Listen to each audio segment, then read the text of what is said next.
Chapter 56, Can I Use Your Bathroom? Hikaru wanted to use Layla to defeat the other protagonists.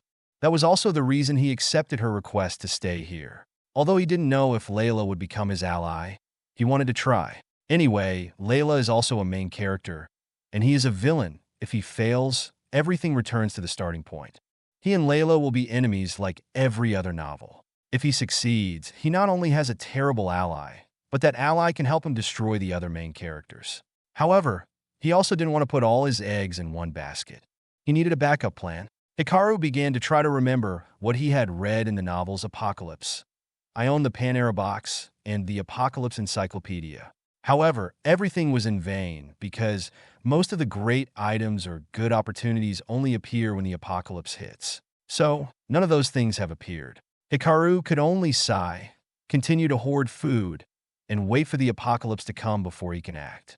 At Rurlia's bedroom, she was wearing a semi-transparent red nightgown and sitting on the bed while watching Ekura's messages. Inside the message was a video. Yes, that video was Hikaru fighting Tadashi.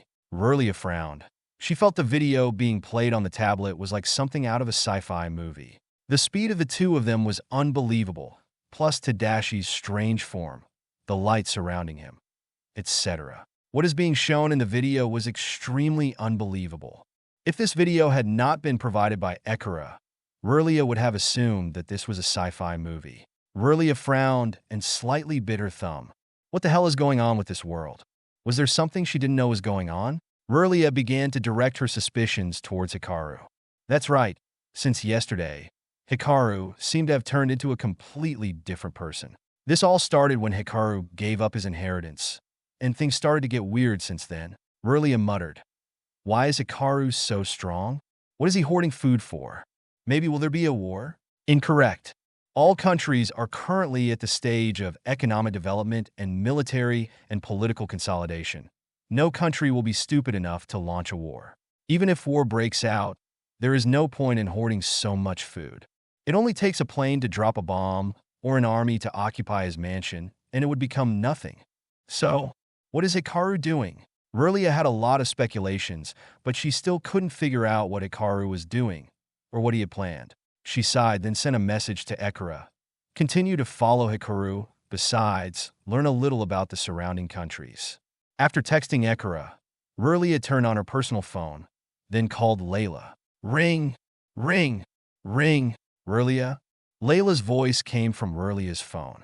Rurlia said with a smile, Layla, you found someone interesting, haven't you? Of course I can't hide it from you. Yes, I am very excited. Hopefully the future will be even more interesting. Hikaru is a pretty special person.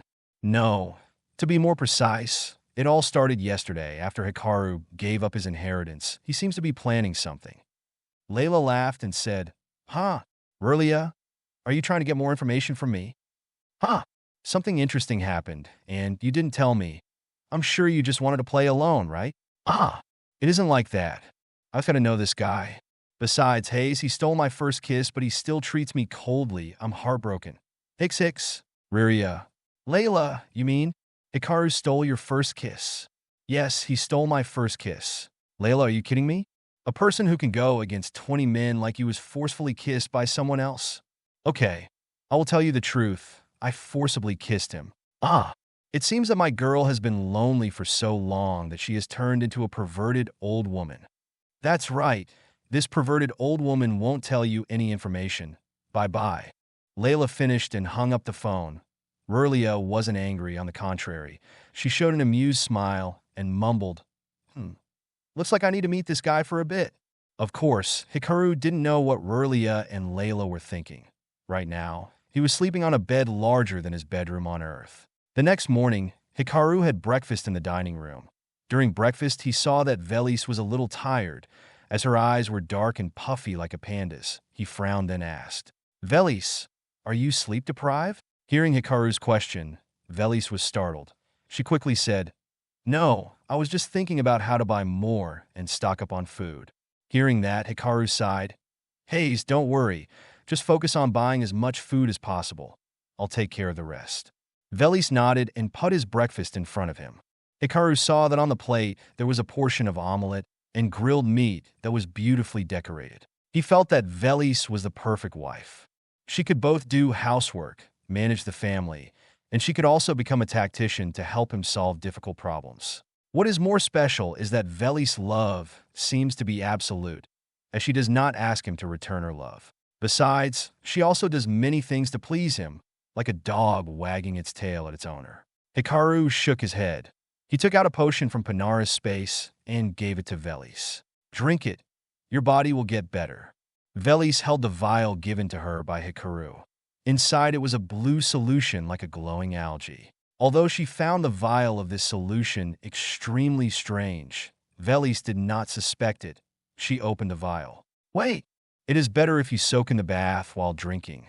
Its side effects can make you feel hot to the point you would feel like you were being burned by fire. Velis nodded, but then she lowered her head, feeling extremely embarrassed, and said, Hikaru, can I use your bathroom? Hikaru frowned.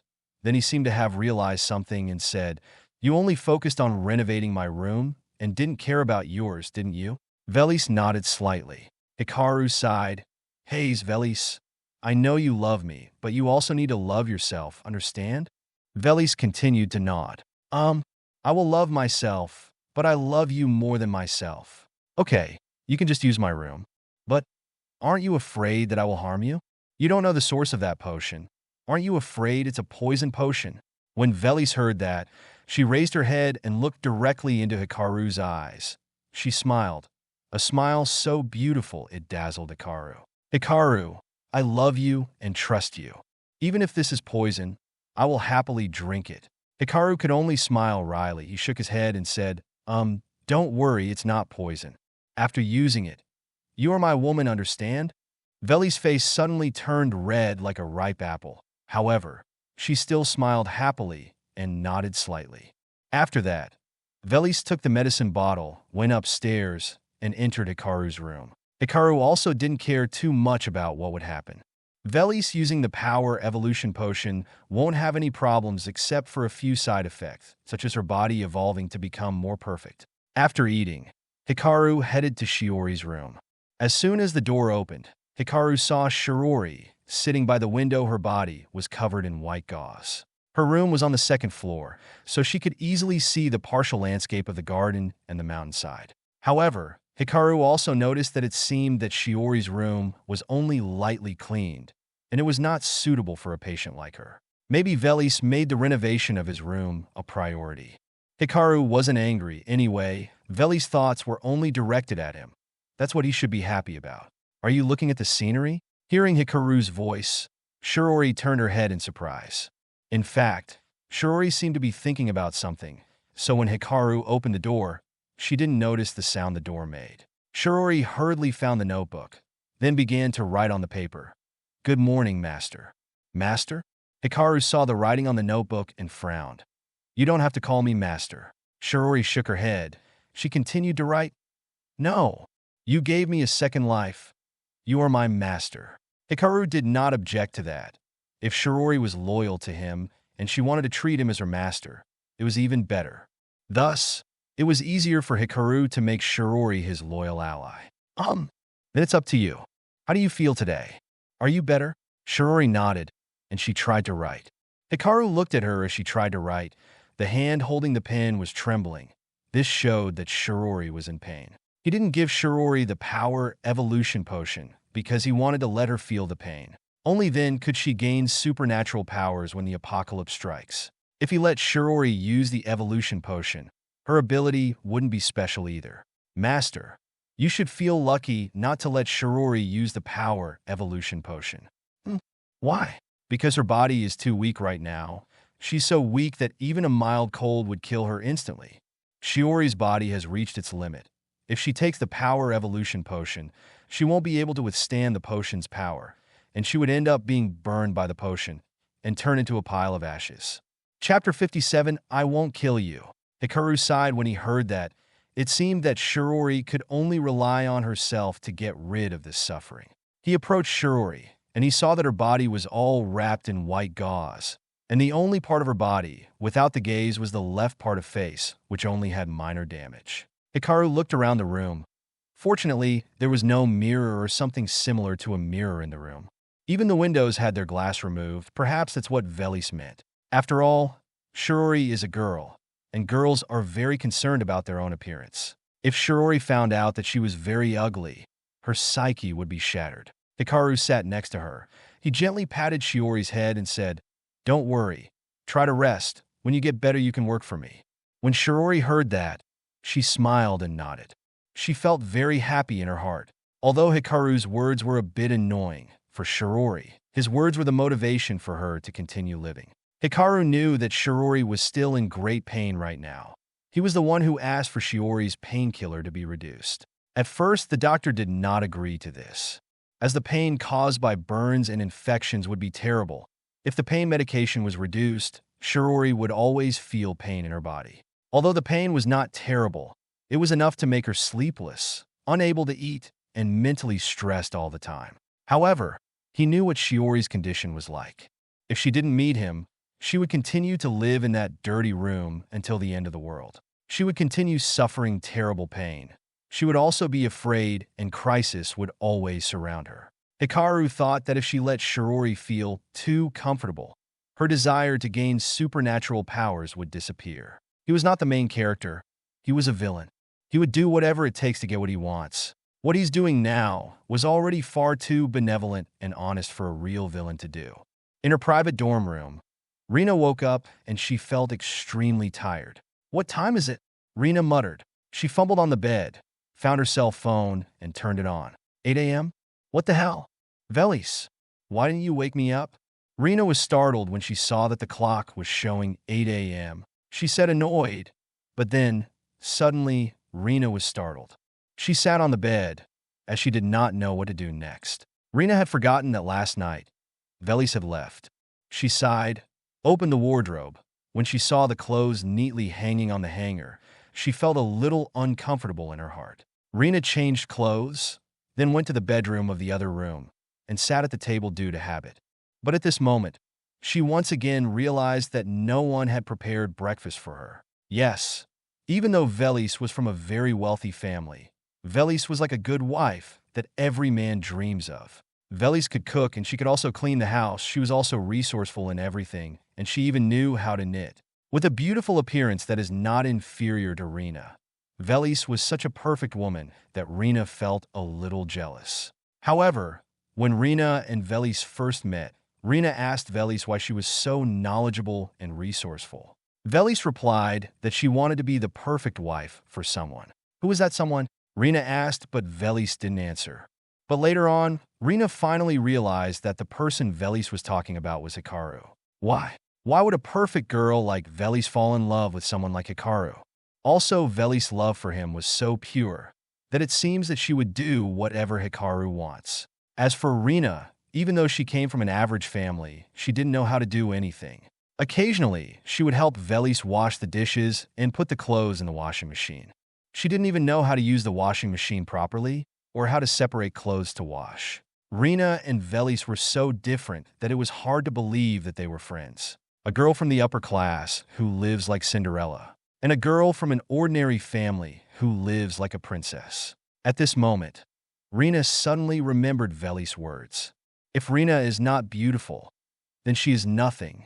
Yes, Rina did not know how to do housework, and she was not resourceful like Velis. She also did not know how to communicate well with others. Rina was only lucky that she had an extremely beautiful face with dazzling hair color that made others look at her. Without her beauty, Rina would be nothing. She would just be an ordinary girl. Perhaps her life would even be 100 times harder than it is now. Everything Rina had now was thanks to Velis, Hikaru, and her pretty face. That's right, this room was rented by Velis, so Rina could have a separate room and wardrobe. She didn't need to be crammed into a small room with other people. Thanks to Hikaru, she became famous, as she was voted by everyone to be the most beautiful person in the biggest university in the city. Rina was suddenly startled. She shook her head as she tried to get those thoughts out of her head. She felt extremely confused. Why was she feeling that Hikaru was the one she should love? She even regretted what she did yesterday. No, I was not wrong. I have no regrets.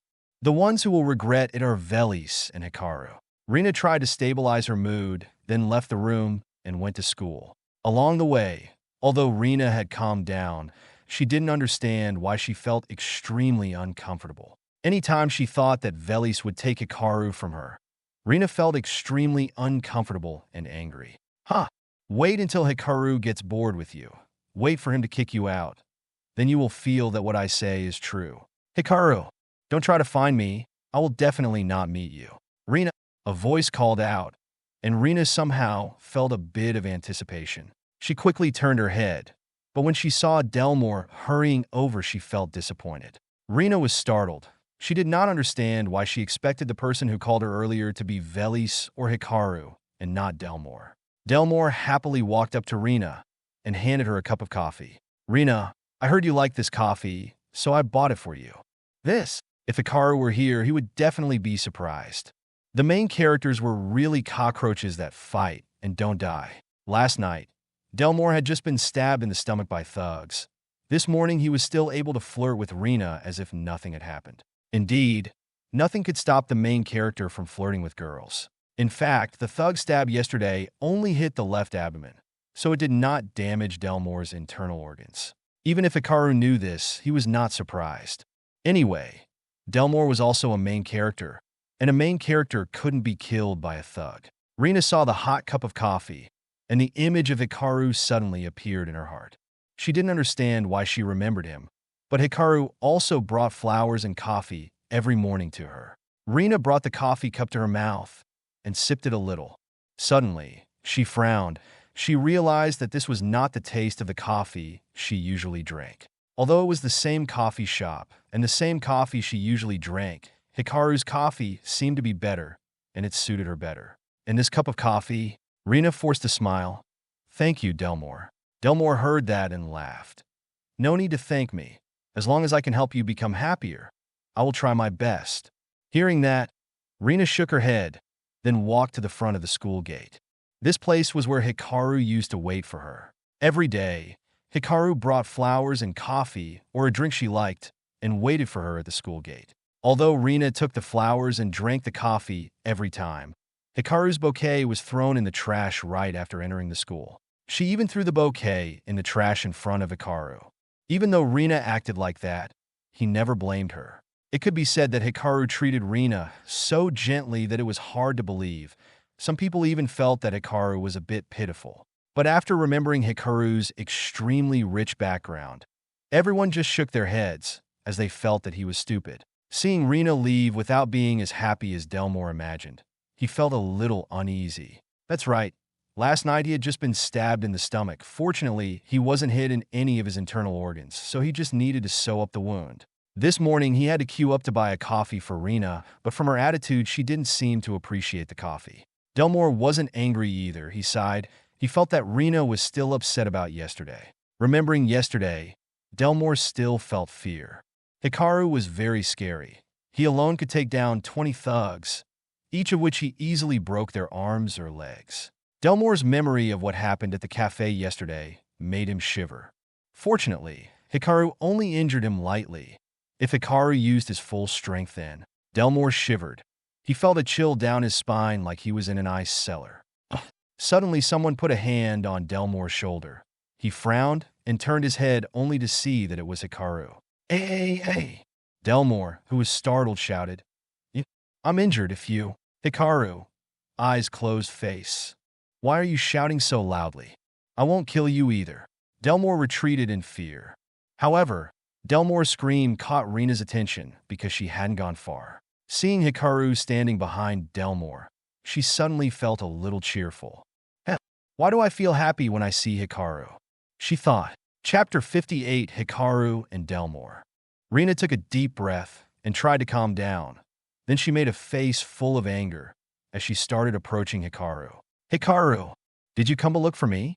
Rina laughed scornfully and angrily said, Don't think that after what you did yesterday, I will forgive you. Now, please get the hell out of here. This place doesn't welcome someone like you. After saying that, Rina crossed her arms and looked at Hikaru with a scornful smile. Hurry up, beg me, apologize to me. Beg me to forgive me as always. Although Rina's face was filled with anger, she was extremely expectant in her mind. She expected Hikaru to apologize and beg her as always. But, faced with Rina's anger, Hikaru chose not to look at her.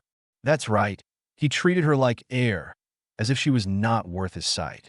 Hikaru turned his head to look at Delmore and said, "I want to talk to you for a bit." Delmore heard that and gritted his teeth. Hikaru quickly cut him off. "I'm not asking for your opinion. I'm giving you an order. Do you understand?" Delmore was startled, and he could only nod. He was afraid that Hikaru would get angry and he would humiliate him and break his arms and legs, then force him to come with him. Delmore was really scared. If Hikaru knew Delmore's thoughts, he would probably laugh to the point all his teeth would fall off. No one would think that the main character would be afraid of the villain. However, Delmore was thinking like the average person. If an ordinary person saw Hikaru easily defeat 20 thugs, he would also feel fear. Currently, the apocalypse had not yet come, so Delmore was still an ordinary person, and the main character's aura had not yet shined. Because of that, it was normal for Delmore to be afraid of Hikaru after yesterday's incident. "Wait!" Rina suddenly shouted. Delmore felt a little worried about that. He was afraid that Rina would make Hikaru angry. Then Hikaru would. Delmore took a deep breath, looked at Rina, and said softly, "Rina, Hikaru came for me, not for you." "For you? Why is he looking for you?" Rina asked with a frown, then looked at Hikaru and loudly said, "Hikaru, don't think that if you have money, you can do whatever you want. Delmore and I are just friends. If you dare to threaten him, I will not forgive you. No, you should leave this place. From now on, I forbid you from coming here." Hikaru felt that Rina was like a psychopath who was trying to scream. He sneered and said, "Ha ha! Rina, what right do you have to forbid me from going anywhere? In the past, it was because I was stupid that I flirted with you. Now it's different. In my eyes, you're no better than a finger of Velis. I don't need to listen to you." "You!" Rina was so angry that she gasped. Her face was red, and she clenched her hands. She then suddenly shouted loudly, "Fucking idiot! Are you scolding me?" Hikaru's voice suddenly turned terrifyingly cold. However, anger had filled Rina's mind, so she no longer cared. She just wanted to swing her arms and slap Hikaru in the face to satisfy this anger. Delmore saw that the air was filled with the smell of gunpowder, so he hurriedly said, "Hikaru, are you looking for me? Let's go. Let's go over there and talk. Rina, hurry to class. You're going to be late." Hearing that, Rina frowned at Delmore, then looked at Hikaru again, and entered the school in anger. Hikaru glanced at Rina's back. He felt that this girl would probably cause him a lot of trouble. If there was a chance, it would be best to kill Rina. He started making a list of people to kill. At the top of the list was Akiko, then Tadashi, and finally Rina. Yes, at the top of the list of people he wanted to kill the most was Akiko. Why? Because Akiko made him extremely uncomfortable. Since before he came to this world, Akiko had repeatedly put Hikaru in the detention room for absurd reasons. After Hikaru came to this world, Akiko was like a rabid dog, as she was always trying to provoke him. It seemed that if she didn't fight him, she wouldn't be able to live. Even though Akiko was a member of Tadashi's harem, and her strength was only 1, the discomfort she caused him was 100. If he didn't kill Akiko, he wouldn't be a villain. In second place was Tadashi. Now that Tadashi had received the new destiny item, he had become a formidable threat with far superior strength to Hikaru. If Tadashi was not killed quickly, then the one who will die will be Hikaru. The third person was Rina. Even though Rina was once the person the Hikaru of this world loved, that doesn't mean that he had to fall in love with Rina. On the contrary, he felt as if Rina still thought he was her dog. Hey, it's okay, he just felt a little uncomfortable. In fact, it didn't matter if he could kill Rina or not. Most importantly, he needed to kill Akiko and Tadashi. Back in the present, Delmore and Hikaru were walking on the street. Delmore walked about 3 paces behind Hikaru. "You seem to be afraid of me, don't you?" Delmore heard Hikaru and was startled, as he did not know how to respond. If he told the truth, he would be despised by Hikaru. He hated Hikaru. He didn't want to be despised by the people he hated. However, the truth is the truth. He was really afraid of Hikaru. To be more precise, since yesterday, he was very afraid that Hikaru would kill him. There's no need to be afraid. Hikaru suddenly continued, "I met you to thank you for yesterday." "Thank you." Delmore asked, a little confused. That's right. Thanks to you buying time, I was able to get to Velis in time. That's why I want to thank you today. Delmore felt extremely embarrassed hearing that. In fact, yesterday he wanted to be the hero to save the beauty. However, his ability was limited, as he couldn't be like Hikaru, who easily defeated 20 thugs at once and won easily. He also couldn't act mercilessly like Hikaru. You don't have to thank me. It's just, Delmore stammered, not knowing what to say. Yesterday, thanks to Hikaru, he was able to escape from those thugs. Although Delmore didn't like Hikaru, he couldn't deny that Hikaru saved him. Hikaru glanced at Delmore, he smiled and said, I don't understand why you hate me. Have we met before? Delmore frowned upon hearing that, and he thought that's right. Why do I hate Hikaru so much? He thought for a moment and then said, I don't know. Maybe it's because I don't like you bothering Rena like you used to do before. I don't know why you acted like that yesterday, but Rena doesn't like you. I hope you can give up. Delmore said, his words filled with justice. Hikaru nodded. You're right. But because of that you hate me, do you also like Rena? I'm not.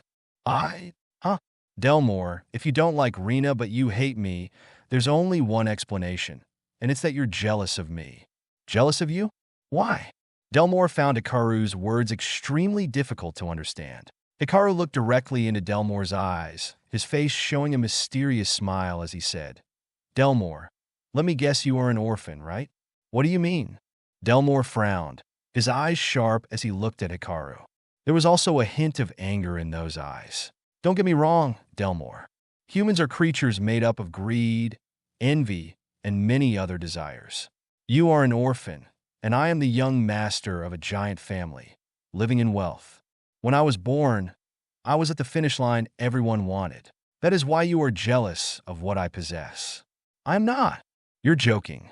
Delmore suddenly shouted, interrupting Hikaru's words. Hikaru just smiled and said, maybe I was wrong, but I remember that you and I have never met, nor did I do anything to harm you. The day we first met, you thought I was a bad person. Delmore, do you want to be a hero? Or are you jealous of me? Delmore stammered, not knowing what to say. Just like Hikaru said, he was jealous of Hikaru. He also wanted to be a hero. When he saw Hikaru, he always thought about why someone like Hikaru was born with a golden spoon. From the time Hikaru was born, he was right at the finish line that others wished for. As for Delmore, he was an orphan. He was born without parents. His life was extremely difficult. Even when he was later adopted by a family, that family was just an ordinary family. In general, his life was extremely normal. Haha, you don't have to answer me. Hikaru smiled and said, I understand, because I have met many people like you. They all see me as a villain, and they are a hero. If they destroy me, they will become heroes because everyone hates rich people. Do you understand what I'm saying? Svel dat Siamacronim Delmore silently bowed his head. Yes, Hikaru was right. He couldn't refute it. Hikaru smiled at Delmore.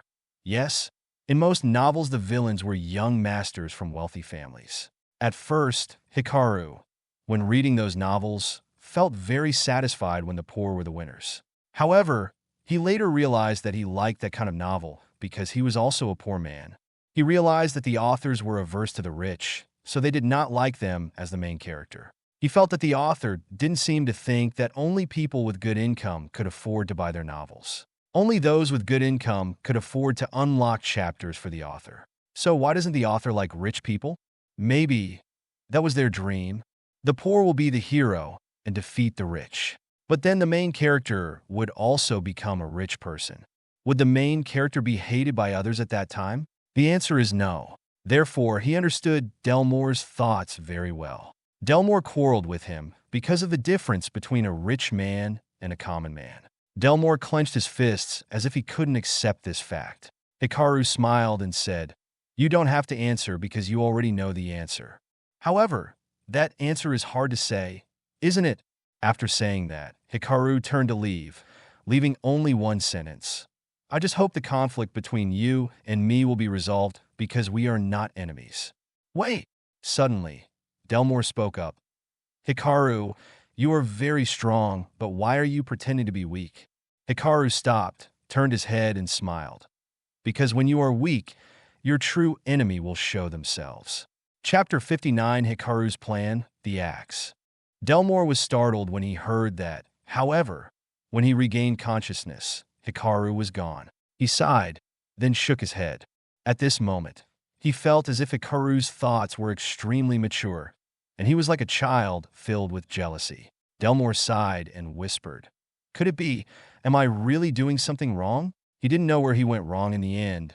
Maybe he was wrong to see Hikaru as an enemy. Hikaru was right. He hadn't done any harm to Delmore, but Delmore considered Hikaru an enemy. Was it because Delmore loved justice, and he wanted to bring justice to this world? No. It was because he was jealous of Hikaru. Why did someone like Hikaru get what he doesn't have? He did not lose to Hikaru. On the contrary, he was better at school than Hikaru, better at sports than Hikaru, etc. He was better than Hikaru in almost everything. Why could he only live in a normal family, while Hikaru gets to live in a rich family? At this point, Delmore had the answer. It seemed that Hikaru was not as people thought. Delmore thought that Hikaru was just pretending that he was useless. The answer was exactly what Hikaru said just now. When you are weak and useless, your true enemy will appear. Maybe Hikaru wasn't useless. He was just pretending to be useless so that his haters, his true enemies, would appear. They think Hikaru is useless, but when they threaten Hikaru, he would reveal his true power and take his enemies by surprise. Like yesterday, Delmore never thought that Hikaru would be strong enough to defeat 20 armed thugs. Fortunately, Hikaru didn't care about him, or else he would end up in the hospital with the other 20 thugs. At this time, Delmore felt that he was the bad guy, as he was always bullying an innocent person because of his own jealousy. Delmore sighed and shook his head, then left. Hikaru was walking on the street. Rika's voice echoed in his head. "Master, why are you doing this?"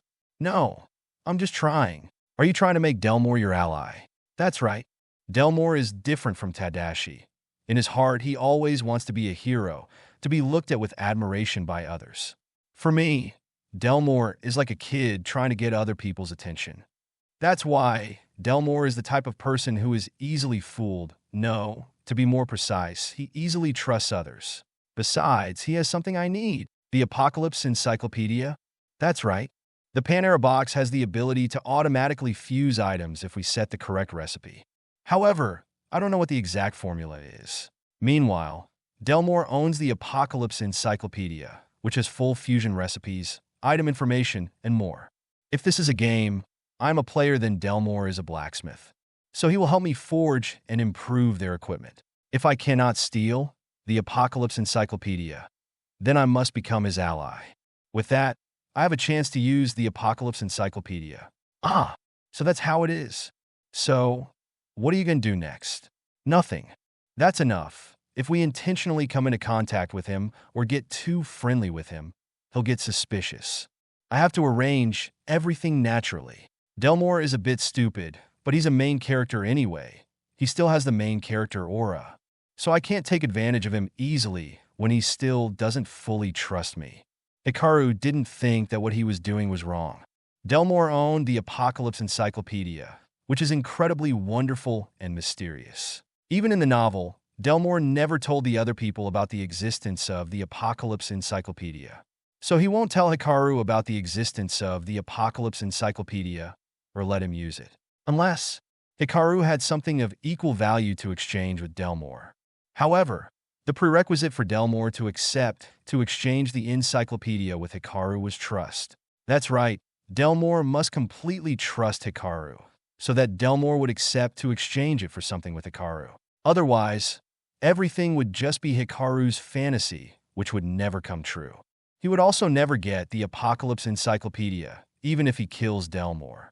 Hikaru sat on a bench in the park and thought about what to do next. Currently, Velis was worried about the problem of food. Layla also gave him a peek into the police department's armory. Of course, Layla knew the army's arsenal, but it wasn't in the city. Even if the apocalypse came, it would be difficult for him to sneak into the army's arsenal. Therefore, what he aimed at was the food depots and armories of the police stations. Hikaru also wanted to target the arsenal of criminal gangs in this city. However, those gangs, apart from a few rudimentary weapons, did not have guns. Isekai'd. For the first month or so, guns were the best weapon because evolved people hadn't developed their superpowers yet. But as time went on, guns gradually became useless weapons. At that time, people only used guns to attack ordinary people or normal zombies. To kill high-level zombies, it is only possible to use more powerful weapons such as giant bombs or special powers of evolution. But this world is a world of many apocalyptic novels put together. Even the world's doesn't know what will happen next. Of course, he can't predict the future. Besides, Delmore or Tadashi's opportunities or items because those only appear when the apocalypse hits. In general, for now, he could only continue to hoard as much food as he could. Hikaru sighed and shook his head, then returned to the Noak mansion. In the forest behind Noak's mansion, Hikaru held the axe in his hand and began to research its use. He did not know if this axe had any special use because the author of the novel series Apocalypse, I Own the Panera box, did not describe it. Hikaru held the axe in his hand, and he estimated that it probably weighed 100 kilograms. An ordinary person would not be able to lift this axe. However, Hikaru had evolved twice thanks to the power evolution potion, so he could easily wield it. But what puzzled Hikaru was that the size of this axe was too small for its weight. If it was made of metal, this axe would have to be much larger than 1 meter long. Maybe I should try putting blood on this axe. Most of the main characters in the novels use this method to activate mysterious items. Hikaru immediately brought his finger close to the blade of the axe, and as soon as his finger touched the blade, it was cut. Blood from the cut on the tip of his finger dripped onto the blade of the axe. Hikaru waited. A minute passed and still nothing happened. He frowned and mumbled. Could it be the amount of blood is too little? Need more? Hikaru put a few more drops of blood on the axe, but after 10 minutes nothing happened. He was starting to lose patience. What the hell is going on? It's not okay to use blood, is it? Hikaru suddenly remembered the Panera box. Is this axe like the Panera box? It needs to wait for the apocalypse to activate its hidden function? Hikaru shook his head and sighed wearily. He felt unlucky to be the villain. If a main character was to accidentally drop blood on any object, that object will activate its hidden function and become an extremely badass item.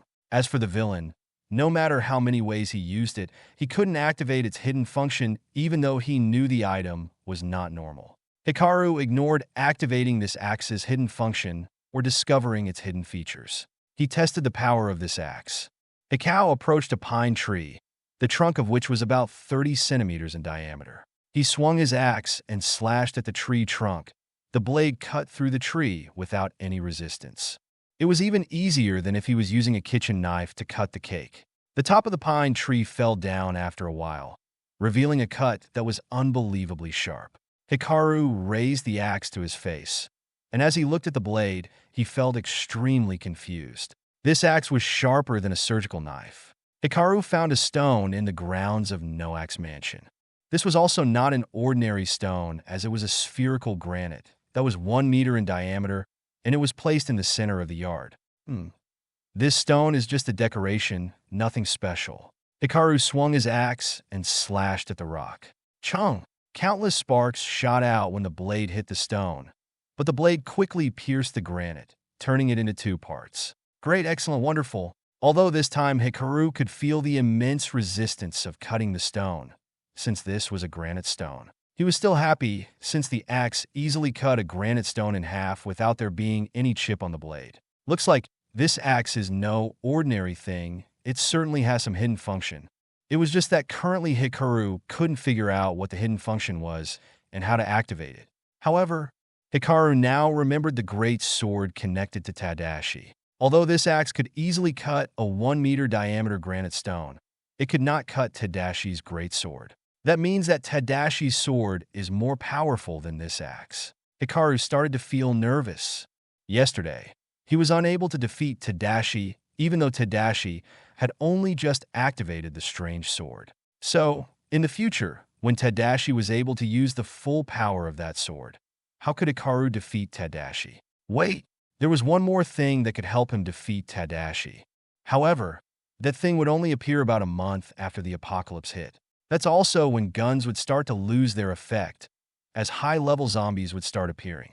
Chapter 60 Tadashi. That night, Hikaru came back to find food that was sealed and placed in cardboard boxes in the Noak's yard. Velis would not leave food outside in such a disorderly manner. She didn't put the food in that storage because Hikaru had said that just leaving the food crates outside in the yard would be fine, as he would solve the storage problem. At this time, Hikaru used the Panera Dimension storage to keep all the food inside. Immediately, all the cardboard boxes on the field disappeared. However, Hikaru could sense that they existed inside the Panera Dimension. As long as he wanted to, he could bring those cardboard boxes out to his liking. Hikaru opened the system information panel and saw that the food crates took up 1/20th of Panera's space. However, that was only food, as there was no water to drink. If there was drinking water, he would not be able to store them because the quantity is enormous. This was because the Panera space was only 1,000 by 1,000 by 1,000 meters. At this point, Hikaru hoped that the Panera space could double in size so that he could store more things. When he was done, he entered the house and he saw Velis sitting on the sofa in the living room, quietly waiting for him. Velis was now completely different from the Velis he had met in the morning. Her skin had become smoother, whiter, and flawless. Her face also became more radiant, as if it was shining, and her eyes were clear blue like two emeralds. At this time, Velis' beauty completely surpassed Rina. Velis sat still on the sofa like a statue created by legendary sculptors, a masterpiece of this world. Velis saw Hikaru and happily stood up and approached him. He felt that she was like a puppy who always wagged its tail when it saw its master. "Aren't you curious what I was doing outside?" Hearing Hikaru's question, Velis shook his head and smiled. "No, if it's your secret, I won't ask. If you can share that secret with me, I will gladly listen and keep it a secret for you." Hikaru stroked Velis' head. He felt that she seemed to be the most wonderful girl in the world. Velis knew what to ask and what not to ask. Velis was always foolish and gentle in front of him. However, he knew she was a very intelligent and strong girl. "How do you feel about your body right now?" Velis nodded with a smile and said, It's very strong. It seems that there is an inexhaustible source of strength in my body, even if I don't sleep for 5 days, so is this okay? It's like my strength has increased tenfold." 10 times? Hikaru frowned in confusion. 10 times more than usual. "So, when using the medicine, did you feel like your body was on fire?" Velis shook his head. "No. After drinking it, I only felt a slight warmth in my body like when I had a mild cold. Then that feeling disappeared. It only took about 2 minutes. After I calmed down, my body felt lighter and my skin was smoother. My hair was also very smooth and my strength had greatly increased. Now I can lift a 100 kilograms dumbbell with one hand." At this time, Hikaru hurriedly called out to Rika. "Rika, why is it that when I use the Power Evolution Potion, it only increased my strength by 5 times while Velis' strength was increased by 10 times? That's because your body is weaker than hers. Look at Velis. She exercises regularly, eats very healthy, and she also has a perfect balanced body. That's why, when using the Power Evolution Potion, the potion increased her strength without the need to repair her body. And you? Your body is so weak that I fear you cannot live past 50. Because of that, most of the Power Evolution Potion is used to heal your body. That's why your side effects are as strong as burning your body. The side effect of the drug on Velis is just making her feel a little hot." Hearing that, Hikaru realized that the problem was in each person's body. Velis saw that Hikaru was a bit surprised, and he understood what he was thinking. However, she wouldn't ask, nor say what he was thinking. If Hikaru trusted her, he would surely tell her those secrets. However, him letting her use the Power Evolution Potion already showed that he trusted her immensely. If the information about this drug gets out, she was afraid the whole world would go crazy. Hikaru sighed. It's good to feel stronger. This medicine has no side effects, so you can rest assured. I completely trust you." Hearing Velis speak, Hikaru didn't know what to say. He could only stroke her face and softly say, "You really are a silly girl. I'm just stupid in front of you." When Hikaru heard that, his heart was so happy that it was as if fireworks were exploding inside. What man could resist sweet words from a beautiful girl like this? Great, excellent, wonderful, too charming. If this world was not a world of fiction, and he was not a villain, then he and Velis would live a happy life until the end. However, reality is always extremely painful. Hikaru couldn't seem to hold back from Veli's sweet words and beauty. He lowered his head and kissed Veli's soft lips. At first, she was a little surprised, but then closed her eyes and enjoyed the sweet moments of the first kiss. Their soft lips touched each other. Then, Veli's wet tongue actively reached out, and pride opened Hikaru's teeth. He was startled to see Velis taking such an initiative. Of course, he also cooperated with her. Both of their soft and wet tongues entwined with each other, and they both enjoyed each other's sweet taste. It seemed that Hikaru and Velis had forgotten everything around, and nothing could stop their kiss now except for one person. Master, calm down. Calm down. Dono doso. Quick stop. Master, no more kissing. If you sleep with her, things will be more complicated. No matter how much Rika cried out, Hikaru didn't care. Veli's hands were clutching his hips, and his hands weren't idle either. One hand was on Veli's waist, while the other was exploring the softness of her two giant puddings. Velis didn't resist either, as she allowed him to massage her two puddings as he pleased. Velis seemed a bit unable to bear it anymore, and she groaned. But her mouth was locked by Hikaru's, so only embarrassed sounds could be heard. More than 10 minutes later, the two parted their lips. Velis was panting. Her face was red like a ripe apple. However, she had a bright smile on her face. All right, let's stop here, Hikaru said as he kissed Velis' forehead. Then he returned to his room. Why did he return to his room? Because he was afraid that if he continued to be with Velis, he would not be able to hold back. Of course, he heard Rika's voice. It was just that the kiss was so seductive, so sweet, that he couldn't let go. Although this was Velis' first kiss, she knew how to coordinate with him. Hikaru laughed as he went to the bathroom and soaked himself in cold water to try to stay awake. Velis was sitting on the sofa and laughing. Her face was full of happiness and anticipation for the future. In the Kiowa slum, Layla and Akiko, after inspecting the abandoned factory area, immediately entered the residential area of this slum. Akiko frowned and said, "It seems that abandoned factory is Grey Wolf's base." Layla, why are we all human, but other people can do such horrible things? You mean murder and organ trafficking? Layla asked. Akiko nodded. Why is that? Can't we just live peacefully? Layla smiled mysteriously at that. She said, Akiko, can't you and Hikaru live together peacefully? Impossible. Then don't ask for justice and peace here.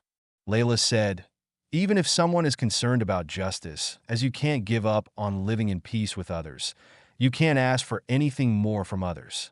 Hearing that, Akiko gritted her teeth and lowered her head. The two continued to enter the residential area of the Kiowa slum, where they entered to gather more evidence. Suddenly, Layla frowned and said, "This place smells of blood." The smell of blood? Akiko immediately stopped walking. She tried to take a few breaths but couldn't smell anything. I don't smell anything. Layla didn't answer. Instead, she continued moving towards the direction of the smell of blood. Akiko immediately followed behind. The two approached a small house, the door which was made of several pieces of wood broken violently. It was extremely dark inside, so dark that nothing could be seen. Akiko unconsciously put her hand on her hip, but she realized that her gun was no longer there. Layla was different, as she said, "You hold a flashlight to support me." Akiko nodded. The two stood on either side of the door. At this moment, Akiko smelled the strong smell of blood which made her frown. "Go!" Layla immediately kicked the wooden door away. Akiko was surprised by Layla's strength. Even though the door was made from carelessly assembled wood panels, how strong was her kick that the door easily opened? Akiko felt that she definitely couldn't do as well as Layla. However, she quickly calmed down and shone the flashlight inside the house. The house was very small. It was only about 15 square meters, so the light of the flashlight immediately brightened everything. On the ground, there were 5 sets of bodies of men, women, and children lying. Their corpses dried up like something had sucked their blood out. Akiko covered her mouth. She felt that the scene before her was too horrible. But when her flashlight shone on the opposite wall, she saw someone sitting on a table, The smell of blood emanating from that person was extremely strong. Titawa Tadashi, Chapter 61, What I Did Was Wrong? That's right, the person sitting on the table in the middle of the room was Tadashi. His face was covered in blood. No, not only was his face covered in blood, but his body seemed like it was made of blood. The veins of blood hidden behind the skin emerged like the roots of a moving tree. Akiko wasn't mistaken. Even though the light in the room wasn't enough to help her see his face clearly, and although Tadashi's face was currently much different from her memories. However, Akiko was sure she wasn't mistaken. Tadashi sat on the table. His left hand was resting on his chin, and his right hand, what should have been his right hand, was now a giant sword. Tadashi's blade and shoulder were connected by countless blood tendons that looked like moving tentacles. There were many other blood veins that were plugged into the dead people in this family and sucking their blood. That's right, Tadashi was sucking their blood like a monster from a horror movie. Akiko was both surprised and terrified, her brain seemingly unable to think of anything. So she could only stare at Tadashi's calm face. Layla was also startled at this moment. This was the first time she had encountered such a strange thing. Tadashi? What the hell is he doing? Is this a cosplay? Or is this a Halloween prank? At this time, Tadashi suddenly grinned. You came at the right time. I need more blood, especially the blood of beautiful girls. His smile was cold, different from the warm smile Akiko usually sees. Her spine was cold, and she was trembling with fear. However, Akiko felt that her legs were glued to the ground, and that she was unable to move. Layla suddenly pulled out her gun, aimed it at Tadashi, and pulled the trigger. Her movements were so fast that Tadashi was startled. He didn't expect a normal person to have such a fast speed. But if Hikaru were here, he would definitely feel that this was normal. Anyway, Layla is a main character. Even though Tadashi's luck has reached 75,000, it is still lower than Layla's 150,000. Bang! The gunshot rang out. The bullet grazed Tadashi's face, leaving a scratch on his cheek. Tadashi was a bit surprised, but then he got angry, pulled the sword in his hand, and rushed towards Layla. Layla wasn't afraid. She aimed straight at Tadashi and pulled the trigger repeatedly. Bang! Bang! Bang! 3 more bullets were fired, but before they could reach Tadashi, they were stopped by the blood-colored light ring. Svel that Siamakron Layla gritted her teeth. There was fear in her eyes now. Even though she was a main character and a perfect girl, she was still just a girl anyway. When faced with this monster, even Hikaru was afraid, so Layla couldn't help but be afraid. Layla tried to hold on to the gun, and the moment Tadashi was less than a meter away from her, she immediately fired another shot. Bang! The bullet flew out. Tadashi sneered because the bullet seemed useless to him now. Fuck! Suddenly, Tadashi felt as if his sword was fearing something that immediately signaled danger to him. At this moment, the blood-colored veil of light that protected him disappeared, and the bullet pierced his chest. Ah! Tadashi cried out in pain. He immediately backed away. The excruciating pain he felt made him feel like his heart had exploded, and this made him even more angry. He wanted to cut Layla into 100 pieces and drain her blood. But when Tadashi saw Layla showing no signs of stopping, he got scared. Damn it! Tadashi cursed silently. Then his body merged into the darkness and disappeared. Layla didn't know that, so she fired 5 more consecutive shots. Those bullets didn't hit Tadashi. It just stuck to the wall behind. However, she still didn't relax, holding the gun tightly in both hands. She carefully observed her surroundings. A minute later, seeing that nothing had happened, Layla breathed a sigh of relief as she realized that Tadashi had left. Akiko, are you okay? Layla asked while holding the gun tightly in her hand. However, no one answered her. Layla frowned and turned to see Akiko lying unconscious on the ground, and it was unknown when this happened. Akiko! Akiko! Late at night, Hikaru was sleeping. He was immersed in a beautiful dream, while Veli still couldn't sleep because of the sweet kiss earlier. Shiori was worse. The constant pain made her feel pain all over her body, so she was unable to sleep. Tonight, she was in so much pain that she had a fever. 2 nurses were hired by Hikaru to take care of Shiori continuously to help her reduce her fever. Hayes, why is that young man so cruel? This girl is in so much pain that she has a fever. She can't sleep, and yet he doesn't want her to take more pain relievers. That's right. This girl is so pitiful. I also feel weird. That young man has enough money so that she can be cared for at home. So why not let her take more pain relievers? Hayes, there are all kinds of people in this world. Or let's give this girl some painkillers. Heh, is that okay? No problem. Do you want her to be in pain all the time? Just a little painkiller, they would just subtract it from my salary.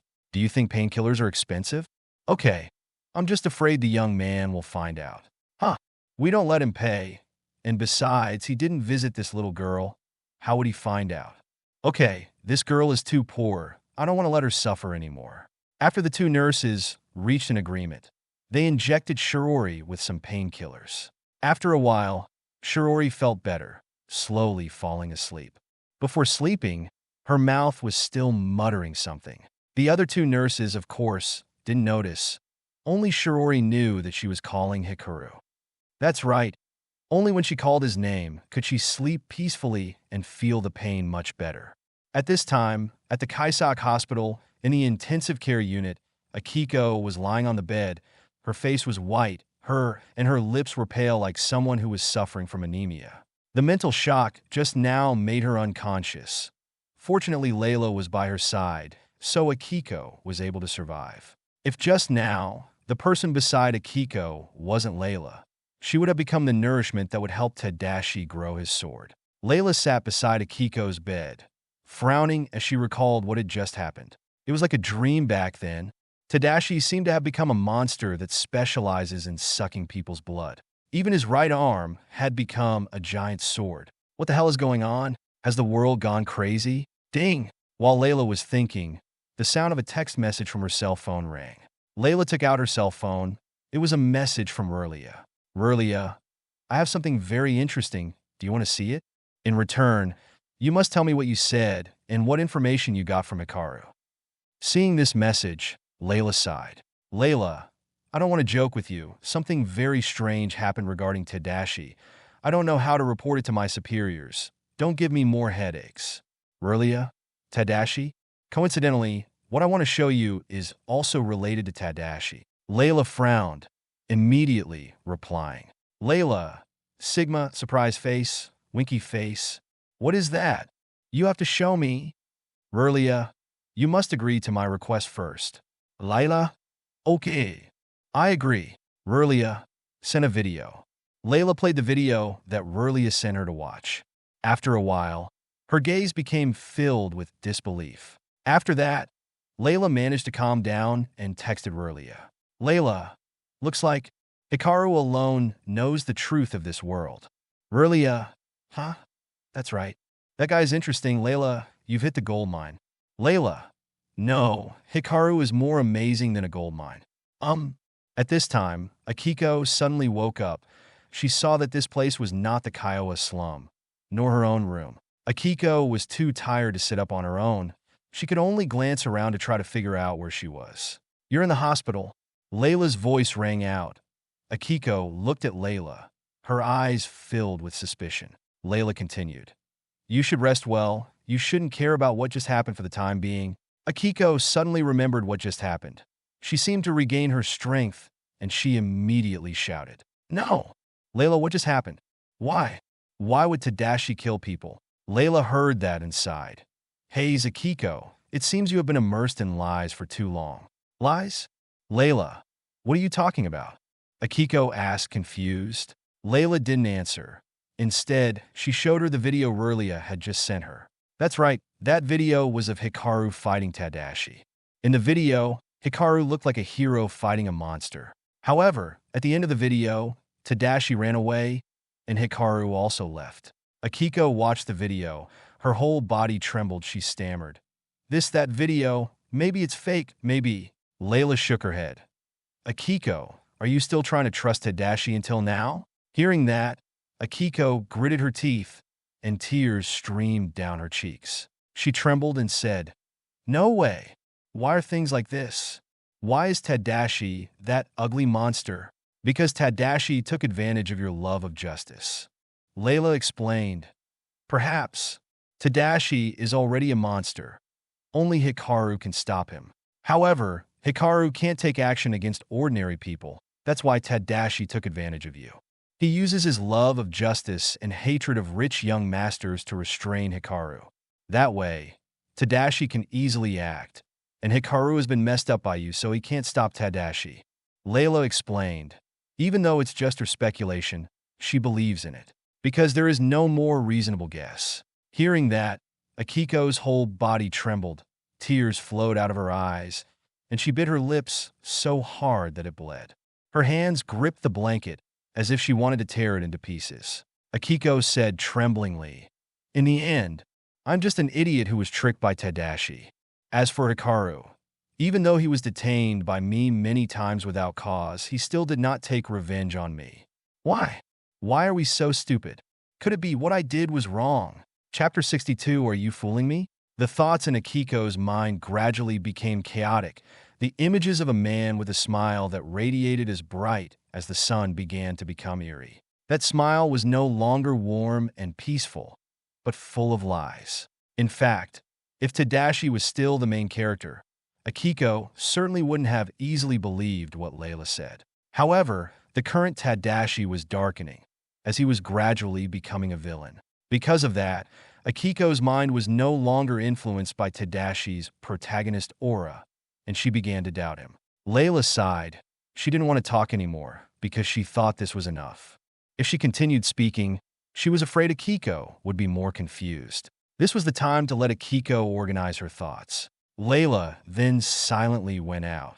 Akiko looked down at her clenched white hands. The blood dripping from her lips dripped onto the white blanket, which made her blood stand out. She was silent for a long time, her hands gradually loosening. Perhaps in her heart, she had the correct answer. Outside, Layla stood with her back against the wall, her mind thinking about Hikaru. Layla didn't know if she should ask Hikaru about Tadashi, but she knew that even if she asked, he wouldn't say anything about Tadashi. What is happening to this world? What is Hikaru doing? What is he planning? Layla thought for a moment, then smiled amusedly. That's right, it's interesting. The world seems to be getting more and more interesting. Hopefully things will be more interesting. However, maybe I should deal with this mess first. Perhaps Grey Wolf is Tadashi. Layla began to think about this theory. She remembered seeing Tadashi in the house in the Kiowa rat quarter. If he had drained 5 people and he still felt that it wasn't enough, it means that the amount of blood he needs is extremely large. If so, he needed a huge supply. This makes Layla think that Grey Wolf is Tadashi. The corpses will be sold for their organs, and Tadashi will suck the blood of the corpses. He had both money and blood, a perfect spin. At this time, Layla assumed Tadashi to be Grey Wolf. However, she needed more proof. Layla also didn't think that Hikaru would tell her the truth. Anyway, his attitude towards her wasn't bad, but it wasn't good either. Hikaru seemed to be very shy towards her, so it was difficult for her to get information from Hikaru. Layla sighed. Maybe it would take a while. After Akiko calms down, she would resolve the conflict between Akiko and Hikaru. By then, maybe Hikaru would trust her more. Elsewhere, in Hodai's mansion to be exact, Rulia was sitting on the sofa in a glamorous red pajamas. However, Hodai wasn't in the mood to see Rulia's beauty right now. He kept walking around the living room as if he was worried about something. Damn it, Hodai scolded himself. These security guards are a bunch of useless people. Why would anyone dare to come here to kidnap Tadashi without those security guards finding out? Rulia heard that and smiled. In fact, Hodai didn't know what happened.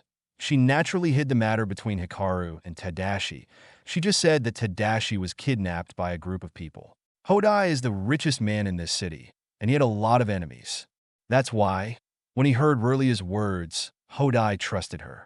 Since yesterday until now, Hodai still hadn't heard from Tadashi, which made him worry even more. Hodai, don't worry. Tadashi is a very intelligent person. He will be safe. Rulia said with a smile. Hodai felt a little more relieved hearing that. He sat on the sofa across from Rulia. Hayes, I hope so too. I don't understand why the kidnappers are so brave. Aren't they afraid of the law? Rulia felt extremely amused when she heard that. Law? It's just a tool that the rich create to protect their interests. Hodai, you're not afraid of the law either, are you? Hodai listened to Rulia's question and fell silent, his face a little embarrassed. Okay, you don't need to explain. After all, no snowflake is pure. I don't care what you do. However, I can assure you that Tadashi is safe. Don't worry. Maybe he'll come back after a while. Hearing that, Hodai felt extremely strange now that he thought of it. How would Tadashi come back by himself? How would the kidnappers let Tadashi come back, he asked. Rirlia shrugged, then stood up and left without answering Hodai. She also didn't want to stay here long. The more she looked at him, the more nauseated she felt. The only person who piqued her interest was Hikaru. That's right, he seemed to be the collection of the world's greatest secrets. This made Rirlia want to tie Hikaru to the bed, strip off his clothes, then dig out his brain to see what's inside. Suddenly, Rirlia licked her lips greedily, her gaze making anyone who saw it tremble with fear. It was the gaze of a bloodthirsty monster looking for prey. The next day, Hikaru woke up and went down to the dining room. He immediately saw Velis preparing breakfast for him. Seeing him, Velis immediately smiled. Hikaru, you came at the right time. I'm almost done making breakfast for you. Hikaru nodded, seeing her small but very attractive figure. He couldn't help but hug her from the side. Hiko, Velis was startled, but she didn't resist. Her face flushed with embarrassment as she remembered what happened yesterday. Can you wait for me to finish cooking breakfast? Hikaru smiled and said, What's wrong? Don't you like it? Velis shook her head.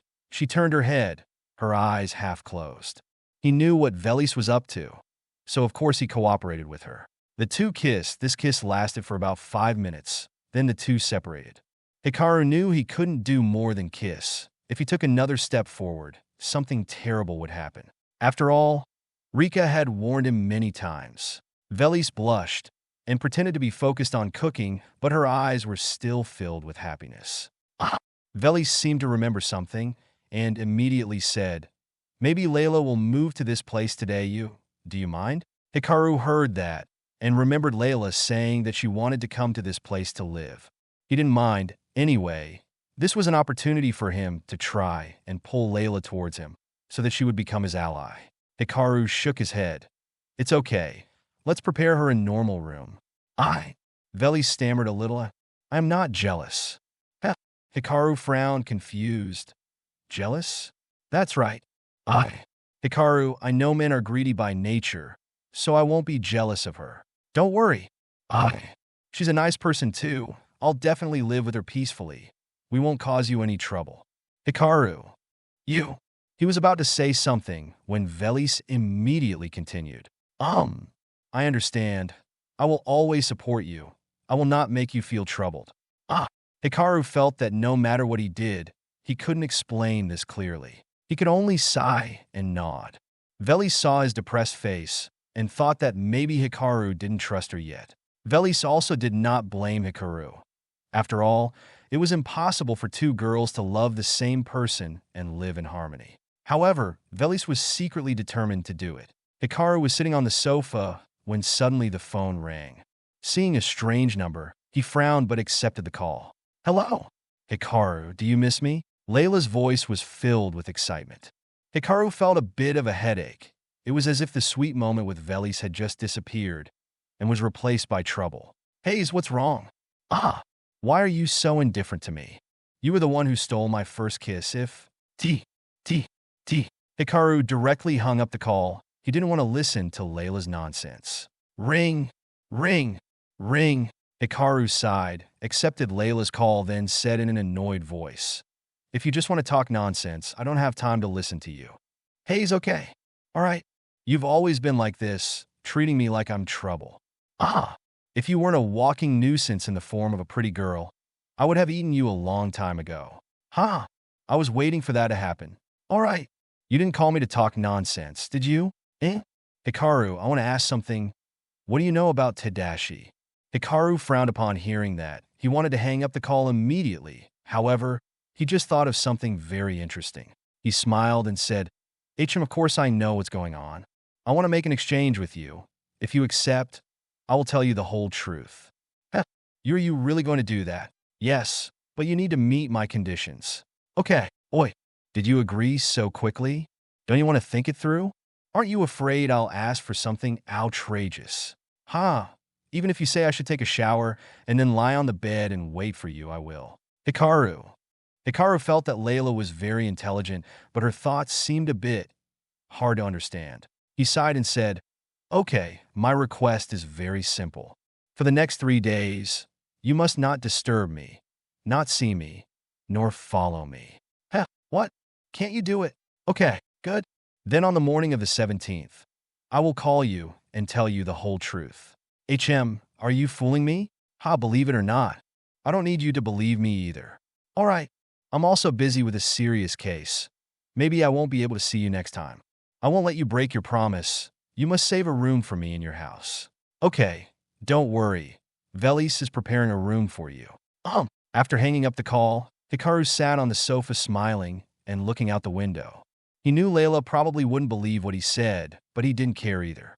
At least he had time to prepare more without having to worry about Layla trying to find out his secret. Chapter 63. Welcome to the Apocalypse. For days later, in the 7th Sheriff's office, Layla sat on a chair, her face down on the desk. She felt like throwing all the documents away and then going on a trip to relax. Layla! Suddenly, a familiar voice rang out. Layla turned around to see Akiko in a police uniform approaching. Akiko, are you back? But you seem to have lost a lot of weight. Layla was a little surprised when she saw that Akiko was thinner than before. In fact, from the moment Akiko saw Tadashi sucking people's blood in the Kiowa slums like a monster, she was hospitalized and couldn't go to work until today. Now, when she appeared, Layla discovered that Akiko was much thinner. Although it did not affect her beauty, Akiko's beautiful face was covered with a dark film that was difficult to tell. Sorry, Akiko. I've been too busy with recent cases to come visit you, Layla said while sighing. Hearing that, Akiko shook her head. Although she smiled, her smile was still filled with sadness. It's okay. I understand you are very busy. Layla, I saw the news. It seems that Tadashi is killing more people. Don't you intend to denounce him? Heh, are you no longer protecting Tadashi? Layla felt a little strange and asked. It must be known that in the past, Akiko always protected Tadashi. No matter what the circumstances, Tadashi was always right, and Hikaru was always wrong. Akiko shook her head. Sorry, I was too childish before, so I was easily tricked by Tadashi. No, to be more precise, I let him fool me. I was fooled by his warm exterior. When Layla heard that, she stood up, approached Akiko, patted her head, and hugged her. Layla patted her back and said, "Don't think about it. It's good that you realized it. At least, you won't trust him blindly anymore." Akiko nodded. After feeling some of Layla's warmth, she pulled away. Akiko was confused and asked, Layla, you have proof that Tadashi is the bloodsucker killer. Why don't you show that proof? Tadashi has killed 22 people. If we don't catch him quickly, he will kill more people. Layla shook her head and sighed. Hayes, I also want to use that video as proof. She knows Akiko is referring to the video Rurlia sent her. But do you think your superiors will trust that video? You have to understand that even if we believe in that video, it is unlikely that Mosier or his superiors and people will believe it as well. That video is so absurd and mythical. You should remember in everyone's mind, Hikaru is a useless and stupid person, and Tadashi is a competent and warm person. The video shows two people with two different personalities than people perceive. Do you think people will believe it? Akiko bowed her head when she heard that. She understood that it was just she didn't want to let Tadashi keep killing people. Is there no other way? Hearing Akiko's desperate voice, Layla sat on the chair sighing. Hayes, we have two ways. The first way is to let Tadashi suck other people's blood in front of many people, especially with reporters or the police. The second way is to find Hikaru. Find Hikaru? Hearing that, Akiko suddenly remembered the video Layla showed her. That's right. Maybe Hikaru knew Tadashi was a blood-sucking monster a long time ago. It's just... Akiko lowered her head and said, Will he accept to cooperate with us? Layla sighed. Hayes, definitely not. Right now he's trying to find a way to avoid me. So asking him to cooperate with us is harder than going to heaven. Layla finished speaking and glanced at Akiko. Although Layla didn't say anything more, Akiko knew that the main reason was her. To be more precise, because of what Akiko did to Hikaru, Because of that, he definitely wouldn't agree to cooperate with them. Akiko sighed dejectedly. In the end, these troubles were caused by herself. In other words, Akiko indirectly killed 22 people. Ring, ring, ring. Suddenly, Layla's personal phone rang. Because her phone was on the table, Akiko also saw who the caller was. First kiss. Akiko was startled. Thinking she was mistaken, she immediately approached to get a better look. Layla saw that and immediately picked up the phone. Akiko saw Layla's expression and smiled. She felt that there was no need to take a closer look. Ha! It seems that the gentlewoman of Team 7 already has a lover. Akiko smiled teasingly. Layla's face turned a little red when she saw the caller. She thought for a moment, and she remembered Hikaru's words 4 days ago. That's right, Layla named Hikaru's name on her phone as First Kiss. Layla didn't know why she did it either, but when she saved Hikaru's phone number, she remembered the kiss between them in the car. Finally, Layla saved Hikaru's phone number as First Kiss. However, she didn't think that Akiko would see it. Luckily, Akiko didn't know it was Hikaru. Otherwise, Layla also remembered Hikaru's words. Then on the morning of the 17th, I will call you and tell you the whole truth. Today is October 17th. Layla thought for a moment before accepting Hikaru's call. Hello. Ichim, it seems you've been very busy these days, right? Layla sighed. Yes, that case is getting more and more serious while you didn't say anything. So, you will tell me the truth today, right? Layla couldn't contain her excitement. She felt her heart beat faster, and her face was flushed red. Akiko was startled when she saw that.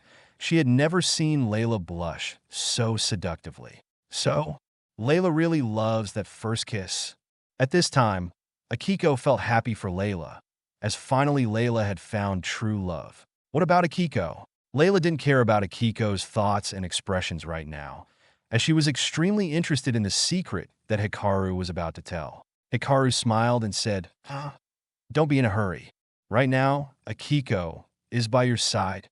Layla frowned, glanced over at Akiko, then said, Wait a minute. I'll go somewhere else. Don't worry. Just stay where you are, turn on the speaker, and let Akiko listen. Hearing Hikaru's words, Layla felt extremely confused. She asked again, Are you sure? I want Akiko to listen, okay? Hearing Hikaru say that, Layla thought for 3 seconds, then said, Okay. She looked towards Akiko and said, Akiko, I want you to hear this. I can listen too? Akiko was a little confused. There was something Layla's lover wanted her to hear. Could it be Layla's lover had a particular fetish? Layla reluctantly nodded. Then, she turned on the speaker, and a familiar voice rang out. Oi, are you listening to me, Akiko? Hi, Hikaru? Why is it him? Akiko heard Hikaru's voice, and she was startled. She then stared at Layla as if she couldn't believe what was happening. Layla's first kiss is Hikaru? What's happening? Has the world gone crazy? Layla sighed. Akiko, I can't explain this. However, I hope you can seriously listen. Akiko tried to calm down, and she nodded seriously. Hikaru's voice from Layla's phone continued. Layla, you asked me what the nature of this world is, right? Layla nodded. Today, I will tell you the whole truth. I also hope you and Akiko can accept this truth. Me and Akiko are listening. I don't know how hard what you want to say is, however, what is happening makes me fully believe what you are about to say. Layla said. Akiko glanced at Layla when she heard that. She asked in her heart, since when did Layla trust Hikaru so much? Did they know each other from a long time ago? A lot of questions popped up in Akiko's mind, but she tried to hold back her curiosity and listen to what Hikaru was about to say. Actually, the Tadashi are an alien race that wants to invade this world. Me and a few others possessing supernatural powers are trying to protect the world. However, I cannot make this public, and I can only silently try to destroy Tadashi. But I feel that protecting this world is tiring. Even if I try to protect this world, who will protect me in the end? Even if I save you from Tadashi's clutches? Akiko, you still chose to trust Tadashi and constantly quarreled with me, sending me to the detention room for no reason. That's why. I'm tired. This world should be destroyed. When Layla and Akiko heard Hikaru's words, they felt that it was unbelievable. Is this a fairy tale? or a sci-fi movie? Chinibu? Layla sighed. She was feeling extremely dizzy. She said, Hikaru, I don't want to joke with you. I hope you can tell the truth. I know you don't believe me. Maybe Akiko won't believe me either. However, what I am saying is true. Good. Are you saying what you said is true? So, prove to me that what you said is true. If you prove it, I will completely trust you. I can even sleep in the same bed with you. Layla laughed, her voice filled with confidence. Huh. Anyway, since you stole my first kiss, I won't let you escape from me. Wanting to prove it? Good. Now, you and Akiko go outside. Go out. Layla frowned and asked, right now? Layla and Akiko, although both found it difficult to understand, did as Hikaru said. After exiting the police station, Layla continued, We're out, Hikaru. What are you going to do? Hikaru's voice came from Layla's phone again. Like I said, I've been fed up with protecting this world without getting any benefit in return. Layla, Akiko, look up at the sky. Layla and Akiko looked at each other confused, but they decided to do as Hikaru said. They looked up at the sky. The sky was very beautiful now. It was a little sunny and a few white clouds were floating like soft cotton balls. The sky is not strange at all, Akiko said with a frown, her voice filled with annoyance, as if she had just been tricked by Hikaru. Suddenly, dark clouds immediately covered the sky in just 5 seconds, like someone brought a black curtain to cover the sky. The world fell into darkness, and strong cold winds that seemed like it was blowing from hell startled Layla and Akiko. Even though they couldn't see anything, they felt fear and pressure pressing down on their backs like a big rock. At this moment, Hikaru's voice filled with teasing came from Layla's phone. Layla, Akiko, welcome to the apocalypse. Chapter 64, Other MC. Apocalypse? T. The reply to Layla was just the sound of the signal being cut off. Hikaru, Layla said with a frown, but she was taken aback when her phone said no signal. It must be known that she was in the city. Besides, her phone had been specially made. Even if she was in the forest, it would still be able to pick up signals easily. Layla looked up at the sky, as she did not understand what was happening. Akiko sighed. She was very calm and said, Don't worry, it's just going to rain. Apocalypse? What a ridiculous joke. Layla didn't answer Akiko. She frowned at the sky that looked as if it was covered with a black cloth. She shivered as she felt the cold wind blowing through her body. Layla shivered not because of the cold, but because the wind seemed to carry some kind of hellish sound that scared her. Akiko was naturally scared too, but she didn't believe what Hikaru just said. Apocalypse? She believed that it was a joke. Akiko felt foolish to have believed in Hikaru. Suddenly, Layla loosened her grip. Her phone fell to the ground. However, she wasn't in the mood to care about that phone either. Akiko frowned as she looked at Layla. She saw that Layla was stunned, her eyes wide open, as she was unable to believe what she was seeing. Akiko also looked up at the sky. Right after that, she also opened her eyes wide, looking at the sky full of disbelief and muttering, The end of the world is really coming. At Isekai'd University, Rina stood in front of the school gate waiting for about 30 minutes. Occasionally, she would look into the distance, wishing that the person she was waiting for would appear. However, when she raised her head, she was disappointed. Rina couldn't seem to find the person she was looking for. It had been 4 days, and Hikaru still hadn't come to apologize to her. For the past 4 days, every night she dreamed of Hikaru and Velis having fun together. Then Hikaru looked at her with disdainful eyes. In the end, Velis and Hikaru would happily stay together forever and become a small family, while they left her alone. Although Rina didn't like Hikaru, she didn't understand why she didn't want to see him fall in love with any other girl but her. But that's not love, it's just envy and jealousy. With a sound, Rina raised her head to see a very familiar person. However, her gaze was filled with disappointment. That's right, it wasn't the person she was waiting for, it was Delmore. Seeing Rina's gaze, Delmore secretly sighed in his heart. He didn't understand why Rina felt disappointed. Is she in love with Hikaru? No way, Rina can't love Hikaru. Delmore shook his head, trying to get the bizarre thought out of his mind. Maybe because Hikaru takes care of Rina so well every day, Without him, she feels a bit empty. That's right.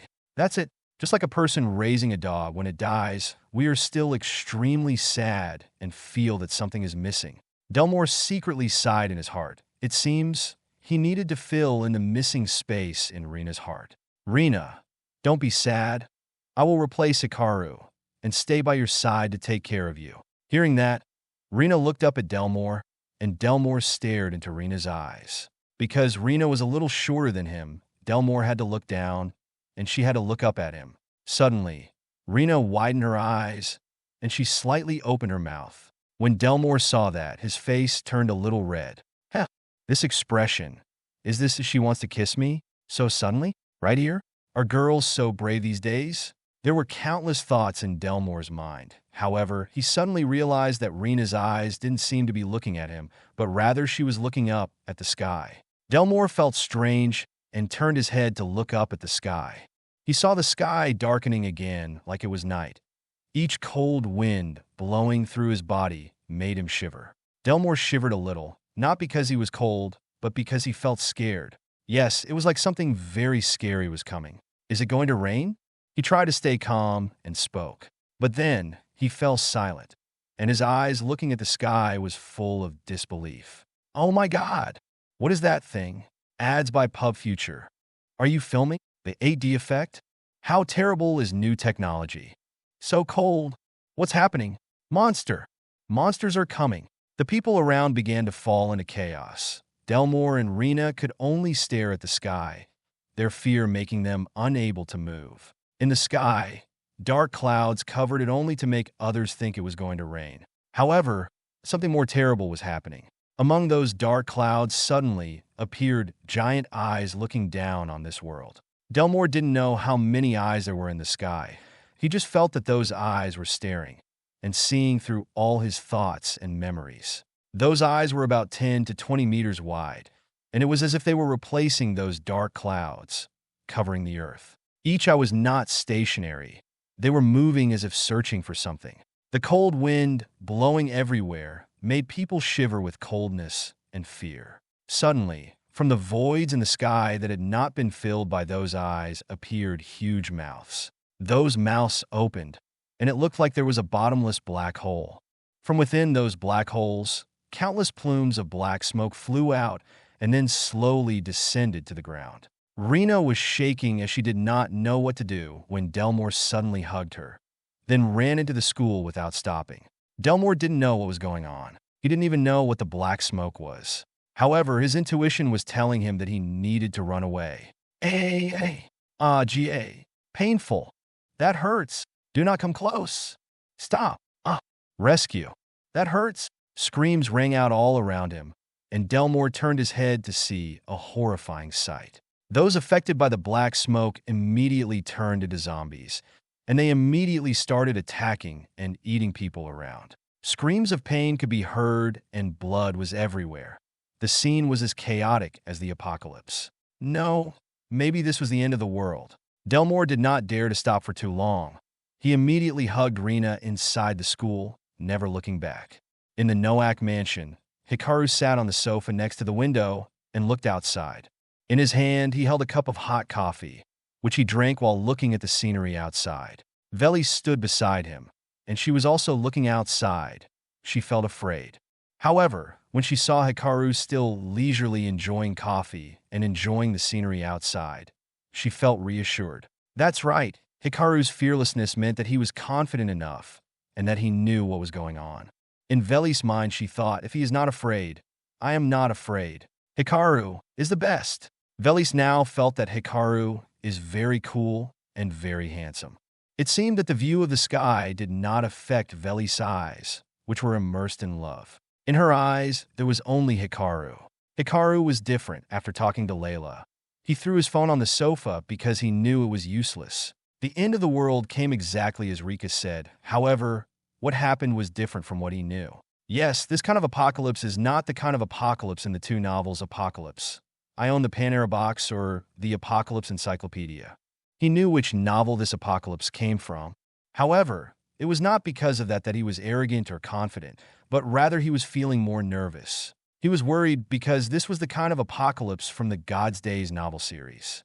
It's a series of novels where the main character went back in time 3 days before the end of the world. However, the main character of that novel is also extremely domineering. That main character had survived the apocalypse for more than 4 years, until the last moment, when he was about to gain the power to become a god. He was then ambushed by a race from the void. Although the main character died, he went back in time to 3 days before the end of the world. The first time he lived in the apocalypse, he was able to reach the level of almost godlike strength. After going back in time, he became overpowered. Hikaru sighed as he looked outside. He stood, clasped his hands behind his back, and looked at the eyes in the sky looking down at the world. In the novel series God's Days, the earth becomes a place for the spirit to entertain. They brought strange races from all over the universe to Earth. Of course, they also gave some people on Earth supernatural powers. Rika, does the protagonist of the God's Days novels foresee the future? This is difficult to say. Because this world is a collection of many novels, it is unlikely that he can foresee the future. However, he may know many major events of the future. When Hikaru heard that, his face turned cold. Thus, the main character of the novel series God's Days is more dangerous than Layla, Tadashi, and Delmore combined. Looks like the future will be difficult for a villain like me. In Breville's room, a young man who was about 185 centimeters tall was holding Breville's head like a chicken. On the ground, Breville's subordinates lay scattered. However, they were all dead. Their blood that was flowing on the ground formed a small lake of blood. Breville trembled with fear. This young man was so terrible. He killed all Breville's subordinates with only his 2 hands, without using any weapons. You, what do you want? I will give it to you, Breville said, his voice full of fear. In front of this young man, he had no ability to resist. Dandide's axe, where is it? Axe? I don't know what you're talking about. Breville had just finished speaking when he remembered that 5 days ago, Hikaru had taken an axe from the mysterious box. Wait, I know. Hikaru took it. The young man frowned. Hikaru? Chapter 65 Ray's God's Day. That's right, Breville said hastily. Hikaru took the box. He broke the box right in front of me and took the axe inside. As the young man heard that, his brows furrowed tighter, and he thought in his heart, impossible. How did Hikaru know about the existence of Dandide's box and axe? Could it be? Hikaru also regressed. Impossible. I was able to regress thanks to God's watch. It's the only item that can help people regress, and there is only one in the world. Spelled at Siamacronym, the young man glanced at the trembling Breville, whose eyes were filled with fear. Then, crack! Breville's head was easily detached from his body by him. Until he died, Breville kept his eyes wide open. He found it unbelievable that he would die so easily. The mysterious young man seemed to know all of Breville's secrets very well. He pushed the bookshelf against the wall, revealing a room inside. After that, he looked everywhere in the room, but he still couldn't find what he needed. Could it be? Hikaru really took it away? He frowned, but then he laughed. Interesting. Hikaru, you are interesting. I hope you don't die too quickly. At least you have to make me not feel bored. Then he went outside and looked up at the sky filled with huge eyes and mouths. The scene was like hell. However, he was not afraid. Rather, he smiled contemptuously. You almost caught me in my previous life. But in this life, I will be your hunter, not your prey. His figure then disappeared into the darkness like a ghost. Back at Noak's mansion, Hikaru sat on the sofa, examining the resources he had amassed inside the Pan-Era dimension. There was a lot of food, and even though he spent all of the $300 million to buy food, it still only filled 1/10 of the space. Thanks to someone or other for helping me explain the vastness of Pan-Era space. I have also edited previous chapters on the area of Pan-Era space. Sincere apologies for the inconvenience. The tallest building on Earth is also less than 1,000 meters high, but his space is 1,000 times 1,000 times 1,000 meters wide. If he put the 6 tallest buildings in the world in that space, he would still have plenty of free space for him to use. The only thing he lacked right now was strength and water. Hikaru didn't know if this kind of apocalypse would affect the water. If it didn't affect water sources such as river water or groundwater, then he didn't need to worry about clean water. However, he didn't have an answer to this, and neither did Rika. At this time, Hikaru also didn't want to go out because he didn't know if he would be turned into a zombie because of the black smoke outside. In fact, he also hadn't read the God's Day novel series because he wasn't really a fan of apocalypse novels. That's why he didn't know what was going to happen next. He only knew that this novel was very famous, so famous that even if he hadn't read it, he still knew about it. Hikaru sighed. If he knew that one day he would be sent to this world, he would have thoroughly read all the apocalyptic novels. However, he was not too worried.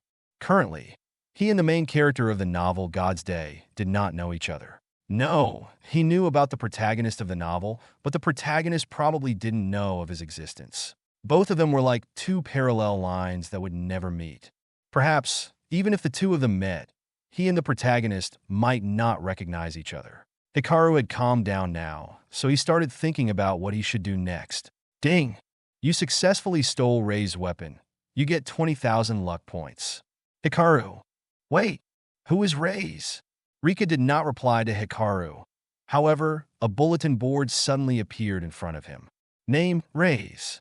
Luck points, 280,000. Description. The main character from the God's Day novel series. Hikaru looked at the information board and wanted to commit suicide. What the hell is happening here? Rei's? The main character of the novel series God's Day? Wait, what's happening? I stole Rei's items? What did I steal from him? Hikaru couldn't calm down now. For the past 4 days, he had mostly stayed at home as he did not go out.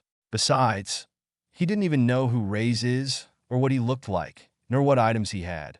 So how could Hikaru steal Rei's items? Wait, Rei's luck score is 280,000, which means before Hikaru stole Rei's item, his luck was 300,000? Is that bastard Rei's a monster? 300,000 luck points? With this lucky number, even if he's on the road, he could still find a bag full of money. Rika, can you explain to me what's going on? Why are you asking me? I do not know. Hikaru felt a headache. Rika didn't know either, so who could he ask? Wait! Hikaru suddenly remembered something, and he immediately opened the information board. That's right, he had the skill Surveillance A. Name, Surveillance. Tier A. Description 1. This skill only works on the main characters you have met. Description 2. This skill helps you to obtain information such as plans, action, VV of the main character. Description 3. This skill can only be used once a day for each protagonist. Can accumulate up to 3 times. Note, the skill has been activated. Great! I want to see Rei's information. Ding! You've never met Rei's, so you can't see this protagonist's information. Hikaru. He felt extremely dizzy as he didn't know what to do now. Rika didn't know anything either, so she was completely useless. The surveillance skill didn't help him either. Koi. Oh. Who are you calling useless? Hayes. Oh. Huh. Even though I don't know what just happened, I can use my reasoning to find out. Hayes. Koi. Don't disrespect me anymore, okay? Wait a minute. HM. Currently, the only special item you are holding is that mysterious axe. Then I can be sure that the axe is the item you stole from Rei's. That mysterious axe? But I got it from Breville, and besides, that axe was Breville's destiny item, not Rei's. Huh. Hikaru, did you forget this is the chaotic world of many apocalyptic novels, who stipulated that Breville's destiny item cannot be taken by others? I think that in this chaotic world, Rei's, thanks to his terrifyingly high luck, discovered that the axe is extremely powerful. That's why, after Breville died, Rei's obtained the axe and activated its hidden feature. Hikaru nodded at that. He felt that this was very reasonable. After all, the only special item he was holding currently was only the axe.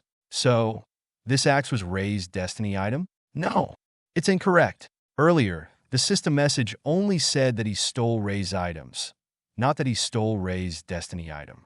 That means that Rei's can still find another weapon thanks to his past life memories.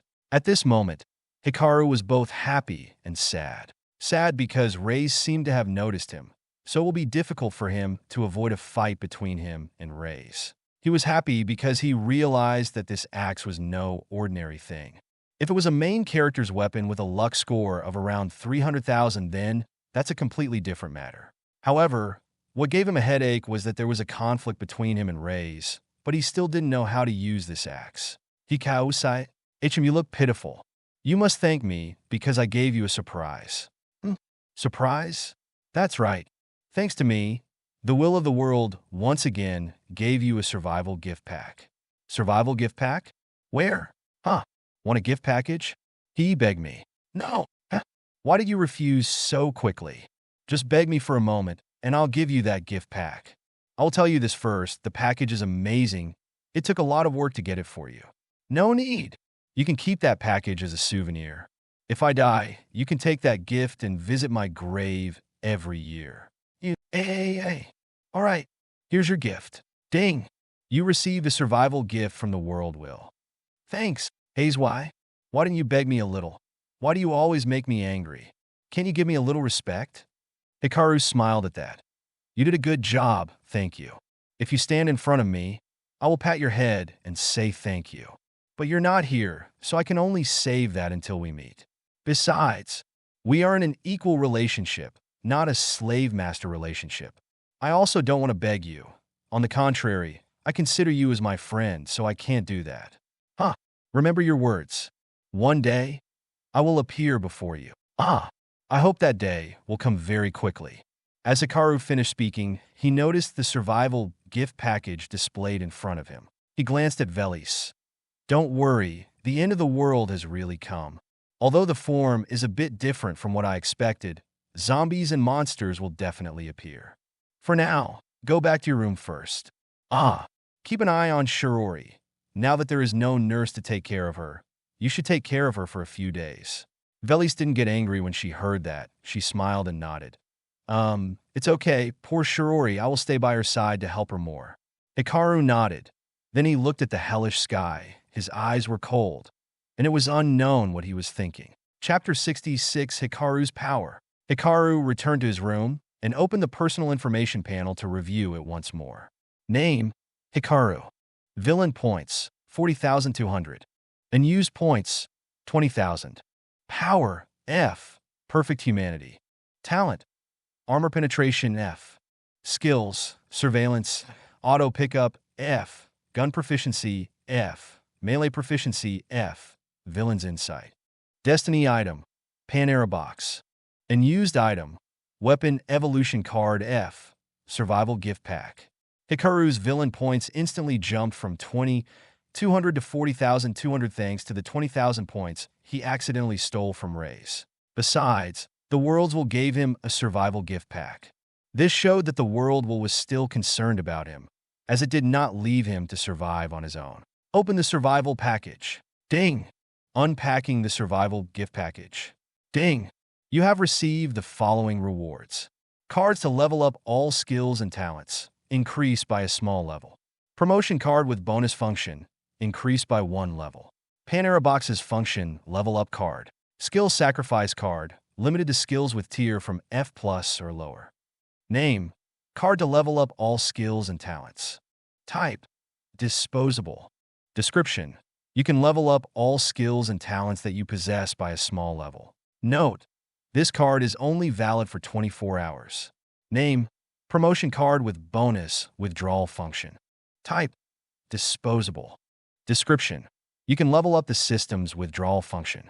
The items that you get from the bonus function will definitely be tier F or higher. Note, this card is only valid for 24 hours. Name, Panera Box's function level up card. Type, disposable. Description, you can level up the functionality of the Panera Box, storage space, and fusion space. Note, this card is only valid for 24 hours. Name, skill sacrifice card. Type, disposable. Description, you can sacrifice appropriate skills to gain more comprehensive skills. There is a 20% chance of skills you get after sacrificing old skills. Pub Future Video Beach 428. Great, excellent, wonderful. Thus, his combat power could be greatly increased. Especially the card, upgrade the function of the Panera Box, and the card, upgrade the withdrawal function of the system. However, one thing that made him a bit disappointed was that these cards only lasted for 24 hours. If they lasted forever, that would be even better. But Hikaru knew that this was impossible, as the effect of these 4 cards on him was enormous. Hikaru thought about it, and he decided to use the ranking function promotion card first. If he received a skill or item that was tier F or higher, it would be better to use other cards from the survival gift pack. Ding! You have successfully used the promotion card with the bonus function. From now on, all the items and skills you get from the bonus draw will definitely be tier F or higher. Use 9,000 luck points to withdraw. Ding! Withdrawal is in progress. Ding! You have received the following rewards. Evolving Power Potion, tier F. Good luck next time. Evolving Power Potion, tier F. Teleport card. Skill card. Light Split, tier F+. Good luck next time. Evolving Power Potion, tier F. Talent card. Assassin Mode, tier F. Good luck next time. 100,000 gold coins. Hikaru saw only 2 good luck next time and felt extremely happy. It seemed that the increase of his luck points decreased the number of good luck next time by a lot. However, there was one thing that puzzled him. The item 100,000 gold coins. What's that?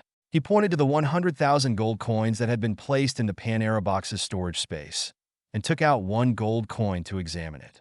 This gold coin was about the size of an ordinary coin. It was about 20 millimeters in diameter, about 15 millimeters thick, and it weighed about 5 grams. Even though it was called a gold coin, he thought it was not made of gold, but of some strange metal. On one side of the coin, an eye was engraved on it, and a very strange character was engraved on the other side.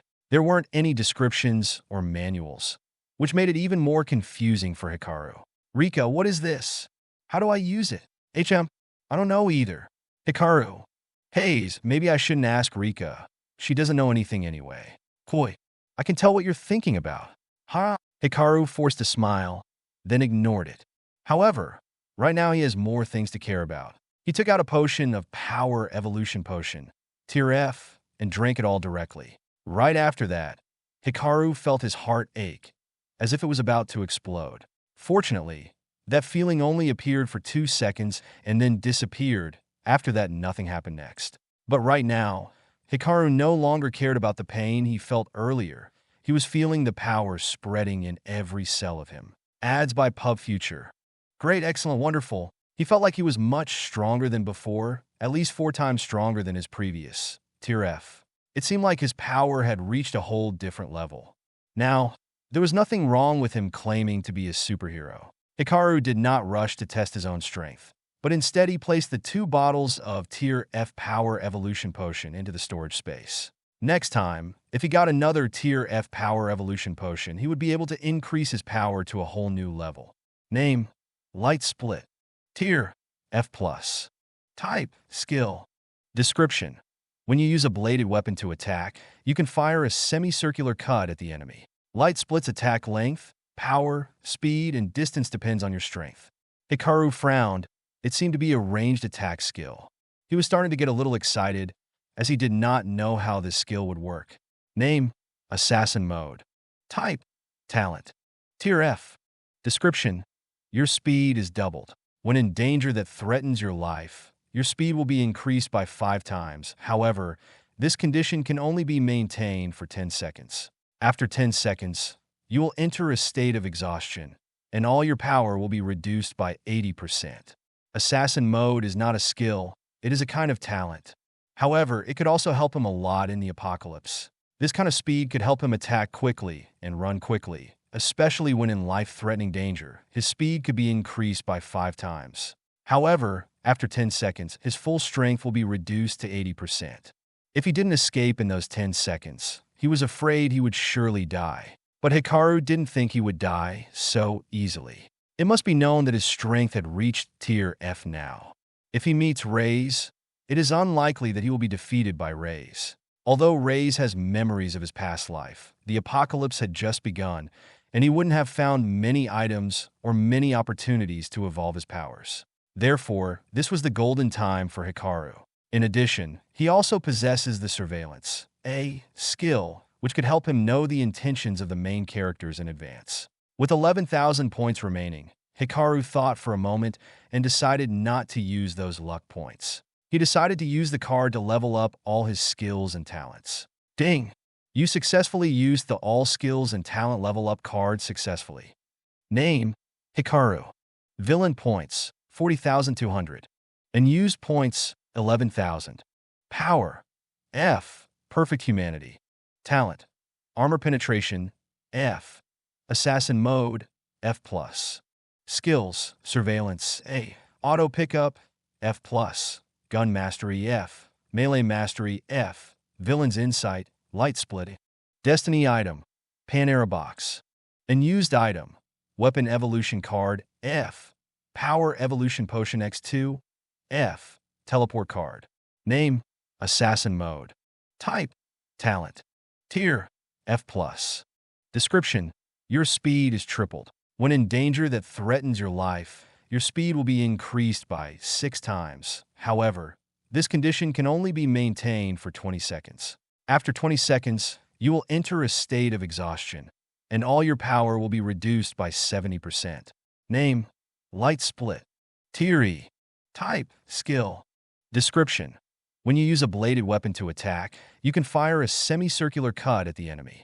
Light Split's attack length, power, speed, and distance depends on your strength. Note: Light Split's attack length, power, speed, and distance are doubled. The effect of Assassin Mode had increased a bit, and the effect of the disadvantage, Exhausted State, had also been reduced a bit. The duration was also extended. However, he preferred Light Split because it had been doubled in strength. That means that he didn't need to spend more energy, but the power of the Light Split skill had still increased by 2 times. Use the Sacrifice card. Ding! Do you want to sacrifice your gun proficiency, F, melee proficiency, F, and armor penetration, F skills? Yes. Ding! Congratulations on your new skill. Suppress Sida. Name: Superpress. Type: Talent. Tier E. Description: You can master all weapons at master level.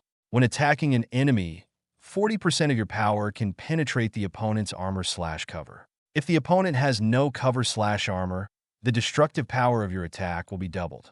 Great! Hikaru could hardly contain his excitement. Currently, with his Talent Suppress and Light Split skill, nothing could stop him. Hikaru wished he could meet Tadashi so he could try to see if his skills would be stopped by Tadashi again. Name: Hikaru. Villain points: 40,200. Unused points: 11,000. Power: F. Perfect Humanity. Talent: Suppress C. Assassin Mode, F+. Skills: Surveillance, Auto Pickup, F+. Villain's Insight, Light Split, E. Destiny Item: Panera Box. Unused Item: Weapon Evolution Card, F. Power Evolution Potion X2, F. Teleport Card. Wait! Rika, why didn't the Surveillance skill and Villain's Insight skill level up? Hayes, you should feel grateful enough. Don't be too greedy. The Surveillance skill is already Tier A. Do you think the world will give you a chance to level it up? You're not the main character. You can't hack it like them. Okay. What about the Villain's Insight skill? That skill has added a new function. You can check it out. Hikaru sighed. He was about to open the information of Villain's Insight skill when a scream rang out. Hey! That scream, it came from Shiori's room? Chapter 67, Panara's new function. When Hikaru heard the scream, he was startled, and he immediately rushed out of the room and ran toward Shiori's room. He saw Velis standing in front of the door and tried to convince Shiori to open it. Shiori, open the door. Never mind that. Isn't it the best thing that you're alive? Shiori, please stop thinking about negative things. Hikaru frowned and approached. He asked, what just happened? Velis saw Hikaru coming inside, her eyes slightly avoiding him. I'm sorry. I tried to get everything that looked like a mirror out of Shiori's room, but Shiori saw her face through the water in the sink. Hikaru frowned upon hearing that. Then he shook his head. Velis, it's not your fault. I didn't think that Shiori would do that either. That's right, he didn't think that Shiori would find a way to see her face. However, even if he thought about it, he couldn't cut the water pipes in her room. But Hikaru wasn't worried. On the contrary, he felt a bit expectant. As soon as the end of the world came, Shiori received a shock from seeing her appearance. It seems that this shock will help Shiori activate her special power. Hikaru patted Velis on the shoulder. Don't worry, I'll take care of this. Go back to your room first. Velis nodded at that. But before she left, she turned to look at Hikaru with worried eyes. Then she left. If Hikaru didn't want her to see what was going to happen, then she wouldn't. Velis didn't want to upset him, so she obediently obeyed him. Hikaru stood in front of the door, but he could still hear the voices inside the room. He heard Shiori crying, but he knew that he couldn't use force to open the door. Hikaru went outside the house, then came to the window of Shiori's room. Because the glass of the windows had been removed by Velis, it was easy for him to reach inside to open the latch. He gently opened the window, lifted the curtain of the window, and saw Shiori sitting on the ground, leaning against the door and crying. Her white bandages had fallen to the ground, revealing a horrible and ugly monster-like body that even made Hikaru frown. He took a deep breath, then entered the room. "Why did you do that?" Hearing Hikaru's voice, Shiori looked up at him in surprise. Seeing Shiori's face that was severely deformed, Hikaru was a little afraid to look her straight in the face. Shiori also knew that her face was extremely ugly, and she didn't want Hikaru to see it, so she immediately wrapped it with gauze to cover it. Hikaru sighed. He approached Shiori and carefully observed her.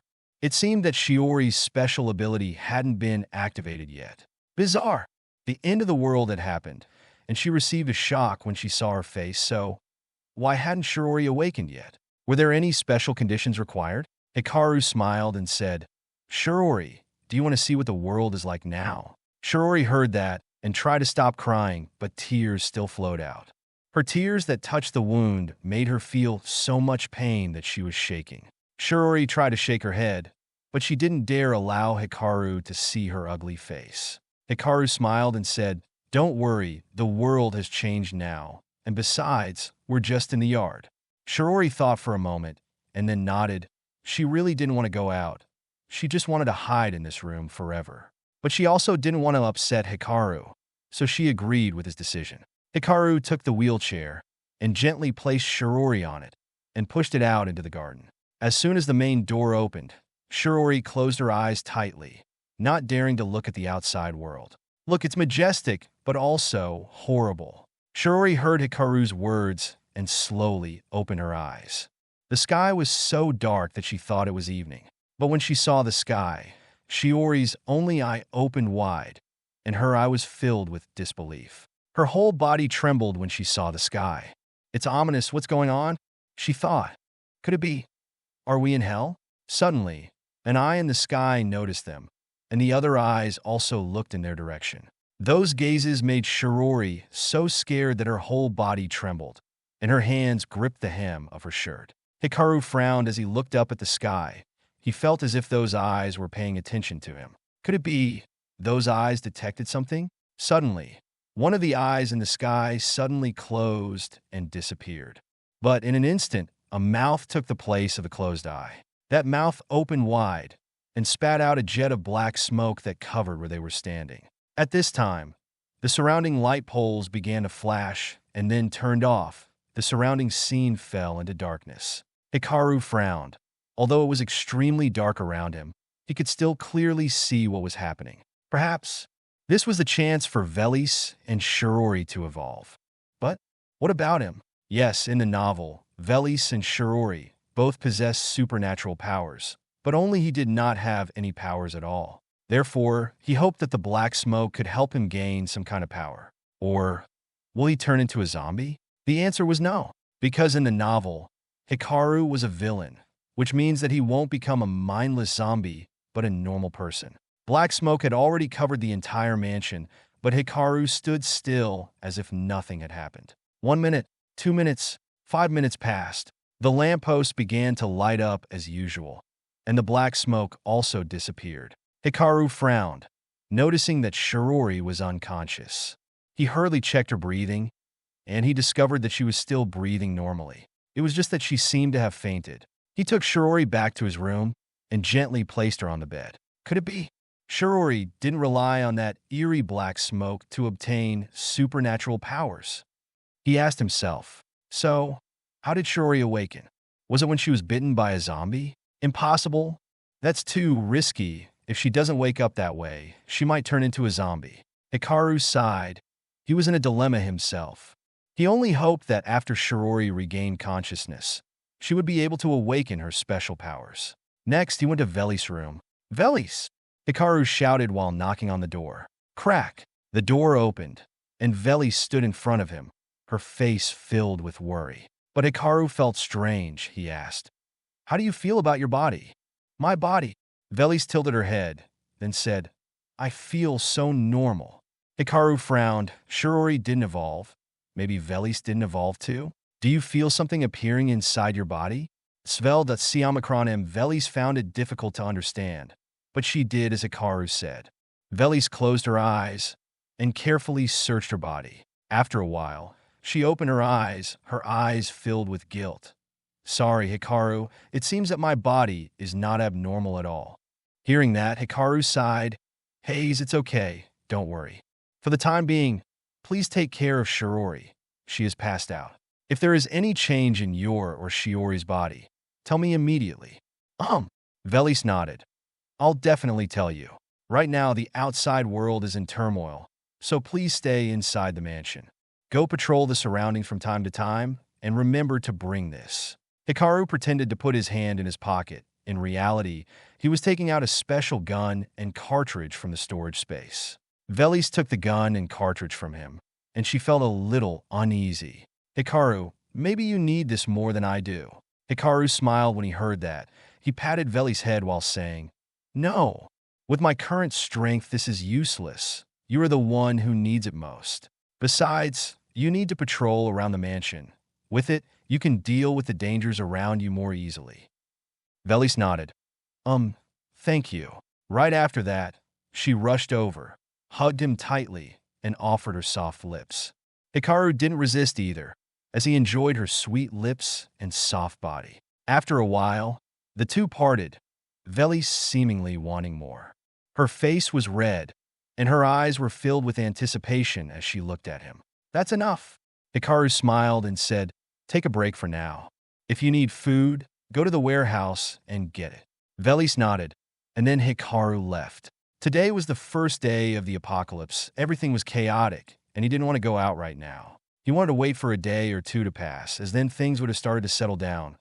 No, to be more precise, he was waiting for people to start hiding in their homes and not dare to come out. That's when he will act. Currently, he has the Panera space, which contains $300 million of food and some fuel, enough for him, Shirori, and Velis to live for 10 years. The two warehouses in the mansion were being used by him to use gasoline generators to keep the food inside undamaged. Even though he had the Panera space, he still put some food inside those two warehouses so that Velis could get it easily. But the biggest reason was that he wanted to use those two warehouses to distract the enemy. Hikaru returned to the room.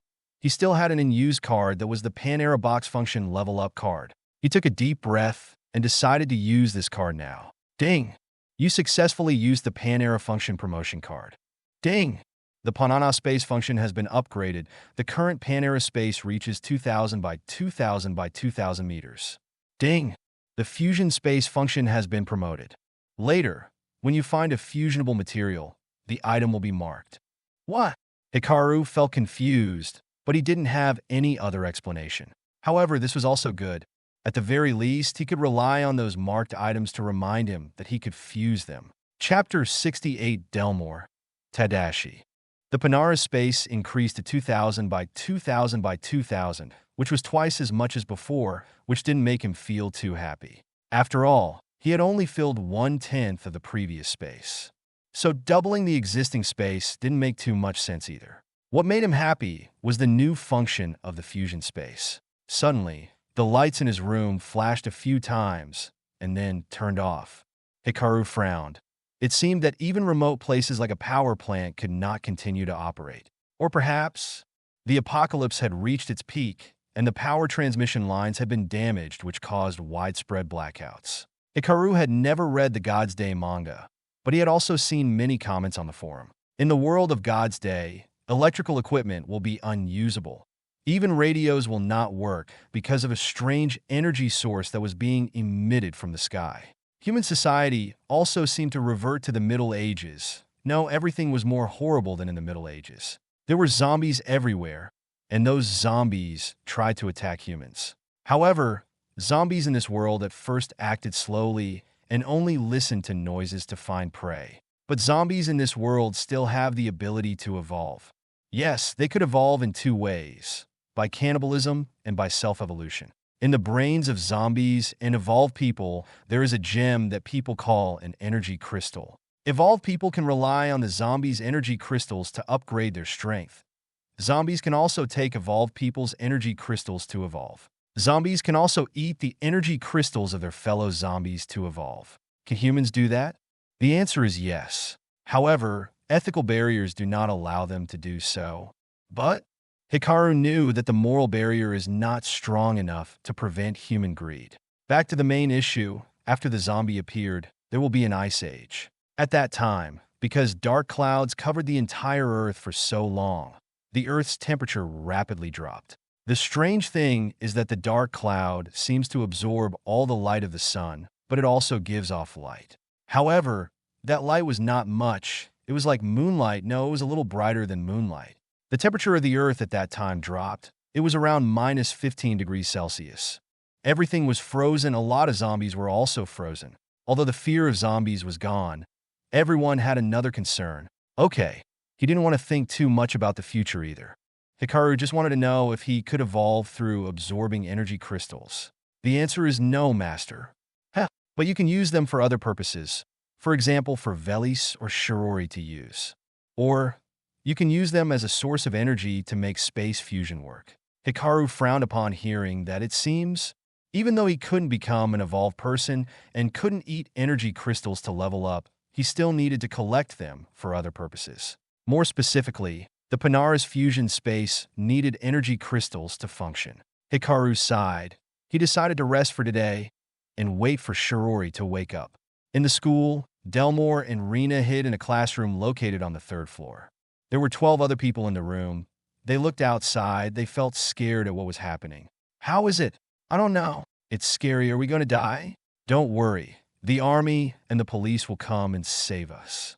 People began to reassure each other, as if they didn't want to accept this reality. Delmore frowned, but when he saw Rena, who was shaking with her head in her hands, he could only sigh. Rena, don't worry. I will protect you. Hearing that, Rena slowly raised her head to look at Delmore, then shook her head again and said, You don't need to comfort me.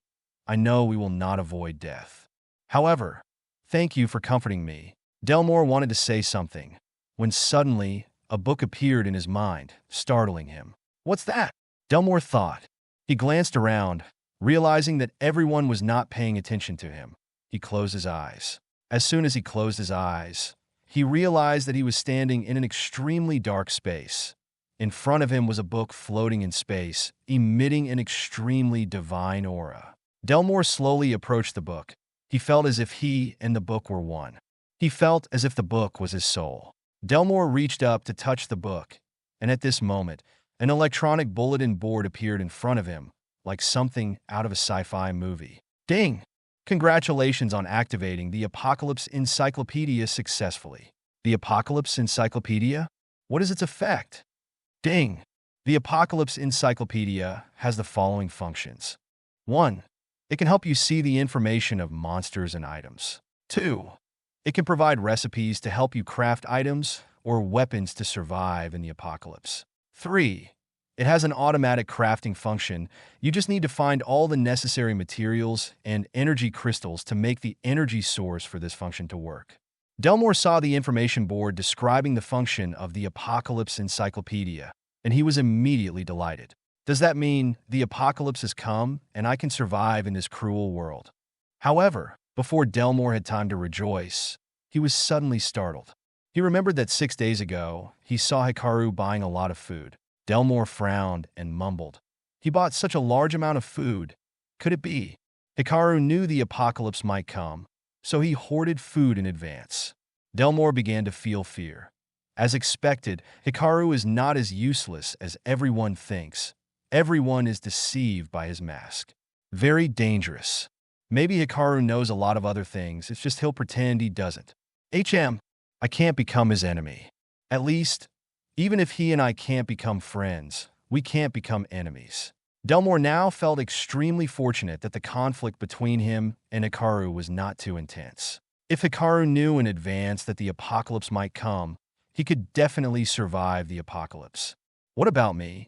Delmore thought as he watched the book hovering in front of him. In the end, he made a decision that would change his life. Elsewhere, Tadashi sat on the floor, among three bodies that he had drained of blood. He was looking out through the window. At this moment, the sword in his right hand seemed to be trying to say something.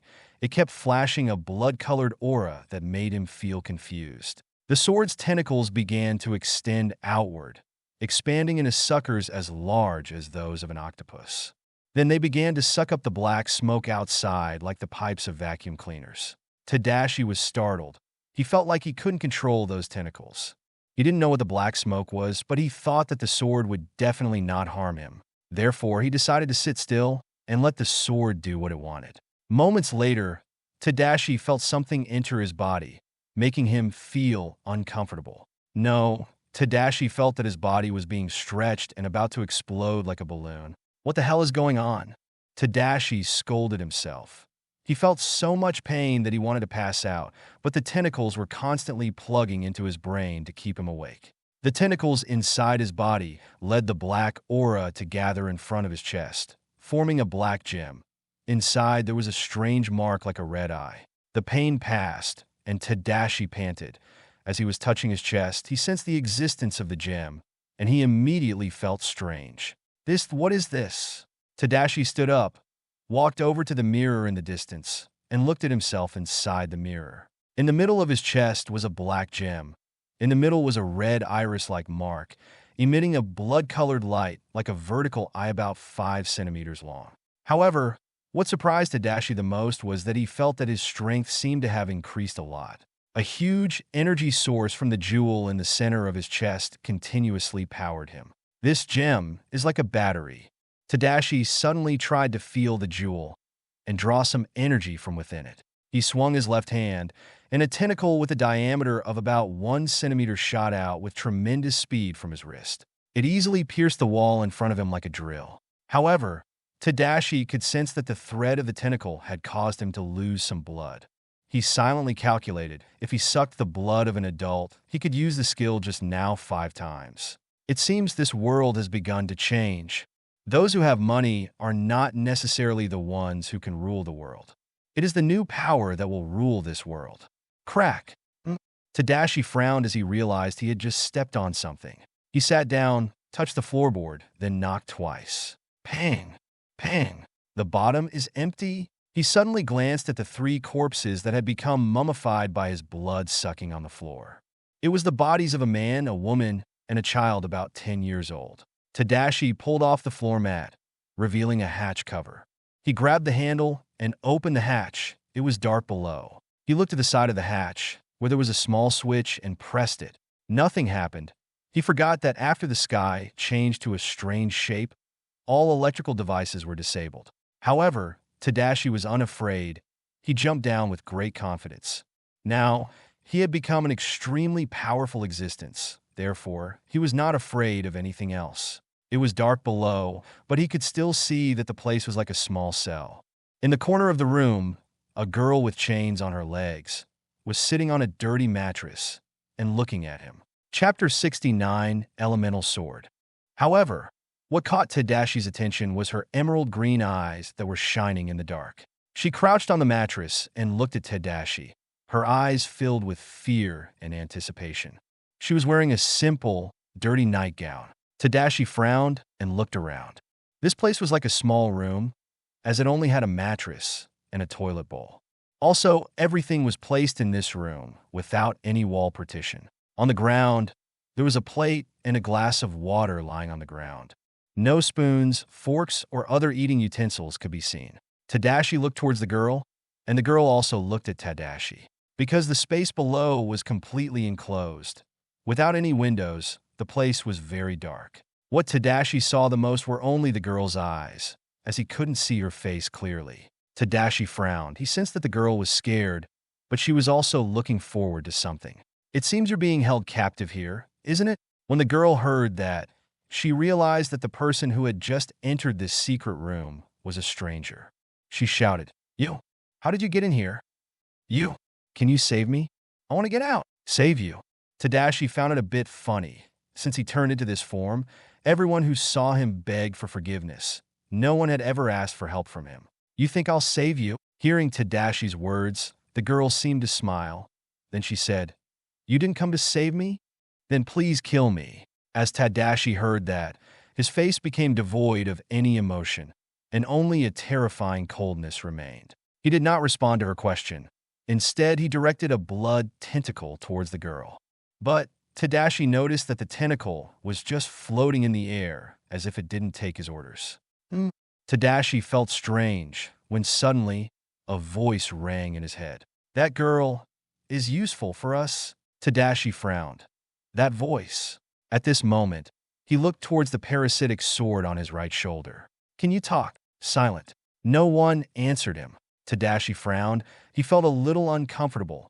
Oi, if you have taken residence on my body, you should also tell me what you are. In response to Tadashi's question, there was still silence. He looked at the girl, his eyes filled with annoyance. But he still said, Don't think you can command me, stupid human. Tadashi raised his sword and slashed it down. Chung! With the sound of metal colliding, the girl realized that the chain that was binding her legs to the ground was broken. The girl didn't have time to say anything more as Tadashi carried her on her shoulder, then left the dark cellar. PKS. Tadashi did not pity the girl.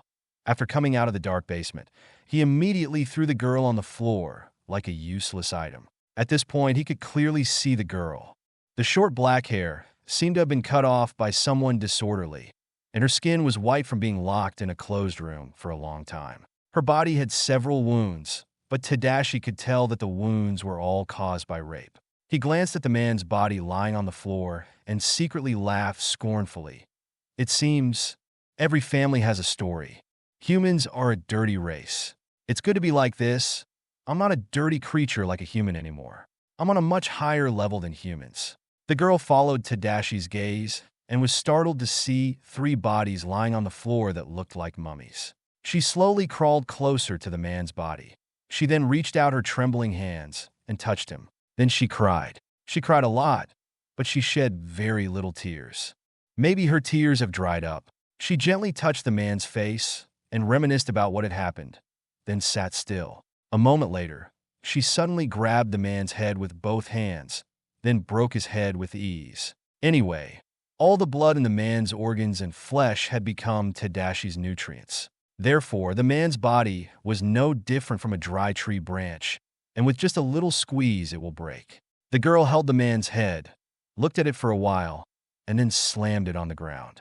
Right after that, she picked up the man's head again and hit the floor repeatedly. After a while, when the man's head was completely broken, she stopped. The girl gasped and smiled contentedly. She looked towards Tadashi, who was sitting on a chair looking outside. It seemed that she was not afraid of Tadashi's figure. She crawled up to him, touched his leg, smiled, and said, Can you bring me? I'm very obedient. I can cook, even if you don't think I'm dirty. I can serve you. Tadashi frowned, his eyes filled with disdain as he said, I don't need a useless and dirty person like you. My name is Siri. I will do anything you want. Siri didn't seem to have heard what Tadashi had just said. She seemed to feel a bit excited. Didn't you hear what I said? Tadashi frowned, his gaze gradually turning from contempt to anger. So, then why didn't you kill me? When Tadashi heard that, he turned his head and looked outside through the window. Seeing that, Siri hugged his leg and said, You want to stay here, don't you? You killed someone, you will definitely be wanted by the police. If you stay here, I will testify, or you can hide in the basement. TKS. Tadashi clicked his tongue. He really wanted to kill Siri, but his parasitic sword wouldn't allow it. It seemed to be telling him that Siri had a great effect on him, but Tadashi thought for a moment and then said, Clean this place up. After saying that, he went upstairs, found an empty room, and then slept on the bed. Siri was overjoyed hearing that. She struggled to stand and then looked at the 3 bodies on the floor, her face showing no signs of fear. Tomorrow, Hikaru lay on the bed as he continued to use the bonus withdrawal function. Ding! Do you want to use 9,000 lucky points to get 10 draws? Yes! Ding! Initiating the bonus draw, you get the following rewards. Good luck next time. Melee Mastery Card F. Gun Mastery Card F. Good luck next time. Good luck next time. Power Evolution Potion F. Svel.Siomicron M. Purifying Pharmaceuticals. Power Evolution Potion F. Good luck next time. Weapon. Elemental Sword F+. Hikaru saw that the good luck next time appeared 4 times, and he felt a little disgruntled in his heart. However, he couldn't ask for more. He wasn't the main character anyway, so he couldn't expect that high-level items or skills would appear at every draw. Power Evolution Potion, gun proficiency, and melee proficiency, he understood. Now that he didn't need those things anymore, he decided to give them to Velis. Anyway, for now, Velis would be in charge of this mansion while he's out. She must be strong enough to safeguard this place, or else this place will be found and taken by the main characters. It must be known that Velis is a main villain, almost a boss villain. She almost became the heroine, a member of Tadashi's harem. However, because readers don't want that, the author helped Velis commit suicide, ending the life of a character in his novel. Therefore, Hikaru felt that investing in Velis was the right thing to do. Hikaru continued to look towards the Purifying Potion. Name: Purifying Potion. Description: if anyone is poisoned by a zombie or a monster, as long as they don't completely become a zombie, after using the Purification Potion, the zombie poison in their body will be purified. Purified? This? Hikaru thought for a moment. He felt that this was a very good thing. Thanks to this potion, he could go out without worrying about being attacked by zombies. However, he only had 1 purification potion at the moment, so he needed to be careful. Name: Elemental Sword. Tier: F+. Description: this sword can use the element that the user of this sword possesses. For example, a person who has the ability to use the element of fire. When using this sword, they can use that element more easily through the sword. Elemental attacks through this sword will be doubled. Hikaru felt that this sword was a great weapon. However, he was not an evolved person. Usually, the evolved person will possess a special ability or some kind of element. In the novels, Velis was an evolved person who possessed a fire elemental affinity. Her strength and ability to level up was awesome. That's why she was able to fight Tadashi, and the author wanted her to be Tadashi's woman. The problem, however, was that the current Velis doesn't display any special abilities. Maybe because he changed the future, Velis no longer possessed special powers. Although he possesses the Power Evolution Potion, which could make Velis stronger, it would be better for her to have special powers. He got up, walked out of the room, and found Velis. It was only 7 a.m., but the sky was still very dark, as if it was 6 p.m. right now. Although the eyes and mouths in the sky had disappeared, the dark clouds had not yet dissipated. He saw Velis entering the house, with a gun in her hand and a small basket in the other. Seeing Hikaru, Velis smiled and said, "Wait a minute, I will cook breakfast for you right away. I just patrolled the outside once, and everything's safe." Hikaru nodded. After all, this was the main character's shelter. If this place was in danger, there is no safe place. He said, "Velis, wait. I want you to try using this sword." Hikaru gave the elemental sword to Velis, who, despite her confusion, still held the sword he gave her. The moment Velis held the sword in her hand, the sword immediately emitted a dazzling red and white aura. Chapter 70: Surveillance. The sword was disintegrated into tiny dust by those 2 beams of light and flew around Velis' right hand. After a while, they slowly fused with her arm and became a bizarre tattoo on the back of her hand. This is... Velis raised her hand in front of her face, studying it as if she didn't understand what was going on. However, Hikaru's face revealed an unbelievable surprise. "Velis, close your eyes quickly. Feel the tattoo on the back of your hand." Velis was startled when she heard Hikaru's words, but she still immediately did as he said. She closed her eyes and carefully felt the tattoo on the back of her hand. Although she didn't know how to feel the tattoo, as long as Hikaru wanted her to that, she would try to do as he said. As soon as she closed her eyes and thought about the tattoo, a flood of information hit her brain, startling her. Velis opened her eyes, and it was as if she had just realized something terrible. She suddenly reached out her hand, and a fireball and an ice ball the size of a tennis ball appeared. They were floating in the air, only about 10 centimeters from Velis' hand. The fireball and ice ball didn't seem to affect each other. On the contrary, they tended to fuse together. They came closer together. Then, the ice ball suddenly split into a small groove. The fireball immediately rushed inside the ice ball through that crack. A strange thing appeared in front of Hikaru.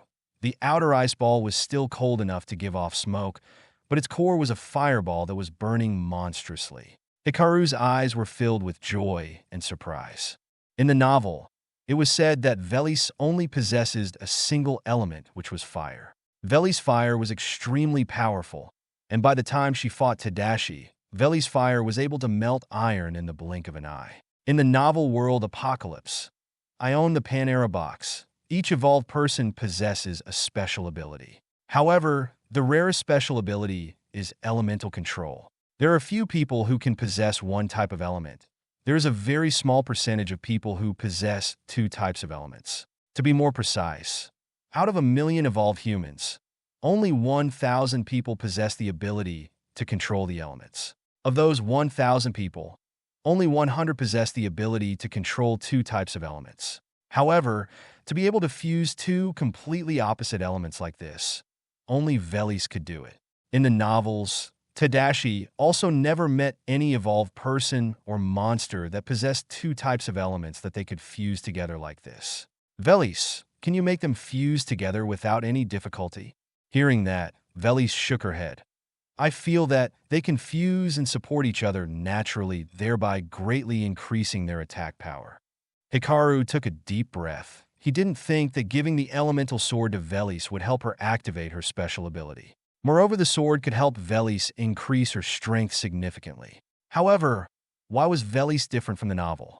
Was it because he interfered that Velis became stronger? Master, Tadashi has changed, so Velis has to change too. That's normal.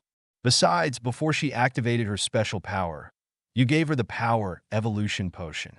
Hearing that, Hikaru gradually understood why Velis was different from the novel. In the novel, she was a villain who could face Tadashi, and her strength nearly killed Tadashi many times. Tadashi was currently now much stronger, as his luck had also skyrocketed to 75,000. Perhaps that is the main reason that Velis' abilities have also been enhanced to be suitable for the role of Tadashi's enemy. Of course, there's no denying Hikaru's credit for giving Velis a power-evolving potion before she activated her special ability. After that, Hikaru took Velis outside, stood in the courtyard, and said, Velis, you should try to use your skills to attack that pine tree. Hearing that, Velis nodded, and threw the ice ball wrapped in a fireball at the pine tree over 10 meters in the distance. The fire ice ball flew at an arrow-like speed, hitting the trunk of the pine tree. Bam! There was a loud bang, and the pine tree was instantly frozen. However, Hikaru could see that behind the ice that was confining the outside, the pine tree inside was burning like a block of embers. But what was more bizarre was that even though the pine tree was burning like a torch, the ice covering it was still extremely cold and showed no sign of melting. Hikaru approached and placed his hand on the outer layer of ice. The moment his finger touched the ice, it seemed to spread to his hand. The terrible cold startled Hikaru, and he immediately withdrew his hand. Although he acted extremely fast, his fingers were still covered by a very thin layer of ice. What was more frightening was that although the outside of his finger was covered with a thin layer of ice, he felt that his finger was burning from the fire. The feeling of cold and heat made him feel a little uncomfortable and painful. Awful. Is this the power of Velis? He thought. Hikaru, are you okay? Velis hurriedly approached Hikaru and examined the wound on his finger, her face filled with worry. Sorry. Hikaru, sorry? Hikaru was not angry. On the contrary, he smiled as he was extremely satisfied. Haha. He put his other hand on Velis' head and patted her head as he said, Don't worry, I'm fine. Just a small wound. But you surprised me with your strength. Velis, you did a great job. Really? Velis heard that and smiled. She felt extremely happy and warm inside. Hikaru looked towards the pine tree and said, Your strength is extremely rare. The outer layer of ice is like a prison, not allowing those trapped inside to escape, nor allowing those on the outside to get close. Even those trapped inside the ice will be burned to death. If anyone dares to come near them, they will suffer the same fate. Velis, you should try to make good use of your powers, understand? Velis nodded, his face filled with confidence. I will try not to let you down, but can you cancel it? Hikaru pointed towards the frozen pine tree and said. Velis felt a little embarrassed. I don't know either, but I'll try. She put her hands forward. Then, a gust of wind rose. The outer layer of ice gradually melted, but it did not melt into water, but turned into many tiny snow dust particles. What surprised him more was that the ice that covered the outside of the pine tree had disappeared, and the pine tree also fell to the ground, breaking into countless pieces of burning coals. It seems, as long as someone is hit by Velis' ice fireball, they will surely die, and there was no way to save the person. Velis, how can you fuse those two elements together so perfectly? Velis turned her head to look at Hikaru, trying to remember what she had just done, but then she could only shake her head. Hikaru, sorry. The way I fuse or use those two elements is like a part of my memory. It's already there. Just like breathing, I can easily control it with my thoughts. Hikaru nodded. It's okay. I understand what you just said. This is my next gift to you. He gave Velis 2 cards, Gun Mastery and Melee Mastery. She held the 2 cards in her hand, as she did not know how to use them. Hikaru suddenly reached out his finger and touched the 2 cards. They instantly turned into countless particles of light that fused into Velis' head. Velis felt the memory in her head and found this extremely hard to believe. Her gaze on Hikaru right now was not only filled with love, but also filled with admiration. Like a believer looking at the god she worshipped all this time. Although she was very curious, Velis knew that Hikaru had many secrets that could not be told. She also didn't want to make him feel like she's a curious cat. For now, perhaps you have the ability to protect this mansion. Velis nodded. Don't worry, I will try to protect this place because this place is our home. After saying this, Velis lowered her head so that Hikaru couldn't see her blushing face that was like a ripe apple. Hikaru smiled and didn't say anything more. Velis hurriedly ran into the house and started making breakfast. Hikaru came in after, and upon seeing Velis using her fire element to cook, his expression was a bit ___. You. Hearing Hikaru's voice filled with surprise, Velis hurriedly explained. I find the fire element to be a bit convenient. If we use this, then we don't need to use a lot of the resources we've accumulated. That way, we can save a lot of gas. Hikaru felt that Velis seemed to be starting to save a bit too much. But that's also good. If she uses her ability a lot, her proficiency will also increase. After breakfast, Hikaru let Velis patrol around the mansion. In the middle of the mansion there is a watchtower. Velis could stand there and observe everything around. Hikaru went to Shiori's room, and seeing that she still hadn't regained consciousness, he sighed and felt a bit frustrated and confused. Could it be that when the apocalypse hits, Shiori has to fall asleep to be able to awaken her special powers? Hikaru used the skill Surveillance. This was a skill that the world will gave him so that he could know what the main characters he had met are doing right now. Ding! You successfully used the skill Surveillance on Delmore and Tadashi. Delmore, having awakened the Apocalypse Encyclopedia yesterday, is researching the use of the book and gathering materials. Today, he will craft his first weapon, a sword that can keep him alive. Luck increased to 55,000 points. There are no other plans for tomorrow. Tadashi, successfully awakened Blood Crystal Core, increased strength. Found a girl named Siri who possesses special powers. Currently, Tadashi still doesn't know what her ability is. Tadashi's luck increased to 80,000. Chapter 71. This game is super hard, right? Delmore awakening the Apocalypse Encyclopedia is normal. He is the main character. Maybe he will lead the students in the university and make that place his base. However, what Hikaru noticed was Tadashi. Tadashi rescued a girl with a special ability named Siri, which means Hikaru suddenly remembered Shiori. Was it because he took Shiori from Tadashi that Tadashi could meet another heroine with similar abilities to Shiori? Impossible. Even though Hikaru didn't accept the thought that had just popped into his mind and his heart, he felt that the speculation just now had a very high chance of happening. Maybe. That's why Shirori didn't awaken her special powers but fell into a coma. Hikaru shook his head, as he didn't want to think about it. He could only wait for the next few days and hope that the skill surveillance could give him an answer. Next, he looked at Layla's information. Layla, evacuating survivors to run out of the city to the suburbs. There aren't any other plans or lucky opportunities yet. Hikaru didn't feel surprised after all. Layla is a police officer anyway. That's what she should do. He shook his head, went to the dining room, and waited for Velis to make breakfast. While having breakfast with Velis, he told her some information about this world, as well as the fact that there was a crystallized energy stone inside the zombie's brain. If a zombie attacks the mansion, she was to destroy them and take the energy that crystallizes inside their brains. After having breakfast, Hikaru went out of the mansion.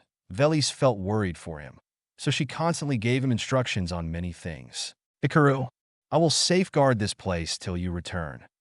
Hikaru felt a bit amused because Velis' words were like a goodbye. It must be known that the apocalypse just started yesterday, but now Hikaru's power had reached Tier F, and he even possessed many powerful skills. It was impossible for him to die in the early days of the apocalypse, unless he met Rei's or Tadashi.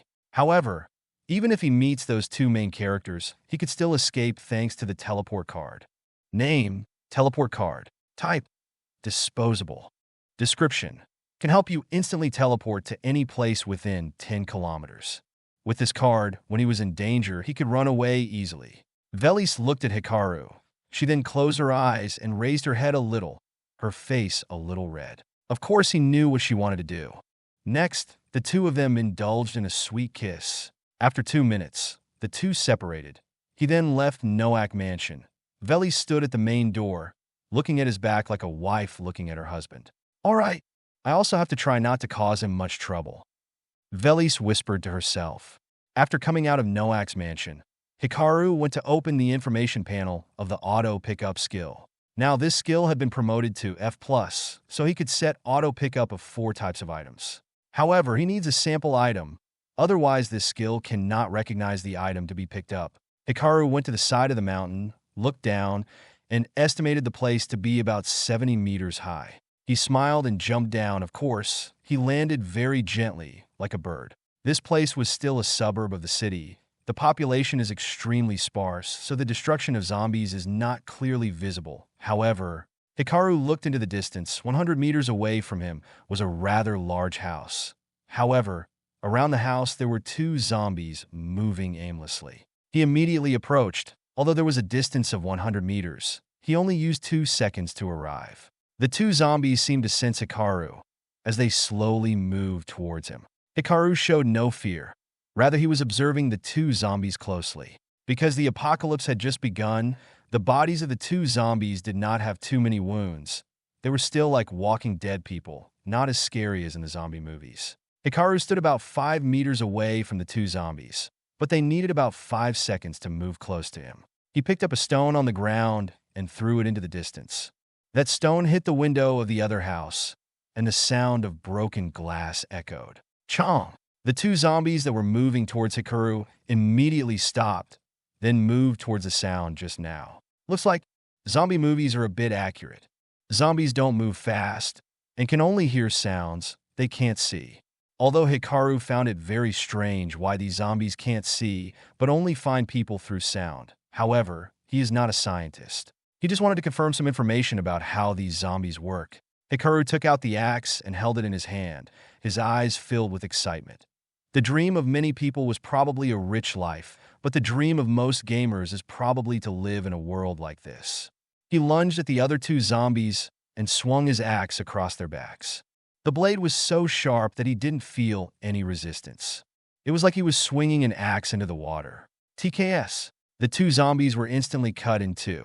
Their lower body was still standing from the waist down, but their upper body had fallen to the ground, their viscera spilling out. Even so, those 2 zombies could still move. They crawled on their faces with both of their hands facing towards Hikaru. He frowned and thought in his heart. It seems that their heads can only be cut off or smashed to completely kill them. He swung the axe and split the heads of the 2 zombies in half, as if he was cutting 2 blocks of tofu.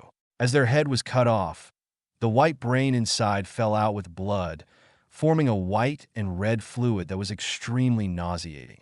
Hikaru tried to hold back his vomit as he reached into the pile of white brains and groped for something. He could feel the wetness of the human brain wrapping around his hand, accompanied by an unpleasant fishy smell. Fortunately, he quickly found what he needed. Hikaru took from the red and white mixture a small stone the size of a thumb, black like a polished coal. He opened the system information panel, selected the auto pickup skill, then placed this crystallized energy pellet in one of the 4 empty cells. Ding!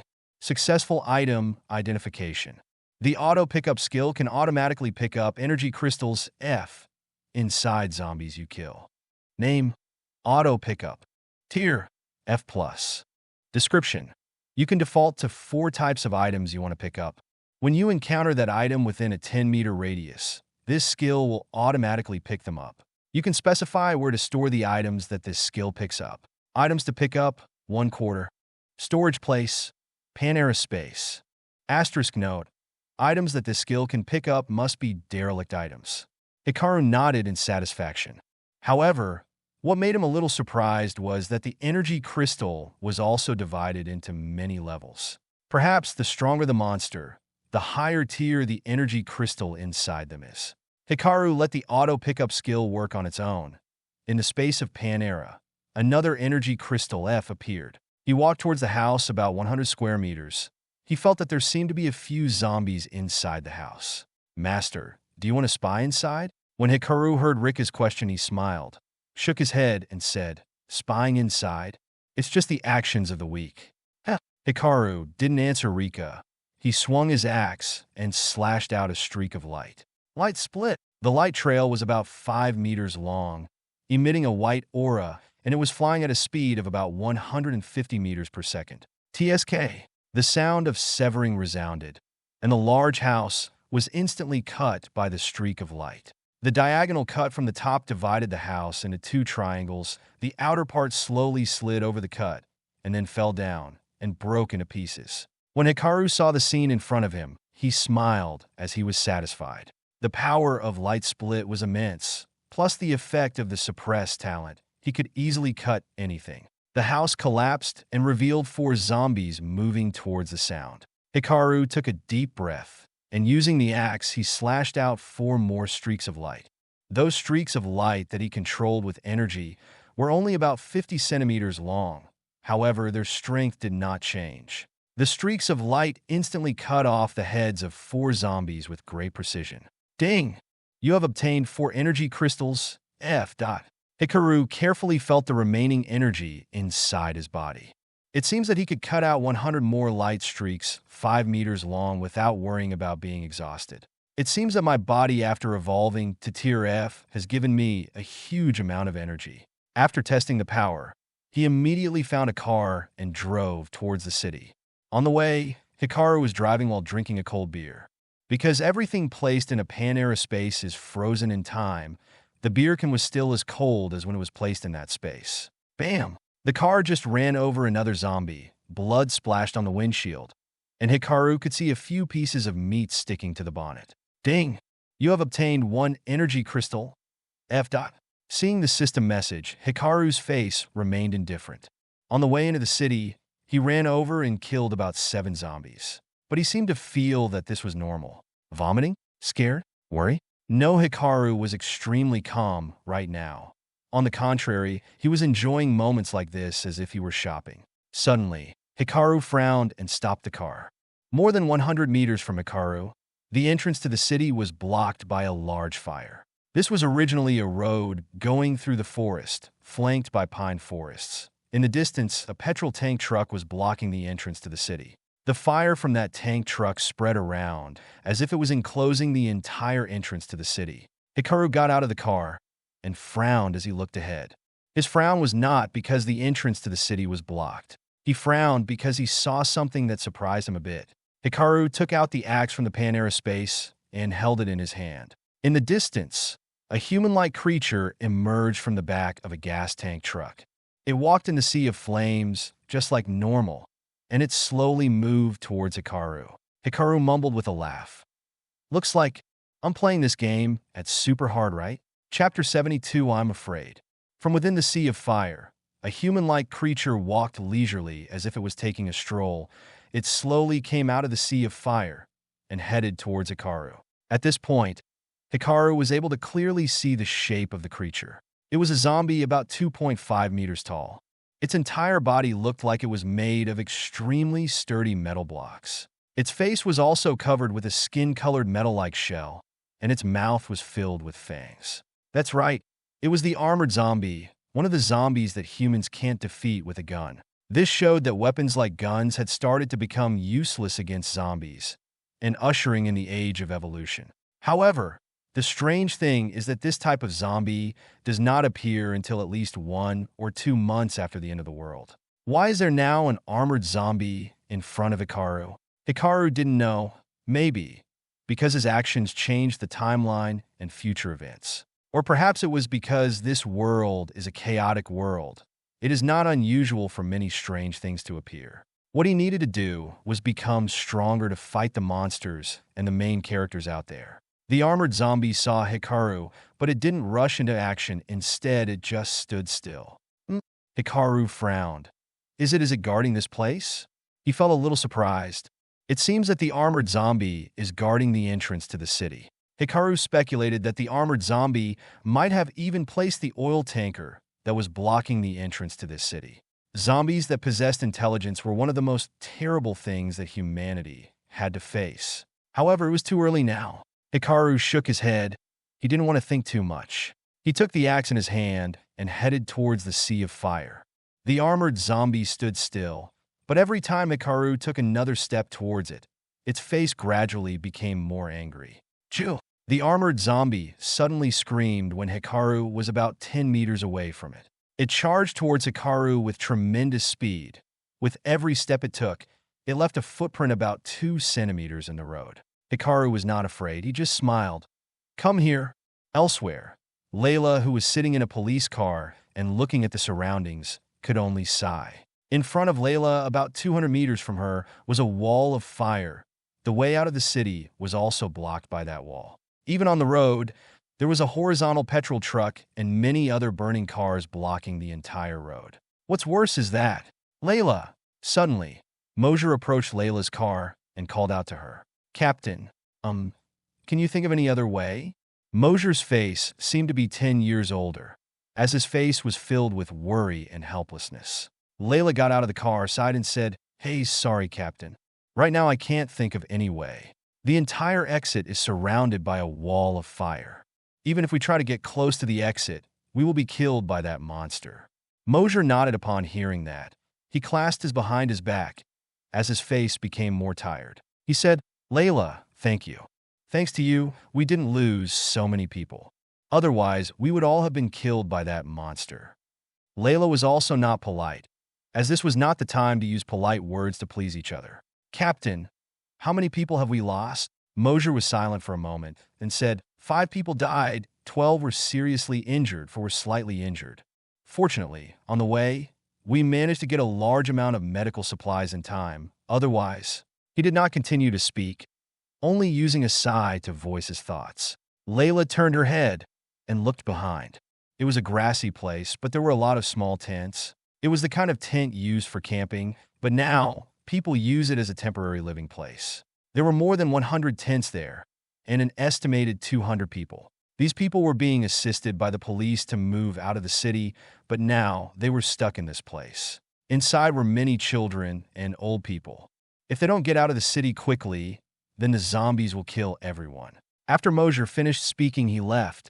Layla looked up at the sky that was filled with dark clouds. However, those clouds gave off an eerie light that replaced sunlight. Although it was not comparable to sunlight, it was at least enough to illuminate this world. Layla, Akiko? Layla felt a bit surprised. She asked, Aren't you resting? How's your wound? Akiko shook her head. It's okay. It's much better. Luckily, it wasn't caused by a zombie, she said as she held up her white bandaged arm for Layla to see. Layla breathed a sigh of relief seeing that. However, Akiko did not feel happy, her face filled with sadness. I never thought that one day the world would end this way. Layla sighed. Hayes, don't worry, I promise everything will be fine. Humanity has developed to this day. It is not possible to perish just because of zombies. Akiko shook her head. You seem to be very optimistic, but what I find most confusing is how did Hikaru know the end of the world is coming? Layla also remembered the night she and Hikaru first met. It seems my guess is correct. No, maybe my guess is wrong. However, it is also very close to the truth about this world. Hikaru, you're interesting. Layla suddenly felt like meeting Hikaru right now.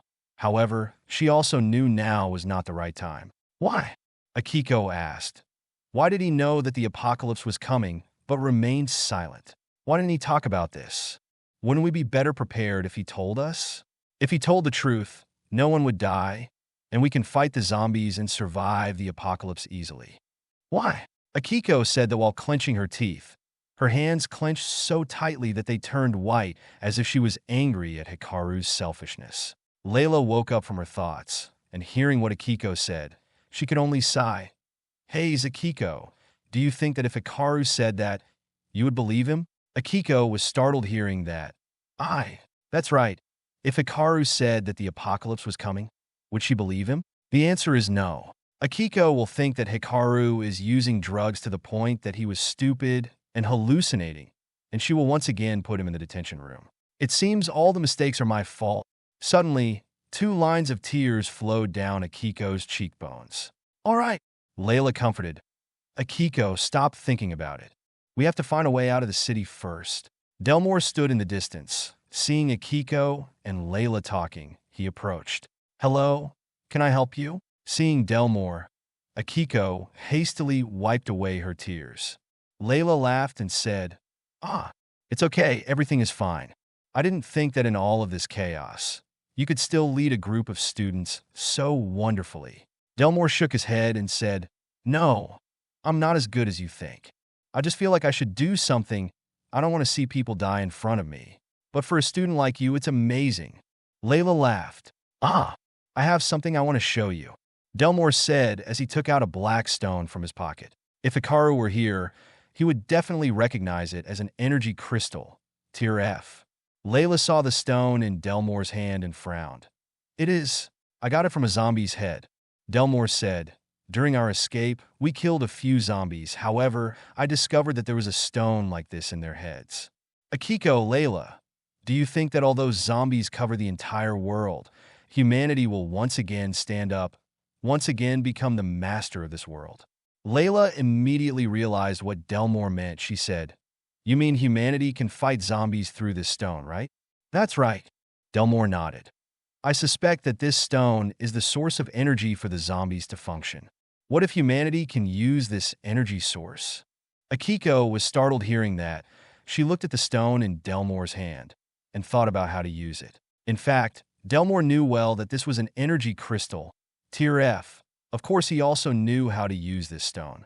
However, if he knows too many things, people will suspect, which will lead to the fact that he owns the Apocalypse Encyclopedia, which will be discovered by everyone. He followed Hikaru's example and hid everything, while also pretending like he didn't know anything. But he didn't want to see people die in front of him. At least, he didn't want to kill too many people. Because of that, Delmore decided to pretend that he had stumbled upon important information. Of course, he won't say it, he was just suggesting. After that, it is based on people's ability to find out the truth. Layla heard it and took the stone in her hand. She didn't look at the stone much, but looked at Delmore. Delmore, you know how to use this stone, right? Why do you say that? Delmore was startled. He hastily explained, I just feel that this will open a new era for humanity. If I knew how to use it, I would have been using it for a long time. Why should I tell you this? Layla didn't answer. She just smiled mysteriously. Delmore hurriedly changed the topic. Can't we use guns to attack the zombie? Akiko shook her head. Impossible. That zombie skin looks like it's made of pure steel. Even a gun shot at close range can't scratch it. Luckily, it is just around the entrance to the city. If it attacks us, I'm afraid. Even though Akiko didn't finish talking, Delmore understood that if that zombie attacked this place, everyone would die. Chapter 73, Velis. Not Rena. Delmore frowned. He did not think that after using so much effort to get to this place, In the end, he could not leave the city. It must be known that he led a group of 20 students, including Rina, to survive. He did not understand why he was so lucky that during the move, his group did not encounter any danger. The moving process was unbelievably smooth. He even killed a few zombies and obtained some materials to make weapons according to the recipe of the Apocalypse Encyclopedia. If Hikaru knew Delmore's thoughts, he would surely say that it was thanks to the protagonist's aura. However, Delmore felt that the function of the Apocalypse Encyclopedia was still lacking in that it did not automatically mark the material he was looking for. That's right. Delmore had to rely on his eyes to discern where the ingredients he needed were in the middle of a pile of rubble and countless things around. Because of that, Delmore felt that he had missed out on a lot of things. Perhaps there were a lot of materials lying underneath the ruins that he had not discovered. But he also knew that this was not the time to be greedy. He needed to get out of the city as quickly as possible, and it seemed that everyone else had the same idea as him. That's right, there were too many people living inside the city, so the number of zombies was too much. Only by leaving the city and going to the remote suburbs that the chance of survival is higher. However, Delmore found it difficult to understand when the exit was blocked. There was even an extremely powerful zombie, whose skin was impenetrable to bullets. He sighed and asked, "Isn't this the only way out of the city?" Layla nodded. "There are actually 2 roads, but they are all blocked. There's even a wall of fire around the city itself, so people can't run out. If we try to break through this firewall, we will die before we get out of it." Delmore sighed. He said, "Hey, so are we just going to have to wait here in despair?" Layla replied, "I am thinking of a way too. However, the main problem is not the firewall, but that monstrous zombie. There were a few policemen who tried to find another route, but no matter where they went, they were stopped by that zombie. Moreover, it easily killed all the police who were looking for the way." "Can a zombie patrol a large area?" Delmore asked, confused. Layla shook her head while speaking. "Impossible. But there is a problem, and it is that the zombie seems to know how to control other zombies from afar." "What?" Delmore was startled when he heard what Layla said. "You mean that particular zombie is controlling other zombies to block the way out of the city?" Layla nodded. "That's right. If we don't encounter that special zombie, we will still be surrounded by other normal zombies." "What about the other way? Can't we get out of the city that way?" Layla shook her head. "The other way out of the city is a bridge. However, that bridge was broken." "Broken? A giant bridge is broken?" Delmore was so surprised he couldn't believe his ears. "That's right," Layla said. "Not only that, the surrounding boats were also punctured. There seems to be an organization that has done these things so that we can't leave the city." As Delmore heard this, he was surprised, and his expression quickly went from disbelief to fear. "Is someone trying to lock us inside the city? Also, can that person control zombies to get in our way?" Delmore suddenly thought of the only person who could do this, and that was Hikaru. However, Delmore shook his head. If Hikaru could do that, he wouldn't need to stock up on food. Delmore suddenly sighed and said, "It would be good if Hikaru was here. Maybe he would know what was going on and know how to deal with this problem." Layla was a little surprised to hear that. "Ah, it's the first time I've heard of someone who values Hikaru as much as you do," Layla said while glancing at Akiko. Akiko saw Layla's gaze and just lowered her head, a look of disappointment on her face. Delmore frowned, as he wondered what Hikaru was doing right now. Then he shook his head, trying to dismiss the thought. He looked at Layla and asked, "So, what should we do now?" Layla looked at the sea of fire not far from them, then looked at the jewel in her hand again. "Perhaps you're right. We must discover the power hidden within this stone. Maybe this is what will help us defeat zombies. However, we do not have much time for research. I think we should use all our strength to break through. I think this is the only way." "You mean?" Delmore asked suspiciously. "That's right. We will use all the cars in this place to rush out at once. Maybe that way there will be a lot of casualties, but at least we will get out of this place. It's better than sitting here and waiting for death to come slowly to us." Hearing Layla's words, Delmore nodded, feeling that was the only way anyone could do it right now. Ads by Pub Future. "When does it start?" he asked. "Starting from now? As quickly as possible, before that strange zombie gathers many other zombies to this place." I will call everyone and inform them. Layla nodded. Thank you. After Delmore said that, he turned to leave. Layla followed his back, and she even felt that her previous guess seemed to be a bit accurate. Delmore was like a main character in a novel.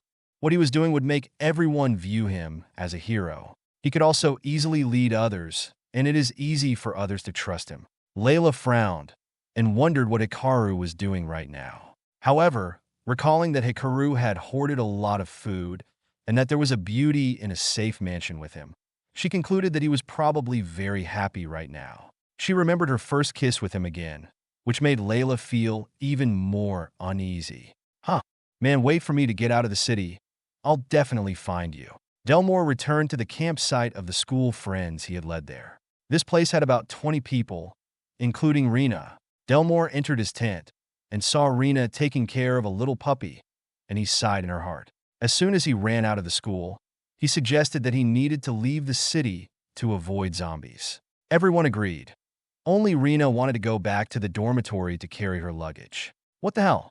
Luggage? Did she really think they were going camping? A fun camping and watching the zombies roam in the dawn light? Despite everyone's objections, Delmore also didn't want to see Rena sad. He decided to protect her and explained that they didn't have time to go back to get her luggage.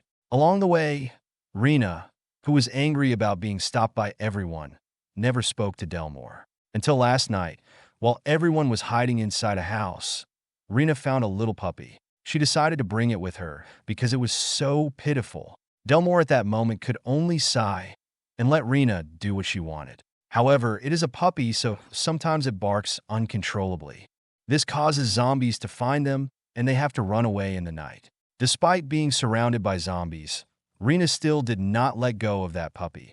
She still carried it with her until now. At this moment, seeing Rena sharing the biscuits they got at the supermarket with the puppy, he could only sigh.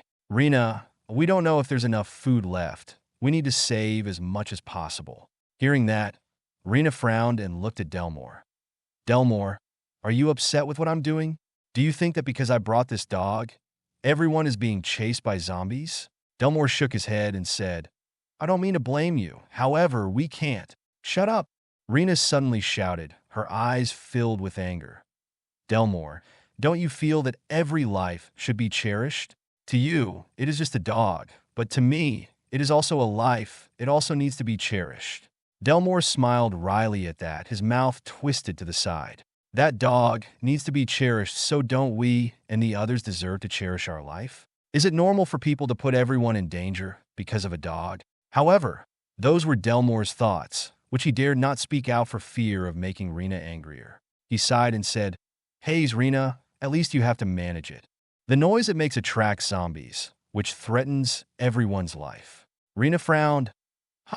It's just a dog. It's not conscious of what it's doing. Do you think that it understands that it should be silent at all times? Delmore, stop being selfish. Are you jealous of a dog? Jealous? Delmore felt extremely shocked. He was jealous of a dog? Why was he jealous? Rena sighed and shook her head. You feel that I pay more attention to it, so you want to throw it away, right? Delmore, I understand how you feel. I know you helped me through a lot of dangers, and even tried to protect me. However, I'm not sure how I feel right now. I don't have any feelings for you either. Sorry, Delmore. But in the future, I don't know. Maybe I will have some feelings for you. Rena said as she stroked the puppy that was trying to eat the biscuits, her eyes filled with love. Delmore opened his mouth, and he widened his eyes at Rena. At this moment, a thought suddenly appeared in his mind. So, this is why Hikaru chose Velis over Rena. Chapter 74 Zombie. You? I? Delmore didn't know what to say. Did he really want to say that Rena was narcissistic? In the end, Delmore could only sigh. He felt that no matter what he said, Rena wouldn't accept the fact that she was a burden on Delmore. No, to be more precise, Rena was currently everyone's burden. Her dog, herself. Delmore just sighed and said, Rena, I hope you can understand that the current situation is not the same as before. Now, with zombies everywhere, that dog's barking can put anyone in a very dangerous situation. Also, if everyone is surrounded by zombies, not only you, but also me, and everyone will be killed by zombies. Do you understand? Rena shook her head. I don't understand. Look outside. There are many policemen protecting us. Do you think that the zombies moving around can harm us? Delmore, I feel that you're just a coward. You just want me to get rid of this poor puppy, don't you? Okay, if you find me annoying, then get out. I don't need you to protect me either. If it weren't for you, there would be countless other boys willing to give their lives for me. You are just one of those boys. Delmore covered his forehead with his hand. He felt that after Hikaru disappeared, Rena was like a different person. Wait, could it be? Rena was always that kind of person? It seems hard to believe, but Delmore believed that this was true. Maybe only Hikaru could pamper Rena, but Hikaru also got tired and decided to give up. At this moment, Delmore felt that Hikaru was a gentleman. Hikaru was able to pursue Rena for 2 years and pamper her like a princess. If it were Delmore, he feared that he would give up after a month. Delmore sighed. The image of Hikaru in his heart became even bigger. He was both mysterious and intelligent, as he knew how to hide his true strength and perfectly pamper a narcissistic girl like Rena. Delmore shook his head, and he said, Rena, I will not abandon anyone. You are my friend. I will definitely help you survive. Friend, Rena laughed, her smile so full of scorn that Delmore frowned. What are you laughing at? I laugh because most guys who come near me want to be friends with me, then flirt with me. Rena laughed and said, Delmore, the reason you gave is childish. Delmore? He shook his head. He felt that he couldn't talk to Rena anymore, so he left. He began to gather the students he had saved to discuss his plan. These students seemed to be very obedient to him, as their gazes filled with admiration. Delmore looked at everyone and said, I have discussed with the police, and they also share my view that we can't stay here for long.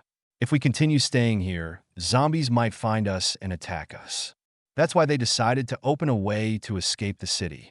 Hearing that, everyone was surprised and started talking. A girl with a worried face said, Delmore, may I ask why we are trying to escape the city? But another person added, Yes, there are many convenience stores, supermarkets, and grocery stores in this place. I also think this place is better than the suburbs. Correct. Also, that weird zombie is still guarding the exit. If we try to pass, not only will we be burned by that fire, but we will also be killed by that zombie.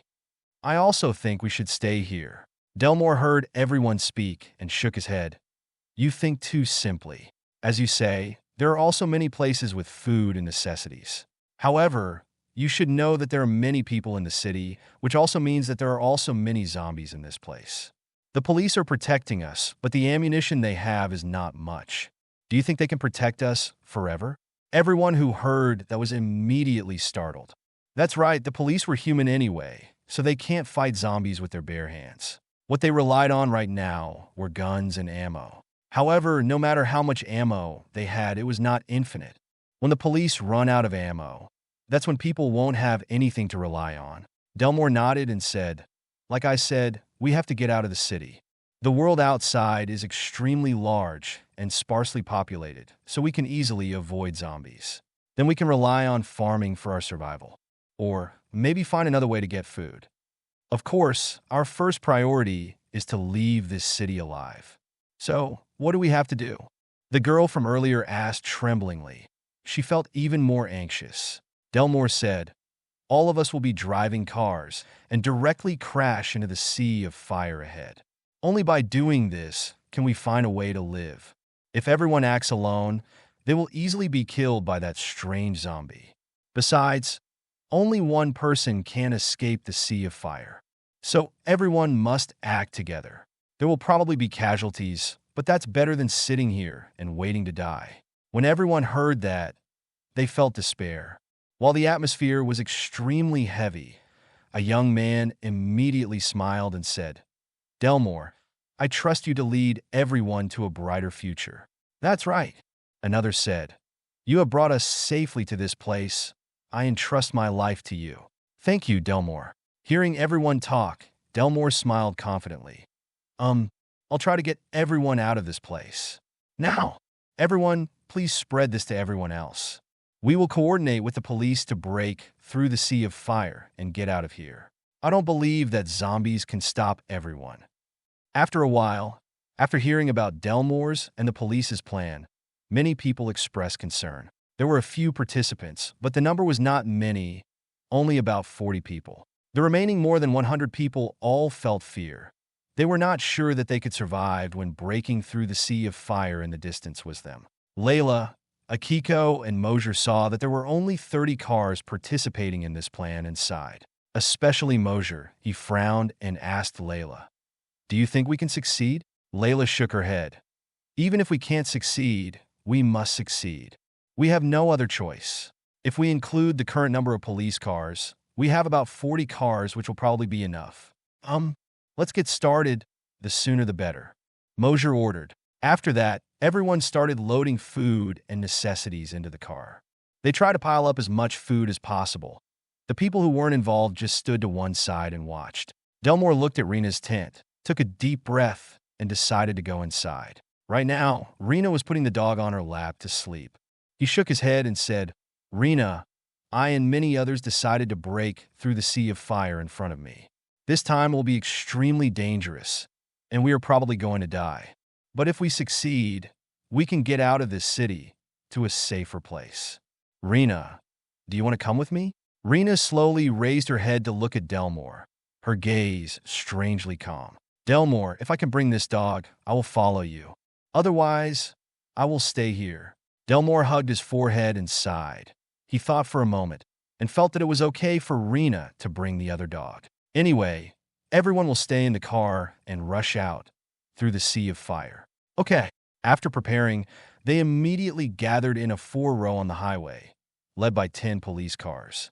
Layla stood on the road and looked at the sea of fire in the distance. She felt as if the fire had begun to weaken a little. Akiko then spoke up, "Layla, I think we should wait another day. Look ahead. The fire is much weaker. Let's wait until tomorrow. The fire will be very weak. Then we will act to reduce a lot of casualties." Layla frowned.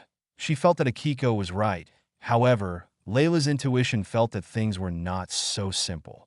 Mosier also felt that Akiko's words were very reasonable. He said, "Akiko is right. I think that today we should let the police assist others in finding more food and necessities. Let's wait until tomorrow. When the fire is weaker, we will try to leave this place. At that time, the casualties will be greatly reduced. The only thing we're worried about is that weird zombie." Layla frowned and said, "Akiko, Mosier, do you believe in me?" Akiko and Mosier looked at each other, then at Layla. Akiko said, "Layla, what are you saying? Me and the captain definitely trust you." Layla shook her head and said, "If you believe me, then listen to what I say.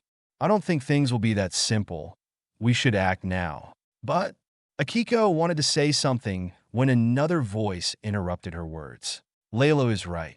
Delmore approached, a very serious face said, "I also feel that things are not so simple. That zombie isn't attacking us, it's just guarding the exit and not letting anyone out of the city. This action is not something a zombie can do. I'm afraid someone is standing in the background and controlling zombies."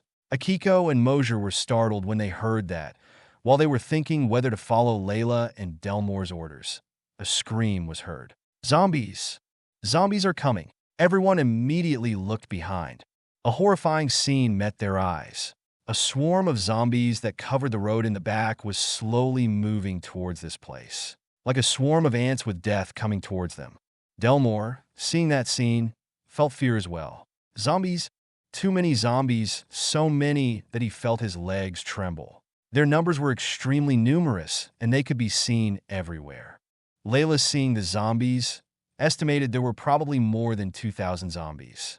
Everyone seemed to be petrified by the image in front of their eyes. Layla suddenly shouted, "Quick! Get in the card! Quick!" Chapter 75 Zombie. Although Delmore was a bit scared, he still tried to reassure everyone. "Don't worry, zombies move very slowly. They won't pose any danger with this long distance." Everyone who heard Delmore's words breathed a sigh of relief. Yes, zombies could only move slowly. Even a child could run away from zombies. Zombies were dangerous because of their scary appearance. They seemed to be tireless and unrelenting. Also, if a person was slightly injured by them, it was enough for the injured person to turn into a zombie. Yes, everyone calmed down. Akiko also thought similarly to Delmore. She shouted, Everyone, you don't need to be scared. Zombies move very slowly, so they won't harm us." Layla shook her head and immediately entered the car. She didn't think it would be that simple. If people didn't listen to her, she didn't need to care about them. As soon as Layla entered the car, suddenly, the zombies gradually increased their speed. At this point, everyone didn't notice it, as they were trying to quickly get inside the car. "Wait, I want to go with you. Add me. Don't leave me behind." "Ah, you guys saw the zombies and left without warning the others, you bastards." "That's right. Stop them. Don't let them go." The group of people who decided to stay were like crazy people. They lay on top of the police cars and cars of people who wanted to leave, constantly cursing them. "Are you crazy?" Akiko yelled, but no one noticed her. Akiko felt helpless. No matter how much she screamed, no one noticed her. The crowd started to become chaotic. She could see many people taking advantage of this opportunity to rob food. HAA! HAA! HAA! 3 shots rang out, causing everyone to stop. Layla got out of the car and pointed at the sky with a gun, her eyes filled with anger. It seems, at the most dangerous moment, humanity becomes the dirtiest thing, she said in a very cold voice. "If anyone wants to cause trouble, I am ready to put a bullet in his head." Suddenly, an unknown voice came from the top. The police right now are really terrible. They don't protect the people. Instead, they run away when they are in danger, and now they want to kill us." "That's right. Are you really the police? Everyone, let's unite and denounce these police scum and let them sit in jail." "Correct. These cops must have known there were zombies behind, so they ran away first. Bastards, don't dirty police uniforms." "That's right. If you're good, shoot me. Shoot me. Aim at this guy's head." The crowd seemed to be fearless, and Delmore and Akiko also felt extremely angry when they saw this scene. At first, the police and Delmore's school friends advised everyone to leave. However, they did not want to go. Now, when they saw danger, they immediately blamed the fleeing police first. "Are this humans?" Suddenly, Delmore felt more admiration of Hikaru. Perhaps now Hikaru was living safely in that mansion with the food he had been hoarding before. No, there's Velis in that mansion. Hikaru right now was probably like a king ruling an oasis in the desert. He didn't need to face the ugliness of humanity, and he didn't need to worry about zombies because the mansion was completely separate from human society. Delmore suddenly thought that maybe Hikaru had foretold that things would turn out like this, so he decided not to come into contact with anyone. That's right, perhaps that was Hikaru's goal. At this moment, Delmore felt an extreme headache. He really wanted to leave this place and ignore the others. However, when he looked at Rena holding the dog in the car and his classmates looking at him, he felt that he should do something. Delmore shouted, "What the hell are you doing? When we called you to leave this place, what did you do? You just felt scared and didn't want to leave this place. You thought that it was impossible to leave this place, and you feared death. Now, when you see that zombies are behind you, why do you turn to bite me and these policemen like rabid dogs?" The people who heard Delmore's words grew even more angry. "Bastard, who do you think you are? Kill him. Damn you. That bastard dares to scold us." The crowd immediately turned to Delmore. At this moment, Layla suddenly pointed her gun at the angry crowd and pulled the trigger. "No, Layla?" Mosier next to her couldn't stop her. He could only watch Layla point her gun at the crowd and open fire. Bang! Bang! Gunshots rang out, followed by a painful scream of someone. It was the man who led the crowd toward Delmore. "AAA, the police are killing people. Hurry up. Call an ambulance. Emergency. If you're still noisy, I'll keep shooting." Layla's voice was filled with ice, and the crowd immediately fell silent. Layla saw that the crowd remained silent and that they didn't continue to do anything outrageous. She said, "Get in the car. We don't have to be in this place." Layla's voice suddenly softened and fell silent. Her eyes, which were filled with disbelief, looked into the distance. Delmore felt odd, so he turned his head and looked in the direction Layla was looking at. The next scene made him so scared that he couldn't move. Zombies? The zombies were running. Yes, they were running fast and running tirelessly. "Hurry up. Get in the car," Delmore shouted. Right now, he didn't care who could get in or who couldn't. What he cared about the most was whether he could escape the zombies or not. Zombies could run. That was terrible. Zombies were weak because they moved extremely slowly, and they had blind eyes so they could only act on sound. But now it was different. Delmore saw the zombies screaming and running towards him. If they were moving at this speed, how scary would zombies be? He didn't know, and he didn't care. At this point, he immediately started the engine, stepped on the accelerator. The people behind also rushed into chaos. The zombies ran too fast. Previously, they were quite far away from them, but now they were only 100 meters away. GLO, GAA. The sound of zombies screaming right behind them made them even more chaotic. A few people turned their heads, their eyes widening because of the distance of 100 meters, but these zombies took less than 10 seconds to approach them. Nah, stay away. Go away from me. Run. Get inside the car. AAA. Everyone seemed to have no resistance against the zombie army. The crowd immediately broke apart and instantly became a meal for the zombie army. A group of 4 people rushed into a car, then locked the car door. We're safe. Quickly. Start the car. Bam. A terrible sound rang out, and the people in the car looked outside in fear. They discovered that zombies had gathered around the car like a bunch of ants and clung to it like a block of sugar. Their faces, which were smeared in blood, and their wounds that stuck out of their bones and falling out of their eyes scared the people in the car. This was no different from the horror movies they had seen. However, they were not the main characters of the movie, so they will still inevitably die. Everyone got into the car, immediately started the engine, and rushed towards the fire in front of them. There, a horizontal tanker truck with other vehicles blocked the entire road to the outside. The 2 sides of the road were 2 steep slopes about 3 meters high, followed by the burning forest. Layla said, "Tell everyone to speed up to the maximum. At the very least, we have to get rid of the tank truck and the bodies of the burning trucks." Akiko, sitting in the back, nodded. She opened the car window, took out a battery-powered speaker, and said, "Maximum acceleration. The rest can use guns for cover." Act. Ahead of them, a horde of zombies suddenly appeared from the forest. They jumped down from the slope as they immediately wanted to approach the moving cars. "Damn it," Layla whispered a sentence.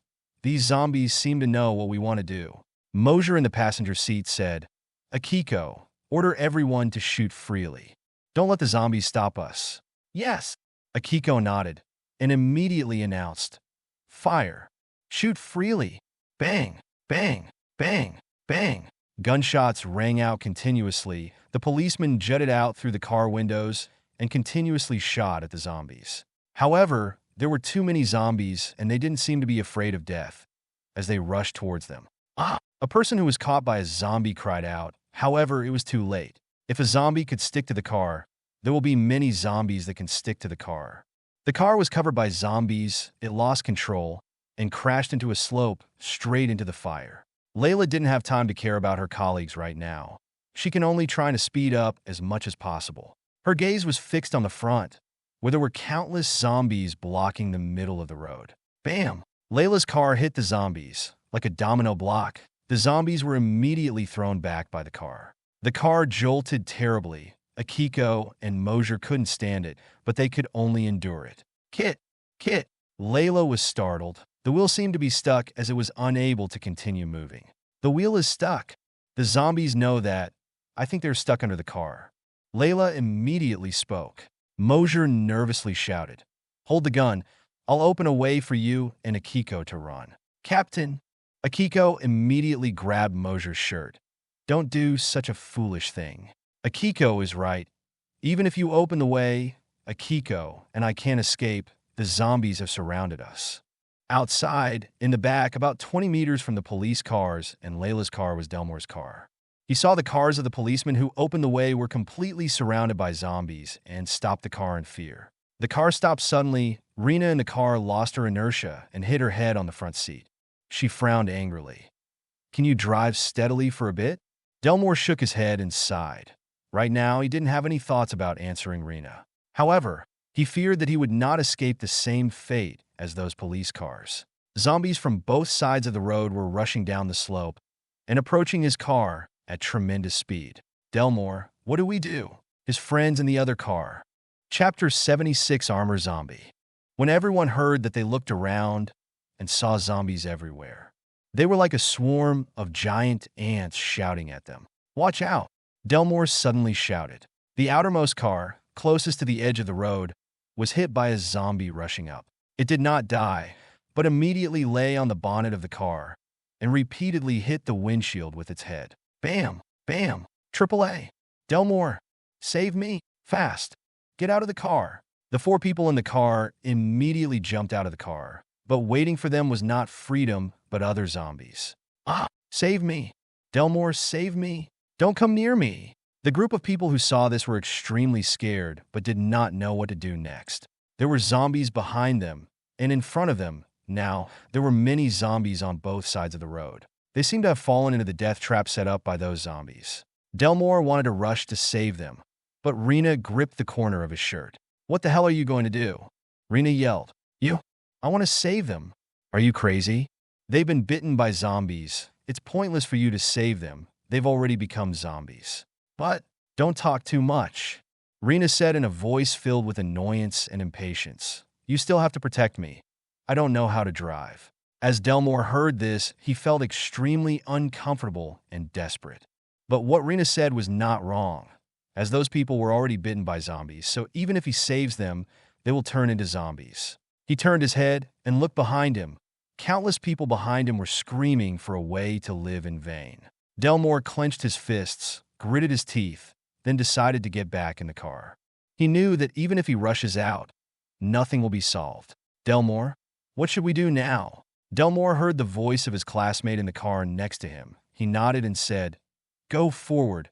Even if you stay, you will die." After that, he didn't care about the other person anymore, as he immediately stepped on the accelerator and rushed forward. Bang! Bon! In Layla's car. She was struggling to use her gun to kill the zombies trying to break the windshield outside. "Layla, I can't open the door." Akiko suddenly shouted. "Don't open the door. Are we going to die here?" Akiko's eyes were wet as if she was about to cry. Mosier sighed. "It's okay if I die, but you too are young." After he finished speaking, he took out a pomegranate the size of a fist from his pocket. Layla saw the thing and was startled. "Captain, where did you get that?" "Huh, you don't have to know." "Layla, Akiko, I hope you all have a good life." "No." After Mosier said that, he pushed open the car door and ran outside. Immediately, the zombies clung to him like hungry plates. He dragged his old body and the zombies and tried to move as far away from the car as possible. Mosier felt like hundreds of teeth were digging into his body. He tried to run while shouting to attract the zombies. "Triple A. Ah!" There was a lot of blood, his blood, and that of the zombies. "No, I can still go on at least. I can get the zombies far away to stop them from harming them." As Mosier walked, he touched the police badge on the chest of his shirt. "At least, I didn't die in vain." Akiko was about to scream, but was stopped by Layla. "Are you crazy? Are you going to ruin the chance the captain created?" "But, Akiko, this is the end of the world, not a time of peace." After Layla said that, she immediately pushed the car door, then ran out. Layla felt lucky that she chose to wear her uniform pants rather than a skirt. "Let's go. Hurry up." Akiko hurriedly got out of the car. She nervously looked at the swarm of zombies that were swarming around Mosier, about 30 meters away from them like a swarm of ants clinging to a block of sugar. "Hurry up. This distance is still not safe." Layla pulled Akiko's arm and ran towards the fire in front of her. Although Akiko ran after Layla, her gaze never left the zombies and Mosier. Boom! A terrifying explosion resounded. Pieces of flesh, blood, and countless organs flew through the air and fell to the ground. "Mosier!" Akiko moved her lips, her eyes watering as if she wanted to cry. No, she was crying. 2 lines of tears that were like 2 small streams fell from her eyes. Layla wasn't in the mood to care about Mosier either, even though she was heartbroken to see her colleague of the past 8 years die in front of her. Their captain had died so that she and Akiko could live. That's why Layla could not waste the opportunity that Mosier created. She pulled Akiko towards the fire, looking for a path with the least amount of fire to try to escape. However, their front, their back, their sides, everywhere was surrounded by zombies. Layla frowned, handing her gun to Akiko. "This is..." Startled Akiko, she looked up at Layla. What are you doing? I, I can't shoot as accurately as you. Akiko, this is not the time for you to show your lack of confidence. I will pave the way. Use your gun to support me. Hearing Layla's words, Akiko felt extremely confused. Without a gun, how could Layla pave the way? Without waiting for Akiko to ask, Layla held a broken iron about 1.5 meters long that she picked lying on the road. Akiko opened her mouth when she saw Layla holding the iron in her hand and swinging it like it was just a small branch. She estimated that the iron bar weighed at least 20 kilograms. With that weight, holding the iron bar in your hand would be extremely difficult, let alone using that iron as a weapon. Since the end of the world, Akiko has seen Layla's superior fighting ability, but she didn't think that Layla was that strong. Don't think too much, let's go, Layla said, then walked in front, while Akiko followed behind with a gun. At this point, the zombies were attracted by Mosher's suicide explosion. The zombies blocking the way were much less. However, their numbers were still very high. Layla looked at the fire ahead and saw about 20 zombies watching, moving slowly towards her. Akiko, only shoot when my life is at stake, understand? Don't waste ammo. We don't have much ammo. Akiko nodded while running. I got it. Layla looked at the zombies coming towards her, but she was not afraid. She swung her iron staff, darting towards the nearest zombie. The distance of 5 meters was not too far, but it was extremely difficult for a person to launch an iron that weighed more than 20 kilograms. However, the iron rod which was released by Layla instantly pierced the zombie's head. She was as fast as the wind as she rushed to grab the iron rod, pulled it out of the zombie's head, and then smashed it towards another zombie. Layla was like a wolf among sheep. Every time she swung her staff, she hit a zombie in the head. She was so strong that she could use the iron to fight zombies without Akiko's support. However, Layla was also having problems. If she uses that staff to stab the zombies, she could pierce the skull of the zombies. But if she used it to hit them, it was very difficult to break their skull. Layla also didn't want to be stuck in this place. She fought the zombies while looking into the distance to find a way to escape. Looking at Layla fighting, Akiko felt useless. Apart from the gun in her hand, she didn't have any ability to defend herself. Akiko. Suddenly, Layla's voice startled her awake. When she realized it, a zombie with a face that was rotten to the point of fear had come in front of her. Akiko jumped in fear and pointed the gun at the zombie and fired. Bang! Bang! 2 shots rang out, but it didn't hit the zombie's head at all, but only its shoulder and neck. Akiko was so shaken that she couldn't move. She could only watch the zombie open its mouth full of blood and flesh as it opened its mouth towards her. Bam! At this moment, Layla swung an iron rod and hit the zombie on the head, causing it to fall to the side. Akiko gasped. She felt that she had just returned to the world from the gates of hell. TKS. Ah! Layla cried out in pain. Because she rescued Akiko, she was scratched by a zombie. The scratch was quite deep, and her blood was profusely pouring. Layla! Akiko mustered up the courage to point the gun at the zombie. Bang! Bang! Bang! Bang! Akiko continued shooting at the zombies until she pulled the trigger and no bullets were fired. Layla, are you okay? Akiko asked worriedly. She cried even more when she saw the wound on Layla's left hand. Sorry, it was my fault. Don't talk nonsense, run away. Layla tried to hold back the pain and shouted. Suddenly, from a distance, a car hit the zombies that were moving on the road and rushed towards Layla and Akiko. The car stopped right next to them. The car was covered with bloodstains and bits of zombie meat. The car door opened, and Delmore, with a face full of worry, said, "Get in the car, quickly." Akiko did not dare to hesitate. She helped Layla into the car. The two sat in the back seat, while Rena sat in the passenger seat. Delmore, are you crazy? She's just been injured by a zombie. She's going to turn into a zombie. Rena yelled in annoyance. The dog she was holding also barked loudly. I understand. I promise I won't let anything happen to you, okay?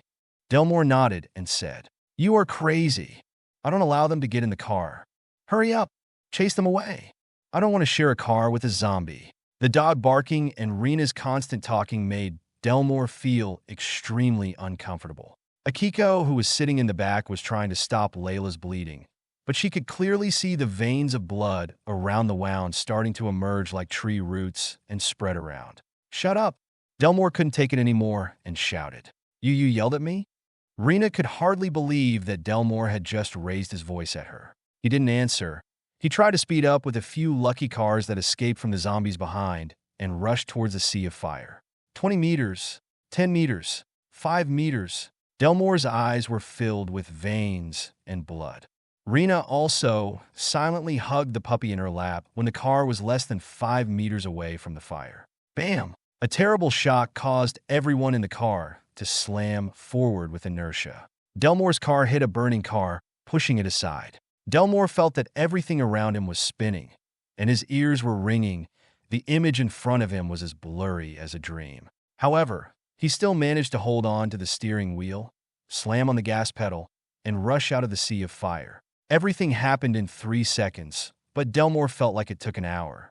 But soon, he regained consciousness and saw that the car had passed through the sea of fire. Delmore immediately stepped on the brake, and the severely dented car came to a stop. He relaxed his arms, leaned back on the chair, and breathed a sigh of relief, feeling like he had just been born a second time.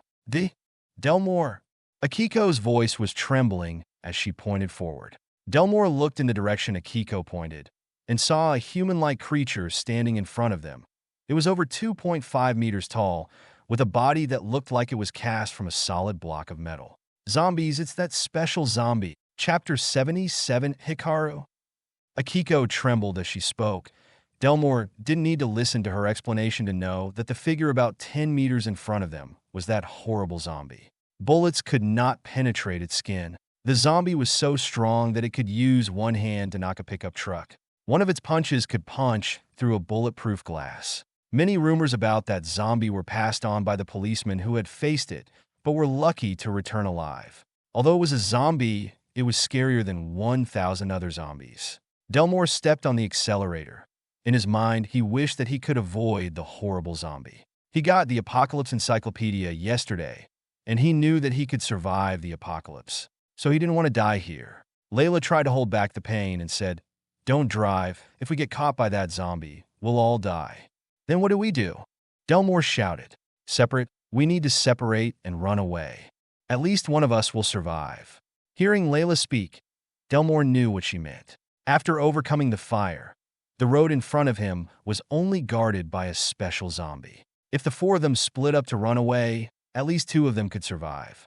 Delmore glanced at Layla's arm that was scratched by zombies. Her arm was beginning to rot. The blood in her veins also gradually turned green, and they emerged like roots under the skin. Layla's eyes also became redder, indicating that she was about to turn into a zombie. They all knew that if they continued to stay in the car after Layla became a zombie, they would also be in danger. At this, Akiko suddenly burst into tears. "Sorry. Layla, I'm sorry. It was because of my weakness that you were injured. Sorry. Layla just smiled and didn't say anything. "All right, let's get off the bus. Hurry up. Don't waste time." Akiko wanted to say something, but she knew that if she continued talking, it would be a waste of more time. Akiko wiped her tears, then helped Layla out of the car. Delmore pulled Rena, while Akiko pulled Layla. Delmore looked at Akiko and nodded, then started running in a different direction. While running, Layla suddenly pushed Akiko away. "Layla!" Akiko turned her head in surprise. "Do not stop." Layla yelled.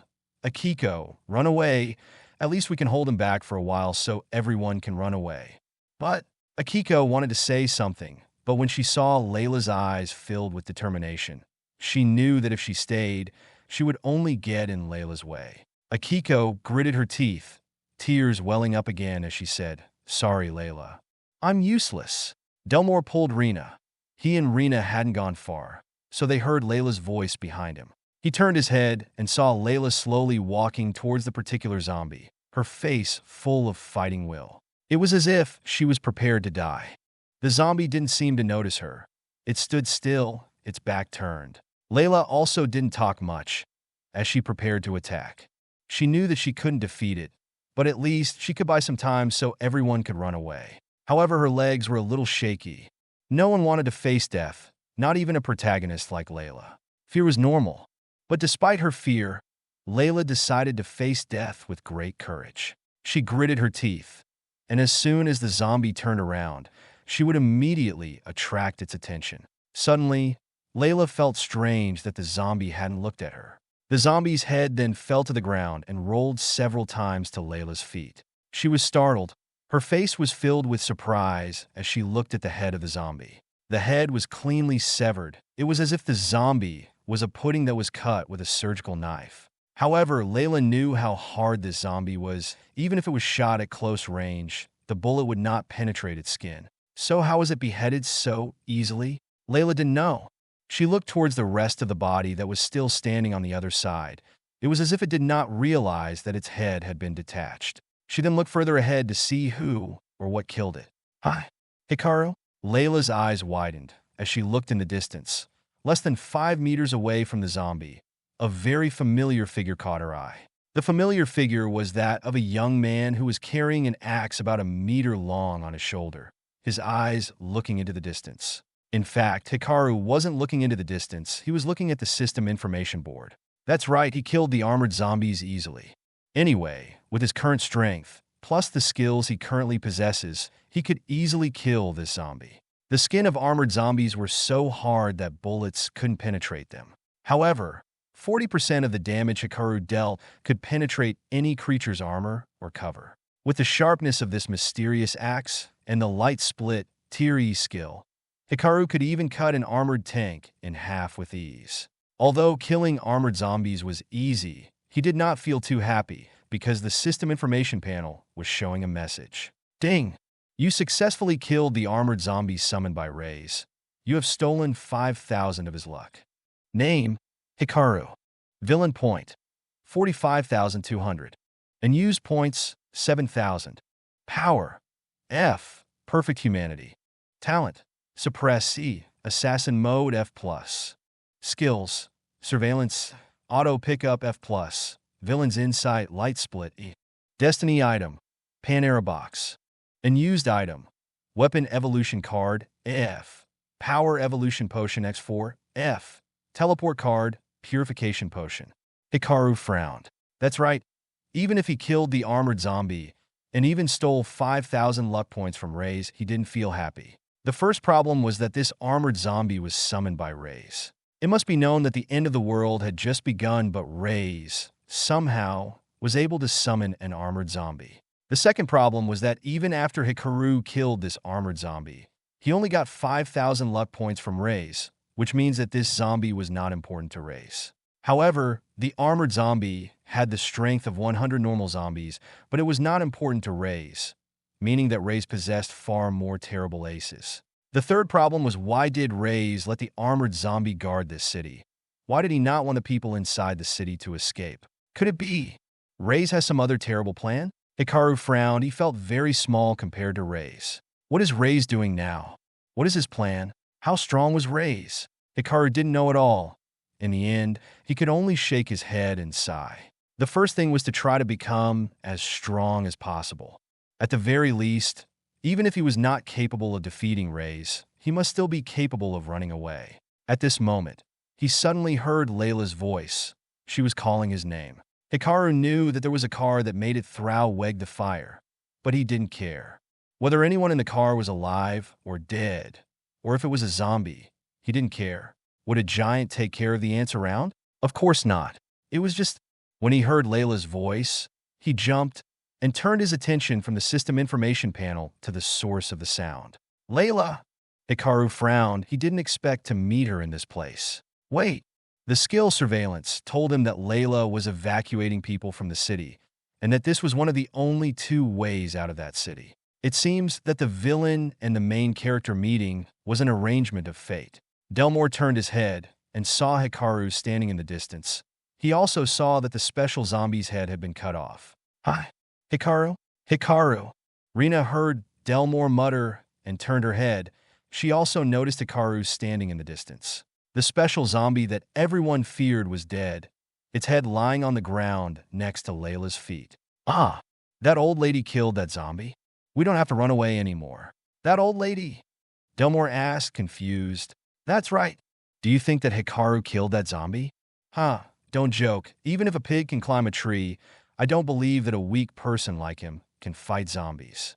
Delmore, hearing Rena's words that were filled with contempt, was startled. At this time, he realized that Hikaru was like a professional actor, as everyone was deceived by him. Delmore also didn't want to explain much, so he dragged Rena and quickly walked towards Hikaru.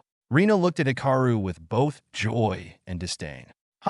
Looks like he wants to go and look for me in the city, she thought. Of course, Akiko didn't go far.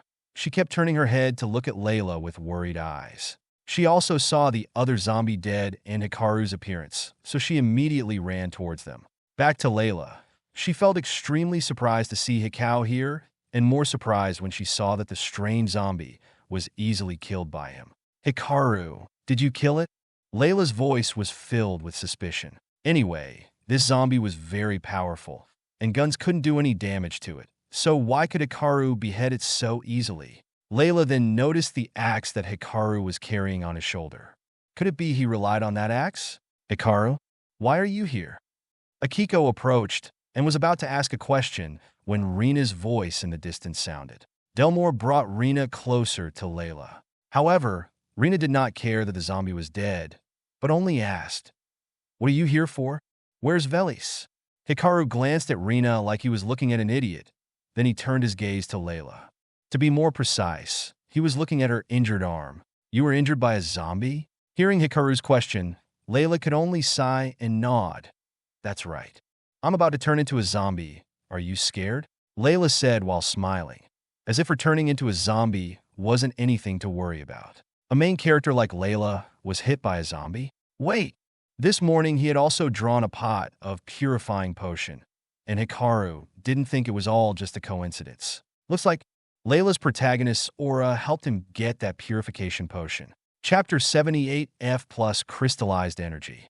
Hikaru frowned at Layla's arm and considered if he should give Layla the purification potion. Hikaru, didn't you hear what I asked? Rena suddenly shouted. At this moment, she was still holding the little dog in her hands.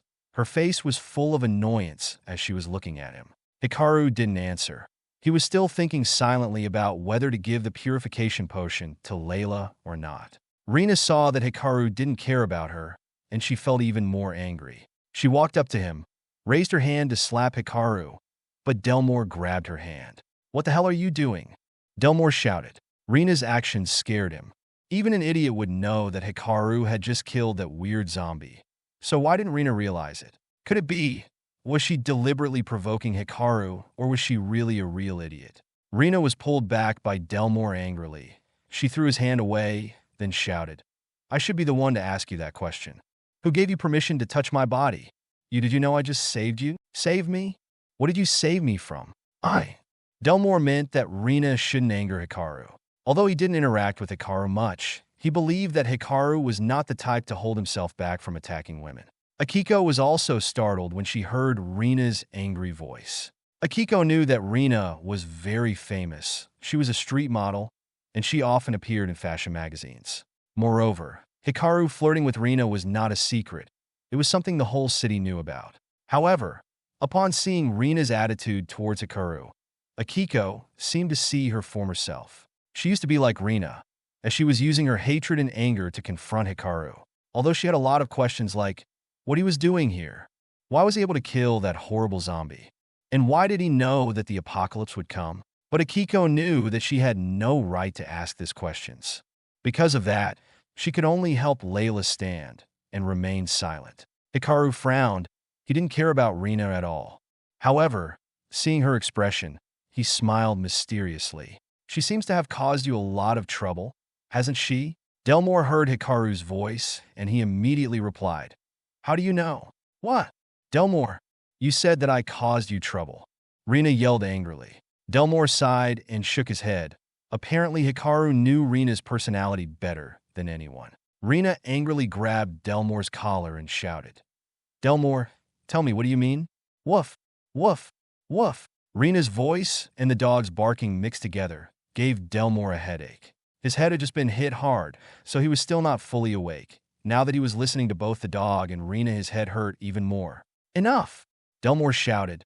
Be quiet for a moment. Are you blind? Can't you see that Hikaru just killed that horrible zombie? You didn't thank him for keeping us alive. Now you're angry at him? Do you believe that he won't cut your head off like that of a zombie?" Having said that, Delmore gasped. He felt much more comfortable after saying those words. "You!" Rena was startled by Delmore's shouts, her eyes filled with disbelief. Then she plopped down on the ground, held the puppy in her lap, and cried. "Ding!" The relationship between Rena and Delmore has begun to break down. You have successfully stolen 5,000 luck points from Delmore. Name: Hikaru. Villain points: 50,200. Unused points: 12,000. Hikaru saw the bulletin board appearing in front of him and smiled. He didn't think that he would meet Delmore in this place, and he didn't expect to plunder 5,000 more luck points. Hikaru didn't say much. He put his hand in his pocket and pretended to be taking something out, but in reality, he was taking an item from the Panera space. Layla was tired. Her breathing was heavy, but she still noticed Hikaru's actions. A second later, Hikaru took out a test tube about 10 centimeters long and handed it to Layla. "Drink it, you'll be safe." "What is this?" Akiko looked a bit suspiciously at the test tube in Hikaru's hand. Inside the test tube was a blue liquid, emitting a faint fluorescent light. Layla did not ask him what was in the test tube, as she immediately took the test tube with her other hand and brought it to her mouth. "Wait, Layla, you still don't know what it is. Why are you in such a hurry to drink it?" Layla drank the cleansing medicine, and she felt that her whole body was very comfortable and light. The wound on her arm was also no longer painful. She took a deep breath and said, "I trust him. After all, he is the one I gave my first kiss to.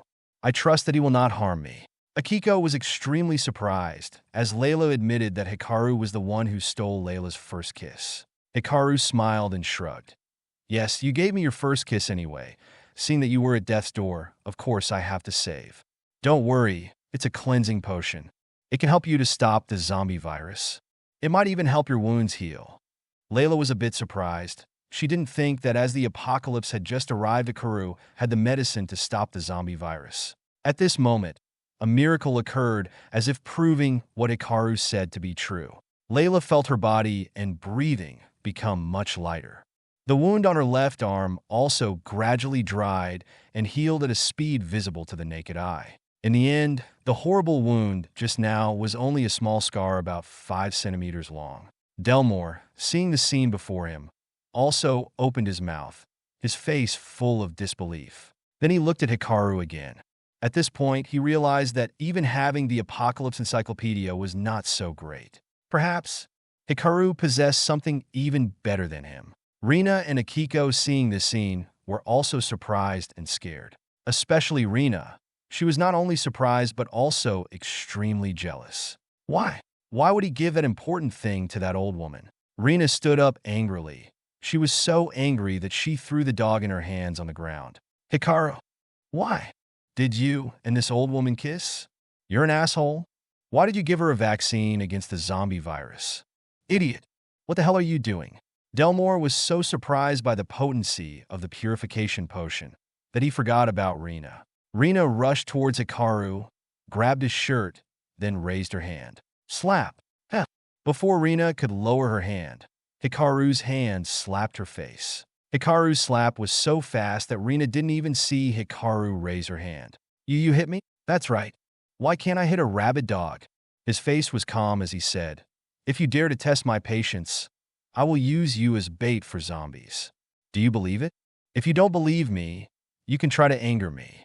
At that time, I will listen to your pitiful screams like a symphony." Rena heard Hikaru's cold voice, and she felt extremely scared. Her legs were trembling, and she couldn't stand anymore, and she sat on the ground. He wanted to kill Rena, but now was not the right time. Rika said, if a heroine dies, maybe a better heroine will appear to help the male lead. Rena was doing a great job by causing a lot of trouble for Delmore. That's why he let her live. Hikaru looked at Layla and said, "That potion only works once. If you get hurt again, you will definitely become a zombie." Layla smiled and nodded. She stretched her arm while saying, "I knew you wouldn't abandon me." "Why are you so sure?" "Because you're not that kind of person, Hikaru." He didn't answer. He just stared into Layla's eyes and wondered if he could make her his ally. "Is it only you guys that made it out alive? When Delmore heard that, he woke up and looked behind him. It had been more than 10 minutes since they had made it out of the fire, but no one else had appeared. Looking at Delmore's expression, Hikaru only softly said, "Looks like only you guys are alive." Hearing that, Akiko covered her mouth. Her trembling legs made her sit on the ground, and tears streamed down her face. Maybe today was the day she cried the most since becoming a police officer. "No way," Akiko muttered. "My colleagues, friends, there were even children there. Why? Why did this happen?" Hikaru felt amused when he heard that. Why didn't this happen? For other animals, we kill them, eat them, and they wonder why this is happening to them. Now that zombies appear and are treating us like food, we ask why this is happening to us. Ridiculous. Hikaru's words made Akiko unable to refute. She could only cry silently. Slap. Suddenly, Layla hit his arm. He face full of seriousness. "Hey, don't tease another girl in front of me." "Ha. As the one who took your first kiss, I won't allow you to tease any other girl but Velis." Hikaru frowned. What the hell was this reason? He shook his head, then carried the axe towards the head of the armored zombie. He swung his axe, which easily cut the armored zombie's head into 2 equal parts.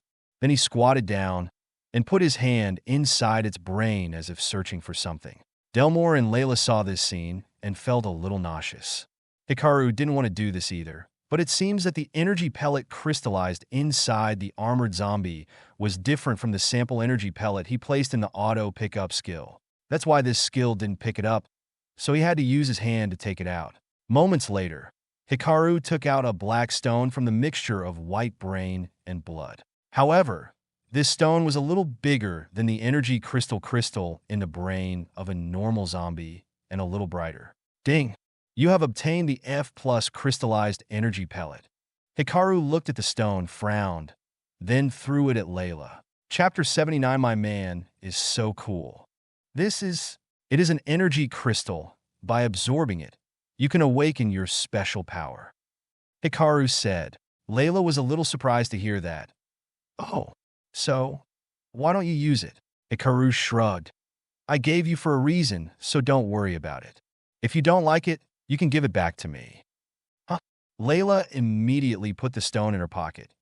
Did you know that if a man gives a gemstone to a woman, it is the same as a marriage proposal? Hikaru. _____. You think too much. I am helping you because... I understand.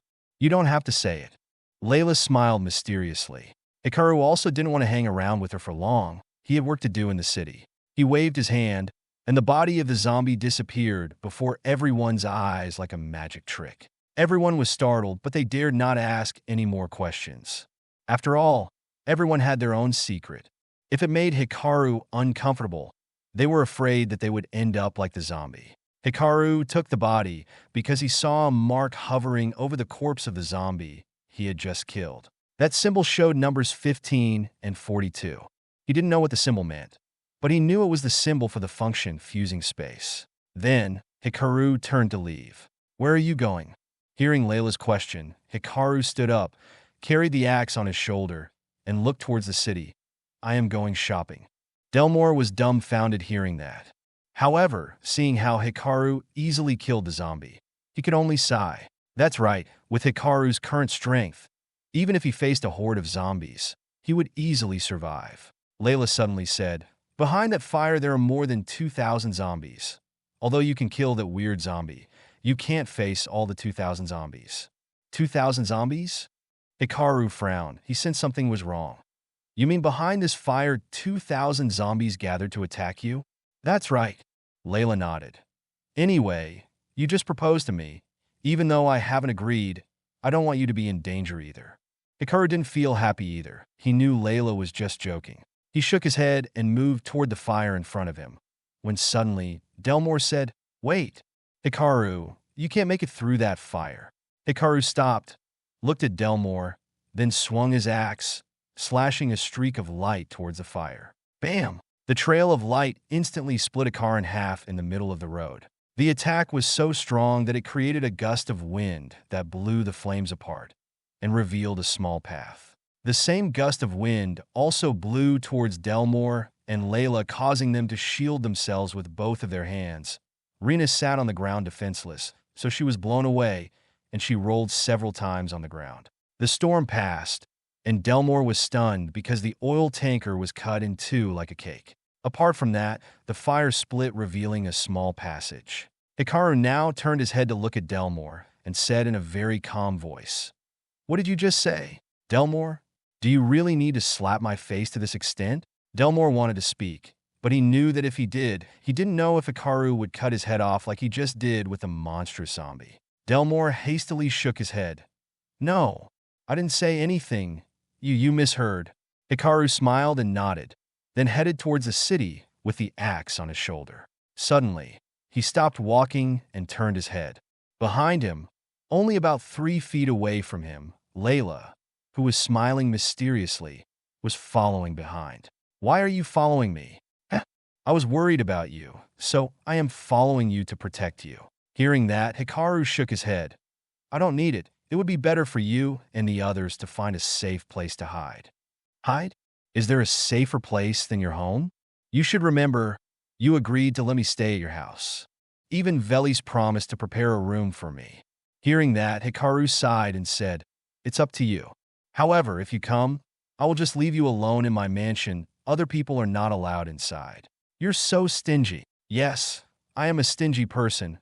I am not only stingy, I am also very greedy, especially with beautiful girls like you," Hikaru said while smiling. His smile was like that of a predator that was looking at their prey. "Ah, it's scary." Layla pretended to cover her chest with both hands, then smiled. "So, when do you plan to eat me?" "Hikaru."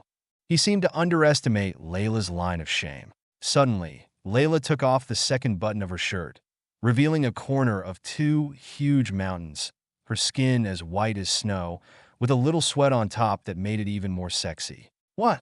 Would you like to enjoy this meal?" Layla said while smiling mysteriously. Hikaru seemed to be mesmerized, but then he shook his head and said, "Nope, Velis is much prettier than you."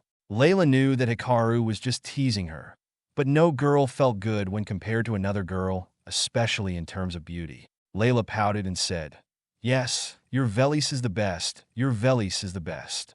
As Delmore saw Layla and Hikaru talking, he forgot that this was the end of the world and that there were zombies everywhere. The two of them didn't seem to be afraid or feel that the world was ending. At this point, Delmore realized that when someone possesses absolute power, no matter how much the world changes, it won't matter. Hikaru shook his head. He didn't want to pay attention to Layla anymore, so he continued walking. Behind that fire, there are more than 2,000 zombies. "Do you still want to go?" Hikaru didn't answer Layla. He just kept walking. Layla also continued to follow him.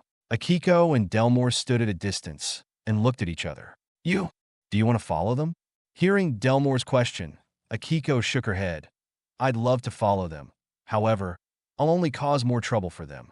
Delmore nodded at that. "So, do you want to follow me?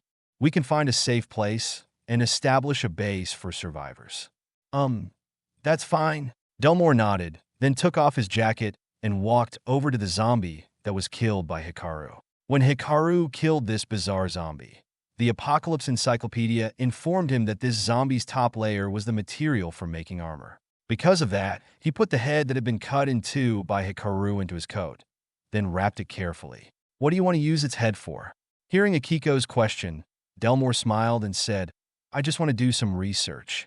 After all, its skin is very hard. If we can use its skin as armor, we don't need to worry about being attacked by zombies anymore." In fact, Delmore wanted to take the entire body of this zombie. However, Hikaru took the body, leaving only the head. Delmore also dared not ask for the body of that zombie from Hikaru. Hikaru walked past the fire and frowned at the scene in front of him. This place was like hell. Fire was burning everywhere. Normal people were trying to run away from zombies, but all their efforts were useless. Zombies were everywhere. They were numerous, like a swarm of ants. Layla also frowned at the sight, but she had spent 2 days in this hell. Her mind had also gradually adjusted to the current world. If you run away now, there's still time. If you decide to stay here, I can't guarantee your safety. Are you concerned about my safety? If you turn into a zombie, you'll be ugly. I don't like ugly women. Huh. Don't worry, I won't bother you because... Layla said, and as she stretched out her hand, a miniature tornado appeared on it. Hikaru saw what appeared in Layla's hand and frowned. Since when? Since you gave me the stone in that particular zombie's head. Hearing Layla's reply, Hikaru didn't feel too surprised. She was the main character anyway, so her easy power awakening was understandable. It's just, Hikaru felt a little disappointed. He thought that Layla would awaken space powers or some kind of badass superpower. It was just the wind element, which was much weaker than Veli's element. Layla saw Hikaru's slightly disdainful gaze and pouted. She then threw out the miniature tornado in her hand. The whirlwind turned into countless sharp winds similar to his light split skill. TSK. TSK. Countless sounds of things being cut rang out. Hikaru saw that at least about 10 zombies had been slashed by the sharp winds like knives. The cuts were deep enough to touch their bones. However, it was not as sharp as Hikaru's light split, which could cut human bones easily. But Layla had only just awakened her superpower, and her power was already so powerful. If given time to develop, he was afraid her strength would be even more terrible. Then, you take care of yourself. After saying that, Hikaru kicked a nearby car. Bam! His kick was so strong that the car was dented and pushed a distance of more than 3 meters before it flipped over. The zombies immediately stopped what they were doing and focused their attention on the source of the sound. Right after that, like hungry wolves, they rushed towards Hikaru. Inside those zombies, there are a few survivors, Hikaru heard Layla's words and shook his head. It doesn't matter to me whether they are alive or dead. If they get in my way, they must die too. That's right, he was not the main character. He didn't need to worry about those people. That is the main character's job. His job was to destroy these zombies and get as many energy crystals as possible. Right after that, he charged at the zombies with an axe. Layla, who was in the back, could only sigh. Hikaru leapt forward and swung his axe. A flash of light flashed at the head of a group of zombies, knocking them to the ground. Hikaru also didn't need to stop to collect energy crystals, as that was solved by the auto pickup skill. Layla stood in the distance and stared at Hikaru with eyes full of admiration. A zombie suddenly rushed towards her. Layla didn't even look at it. She just gently waved her hand, and a blast of wind appeared and turned into countless slashes that went towards that zombie, turning it into a bunch of shredded meat that fell on the ground. Ah, my man is so cool. Chapter 80 excurs me. World will. Hikaru didn't seem to have any trouble facing the zombies. Every time he swung his axe, a streak of light was shot out. Each streak of light killed dozens of zombies. The messages he received from getting energy crystals kept popping up. The zombies' blood splashed on him, making him look like he was bathing in a sea of blood. Although there were many zombies, Hikaru still easily dodged them, so his body did not have any wounds. Suddenly, there was a zombie that was going to sneak attack him from behind. Layla was about to warn Hikaru, but he was faster. Hikaru turned around and kicked the zombie in the stomach. He sent it flying backwards, and it hit the other zombies like dominoes. It was not only thanks to this special axe that he could easily kill the zombies, his strength was also formidable. Layla watched Hikaru fight continuously as if he didn't get tired, his face showing a bit of greed. Your fighting power is really formidable. I don't know if I can handle it or not. Hikaru, who was fighting, suddenly felt a chill down his spine that made him shiver. What the hell? Is someone threatening me? Feeling a little scared, he stepped back. However, the further back he moved, the stronger that feeling became. Hikaru immediately turned his head, and as soon as he saw Layla's greedy eyes, he immediately jumped. Hikaru. Sigma, surprise face, winky face. What kind of expression is that? Why does that look scare me? Could it be Layla wanted to sneak up on me? Hikaru frowned. He felt extremely confused. He also didn't think that Layla would threaten his life.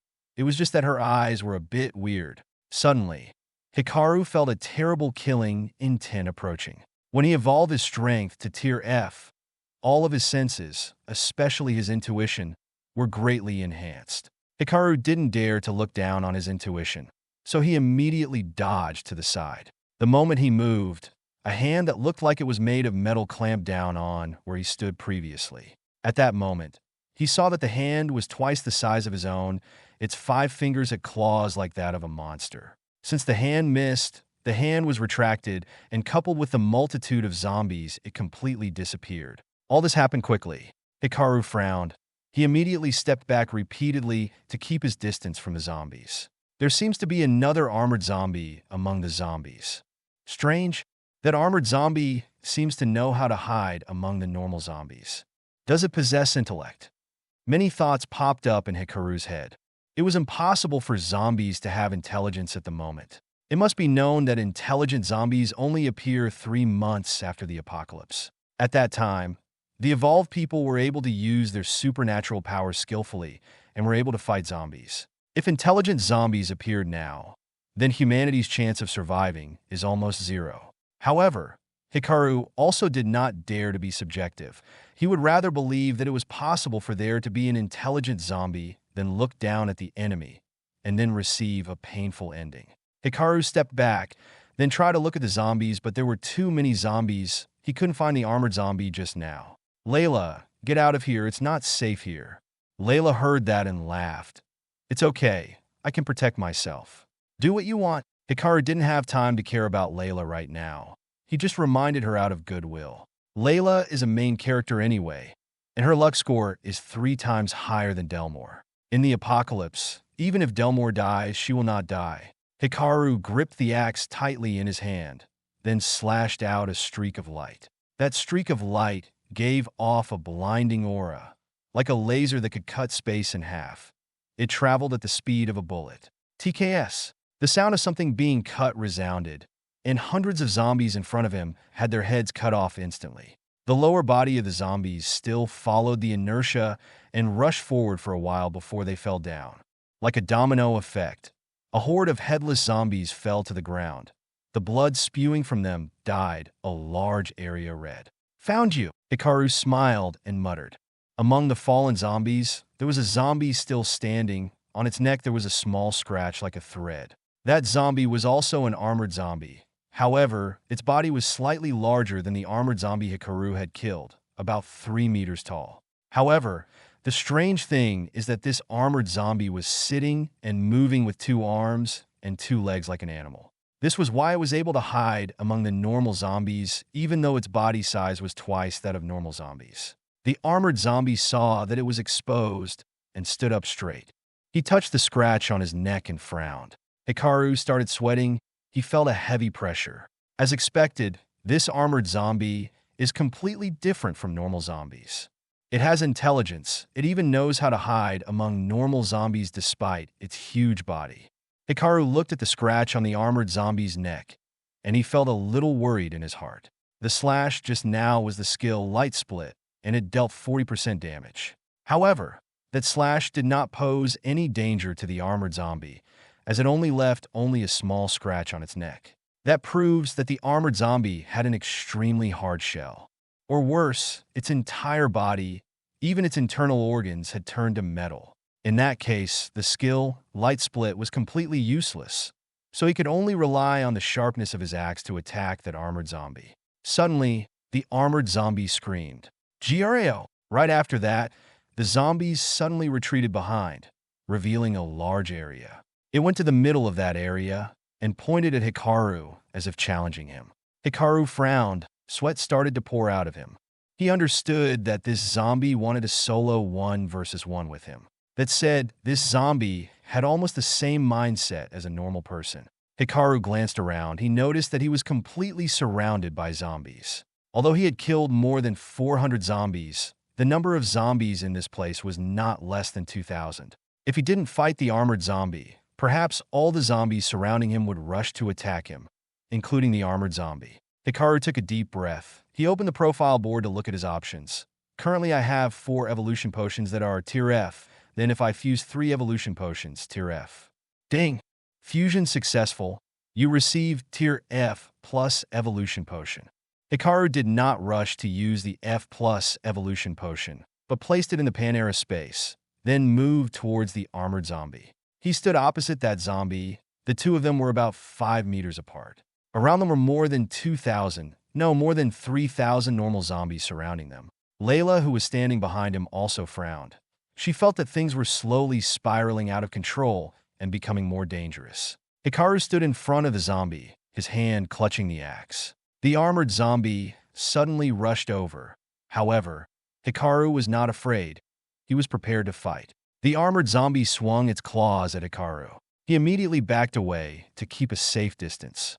However, its speed and Hikaru's speed were almost the same, so Hikaru couldn't extend the distance. The armored zombie didn't seem to have any other attacks other than using its claws to attack, so Hikaru could easily read its attacks. He dodged to the side, then turned, and used the momentum to swing the axe. The zombie dodged the attack, but the axe easily cut its hand like it was cutting a block of tofu. Kong! Its hand fell to the ground. The sound of metal colliding on the extremely heavy ground resounded. The armored zombie didn't back down. On the contrary, it even moved towards Hikaru, surprising him. Hikaru didn't want to be approached by this armored zombie. Anyway, the best way to use the axe was to keep a distance of 2 meters from the opponent. As such, he can easily attack and defend with his 1-meter-long axe. Hikaru continued to retreat backwards. However, the zombie didn't attack him, but quickly picked up the hand that was cut off by Hikaru, then jumped back. What happened next made Hikaru doubt his understanding. That zombie put his hand that was cut back in its place, and immediately, its hand and arm joined together, as if nothing had happened. Hikaru rolled his eyes. He found this hard to believe. He had never read a novel in which there was a zombie that could miraculously heal itself like the armored zombie standing in front of him. The armored zombie looked at him with calm eyes. Then it looked back at Hikaru's axe.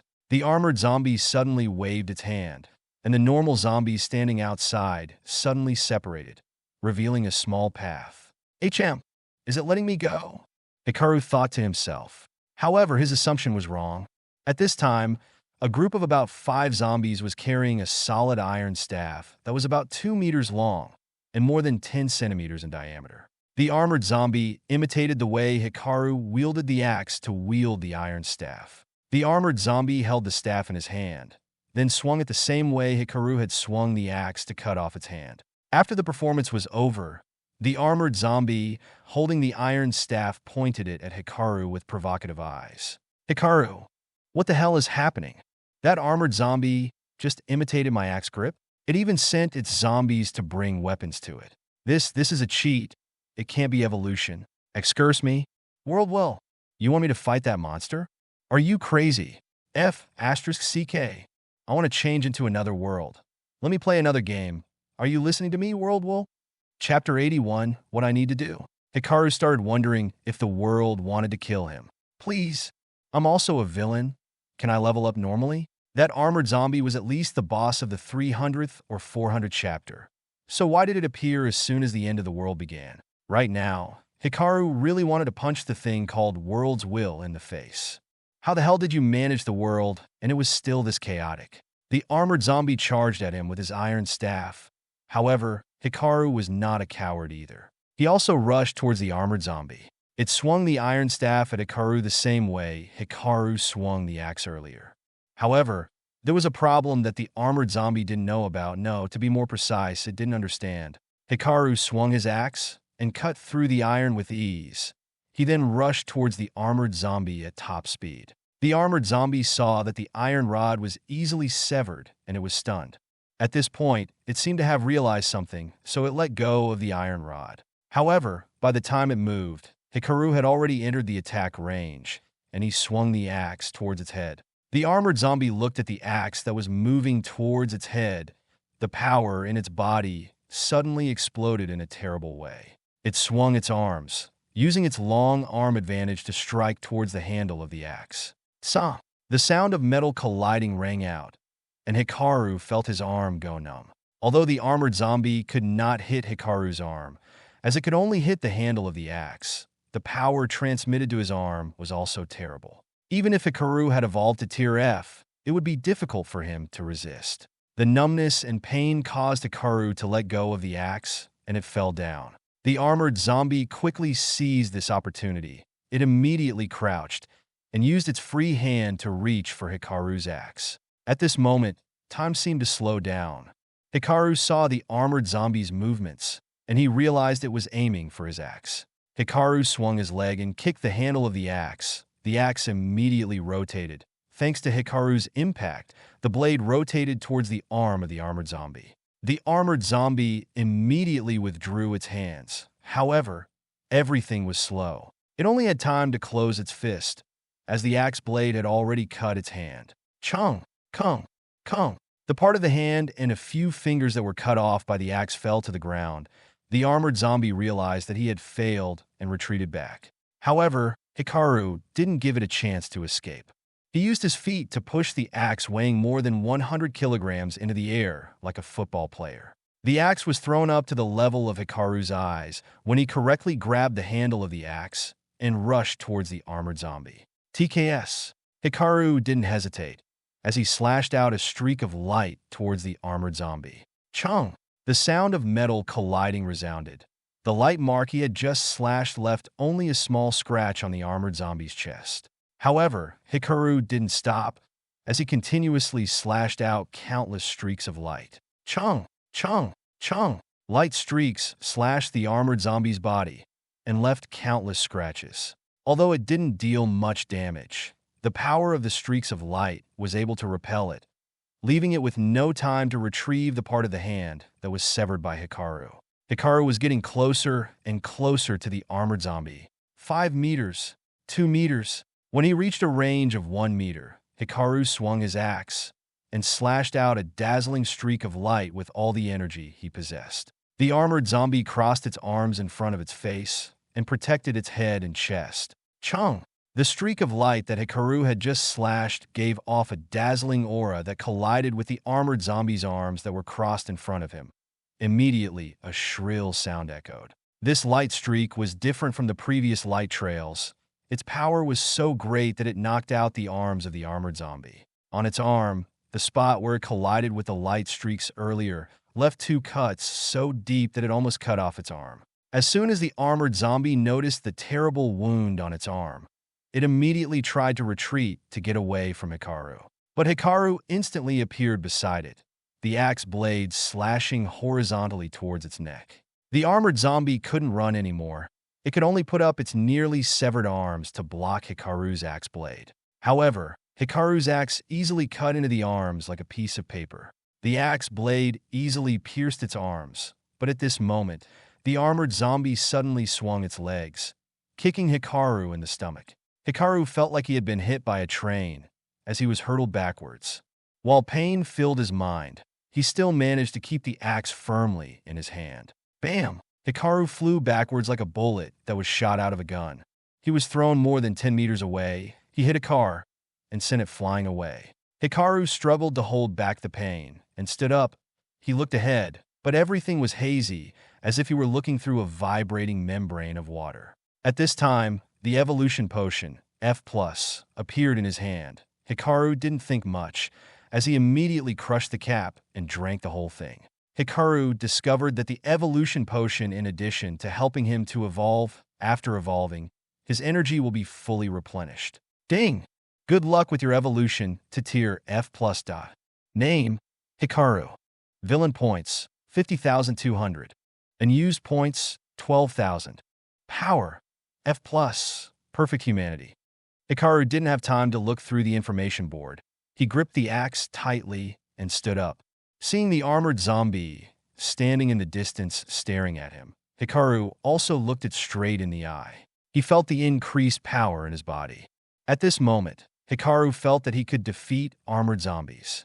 Suddenly, the armored zombie frowned because it felt the pressure radiating from Hikaru. It took a step back, then yelled, "GRAO!" Loud screams echoed everywhere. Suddenly, the normal zombies moved towards Hikaru, and the armored zombie retreated back and disappeared among the zombies. Hikaru wanted to track the armored zombie, but the zombies in front of him climbed on each other's bodies, forming a wall of zombies blocking him. Hikaru angrily swung his axe and slashed out a blinding streak of light. It immediately cut through the zombie wall in front of him, and a string of messages popped up saying that the auto pickup helped him pick up the energy crystal. However, what made him angrier was that these zombies curled together, thus reducing the damage of the light trail. The zombies formed a wall blocking the way into the city as if protecting the armored zombie. Damn it! Hikaru was angry. He stooped down and gained momentum. The ground below him cracked, and it spread around like a spider's web.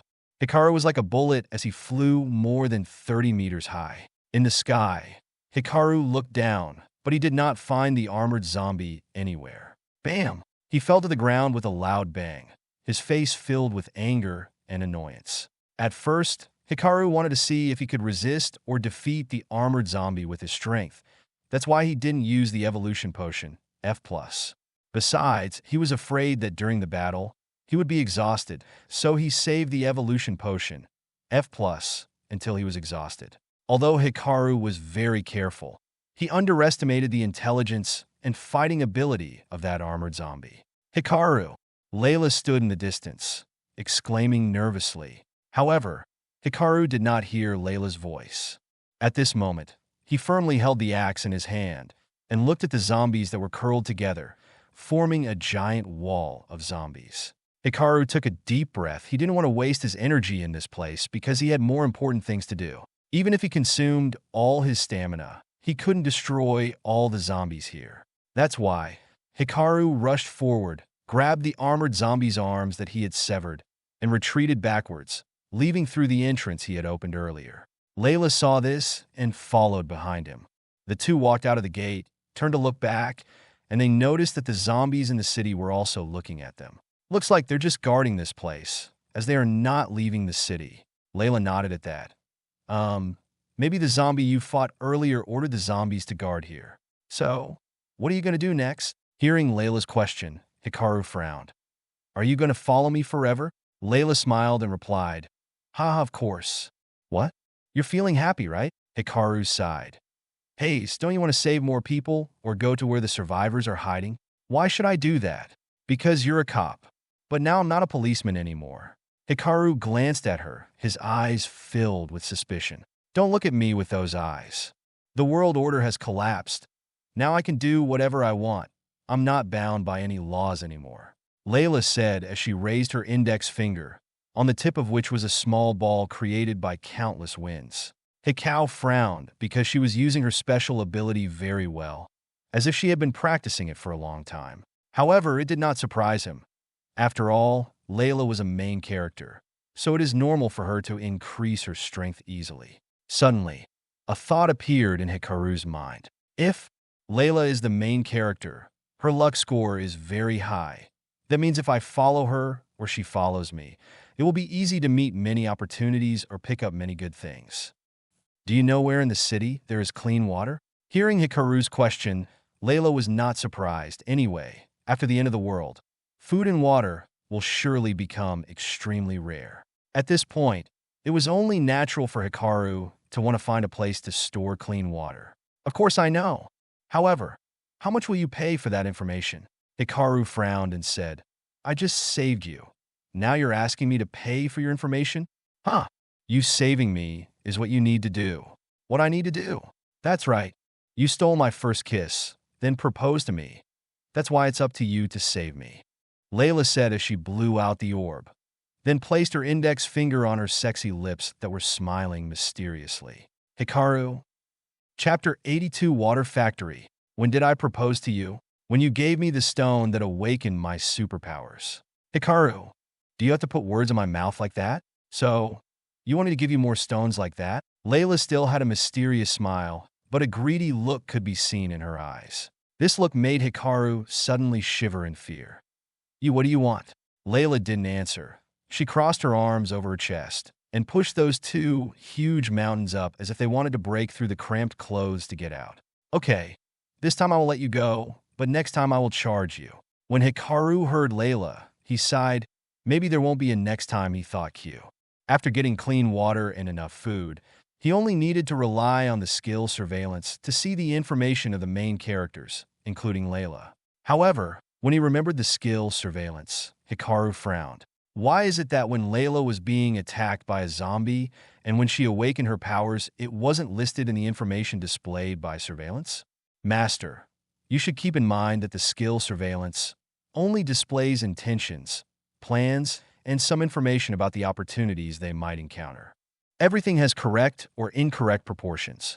If the skill surveillance can predict everything with 100% accuracy, is it any different from a skill that can foresee the future? However, The future is a relative concept. Just a small impact, and it will be changed immediately. Like Layla's superpower awakening. If you hadn't given that energy crystal to Layla, she wouldn't have awakened right now. Thus, it is correct that the skill surveillance did not show Layla awakening a special ability today. Hikaru listened to Rika's explanation and nodded. He felt that it was very reasonable. Because of his actions, the future is changed. If he hadn't given Layla the energy crystal and the purification potion, she might have awakened her special powers later. Hikaru sighed. He looked at Layla and said, "Let's go." Layla also didn't ask Hikaru about how they would enter the city. Instead, she just silently followed him. Of course, even if Hikaru didn't notice, Layla was still vigilant, as she was protecting him behind his back. Layla walked behind Hikaru. As she was looking at his back, her eyes were a little fascinated with the figure in front of her. It was as if that back could be a place she could lean on. Hikaru entered the forest by the roadside. He was looking for a place that was more than 100 meters from the main road. This place was also surrounded by a firewall. However, Hikaru wasn't worried at all. He turned his head to look at Layla. Layla sighed. It seems he only saw her as a tool to help him pave the way. "You're a man.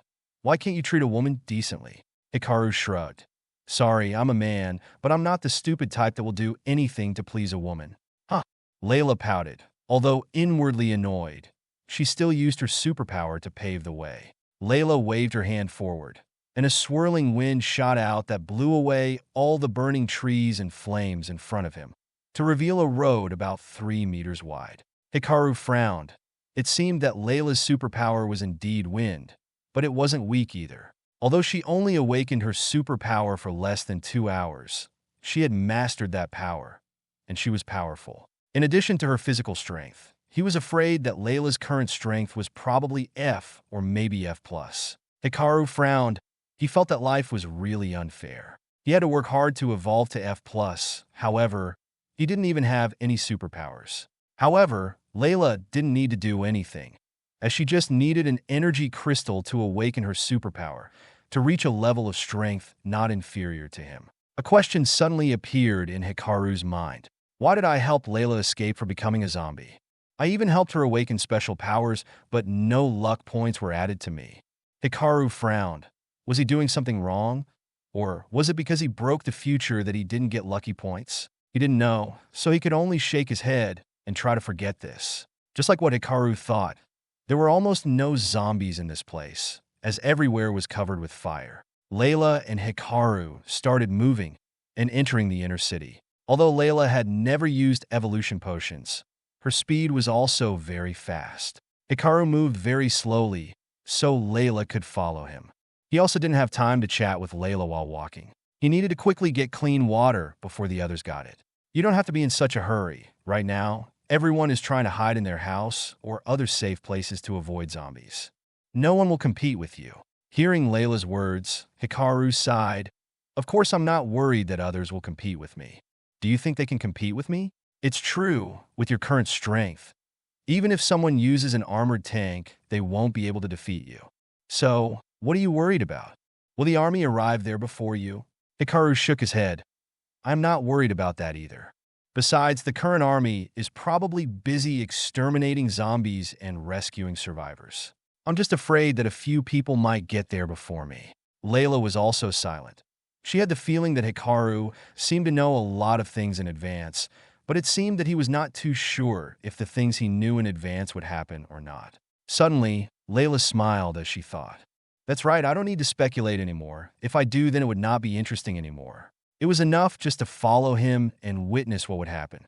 I'm also tired. I don't want to use my brain too much. At this moment, Layla felt a little bit of admiration and envy for stupid girls who knew how to whine for others to pamper them. They don't need to use their brains too much, or their brains are only used to make others pamper them.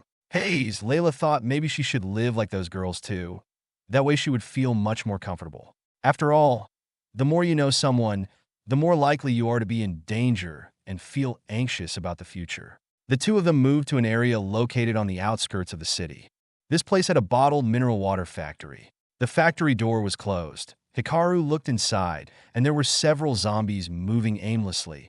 They were probably former employees of the factory. You stay outside to keep watch. I'll go inside. Layla sighed.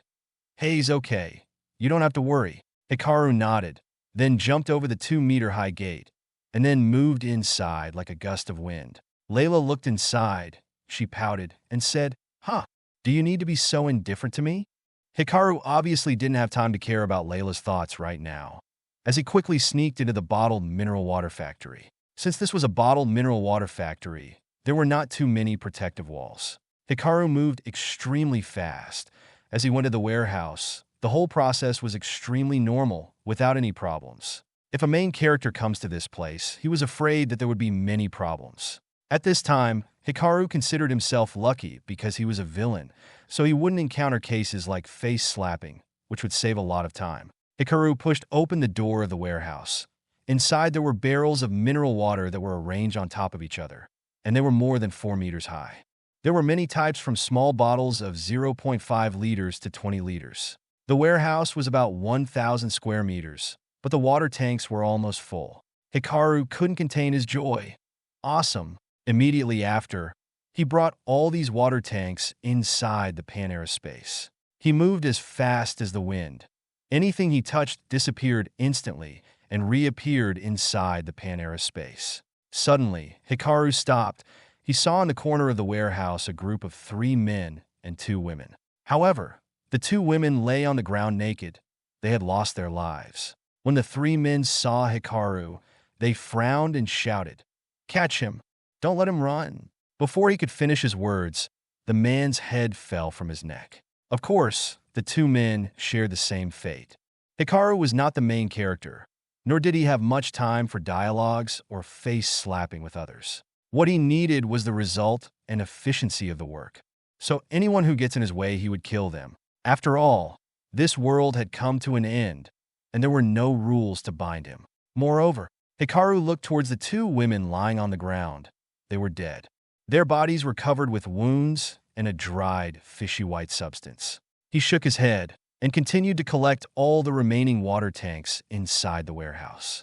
After the warehouse was completely devoid of anything apart from the 5 corpses lying in the corner of the warehouse, he went out. Hikaru wanted to make sure he didn't miss anything, so he headed towards the transport area. The parking place had a lot of trucks, but there were also many zombies, more than 30 zombies. Perhaps the factory workers ran to the area when the apocalypse hit. Hikaru quickly killed 30 zombies that roamed the area with ease. Then he opened the doors of each truck and brought everything inside into the Pan-Aerospace. Of course, what he brought were bottled mineral water that hadn't been shipped yet. After he was done, he returned to the area of the water purification plant. When he got there, he frowned and looked around. He could not find any numbers showing up. To be more precise, the function of marking, which showed materials that he could use to make items, did not work. Could it be the materials for making equipment can only come from monsters or zombies, and the other materials can't be used? Chapter 83 Rockin'. Hikaru. Rika. Hikaru used his thoughts to talk to Rika. Oi, can't you explain? Explain? What do you want me to explain? Usually, when I deduce something, whether it's wrong or right, you usually explain it so that I can understand better. Why are you so silent now? Rika wanted to curse him. Do you consider me a living dictionary? If you don't explain things, what is your function or purpose? Rika. This was the first time she had seen someone treat the system as an assistant like Hikaru. To other people or other main characters, they treated her like a god, so she was respected and feared. But Hikaru didn't seem to be afraid. On the contrary, he threatened her. Rika sighed. Hayes, you also know the end of the world is coming, and that all electrical equipment are unusable. This is also a warning bell for all mankind. This warning shows that they cannot continue to use modern weapons such as guns or similar weapons to fight. Though there are no announcements, they have to obey the new rules to survive in this world. Not even biological weapons? If you think biological weapons can kill zombies, try it. Hikaru. Yes. Zombies are walking corpses, so biological weapons have no effect at all. Hikaru sighed. He looked around the water purification plant again. After making sure the place didn't have anything useful, he left. Outside, he saw Layla sitting in the security room waiting for him. Hikaru approached, took out a bottle of mineral water from the Panara's space, and threw it to Layla. Layla caught the water bottle, opened it, and drank it all in one gulp. Ah, really comfortable. Hikaru stood with his back against the wall. He folded his arms and said, "Don't you intend to find your family?" "My family? It's okay, it's better if they're all dead." Hikaru. _____. What kind of family relationship is this? He shook his head. He didn't want to care anymore. He was about to say something when suddenly, the sound of an engine roared. Bam! A 16-seat car rushed to and crashed into the gate of the water purification plant. As it crashed into the gate, it dragged dust and smoke into the air. Hikaru frowned as he watched the car. He felt a little uneasy in his heart. That 16-seater had a very bizarre exterior, like an armored tank. Although it collided with the large and heavy iron gate of the factory, it only left a few scratches on the hood. The car reversed, then stopped. The smoke and dust slowly subsided. What made Hikaru pay more attention to it was the way the car was recovering from the scratches on its hood. That's right, it was regenerating at breakneck speed. Hikaru still looked at the vehicle with his arms crossed. However, he was secretly preparing to fight in his heart. He realized that the owner of such a car was not an ordinary person. Or to be more precise, Hikaru thought that it might be some main character. The car door opened, and a young man and a girl stepped out. The young man was about 25 years old. He was dressed a little sloppily, and he had brown hair. However, if he was refurbished, he would be a ladies' man. The girl was also very beautiful, as she was not inferior to Rina. She had white skin, shoulder-length black hair, and she wore a JK dress. She was about 20 years old, but her face showed an innocent look like that of a 10-year-old girl. "Big brother, there are people here. Let's ask them about the water factory." The girl pointed towards Hikaru, and Layla said. The young man who heard that looked at Hikaru. His eyes that were as sharp as a falcon was hidden behind his messy hair that obscured his forehead. "Ika, get back in the car. They look dangerous." Ika. As Hikaru heard that name, coupled with the strange car behind them, he immediately recognized that the young man was also a main character. And of course, Hikaru knew which novel they came from. That young man was definitely Raken, from the novel series Apocalypse. "I have an armored vehicle." Of course, that car was not simply an ordinary vehicle. Hearing that, Ika felt confused. She tilted her head and said, her face showing a very cute innocence. "Huh? But we don't see them as bad people at all." "Big brother, don't be so careful."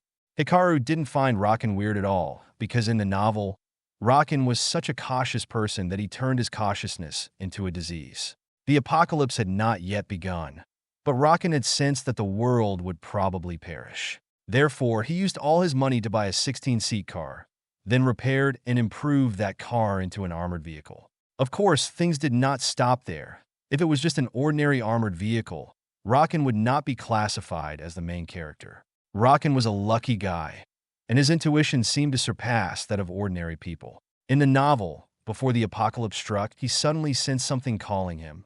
Raken went to a mountain near where he lived. There he found a strange Rubik's Cube lying on the ground. And that Rubik's Cube was what made him a main character. That Rubik's Cube was the almighty cube. After Raken put it in his car, it fused with the car and turned the car into a giant machine with many functions. The car could help Raken survive the apocalypse comfortably. Of course, with his careful personality, he easily avoids all dangers and accesses opportunities that help him become stronger or obtain amazing items. Hikaru used the skill Villain Insight to view Raken's information, and immediately, a bulletin board appeared in front of him. Name, Raken. Lucky points, 200,000.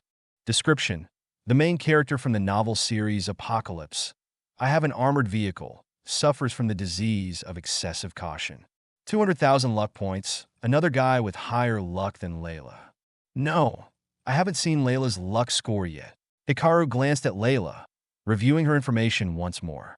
Name Layla. Lucky points, 250,000. Description? At this moment, Hikaru felt extremely surprised.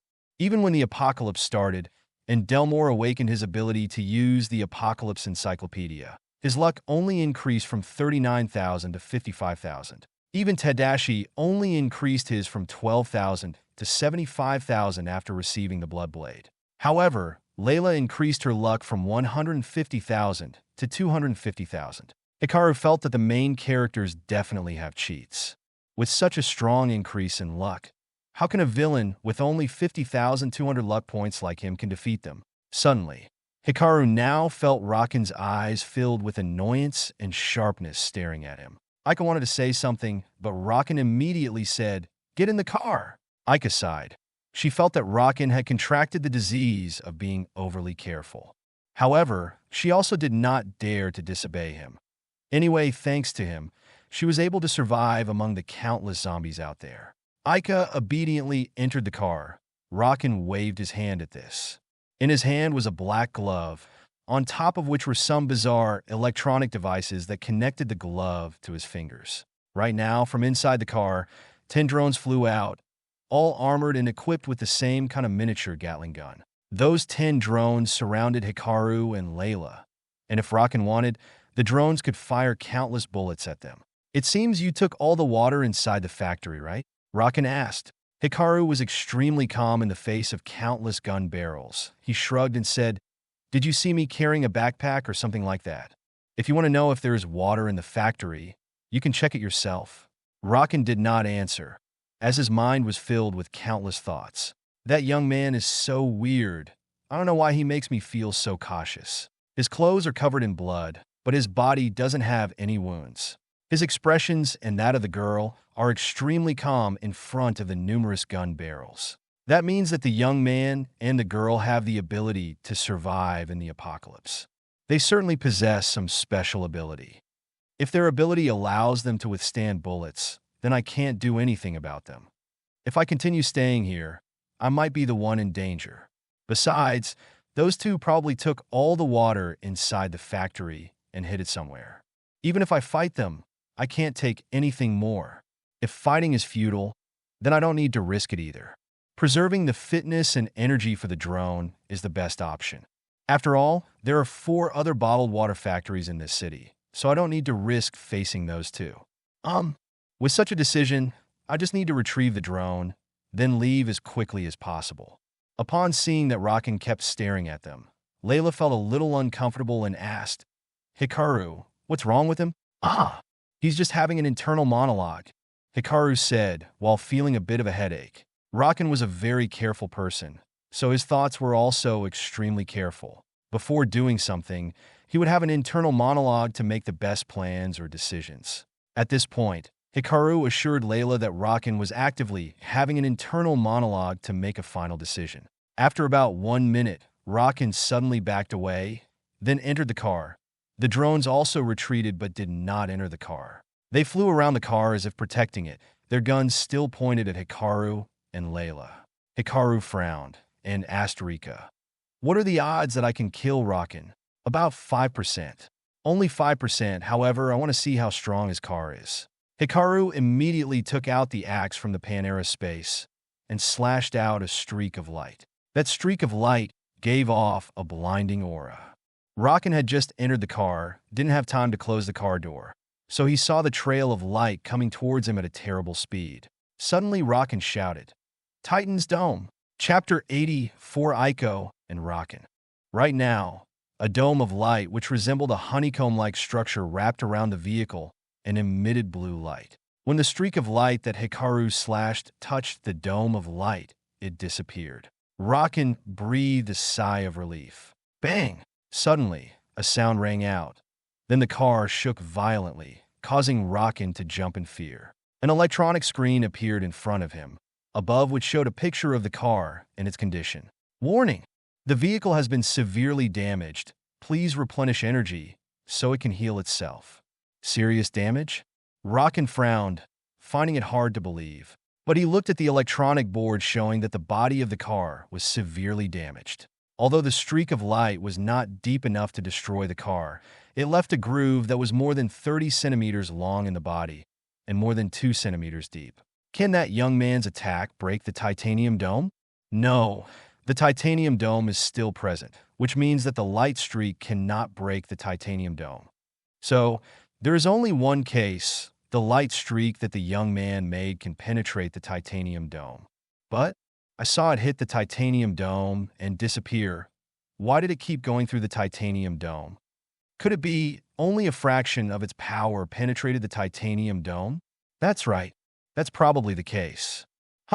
I want to test it more, but I don't want to take the risk. Rakan frowned. Then he ordered, "Bring the drones back. Leave this place at full speed." Ding! Full speed turn on. Ding! Drones cannot be recovered. Ding! Drones cannot be recovered. Ding! Drones cannot be recovered. Can't recover the drone? As if replying to Rakan, another screen appeared. On the screen, 10 of his drones were caught inside a swirling wind. The one controlling the tornado was the beautiful girl standing next to the young man. Rakan clenched his fists as he secretly uttered, "Beautiful women are all poisonous snakes. This is absolutely right and not wrong. Damn it, if I give up running, then the drone technology will definitely be found by the other two with their corpses. So, there's only one way." Rakan then ordered the car. "Let the 10 drones self-destruct and use the fastest speed to leave this place." Outside, Hikaru saw that the streak of light could still penetrate the shield that covered the outside of the car, and he was overjoyed. Suddenly, the car started, then it reversed and drove off. Damn it! Hikaru, of course, didn't let him run. Wielding his axe, he slashed countless streaks of light towards the car. Bam! Bam! Bam! Although only 40% of the damage from the light trail could penetrate the titanium dome, it was enough to cause heavy damage to the vehicle. Rakan, who was inside the car, felt the car shake like an earthquake, so he shouted, "Do it!" Outside, Layla was still trying to hold back the 10 drones with her powers. Suddenly, those drones stopped working, and an extremely dangerous feeling suddenly appeared in her head. Layla used a tornado to blow those 10 drones into the distance towards the factory. Boom! Countless explosions resounded. The explosion blew the walls of the factory, and countless burning debris flew up and down. Hikaru heard the explosion and turned his head to look at Layla, then back to the direction of the loud explosion. Layla glanced at Hikaru with triumphant eyes. However, Hikaru wasn't angry. On the contrary, he suddenly had a new idea. "Layla, support me in attacking that vehicle." Hearing Hikaru's words, Layla sighed. "I'm not your soldier either. Are you still a man? Hurry up." The car gradually accelerated faster. Hikaru didn't want to let him escape. At the very least, he wanted to verify one thing he was suspecting. Layla raised her arms, and a swirling wind suddenly appeared less than 3 meters away from the car. However, the car was speeding madly, so even though it was less than 3 meters away from the tornado, it easily dodged Layla's tornado. In the car, Rakan frowned, a worried look on his face.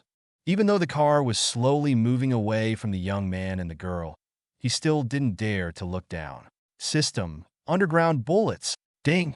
Begins subterranean shelling. The rear cover of the car suddenly opened, revealing a small gap. From that gap, countless small marbles rolled out, which lay all over the road. When Hikaru saw this, he knew that those marbles were not normal. He jumped high to avoid stepping on them. While floating in the air, the balls suddenly exploded and shot towards him. What the hell? Hikaru was startled. Can those marbles automatically determine the target? At this point, Hikaru didn't know what to do because while he was floating in the air, he had no support nor anything to protect him. Hikaru spun the axe and hoped that he was fast enough to cut the marbles. However, the number of marbles was too much. Perhaps there were more than 100 to 200 marbles flying towards him. Suddenly, Hikaru felt a gust of wind blowing, pushing him away. Boom! That pile of marbles shot into the air, and a deafening explosion resounded in the sky. A huge cloud of smoke from the explosion slowly descended. Bam! Hikaru fell on a car. He fell through the roof of the car, but he was not injured.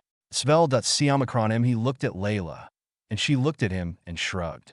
Hikaru felt lucky to have Layla here, or else he would be injured by those marbles. Seeing that the car had already put quite a distance between them, Hikaru didn't want to continue chasing it. It seems the 5% rate is too low, so low that I almost put myself in danger.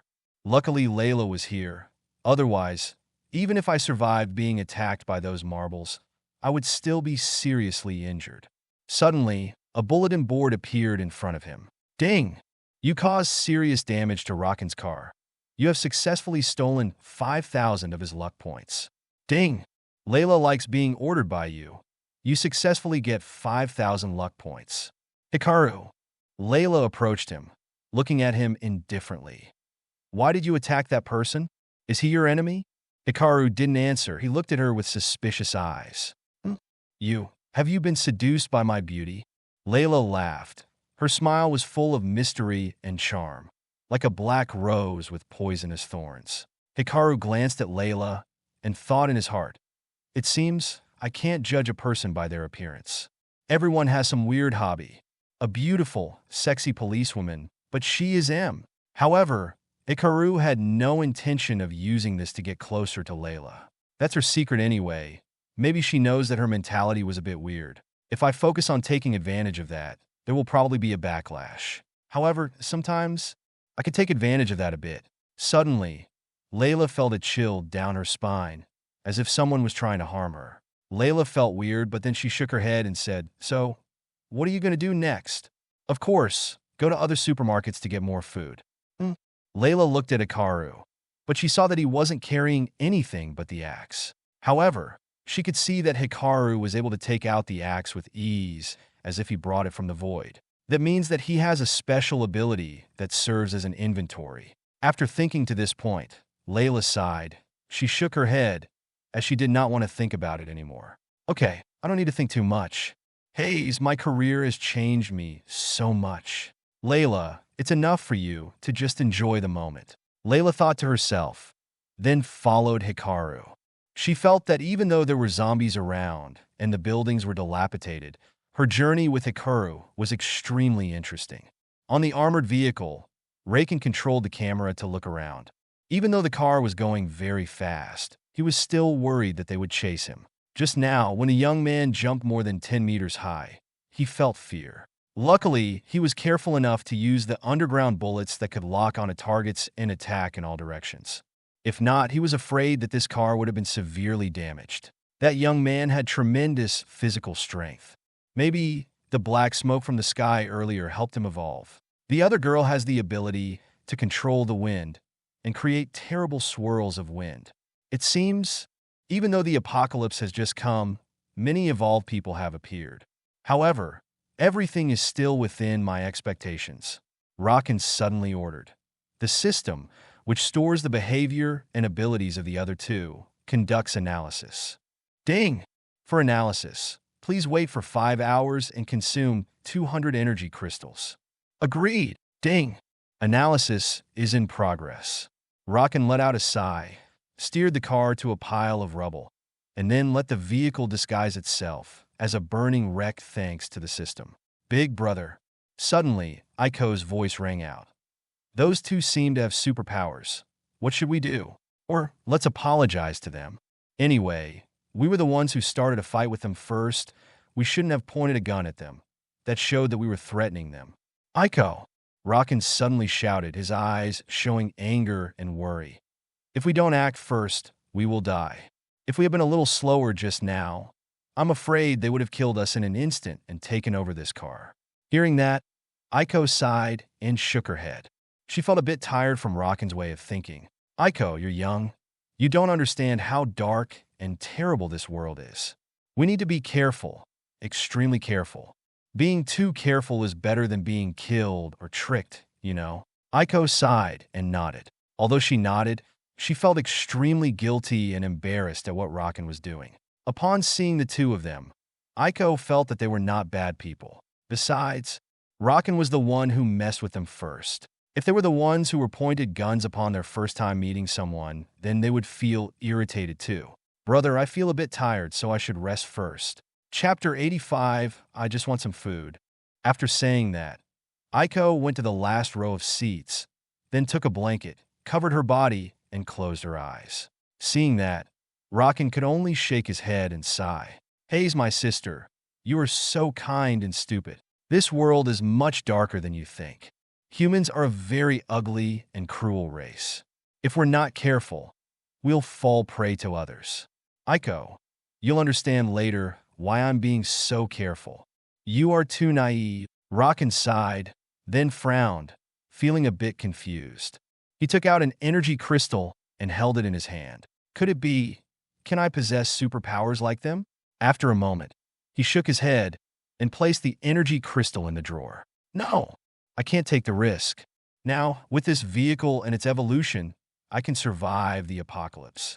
If I can't awaken a special ability or even risk becoming a zombie, it's all over. After I die, what will Ico do? Okay, I should try to level up this vehicle and stock up on as much food as you can. Perhaps, after leveling up, that cube, no, to be more precise, the system will have a way to give me superpowers. However, I should also be prepared that the system probably won't have that function. Then what will I do? Hayes, I should find a way to awaken my own superpower. If not, one day, if the system suddenly disappears or someone steals this car, I can still have a way to survive in the apocalypse. Rockin then opened another emulator screen. On that screen was a map of the entire city, and there were two small moving dots. One red dot and the other green. Fortunately, I put the navigation device on top of those two just now, so I can control their movement information.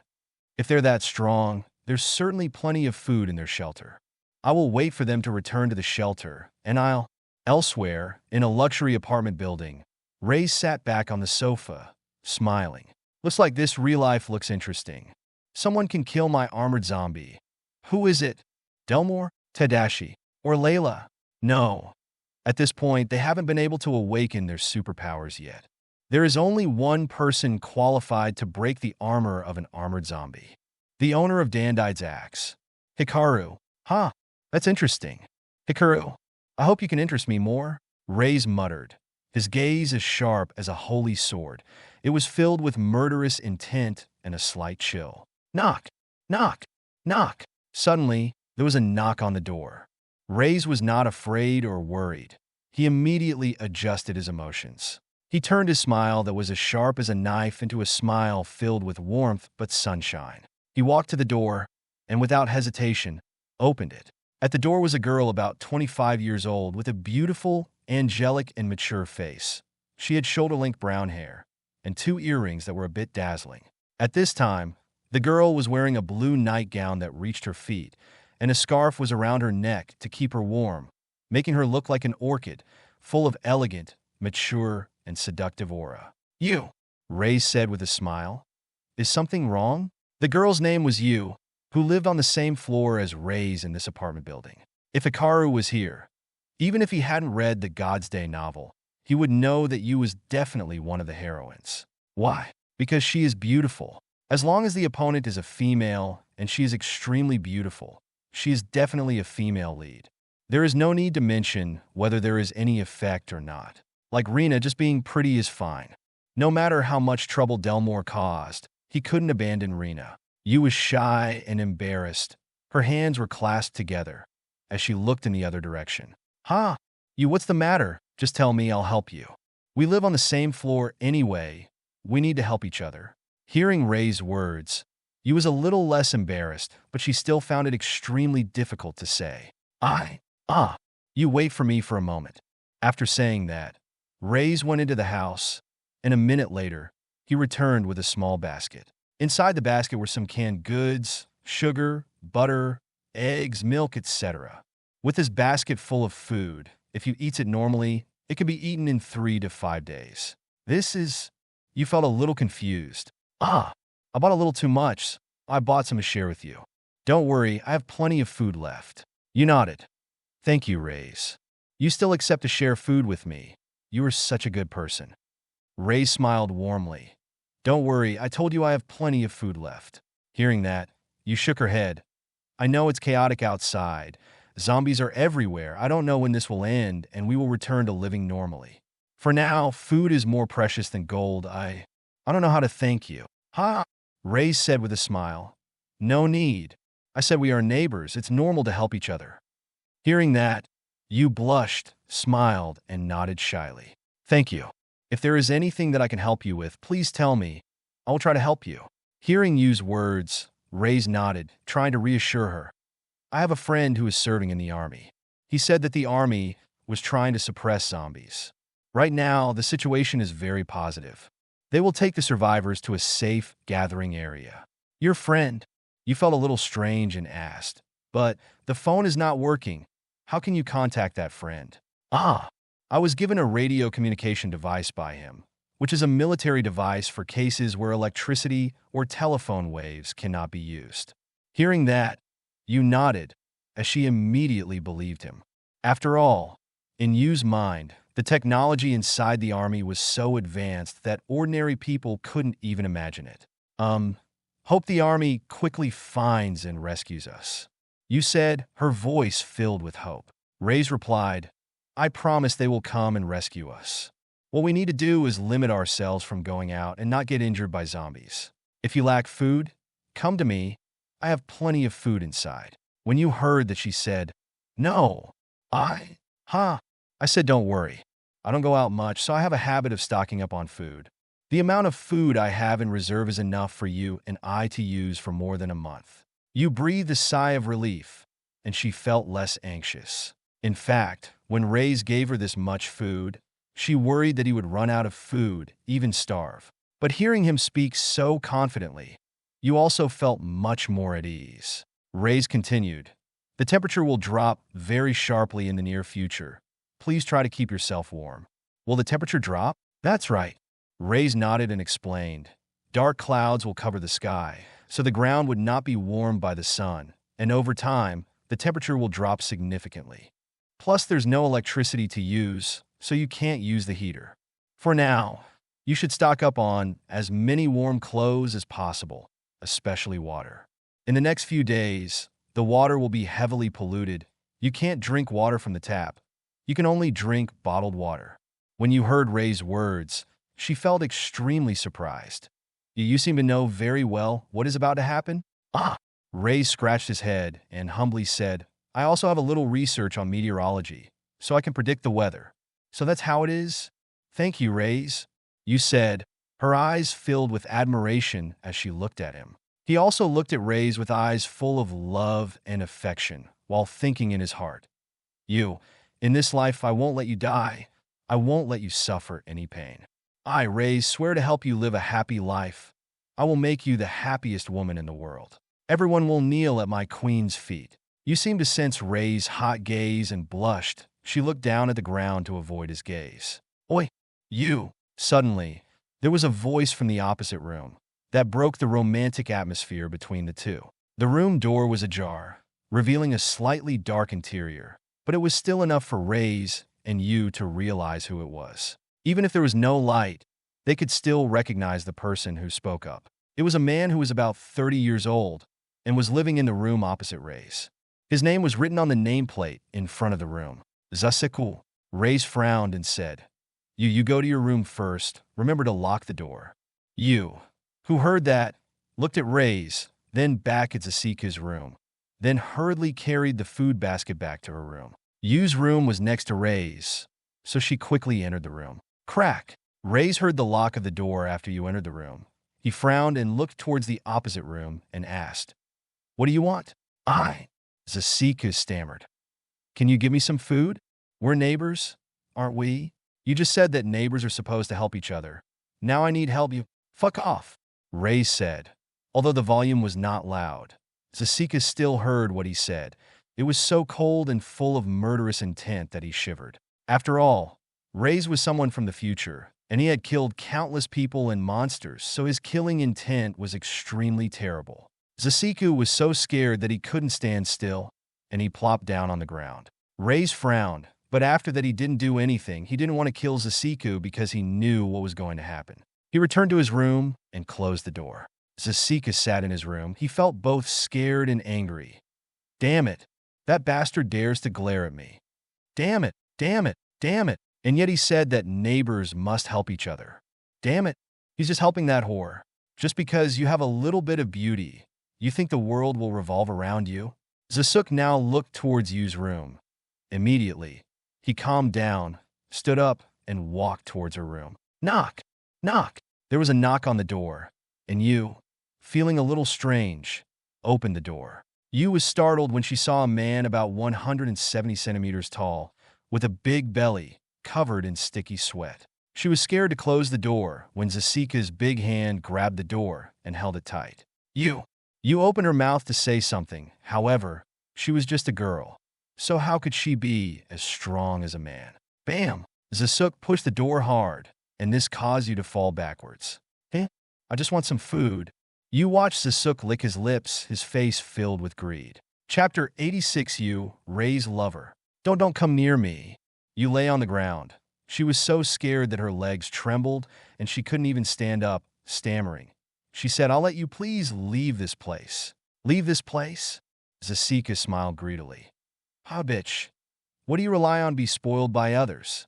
For what reason are you looking at me with those eyes filled with scorn and disgust? I don't. You stammered, her body shaking violently. Her cheeks turned red, and her eyes were covered with wet tears as if she was about to cry. Zasika was furious. He gritted his teeth. His hands were clenched so tightly that they were white, as if he were pouring all his anger into this moment. He gritted his teeth at you and reached out his dirty hands towards her. In that case, I will take you, torture you like a whore. You think I'm dirty? Don't you? Then I'll show you what it feels like to be raped by a dirty person. No, you shouted. I will call the police. Get out. Police. Zasika laughed. Ha, call. You think this zombie-infested world will have a law? Ha ha ha. In this world, the strong will be the rulers. Don't come here. I will scream. You was so scared that she cried. Ha, scream. Maybe the bastard next door will hear it. Ha. If he dares to come here, I will. What will you do? Suddenly, a cold voice resounded from behind Zasika, causing him to break out in a cold sweat. He slowly turned his head, and behind him, Rei stood outside the door, his eyes filled with anger and murderous killing intent that made his mouth open in fear. Zasika was about to say something, but Rei silenced him forever. Crack! The sound of broken bones rang out. Zasika's head turned 360 degrees, and his neck twisted like a scarf. Zasika's head turned once and then returned to its original position. Coincidentally, his gaze was fixed on you. Then his body fell to the ground. Are you okay? Rei's asked, but you didn't answer. She stared at Zasika's body, her body trembling even more intensely than before, and her breathing became difficult. Rei saw this, so he approached anxiously. Hey! You suddenly shouted loudly, immediately crawling backwards, her gaze filled with fear at Rei's. Rei's was startled. At this moment, he realized that his actions had scared you.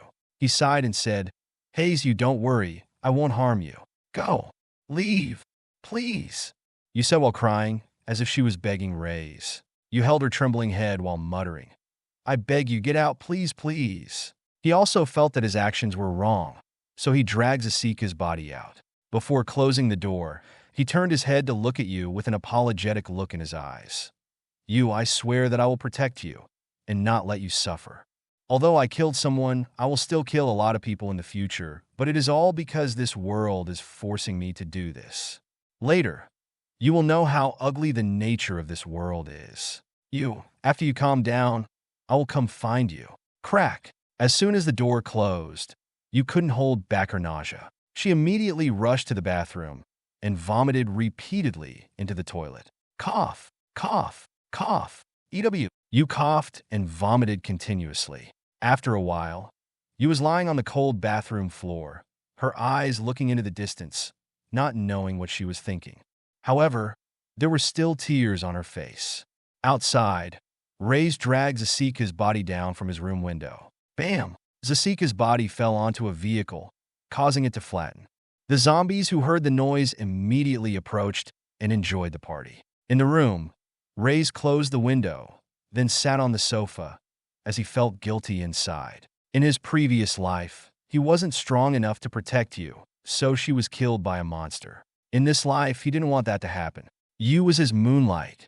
However, he also had no intention of turning you into an animal and keeping her in a cage. He wanted her to realize the reality that this world had become so cruel. That's why he didn't kill Zasika early, but let Zasika threaten you. After that, Rei's, like a hero, saved you from Zasika. Besides, he also wanted to show her the ugliness of humanity. However, it seemed that he was in a hurry. The fact that he killed Zasika in front of you might have overstimulated her and created a feeling of fear and wanting to stay away from him. But Rei's had no regrets. After regressing, He wanted to help you get used to this violent world. Ray shook his head. He thought to himself, that's fine. After this shock, maybe she won't be afraid of seeing a dead person or seeing herself kill someone. At least she wouldn't be as scared as she is now. Pays you, don't blame me. I just want the best for you too. Don't worry. I'll pay you back 100, 1,000 times in the future. Ray's reassured himself and went out. This floor had about 3 families and 2 other single people. Right now, Sasiko has been killed by him, leaving only 3 families and 1 other person. Ray's went outside and knocked on the door of the first room. Knock! Knock! Suddenly, the door opened, and a man about 50 years old looked at him with a bit of confusion. You? Ray's? What are you looking for me for? Ray smiled. This man is the head of a family of 4. This family consists of him, his wife, and 2 sons who were about 15 and 20 years old. In fact, the rooms in this building were extremely soundproof. Even if someone stood in front of the door and shouted loudly, the people in the room wouldn't be able to hear anything. Only when someone was performing an act that affected the door, like knocking on the door, can the people inside hear it. The man who saw Ray's also felt a little nervous. Because of the power outage, the phone system and door sensors were also not working. Therefore, this man did not know who was knocking on the door, so he could only open the door to look. I have a little problem, so I wanted to talk to you, Ray said with a smile, his smile still warm. Seeing Ray's smile, the man breathed a sigh of relief. He felt that this young man would not harm him. You. Before the man could finish his sentence, he did not see Ray's. Instead, he suddenly saw his wife standing in front of him. She was scared. Her hands were covering her mouth, and her eyes widening at him. You.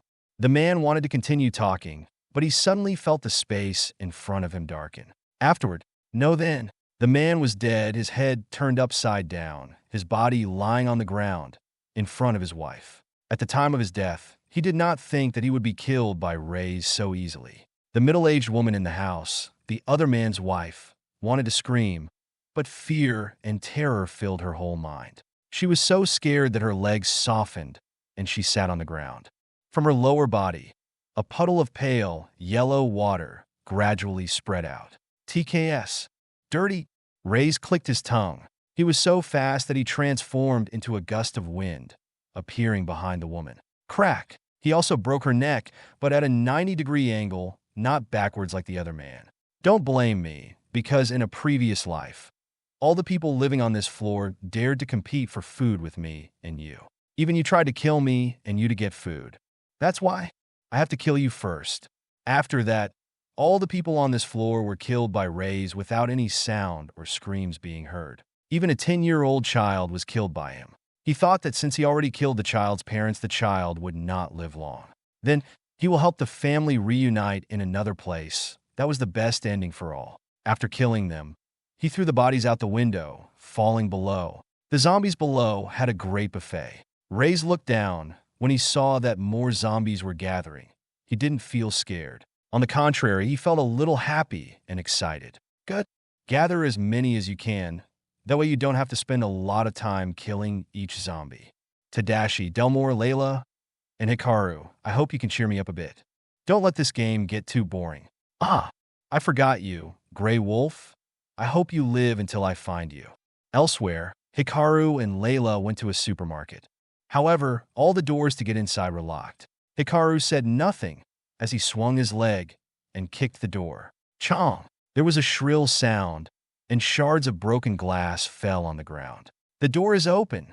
Hikaru shrugged and said. Layla sighed as she said, You are making so much noise. If zombies come here, what would we do? When he heard Layla, he smiled. Are you afraid of zombies? I'm not scared. It's just annoying. Let me give you an important piece of information. Hikaru suddenly remembered something and said, Energy crystals can also help you replenish your superpowers. After saying that, Hikaru threw a normal energy crystal to Layla. On the way to this place, they killed a lot of zombies.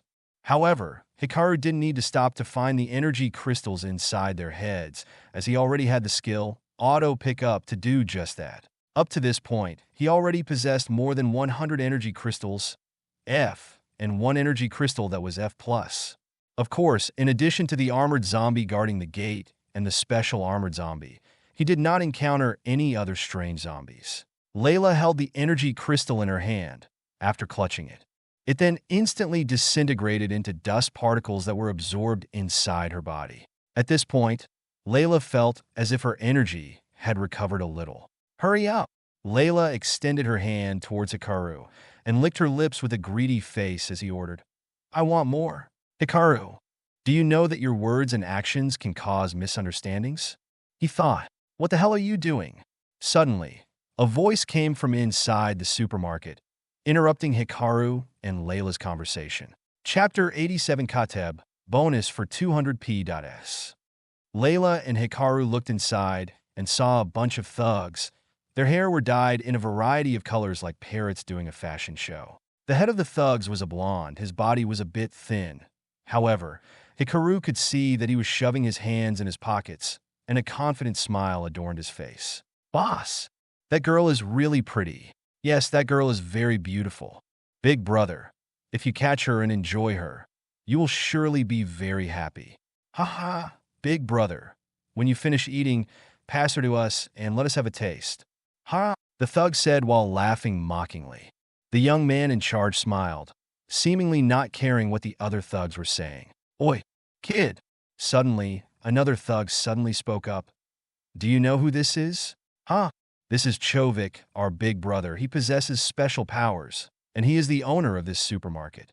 Girl, if you want food and a safe place to hide, you just have to become my big brother's mistress. At that time, you will be able to eat comfortably and even make my elder brother happy. Ha! Chovik raised his hand, and the thugs immediately fell silent.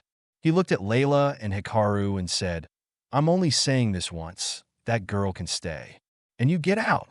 Hikaru looked at Chovik, and he felt that he was a bit stupid. Huh? Master, even though you're not the main character, you still meet a bunch of villains. Ah, not good. I laughed until my stomach hurt. Huh? Hikaru. Underscore. He felt like he didn't know what to say. A villain like him shouldn't have encountered cases like this. But now it was different. He was meeting a group of thugs with bullshit lines like the ones in the novels he had read. Ah! Hikaru, I'm so scared, save me. Layla suddenly hugged him tightly, her face showing fear. Her eyes were also watery as if she was about to cry. Hikaru. Underscore, underscore, underscore. Do you have to pretend like that? Do you think this is fun? Hikaru felt a huge headache. He didn't think that at this moment Layla would want to make things more complicated. Ha! Chovik suddenly laughed. Girl, there is no need to be afraid. As long as you serve me, I guarantee you'll be able to eat and drink comfortably. You also see a lot of zombies outside. The boy next to you can't protect you. Serve me obediently. I will let you feel the joy of a woman. Layla, frightened, hugged Hikaru's arm, burying his arm between her two soft mountains. Hikaru, that person is scary. You have to protect me. I'm scared. Layla said while crying. She really cried. If anyone saw Layla right now, they would feel pity for her. However, Hikaru wasn't in the mood to enjoy that softness. He just felt that Layla was trying to make things more complicated. Maybe the more complicated things get, the more interesting Layla found it. Chovik saw that Layla was getting close to Hikaru. He felt angry, so he shouted, Oi, can't you hear what I'm saying? Ah! That person yelled at me too. Hikaru, you have to protect me. Layla was like a small cat as she hugged Hikaru's arm. As for Hikaru, he didn't find this interesting at all. His eyes looked indifferently at Layla, then back at Chovik. Damn it, it is you who chose death. Chovik shouted angrily. Suddenly, his body swelled, his clothes were ragged, and his skin turned green. Hikaru was startled when he saw this. He thought in his heart, maybe he's going to turn into Hulk? Impossible. However, Hikaru was overthinking. Chovik is normally 167 centimeters, and he is a bit thin. At this time, his body was more than 2 meters tall, and his whole body was full of muscles. On his mouth were 2 sharp fangs, and his face was a bit like a chimpanzee. At this point, Hikaru realized that Chovik was not turning into a Hulk, but a goblin. No, to be more precise, he turned into an ugly but powerful orc. Chovik glared at Hikaru and Layla. I gave you a chance, but you didn't appreciate it. Then, I will rip that bastard into 100 pieces, then rape you to death. Ah! I am so scared. Layla shouted. Hikaru. Underscore underscore underscore. Are you still trying to act until now? The Oscar owes you an award. Why are you a cop with your abilities? Why didn't you become an actor? Hikaru felt annoyed by Layla. Chovik lunged forward, his huge fist punching towards Hikaru. Stop! A voice came from behind, but Chovik didn't stop. His punch was still directed towards Hikaru's head. Hikaru was fearless at this moment. He saw someone rush towards him at a very fast speed. The person then kicked Chovik in the hip. Bam! As Chovik was kicked, he fell to the side, and his punch, of course, could not touch Hikaru. Bastard! What the hell are you doing in my territory? Hikaru looked towards the source of the voice. It was a black man, who was about 180 centimeters tall. Hikaru guessed that he was probably around 40 years old. He had a muscular body that was covered by a white t-shirt, and he also wore jeans. He had a bald head and held a metal baseball bat in his hand. His sharp eyes were like those of a hawk. Chovik lay on the ground, and upon seeing the black man, he immediately stood up as he was startled. Kateb, why are you always meddling in my business? Chovik shouted angrily. The man named Kateb also shouted, Bastard! This is my territory. You dare trespass on my territory and cause trouble here. Do you believe I will break your neck and make you dinner for the zombies out there? Chovik, hearing this, felt a little afraid. Immediately, he turned his head and left with his subordinates. Before leaving, Chovik left a note. Kateb, one day, I'll chew on your head. Kateb laughed. I'm still waiting for that day. Chovik left. He changed back to his previous appearance as he walked. Then he went up the stairs to the second floor of the supermarket. Seeing Chovik leave, Kateb approached, looked at Hikaru, and Layla, then asked, Are you okay? Hikaru glanced at Kateb, nodded and said, It's fine. Are you hungry? Follow me. After saying that, Kateb turned around and walked into the depths of the supermarket. Hikaru looked at Layla. Layla also looked at him. Then both of them followed behind Kateb. He walked behind Kateb. Hikaru felt that this man was not simple. Since he was able to scare Chovik, this man certainly also possesses superpowers. At least, this man's superpowers were on par with Chovik. It seems the thugs just now were afraid of you. The one who spoke was Layla.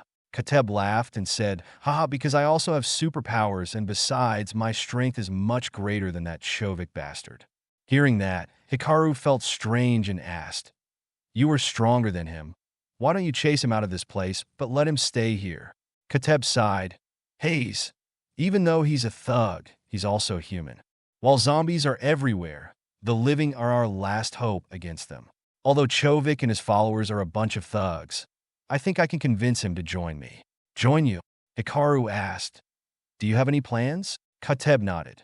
Yes, I want to form an alliance of survivors with superpowers.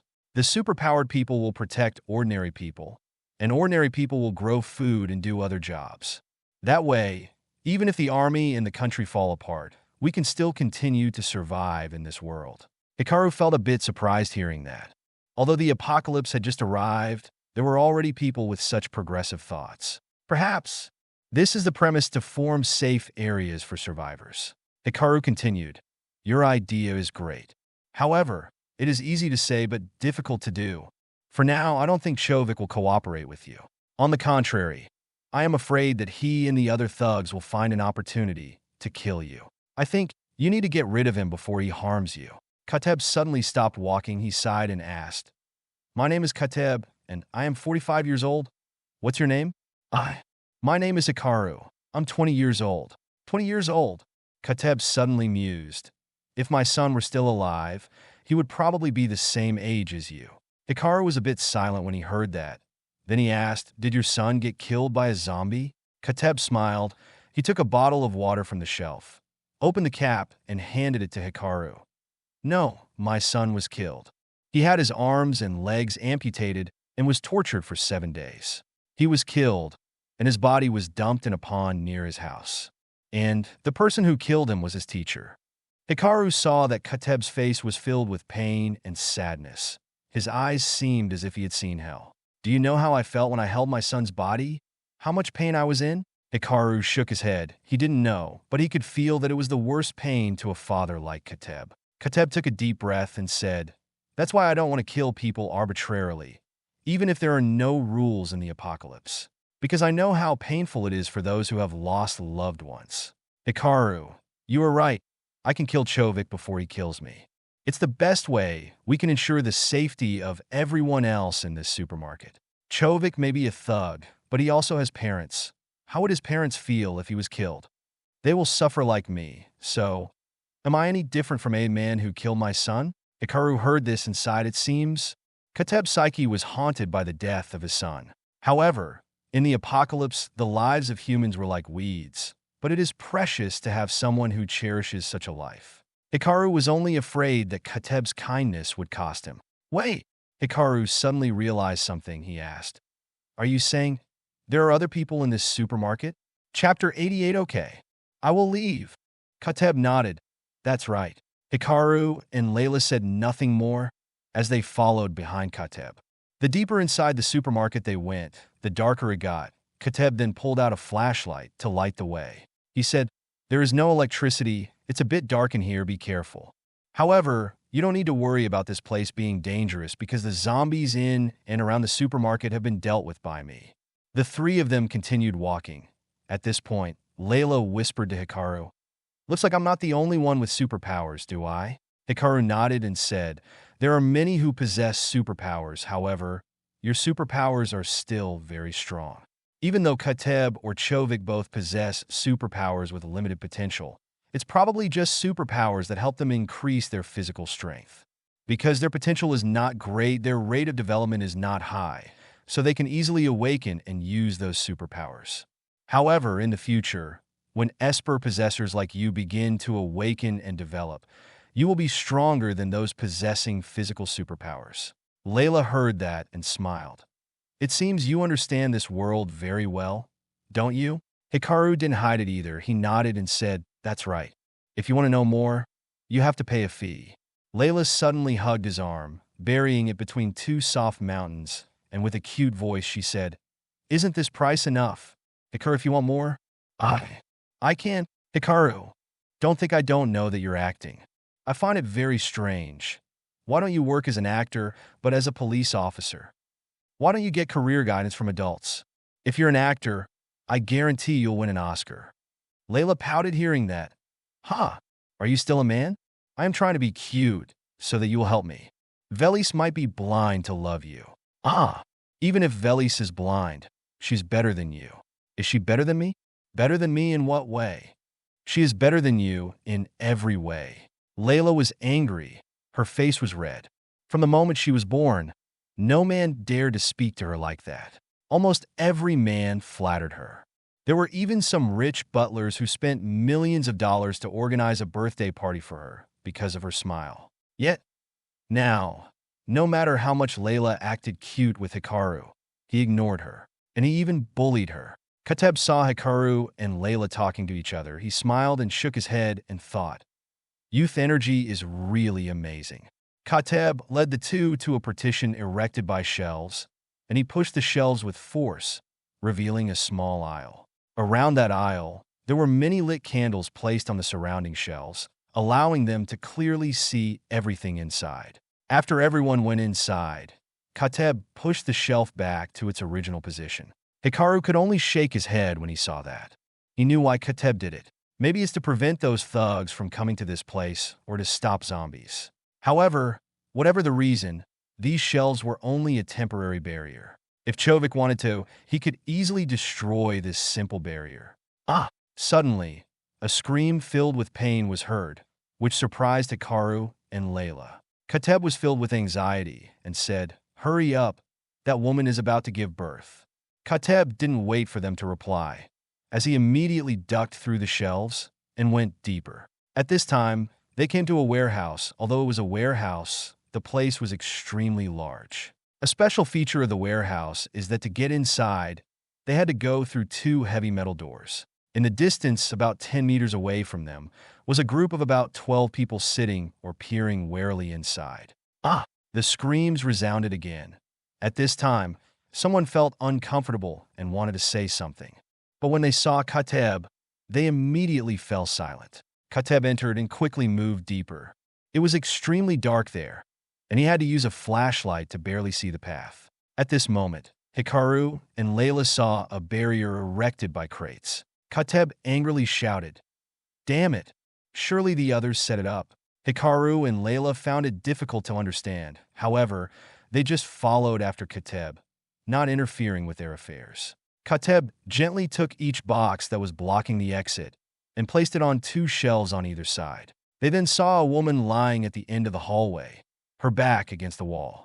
At this point, she was sweating so much that her hair was wet, causing it to stick to her face. She kept groaning in pain and rubbed her stomach with her hand. Her belly was huge. It wasn't hard to see that she was about to give birth. However, what made Hikaru frown was that there was a wound on that woman's other arm. That wound was just a small scratch, about 3 centimeters long. But around that wound, countless blood veins connected to it emerged like green tree roots hidden under the skin. Kateb hurried over to the woman's side, unbuckled the backpack on her back, and took out a lot of medical equipment. Of course, those were just first aid tools such as medical cotton, gauze, etc. "Sanem, you have to work hard. Don't give in to fate. Try to take a deep breath," Kateb hurriedly said. The girl named Sanem did as he said, as she tried to take a deep breath. "It hurts. Kateb, it hurts. Please. Save my baby, please." Kateb grabbed her hand and said, "Don't worry, you'll be fine. Try to have the baby, and everything will be fine." After saying that, Kateb turned his head, his eyes filled with anger as he shouted, "Aaron, come here quickly.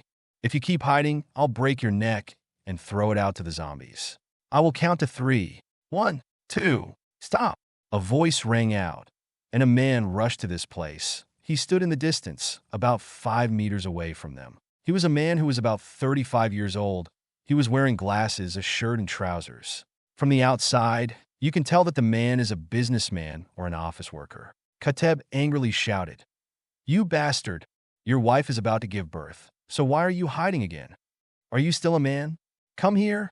Take her hand." Aaron trembled in fear. He did not approach, but took a step back, stammering, You are crazy. She was injured by a zombie. She is about to turn into a zombie. Kill her. Otherwise, by the time she turns into a zombie, she will kill us all." Svel, the Siamakron M. Kateb frowned. He was so angry that Hikaru could clearly see the veins of blood on his forehead rising under the skin. "Bastard, she saved you until she was injured by a zombie. Now, you want to kill her, kill the life that is about to be born in her belly? This is your wife and children. Are you still human?" As Kateb said this, he made the man take another step back. However, he did not regret it. On the contrary, the man felt even more scared. "Kateb, you are doing something crazy. Kill her. We will live. If you don't kill her, everyone here will die." "That's right." Suddenly, another person approached the place. No, not just one person, but a group of people. They all expressed their displeasure with Kateb. "You want to kill us? Are you blind? Can't you see that girl is about to turn into a zombie? Yes, if you want to die, then die alone. I don't want to die. Kill her. The fetus in her belly is definitely a monster too. Kill that bastard." Aaron heard everyone talking, and he seemed to regain his confidence, then laughed and said, "Kateb, I know you have special powers and that you can kill zombies. But you're so stupid.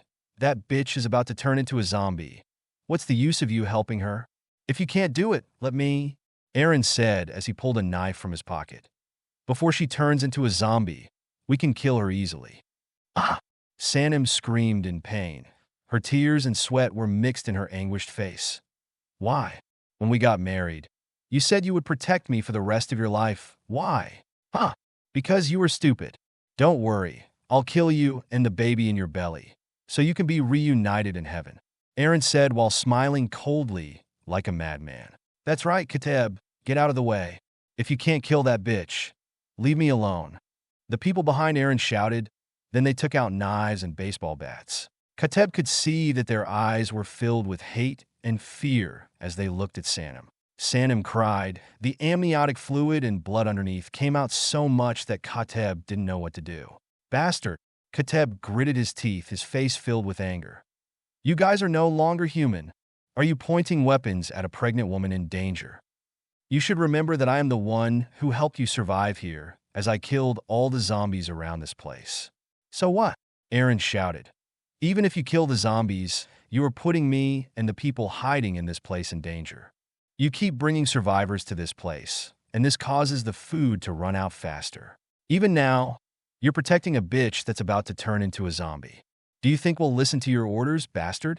As Kateb heard that he was angry, he didn't think that Aaron, who had a decent appearance and knowledge, would say such things. It is true that you cannot judge others by their appearance. Aaron pointed a knife at Kateb, his hand shaking perhaps because Kateb would kill him, but he still managed to say, I'll give you a chance.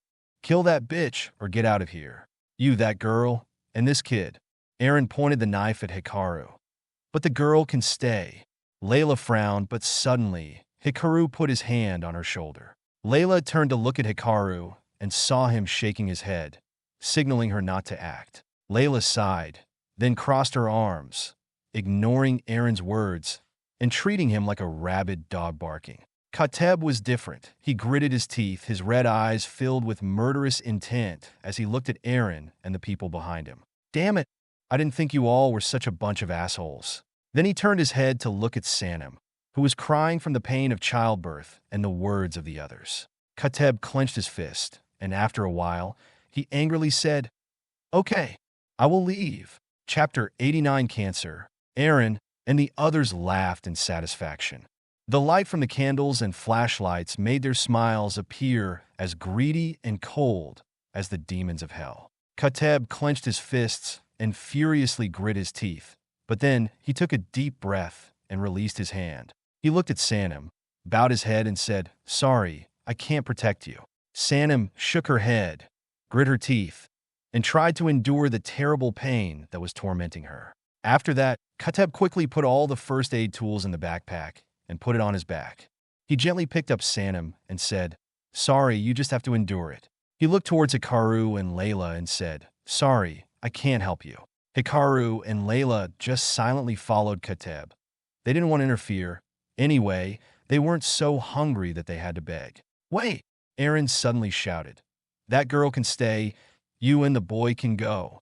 Aaron looked at Layla with a greedy expression, as if he definitely wanted her. Kateb angrily shouted, Enough, Aaron. I don't want to hurt you, but I don't want to scare you. If you keep pushing me into a dead end, I'll risk endangering your life. Kateb's gaze frightened Aaron. He gulped, as he did not dare to say anything more. However, when Hikaru saw that Aaron was still holding the knife in his hand, he knew that Aaron had not given up on taking Layla. He glanced at Layla and felt a bit frustrated. Even though Layla was the main character, it was a very troublesome matter when someone possessed such great beauty. What do you mean by that look of displeasure? Layla said, a little annoyed. Nothing, it just feels like your beauty is causing a lot of trouble. Hikaru didn't hide it, as he spoke his mind. Layla pouted. She glanced at Aaron, then in the other direction. Although Aaron could have kicked Kateb out, it was Kateb who was voluntarily leaving this place, as it was not that Kateb was afraid of him. Therefore, Aaron understood that he was not Kateb's opponent. Even if everyone here rushed in, they wouldn't be able to hurt Kateb. What Aaron was taking advantage of is Kateb's kindness. Seeing that Kateb and the two strangers had left this place, Aaron sighed. However, he still felt a little angry. He should have kept the beautiful girl, because Kateb threatened him, so he couldn't do anything more. Black bastard. He thinks he is special because he has powers. Aaron, what do we do now? Suddenly, someone spoke up, interrupting Aaron's thoughts. He turned his head, looked at the survivors, and secretly smiled in satisfaction. Of course, he had come up with all the plans, or else he wouldn't have sent Kateb away. Everyone, don't worry. We can unite to live in this place temporarily. Kateb has killed all the zombies in this place around. As long as we don't make too much noise, we should be safe in this place until the army comes to save us. Hearing Aaron's words, everyone nodded, feeling reasonable. But another person stammered. What about Chovik's group? We can't resist them. Aaron shook his head. Don't worry, those thugs are on the second floor. They definitely don't know that Kateb has left. As long as we continue to be silent and hide in the warehouse, that group of thugs can't do anything to us. Is the army going to save us? Another asked. Of course. Aaron replied with absolute certainty. The army will surely come to our rescue. No matter how many zombies that come, they can't win against guns, tanks, and especially bombs. Everyone who heard this nodded. They felt that Aaron's answer satisfied and reassured them. Aaron, thank you. I hope you can lead and help everyone here survive. Yes, Aaron, thank you. Although Kateb possesses special powers, he is too stupid. Huh. He's just a black bastard who dares to see himself as our leader. Correct. He just has a little more power than other people. In the face of a gun, everyone's the same. So being stronger than the average person won't help. Listening to the people here talk, Aaron smiled. He felt that he really possessed power. Okay, Aaron said with a smile. In case of danger, I think we should move some food to the building opposite. If this place is attacked by Chovik or zombies, we will have another place to hide. Hearing Aaron's words, the crowd immediately widened their eyes and looked at him with eyes filled with admiration. Outside, Kateb carried Sanem in his arms and quickly headed for the opposite building. Wait, suddenly Layla said. That apartment used to have a lot of people, so there must be a lot of zombies there. Kateb was startled when he heard that. He felt that what Layla said was very reasonable. So, where do we need to go? There is a small clinic not far from here. Take her there. At least, there is more medical equipment in that place than the whole apartment building. Listening to Layla's words, Hikaru and Kateb both felt that it was extremely reasonable. This time, Layla led the way, and Kateb and Hikaru followed her. It hurts. Please let me give birth to the baby. Sanem groaned in pain. Kateb tried to reassure her by saying, Wait a minute, just a little bit more, and we'll be safe. Sanem nodded. She grit her teeth as she tried to suppress the pain. Even though she was in so much pain that her body felt like it was being torn to pieces, she still didn't scream. Because Sanem didn't want to cause more trouble for everyone. She bit her teeth so hard that it bled. After more than 200 meters, they saw a small clinic. The three of them immediately rushed over. Layla walked in front and kicked the window. Inside, there were 3 zombies, 2 nurses, and a doctor of this small clinic. Kateb was about to put Sanem down to deal with the zombies when Hikaru spoke up. Don't worry, you better take care of her. Hikaru had just finished speaking when the wind howled, and Kateb couldn't believe what happened next. He saw Layla just wave her hand, and the heads of the 3 zombies were severed. It flew into the air and fell to the ground. There, that is... Layla, Kateb wanted to say something, but Hikaru interrupted. Don't worry too much. Take her into the room. Kateb tried to calm down, then carried Sanem inside a small room. Inside the room was extremely clean. The medical equipment was also still new and complete. He put her on the bed. Then Layla said, You guys go out. Kateb was a little surprised, but Hikaru put his hand on his shoulder. Kateb turned his head to look at Hikaru. Then the two went outside, closing the door. Kateb sat on the ground and clasped his hands in prayer. This act of Kateb reminded Hikaru of a saying. Prayers at the hospital are more numerous and sincere than prayers at the church. Perhaps only when a person is standing in front of the boundary between life and death is their prayer the most sincere. Just now, why didn't you kick those people out of the supermarket? You're much stronger than them, aren't you? Kateb shook his head. No, I can't do that. Kateb, I know I can't meddle in your decisions or manipulate you to my will. Hikaru said, However, this world has changed. Look at Sanem now. She was betrayed by her own husband. He even wanted to kill her. You protected them, but you were betrayed by them. Is what you're doing right? But, Kateb stammered, I don't want to be a murderer. Even though, Kateb, did you know that our bodies already have cancer cells? Suddenly, Hikaru changed the subject so that Kateb couldn't keep up. He shook his head. Hikaru continued, Every day, our bodies make countless new cells. However, new cells are not always perfect and useful. There are a few damaged cells, and it will turn into the cause of cancer. However, our bodies are also amazing. It produces its own warriors to destroy those cells. You can see, our bodies know how to protect themselves. Why can't you protect yourself? Kateb was startled when he heard that. Due to this, he didn't know how to answer Hikaru. I know you're a good person. However, a good person and a weak person are 2 completely different concepts. It's just as if you saved a serial killer even though you already knew who he was. After that, the killer continued to kill people. So, You indirectly helped that murderer kill more people. I know I will. Hikaru shook his head. You don't need to explain. Your personality, if you put it in the previous world, it's a noble personality. However, this world has changed. The end of the world will come. Humanity will disappear, and the worst of humanity will be revealed. If you continue to maintain your nature, I fear you will die. If you don't die, the people you love will also be in danger because of your decisions. Kateb, what would you do if you met your son's murderer again? Kill him? Or choose to forgive him?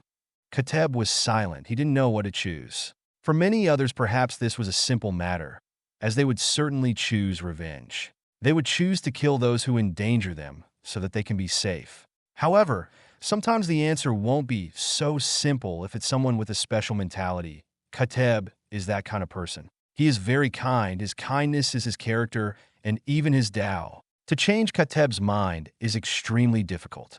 At the very least, he must have a shock to realize that what he is doing is wrong. Hikaru continued, Kateb, murder is not a bad thing. At least in a world like this, killing has become a normal thing. It's just, what's the purpose when you kill people? Do you kill the wicked to protect the rest of the world, or do you kill everyone?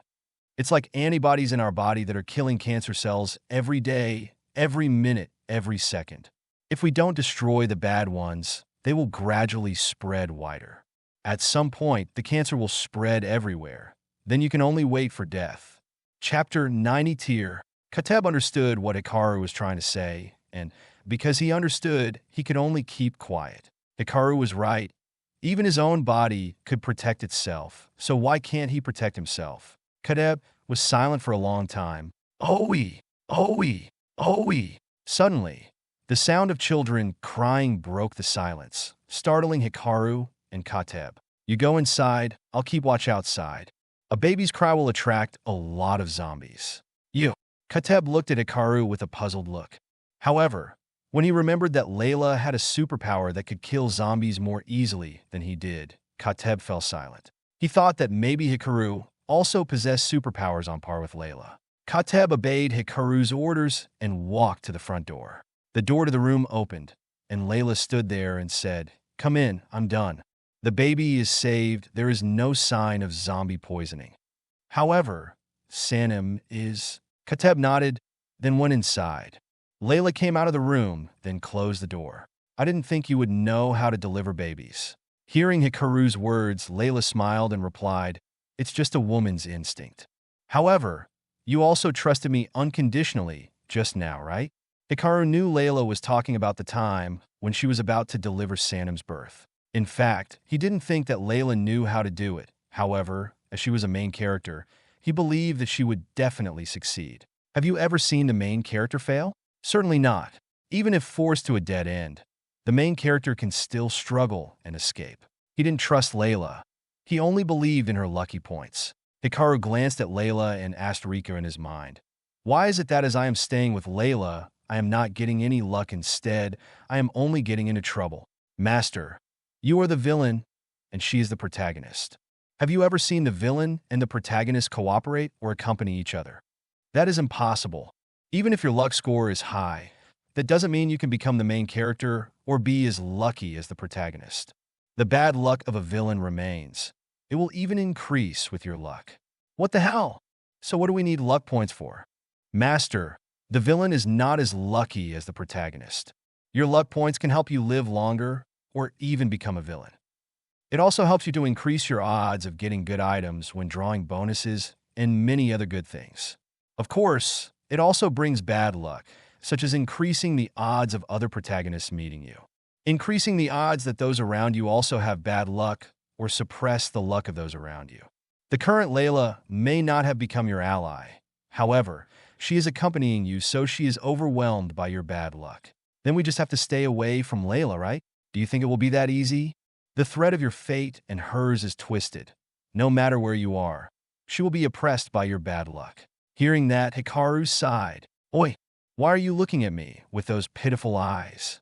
Layla puzzled. He shook his head and said, No, nothing. Layla? He felt that Layla was also too pitiful because she was related to him. She got into a lot of trouble even though her luck score was extremely high. So, Can Layla use her luck points to fight the other main characters? Hikaru asked Rika. That's fine. However, the odds of her winning will also be greatly reduced even if her luck points completely overwhelm the protagonist. Example. Now, because her destiny is tied with yours, even though her luck score is much higher than Tadashi's, the odds of her winning against him are only about 15 to 25%.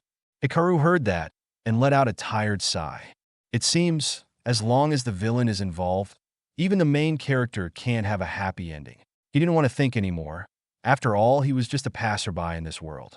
This world was a world in a novel, and every character was created by someone else's pen. Even though he was living in this world like a normal person, that didn't mean he wanted to stay in this world forever. He didn't want to be a villain who would be chased by the main character forever.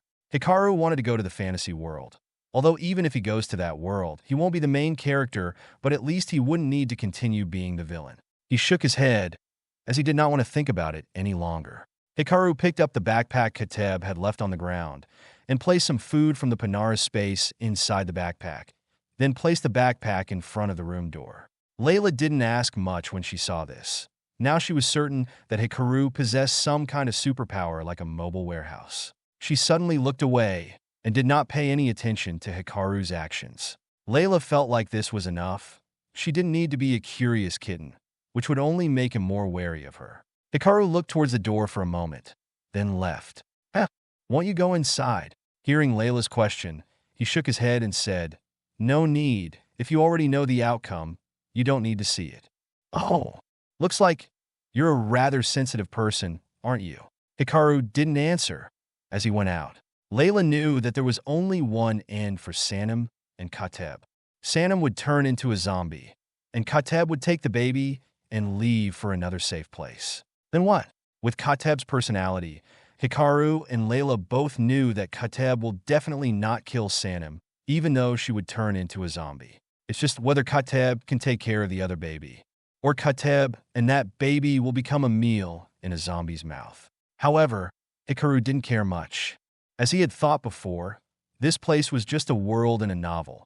Every character here had an unremarkable ending except for the main character. Most characters would either die or live a normal life that no one notices for the rest of their lives. Kateb and Sanem were just one note in this chaotic symphony. If not, why did you leave the food for Kateb? Hikaru stopped walking when he heard that. He sighed and said, It shows that at least in this cruel world, there are still people who value your life. I just hope he can live a little longer. I just want to keep the flame of kindness that is burning in this dark world a little longer. Hikaru shook his head. He felt that he was a bit strange himself. Just now he thought that this world was just a fake world, and that he was a passerby. However, now he wanted to keep some hope of humanity in this chaotic and brutal world. Bizarre. Hikaru didn't quite understand what he was thinking. He didn't want to stay here long, so he left immediately. Layla looked at his back and smiled. However, her smile this time was a satisfied and happy one. Layla immediately went to his side too, accompanying him. Even though Layla didn't know where Hikaru was going, she thought that just following him would be fine. Inside the hospital room, Kateb looked at Sanem lying on the bed, her face as white as the dead. However, she smiled happily as she held the baby in her lap, letting it suckle from her breasts. Sanem looked up at Kateb and smiled. It's a girl. Thank you. Kateb. Kateb shook his head. He didn't know what to say. His hand reached out. It was trembling as he wanted to touch the baby. But then he pulled his hand back. Kateb. Sanem suddenly said, Thank you. Don't thank me. I wasn't able to protect you. Sanem shook his head. No, thanks to you, I was able to give birth to this baby. But next time, please take care of it. Sanem. Kateb trembled. He knew why she said that. He wanted to say something to comfort Sanem, but in the end he remained silent. Kateb, take this baby away. I can't hold back anymore. Hearing Sanem's words, Kateb noticed that the threads of blood beneath her skin had spread everywhere. Her eyes were also gradually losing their black color. Sanem lowered her head, her tears welling up as she kissed the forehead of the baby in her arms. Sorry. Saphen, sorry for not being able to continue to be with you. Sorry. Or forgive me. She reached out, took Kateb's hand, and put it on the baby. Please help me take care of her. Kateb couldn't hold it anymore and burst into tears. He picked up the baby tremblingly and looked at Sanem. At this time, although tears were still flowing, she showed a happy smile. As the baby left her mother, it was as if it realized what was about to happen. So she cried loudly, and her cries echoed throughout the room. Safin's cry made Sanem feel despair and pain, and this made her cry even more. Kateb also cried. At this moment, tears and pain had engulfed them. Go! Sanem gritted her teeth and said. Kateb was startled. He looked at Sanem, then turned and walked out of the room. He suddenly saw a backpack full of food outside. The backpack was his. However, he clearly remembered that the backpack was empty, but now there were many boxes of biscuits, sausages, canned goods, etc. Could it be? Kateb thought of Hikaru and Layla, but when he looked around, he didn't see anyone. Chew! Suddenly, a scream from inside the room startled Kateb. Kateb turned his head, and he saw Sanem lying on the hospital bed convulsing. Her hair began to grow abnormally long, like tree roots as they started to spread around. He immediately closed the door and leaned back against the door, plopping down on the ground. He cried. He held the baby in his arms and cried. The baby in his arms also cried loudly. Their cries and tears filled this entire space. Chapter 91: Hikaru's Decision. Outside, 100 meters away, Hikaru suddenly sensed something and turned his head to look at the clinic. What's up? Layla saw his action and asked. Hikaru shook his head and replied, Nothing. Where are you going? Back to the supermarket earlier. Are you going to scavenge everything inside? Hearing Layla's words, Hikaru nodded. That's right, there's no one alive inside anyway. Layla felt confused, but a second later, she smiled and said, well, do you need any help? Hikaru suddenly stopped. He turned his head and said, Can you? Before he could finish his sentence, Layla rushed into his arms and hugged him tightly. Oh, this is no place for you to joke around. Hikaru put his hand on her back, wanting to push her away, but he felt something wet and warm. He raised his hand to look at it, and a bright red color met his eyes. Blood! What the hell? Hikaru was startled. He immediately picked up Layla and rushed towards a nearby building. Layla gritted her teeth as she tried to hold back the pain. Hikaru picked her up and ran at top speed.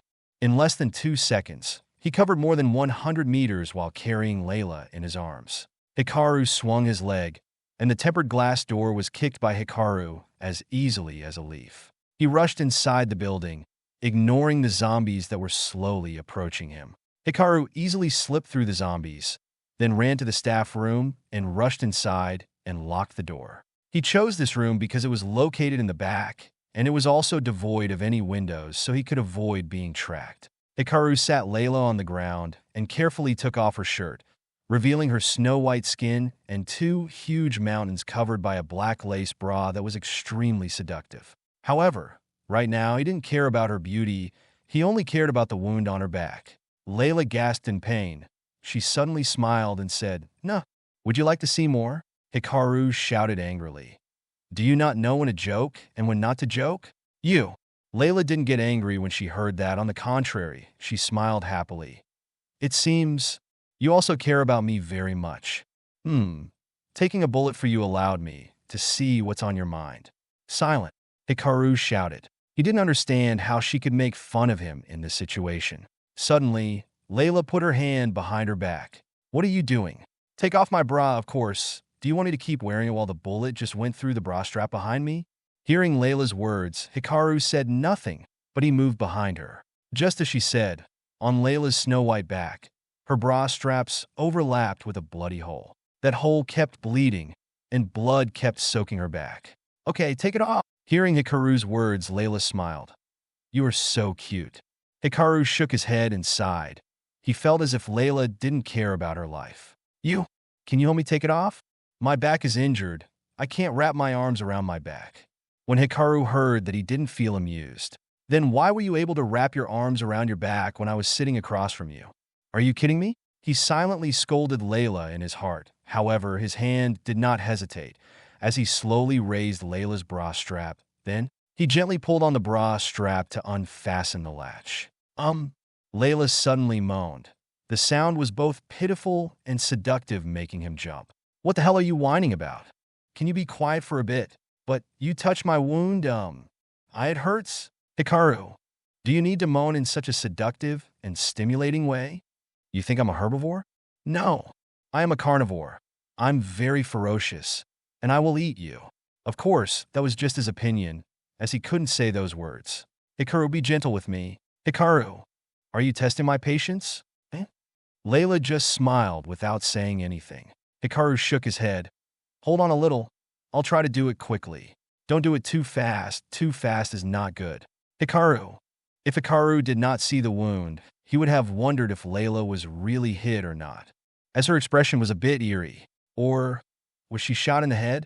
Or did the bullet hit some nerve, causing her thinking to become weird? Hikaru didn't know. He tried to be gentle. Even though her expression was a bit weird, that didn't mean she didn't feel pain. Layla turned her head and watched Hikaru concentrate. He carefully unbuttoned her bra bit by bit, making her heart beat continuously like a battle drum. Even though she was 30 years old, this was the first time she had closely come into contact with a man, except for the times when she was in contact with corpses. After all, her job is a police officer, so it's normal to come into contact with corpses. However, no matter how mature and intelligent she is at this moment, she still could not control her heart and her mind. Layla felt the pain lessen, but her heart beat faster, and her breathing quickened. Layla's face was as red as a ripe apple. It seemed that at this moment, she didn't care about the wound on her back, as she was only focused on Hikaru's face. He's so handsome when he works hard. I like the way he looks. Do not try to escape from my hand.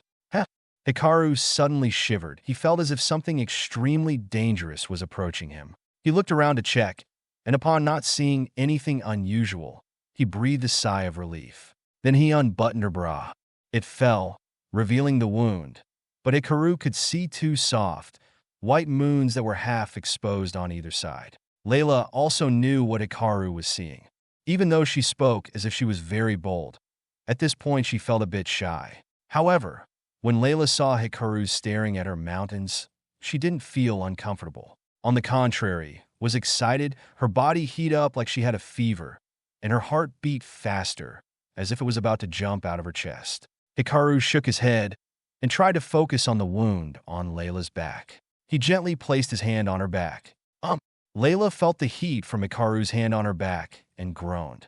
Sorry, you've got to be patient for a bit. Hearing Hikaru's words, Layla obediently nodded.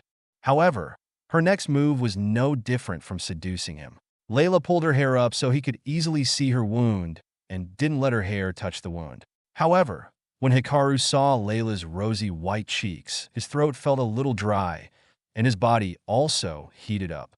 Damn it, calm down. Hikaru silently scolded himself. However, Layla's charm was just too terrifying. Such an almost perfect woman was exposing her body in front of him. He was also a man, and it was difficult for him to control his lust. Hikaru took a deep breath as he tried to calm down. He lowered his head and looked at the wound. Layla's blood calmed him a lot. Hikaru seemed to have discovered something. However, he was not sure. Hold on, I want to see if the bullet went deep. Be gentle with me. Seeing Layla so docile, Hikaru was surprised. She was so cute right now, so cute that he just wanted to hug her. Hikaru shook his head and took out some medical equipment from Panara's space. He took a medical cotton ball and gently soaked the blood, then tried to put his finger in to find the bullet. Layla felt so much pain that she almost passed out. Are you okay? I feel something is plugged into my lungs. Layla couldn't continue. Her face turned pale. Even as she opened her mouth, she couldn't breathe. Hikaru saw this and knew that Layla's condition was starting to become dangerous. Why was she so normal before, but now she's become like this? Wait, no gunshots, no shooters found. The important thing is that maybe after being pinned to Layla's back, the bullet didn't do much. However, maybe after it enters her body, the true function of the bullet will activate. To do these things requires a high-tech ammo or gun.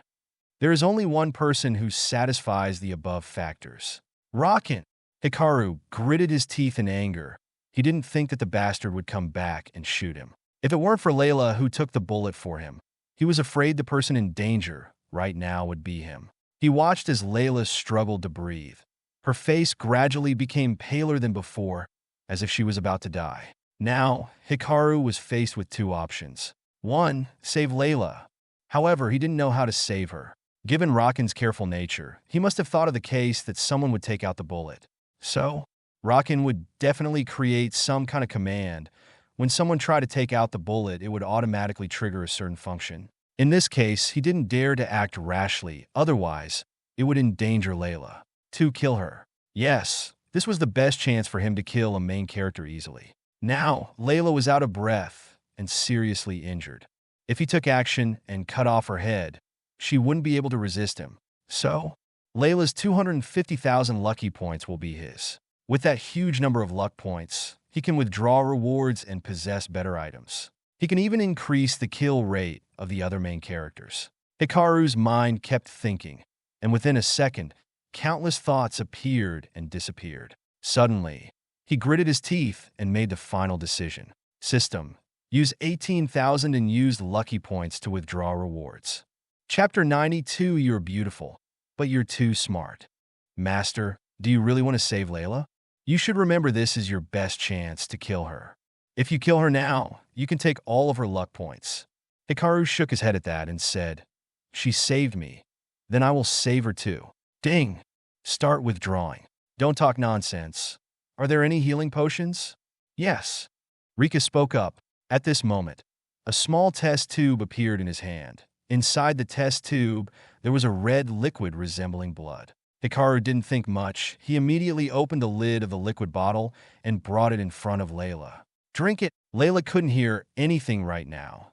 It was like she was in the middle of a storm. The only sound she could hear was the wind. The scene before her eyes gradually blurred, and it was as if they were about to disappear. Hikaru did not dare to hesitate. He opened the lid of the bottle, squeezed her cheeks to open her mouth, then poured all the liquid in the bottle inside her mouth. At this moment, Layla realized she was standing in front of a river, surrounded by white, without any other colors. Am I dead? Layla shook her head and sighed. It seemed that her life had ended. Don't you hate him? Suddenly, a voice rang out. Layla didn't know where the voice came from. She didn't even know if it was male or female, but she was calm. Him? You mean Hikaru? That's right. You died to protect him. Don't you regret it? Don't you hate him? The voice continued to resound, but Layla laughed and shook her head. She gently sat by the riverbank and let her feet sink into the river. However, she only felt the coldness of the river as if it were a glacier. Regret? If I did, I would never regret it. I only regret one thing. What? Layla put her hands behind her back and looked up. There was no sky, just a white space. She smiled and said, What I regret is... Before Layla could finish speaking, a hand suddenly grabbed her arm, then pulled her roughly. Layla was startled, but a second later, she opened her eyes to see Hikaru looking down at her. This is... Layla said weakly. Hikaru sighed. You're fine. The bullet is out. You're safe. Layla didn't show any joy when she heard that. She just reached out her hand and stroked his face. Thank you. He shook his head. No, I'm the one who should thank you. If you hadn't helped me with that bullet, I would probably have died. Layla smiled. She didn't say anything more, as she just looked at Hikaru's face. As Hikaru felt Layla's gaze, he felt a bit embarrassed. He didn't know why after waking up, she was acting like a different person. He shook his head, took out something, and gave it to her. Layla saw the thing and realized it was a bullet, but it had 4 pointed legs around it. This is the bullet that went into your body, Hikaru explained.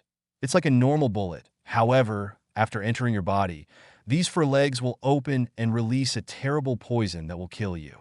Even after that, these 4 legs will continuously drill deeply inside your body, destroying your internal organs. Layla glanced at the bullet, then stared at Hikaru again. Hikaru, are you listening to anything? Of course I'm listening. Haze! Hikaru sighed. He felt that Layla was gradually getting weirder. However, that's fine, as long as she didn't become his enemy.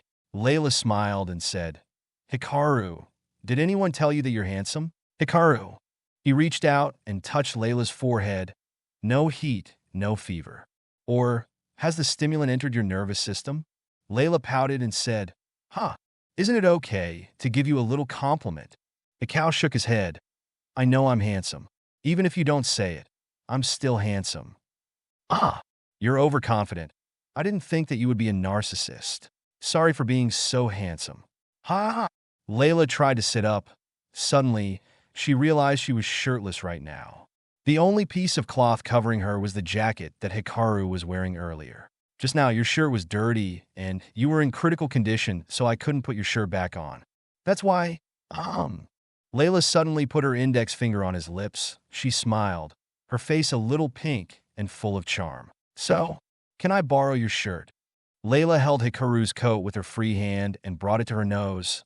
The scent is very manly. Hikaru, you're luring others to commit crimes, aren't you? Is that what a police officer should do? He shook his head and said, It's up to you. But how did you know then that someone was sneaking at us? Layla shrugged. I don't know, I just sensed that you were in danger. So, why did you take that bullet from me? Layla tilted her head, thought for a moment, then said, I don't know, my body just acted on its own. Hikaru frowned. He felt that the reason she gave wasn't convincing, but he didn't want to focus on that either. You, Layla suddenly said, her face flushed, her expression a little embarrassed. Can you turn away? I need to get dressed. Ah, okay. Hikaru turned around. He was feeling extremely confused. Why was Layla so obedient and shy now? Could it be that poison really attacked her brain, so her behavior and thinking were affected as well? Rakan is really careful. He wants to kill me by any means possible.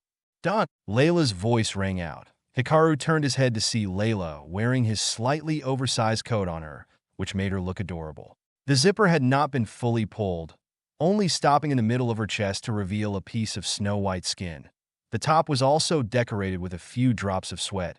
She was so seductive to the point that it could kill. Hikaru almost couldn't help it. A beautiful woman wearing a man's shirt, revealing a bit of her chest, was both discreet but attractive. Especially since she's wearing his shirt. She is wearing his shirt. She is wearing his shirt. Important things need to be said 3 times. You, don't you like me wearing your shirt? Layla said softly, a shy smile on her face. Okay, it's up to you. She smiled triumphantly. Hikaru felt a headache again. Women are indeed confusing creatures. He thought to himself, then raised the bullet and asked, Did you see the person who fired this bullet? Or guess who shot me? Even though Hikaru already knew the answer, he still wanted to see if Layla could guess the killer.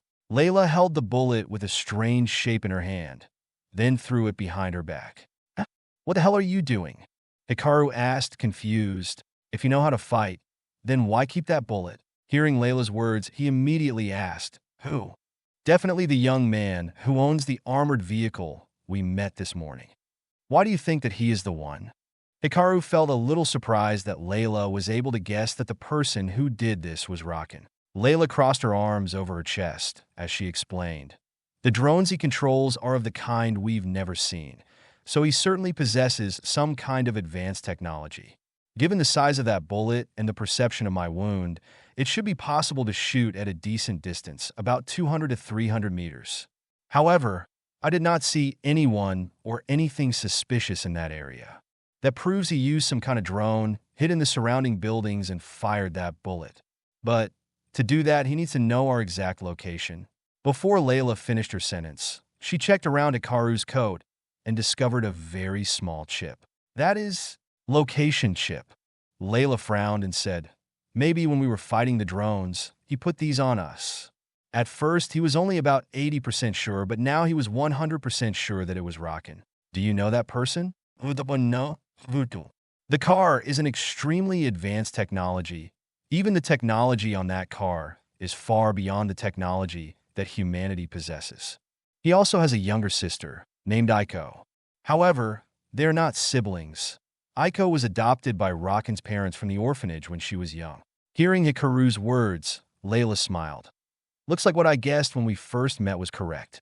You seem to know quite well about this world and special people, don't you? Hikaru didn't refute, but didn't confirm either. He just kept silent. All right, Layla sighed. Hayes, I will not care about this anymore, rest assured. Because she suddenly approached Hikaru, then reached out and stroked his face. You are very interesting, my man. Your man? Since when did I become your man? Heh. So what do you think Velis will think when she sees me like this? Hikaru was startled. That's right. If Velis saw Layla like this, no matter how he explained it, Velis would certainly not believe that there was nothing going on between him and Layla. Wait, why am I worried Velis will misunderstand? Hikaru shook his head and said, It's up to you, I don't care.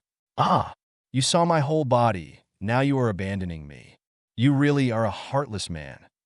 Layla pretended to cry. Don't pretend, I didn't see anything either. Besides, at that time, I just wanted to save you. I don't care. I saved your life. I also saved your life. Hikaru didn't give up as he frowned. Are you a man? Why are you always rejecting a beautiful girl that is trying to approach you? No, you're beautiful, but you're too smart. Chapter 93 New Function. Selective. Heh. Layla heard that and laughed. Are you praising me? Yes, you are so smart that I feel scared around you. Velis is also very smart, but she knows how to be silly around me. Layla, angry ka 999,999 de. Are you kidding me? Layla asked angrily. No, I'm just telling the truth. Huh. Layla pouted. She felt disgruntled, but she still said, Okay, your Velis is the best, she's the best, okay? For now. You. Layla really wanted to scream, then bite Hikaru to death. Was there any man in the world who would treat a beautiful girl like her this badly? Okay, we have a bigger problem to deal with. Perhaps Rockin is still outside, or to be more precise, he is probably still looking for us. Huh. Layla took a deep breath and calmed down. As you said, he is a very careful person. I think he's probably using drones to find us. Perhaps he will. Outside, somewhere, Rockin was in his car, monitoring his surroundings through 10 cameras from the 10 drones patrolling outside. The drones couldn't be allowed to fly inside the building, as that would make it easier for them to detect them. Even though I kept a great distance and used a gun barrel that didn't make any noise, the girl was still able to take the bullet for that bastard. Can she detect the drone? Impossible. The distance and all other conditions are perfect, so there's only one reason, and that's because she relied on her own intuition. If that's the case, her intuition is terrible. I need to be more careful. Even though I use special ammunition that can pump poison and drill into her internal organs. However, she's an evolved person. Maybe she still has a chance to survive. If she's still alive, she'll definitely be weakened for a long time. The amount of poison that the bullet injected into her body could kill 5 elephants in 1 minute. The drones flying around will keep an eye on them. If they leave this building, they will fire immediately. Or, I'll check from the top floor. Yes, that's great too. If that's the case, then I might as well narrow down the range they're hiding in. Brother! Suddenly, Aiko's voice rang out, interrupting Rockin's thoughts. Aiko, brother, what are you doing? Aiko was a bit shocked. She asked, trembling. Me? Of course, I'm trying to kill the 2 of them. Aiko, don't worry, they're dying. That girl was poisoned. That poison is enough to kill 5 elephants in 1 minute. Even if she is alive, she cannot live like a normal person. You? Second brother, why are you so cruel? Aiko suddenly shouted. What did they do to you? They haven't even scolded you. Why are you doing this? Her eyes were wet, as if she was about to cry. Aiko. Rockin also felt a little angry at this time. He shouted. You are too young to understand how evil humanity is. Even if we don't do anything to them, they will probably endanger us in the future. That's why we have to kill them first. Aiko, I'm protecting you. Protecting our lives. Aiko shook her head, her tears streaming down her face. No. Rockin, you're crazy. Why are you always like this? In the past, you were afraid that if we went out, we would be involved in a traffic accident. You were afraid of the many dangers around, so you stayed at home and refused to find a job. At that time, I had to work and earn money while taking care of my father and mother. Where were you then? Aiko. Rockin wanted to say something, but Aiko immediately cut him off. Where were you when I was tired and miserable? You just said that you're afraid of the dangers outside, that you're afraid of everything, so am I not afraid? You let a girl like me struggle with life alone, get trampled by society, and now you're saying that I'm too young to understand life. Second brother, no, Rockin'. I feel like you're the one who doesn't understand humanity. You don't understand what this society is. Aiko, Rockin said shyly. That's a thing of the past. I will protect you. I will. Shut up. Aiko plopped on the ground, tears streaming down her face like a stream. Why would you do that? Since the end of the world, you've been killing people all the time, always using the excuse that those people will be dangerous to us. Why is that? Rockin found this difficult to explain to Aiko. He felt his intuition was as strong as that of the girl who had taken the young man's bullet. However, if he said that it was due to his intuition, surely Aiko wouldn't believe it, and she would instead make things more chaotic. Rockin tried to explain, Aiko, you have to trust me. Since the apocalypse began, we have lived a safe life, thanks to our intuition and carefulness. You can go outside and see, while the people outside are struggling to survive among the zombies and look for food, you can safely live here. Aiko, you should remember that you are living safely and comfortably in the apocalypse thanks to me. Hearing that, Aiko laughed scornfully. Ha! Rockin'. Since I was young, my father and mother have always respected you. They always reminded me that I need to take care of you until I am older. I have obediently listened to them. I have always taken care of you, even made money to support you for more than 10 years. In those 10 years, I never complained or felt flattered that I could go to school and earn money to support you at the same time. So what now? You're proud of what you've done for me, and what I've done for you is bullshit. Hearing that, Rockin gritted his teeth. He suddenly waved his hand, and a small hole in the back of the car suddenly appeared, shooting a small needle into Aiko's back. Startled, Aiko glared at Rockin, her eyes filled with disbelief. Aiko, don't worry. It's just a sedative and a sleeping pill. The dose is also very small. You're too excited. You need to rest a bit. You. Before Aiko could say anything, she fell to the ground and slowly fell asleep. Rockin approached, picked up Aiko, and placed her in the back row of the car. Then he thought for a while, then finally made the decision he felt that he needed to make. Rockin suddenly ordered, System, make a chain. Ding! You need iron materials and energy crystals. Get them from the stockpile. Ding! Fabricated successfully. Just then, a chain appeared in Rockin's hand. He put one end of the chain and locked it onto Aiko's right leg. The other end, he chained it to the foot of the chair. Aiko, I hope you can understand and sympathize with what I am doing. I only want the best for you. Rockin sighed, then went to the front of the car and continued to examine the screen being watched by 10 drones flying outside. Looks like I should take action. Inside the staff room, Hikaru checked the draw results. Just now, because he was worried about Layla's life, he didn't have time to check the reward. Good luck next time, X8. Power Evolution Potion, Tier F, X5. Purifying Potion, X2. Healing Potion, X1. Equip, Haunted Cloak, Tier F. Equip, Frost Brooch, Tier F. Weapon, Tornado Bow, Tier F. New function, Selective. Rika, could it be? Don't think about it. We haven't finished talking yet. I know what you're going to say. You need a Tier E Power Evolution Potion. You cannot use the fusion function to get a Tier E Power Evolution Potion. So Power Evolution Potions with tier lower than E becomes useless? You can think of them as an energy supplement or you can give other people. Hikaru sighed. He felt that his bad luck had started to show on his head. Although his lucky points were now over 60,000 points, having 8 good luck next time after 20 draws was too much. Name, Hikaru. Villain points, 60,200. Ads by Pub Future. Unused points, 4,000. Power, F+, Perfect Humanity. Talent, Suppress C, Assassin Mode F+. Skills, Surveillance, Auto Pickup F+, Villain's Insight Light Split E. Destiny Item, Panera Box. Item, Power Evolution Potion, Tier F X5, Purification Potion X2, Healing Potion X1.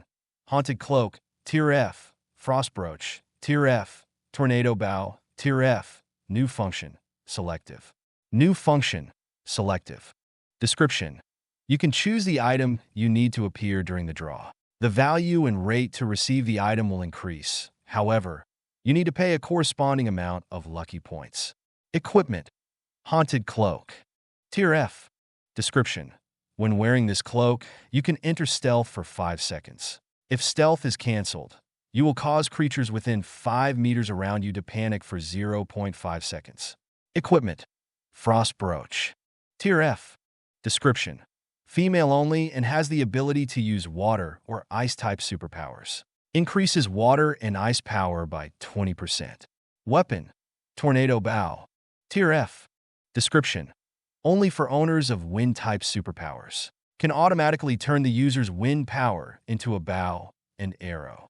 The strength and number of arrows that can be cast is proportional to the strength of the user. 2 items of equipment, 1 weapon, and 1 new function. However, in it 1 item of equipment and 1 weapon were not for him. It seems the Tornado Bow is for Layla and the Frost Brooch is for Velis. So only the Haunted Cloak was suitable for him. Hikaru sighed.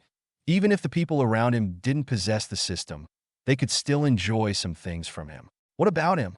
He didn't need to say it, as the more he said it, the more sad it would be. Use the new function. Ding! Please select the item that you need to appear for the next draw. Tier E Power Evolution Potion. Ding! You need to pay 1,000 Tier F Energy Crystals, 10,000 luck points, and 5 Tier F Evolution Potions to increase the spawn rate of Tier E Power Evolution Potions to 20%. What the hell? It only went up to 20%, and I need to pay that much? System? Are you a thief? Chapter 94. Congratulations. You're wrong. Rika replied. Are you stupid? Do you think that Tier E Evolution Potions are easy to come by? Do you know what the odds are for the Tier F plus Evolution Potion to appear? What are the odds? Only 2%. The Tier E Evolution Potion is much lower, less than 0.05%.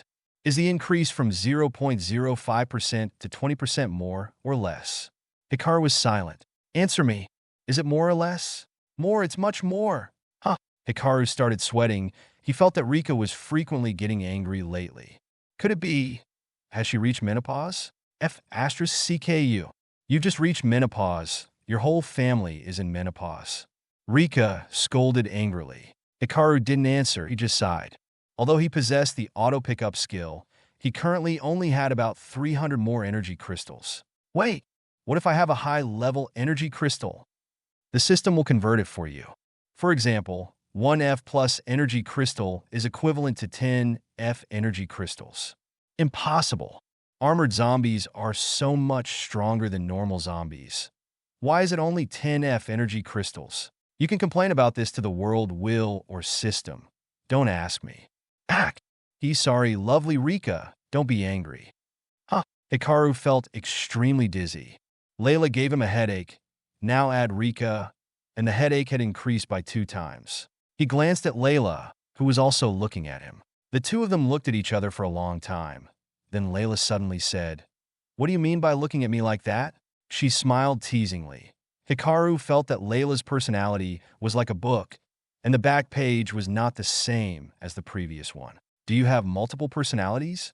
Hikaru thought to himself. He sighed and said, "Can you use a bow?" Bow? I've used it before. Are you serious? Okay. Do you need to be so annoyed with me? I'm a girl. A pretty girl. Ah.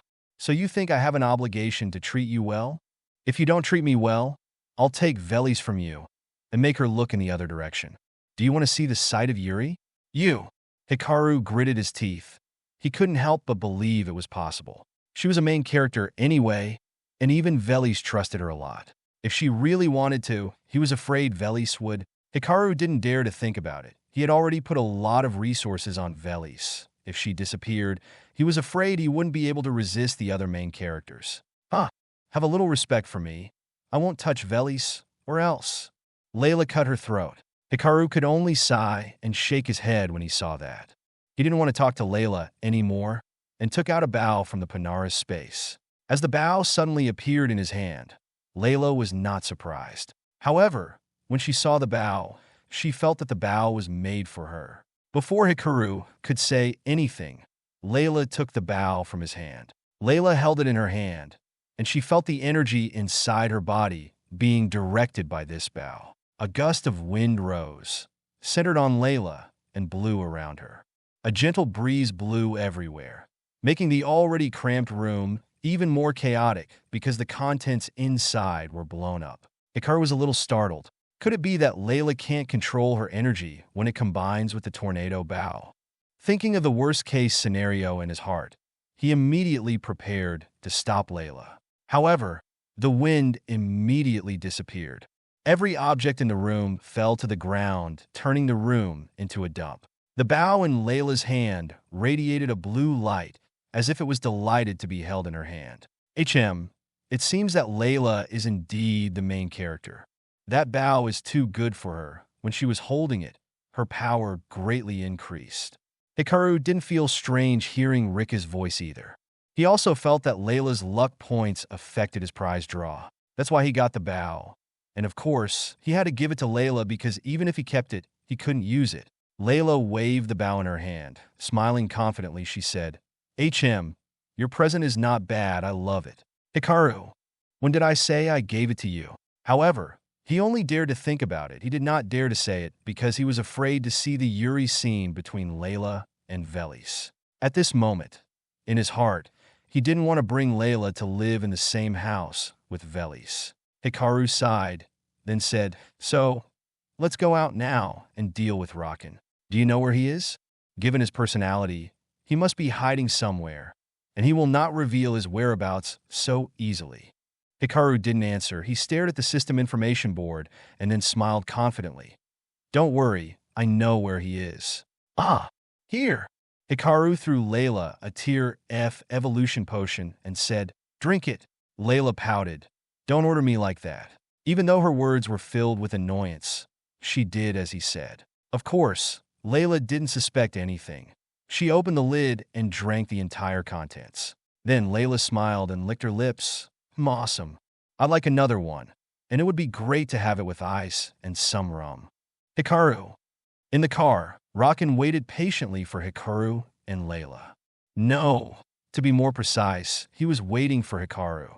From the 20th to the 4th floor of that building has been searched by me. All the people and zombies inside were also killed by me. Now, only the floors below are left. Perhaps they are hiding near the elevator or the emergency exit. Probably the staff room. If it were me, I'd hide there. Anyway, it's the most secluded place and it's closest to the emergency exit. Bastard, this time you definitely won't get out of my hands. I will definitely kill you. Rakin didn't understand why he wanted to kill Hikaru so much.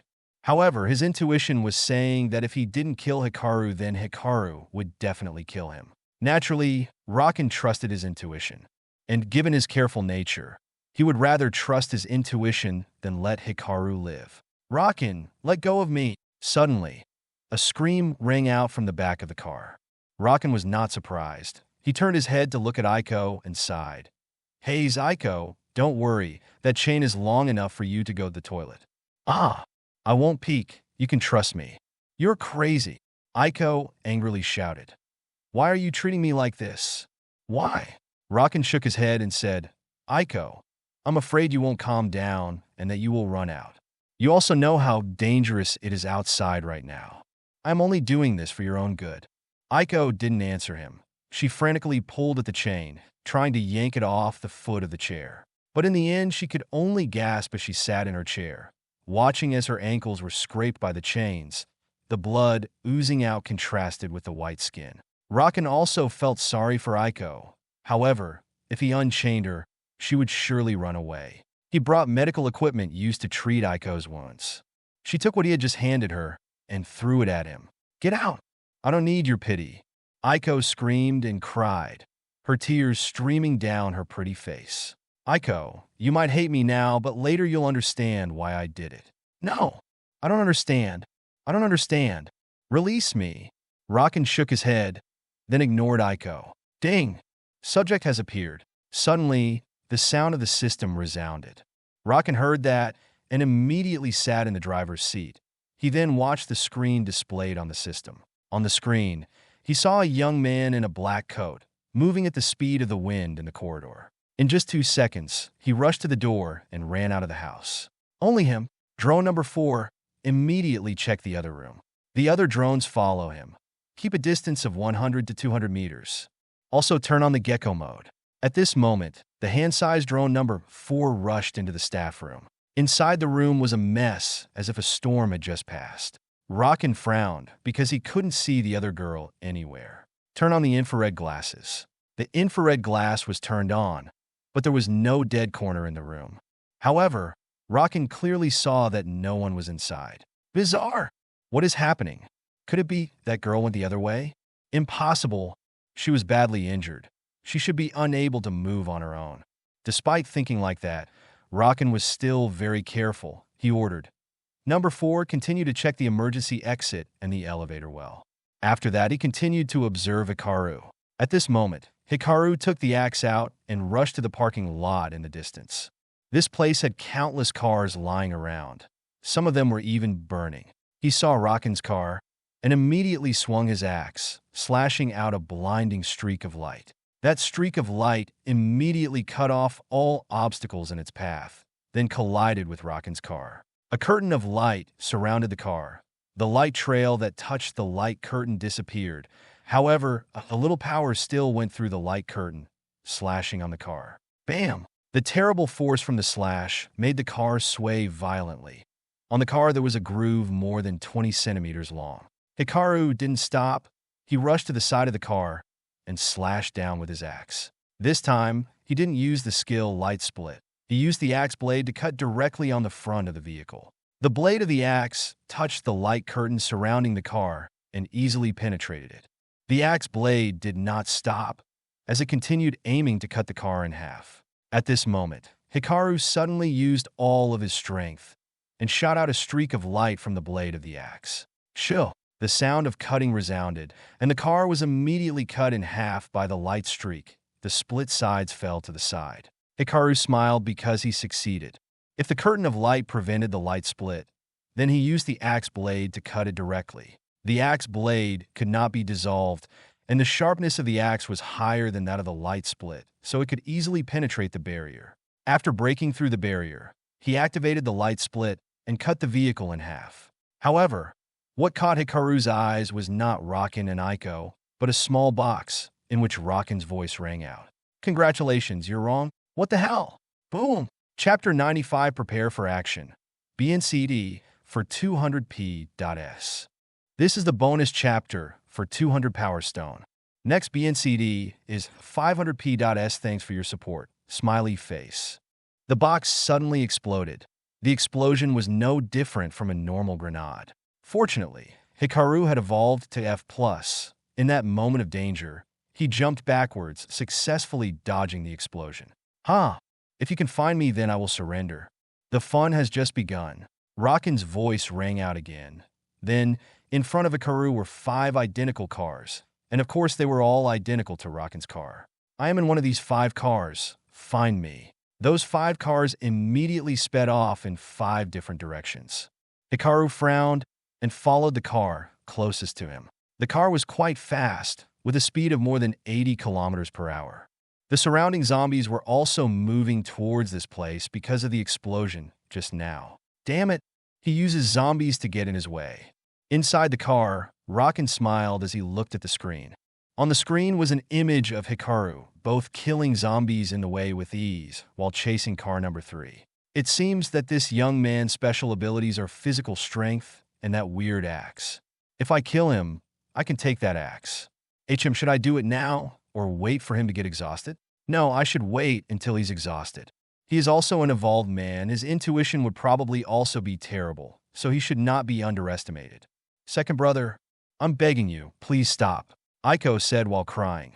She sat on the back, she bowed her head down, and her long hair was messy like tangled wool. Rockin turned his head, glanced at Aiko, then ignored her. He continued to pay attention to the screens displayed in front of him, as if he was afraid to miss any moment. At this moment, Rockin felt a bit afraid of Hikaru's physical strength. It's frightening. He's like a superhero. How has he been following the car for more than 15 minutes at the same speed without getting tired? Too dangerous.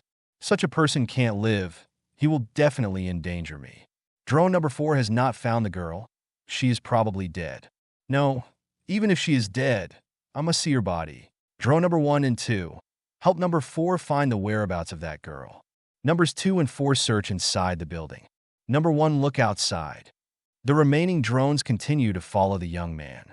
Then he glanced at a small screen. He saw that the navigation device on the young man was still moving, while the girl's GPS device disappeared. Suddenly, an uneasy feeling appeared in his mind. Impossible. Maybe that girl discovered her location and destroyed it. That's not true either. If that's the case, then she must have told that to the young man. However, the position of the young man is still there. Bizarre. Ding. Warning, vehicle number 3 is under attack. On the screen, Hikaru gradually approached the car and repeatedly slashed at the car with the axe. The numerous slashes on the vehicle caused its speed to drop drastically. At this moment, he swung his axe, slashing a streak of light onto the wheel. Bam! The wheel exploded. Due to this, it dashed onto the sidewalk and crashed into a nearby building. Hikaru didn't hesitate, as he immediately chased after it. When he saw that the car was stuck in the middle of a corridor and that it was unable to move, he dashed forward and slashed a blinding streak of light. Ding! Car number 3 has been destroyed. On the screen, Hikaru used a light slash to destroy the other car. Raken was also not surprised. He ordered, "Let it explode." Ding! Detonation successful. Boom! A terrible explosion sounded. However, Hikaru remained uninjured. Just looking at Hikaru's expression, Raken smiled. He's already starting to get tired. That's right now Hikaru was panting. He was sweating like he was in a sauna. Should I kill him now? No. He's not too tired yet. If I make a move, he will be able to react. Continue to trick him until he is too tired to chase. Then we will kill him. Ding! Clear! Boom! What the hell? Raken was startled when he heard another explosion. Ding! Looks like the explosion detonated a large gas cylinder. Raken looked back. The building the other car had just entered had an area that seemed to be a restaurant. So that's how it is. Raken nodded, seeing the dust covering the air. Suddenly, the uneasiness in his heart grew even more. Bizarre. Why do I feel even more insecure? Raken frowned in thought. He focused on the small screen. Seeing Hikaru's location signal still lying inside the building, he breathed a sigh of relief. Drone number 5 to 8 immediately scan with infrared. Drones 9 and 10 immediately look around the building. Raken immediately gave an order. Ding! No life detected within a 50-meter radius. What the hell? Raken saw the system's message and was startled. Impossible. In less than 2 seconds, how could he disappear? He looked up at the small screen, and the location of the young man showed that he was still in this building. Location-based search now. Ding! Positioning scanning in progress. Ding! Discovered. What? Raken looked up at the screen. On the ground, through the dust floating in the air, an extremely small chip lying on the ground was emitting a signal. Impossible. After all, what the hell is going on? Why is the navigation chip on the ground? How did he find out about this? Why? Could it be he discovered the chip in the first place? Then why did he continue to carry the chip until now? Or is it all a coincidence? It can't be. Maybe the girl just told him. But the girl was poisoned, and in such a short time, she couldn't have been able to function properly. Could it be, do they have an antidote? But their power isn't a healing type. Countless thoughts made Raken's head feel like it was about to burst. He screamed in anger and helplessness. Aiko saw Raken turn into a madman who could only hold his head and retreat to a corner to lament. Damn it! Damn it! What the hell is going on? Raken shouted. Why is everything falling out of my control? No! Now is not the time to be angry. Calm down. I have to calm down. Raken consoled himself. He took a deep breath, then exhaled, relaxing his whole body. It's okay, I still have a backup plan. Not sure if they'll find me. The remaining 4 cars are all fake. They won't be able to. Bam! The car seemed to be impacted by an extremely strong force, causing it to shake violently. Aiko shouted in fear. Raken wasn't scared. He was just surprised when his car was attacked. What the hell? Maybe there are monsters? Bam! Before Raken could do anything, another explosion sounded, and the car shook even more violently. Ding! Warning! Ding! Warning! Ding! Warning! The vehicle has been severely damaged, automatically using the stored energy to repair itself. The red warning light illuminated the inside of the car, and Rockin quickly gave the order. Hurry up! Open the protective dome. Ding! The mana is only 30%. Do you want to continue using the dome? Open the protective dome. Ding! The dome has been opened successfully.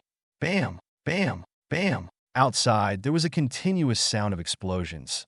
The car was still shaking, but much less than before. Rockin immediately opened the external camera. However, he didn't see anything. System, simulate scan.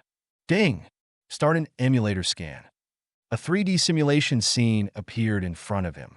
The system predicted itself based on the data it had, immediately detecting a person more than 200 meters away. Someone sneak attack me? What the hell was that? Grenade launcher? Yes, he could only think of that weapon to cause such a large explosion, causing his car to be damaged so severely. Ding! The prediction is successful. The opponent uses a bow weapon. Bow! Are you kidding me? Did the damaged vehicle affect the system? Bam! Bam! However, Rockin now fully believed what the system said. He clearly saw an arrow made of countless blue winds rushing towards him. Those arrows touched the protective film and exploded. The winds that formed arrows shot out around. They were as sharp as knives, instantly leaving multiple cuts on the surrounding walls. Another superpowered person? System, make more drones. Ding! Insufficient energy. Rockin frowned when he heard that, and he thought of an escape plan in his heart. However, he also felt extremely strange. To be clear, this vehicle was in a camouflage state. From the outside, this was just an ordinary car among countless other cars in a parking lot. Why would that person discover him? Is it a coincidence? Impossible. If it's a coincidence, then why is that person constantly attacking this vehicle? Ding! Image of suspect captured. The screen displayed on a window of a building 200 meters away from him. A girl holding a bow, continuously shooting wind arrows at him. That's that girl, no way! Rockin was startled, his face showing surprise mixed with fear. She was poisoned. That bullet even drilled inside her internal organs. Why is she still able to use her superpower as if nothing happened? Ding! Energy is too low. Please add energy. The protective dome will disappear after another 30 seconds. Seeing the bulletin board appear in front of him, Rockin felt like he was being struck by lightning, sitting still in his chair, his hands shaking violently. Countless thoughts popped into his head, but nothing helped him solve the problem. On the contrary, those thoughts also made his head ache like someone hit him in the head with a hammer. Aiko sat in the corner holding her head, crying. She was surrounded by fear as the explosions rang out continuously, and the car continued to shake. Damn it! Hide! I have to hide! System. Recover all drones, start the system, and leave this place at the fastest speed. Use smoke bombs for support. Prepare for action. Chapter 96. I can give you the secret of this car. 20 minutes ago, in the staff lounge, Hikaru looked at Layla and asked, I know his location, however, he is a very careful person, so there will be many plans to stop us. Layla heard that and smiled. Hikaru, he is a careful person, not an omnipotent person. There are many ways to deal with him. You mean? She nodded and said, That's right. He is a careful man who has many plans to deal with us. He tries to anticipate our predictions to figure out how to deal with us. So, the way to deal with him is... Hikaru remained silent, listening intently to what Layla was about to say. That is, we don't need a plan. Heh. Hikaru felt like he heard wrong, so he tilted his head and asked Layla again. What the hell are you talking about? Do you find it strange? Layla laughed and said, I've been in contact with many criminals, many of which are psychopaths or extremely bizarre. Of course, there are many people who have a careful mentality like Rockin, so the investigation process is extremely difficult. People who are psychologically too careful tend to think a lot. In particular, they all have the ability to have a lot of internal monologues. Their internal dialogue is so much that it borders on schizophrenia. Perhaps they are very careful, but their mentality is also very weak. If their plan is disrupted, they will go into a state of panic, and even their mentality will collapse. Hikaru seemed to understand what Layla was saying. You mean we're not going to follow any plans to mess with him, right? That's right. Layla nodded. We just need to act in chaos. Then he will also fall into chaos because his plans are not what he expected. Then, Layla hadn't finished speaking, but she had a mysterious smile like a black rose with thorns that carried deadly poison. Even Hikaru, who was usually unbothered, shivered in fear. Returning to the present, Rakan immediately started the car and prepared to flee. The camouflage disappeared, revealing Rakan's car, standing out among the countless other cars. However, Layla wouldn't let him escape that easily. She stood in a small room, by the window, and continuously shot precise wind arrows at the car. She only needed to pull the bowstring, and the bow would automatically channel her energy and create an arrow with the wind. This process happened very quickly. In less than 4 to 5 seconds, the bow had created a wind arrow. Layla liked this bow so much that she didn't want to let go of it. Huh, you bastard Hikaru. There's so many good things that you didn't give me early. I have to find a way to get him to give me more. Hayes, I have to make some sacrifices. Right now, Hikaru was moving at tremendous speed. Thanks to the haunted cloak, when the dust filled the space, he threw Rakan's locator, then activated the stealth state and left. Hikaru felt that the haunted cloak was too powerful. After entering the stealth state, even the infrared scanner could not scan him. Suddenly, he felt a shiver as if a monster was watching him. Hikaru stopped and looked around. There weren't any abnormalities around him. He didn't even see any of Rakan's drones. Bizarre. What was that feeling just now? Hikaru thought to himself, then shook his head without thinking. He immediately continued to rush towards Rakan's position. In just 30 seconds, Hikaru saw Rakan starting his car and preparing to run away. Looks like Layla was right. He has started to panic. Now he can only run away. However, you should not try to escape. Right now, in the car, Rakan was extremely worried. Unless he leaves this place to a safe place, he could not rest. Warning: the protective dome is about to disappear. Please provide more power. Warning: the protective dome is about to disappear. Please provide more power. Warning: the protective dome is about to disappear. Please provide more power. 3 notices appeared in front of him. The lights in the car all turned red. They blinked continuously to warn Rakan, causing Rakan to panic even more. Sweat poured out like a bath from him, soaking his clothes. His eyes darted everywhere, not looking in any fixed direction. When he panicked, he couldn't think of anything. He couldn't even control his actions.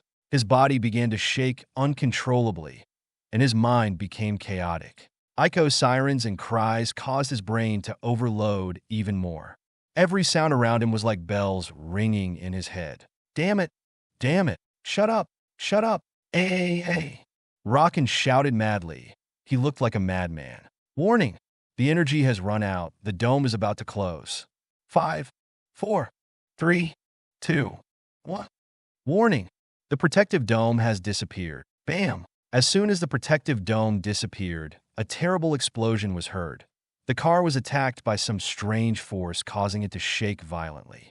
The terrible explosion broke all the glass on the car. The fire outside entered, causing Isekai'd to scream in fear and despair. Bam! Hey! Another explosion sounded, and the impact caused the car to overturn horizontally.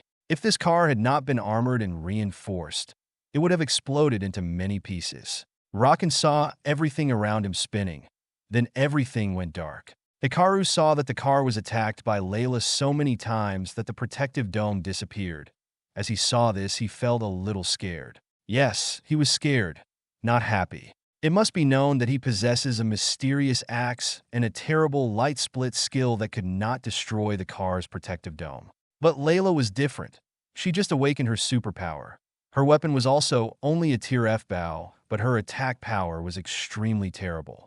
She was even able to destroy the protective dome of Rakan's car and cause it to overturn. If he let her use a stronger weapon, he was afraid. Thinking about that, Hikaru suddenly shivered. He felt that maybe he should stay away from Layla as much as possible. One day, if she felt angry, he was afraid that she could easily cut him into 10 pieces with ease. However, He had to admit that Layla's plan was great. As expected, not following any plan caused Rakan to be confused. At first, he let Layla leave the building with the haunted cloak. He then took the haunted cloak and disarmed his stealth to attract Rakan's drones. Next, he just pretended like he was tricked by Rakan with the 5 fake cars. Hikaru used the skill surveillance to foresee Rakan's intentions and location, then provided that location to Layla. Anyway, Layla uses a bow. She can attack from a distance, so she is the deciding factor in whether they can defeat Rakan or not. Using the protagonist to defeat the protagonist, that was Hikaru's own plan. As for the location chip, he was just acting freely, without any prior planning.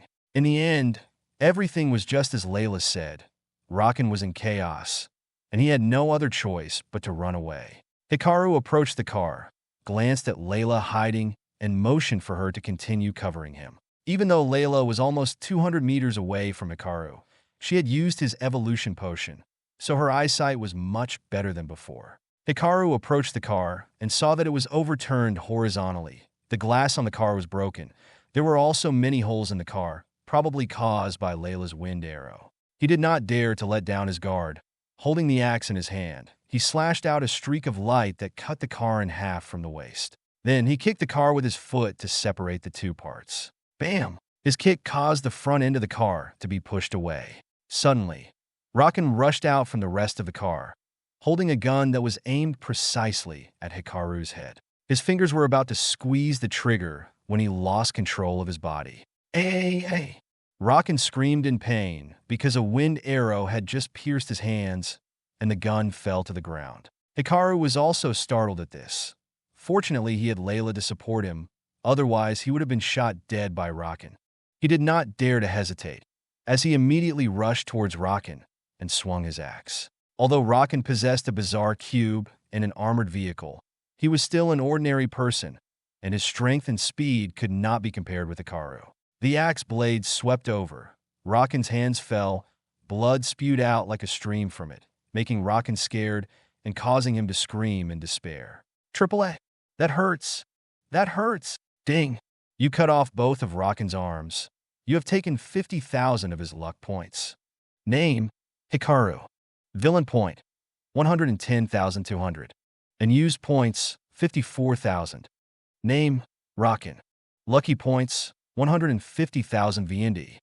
Seeing the system message, Hikaru still wasn't happy at the moment because he still couldn't kill Rakan, as the odds were too low. However, he still wanted to try. That's right now, Rakan's hands have been cut off, and even behind him was Layla.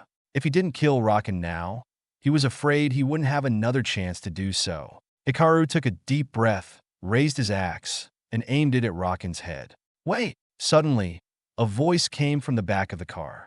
It was Aiko. She was trying to climb out of the car from the broken window. Aiko panted. Upon seeing Rakan's both hands had been cut off, she felt scared, and tears suddenly flowed from her face.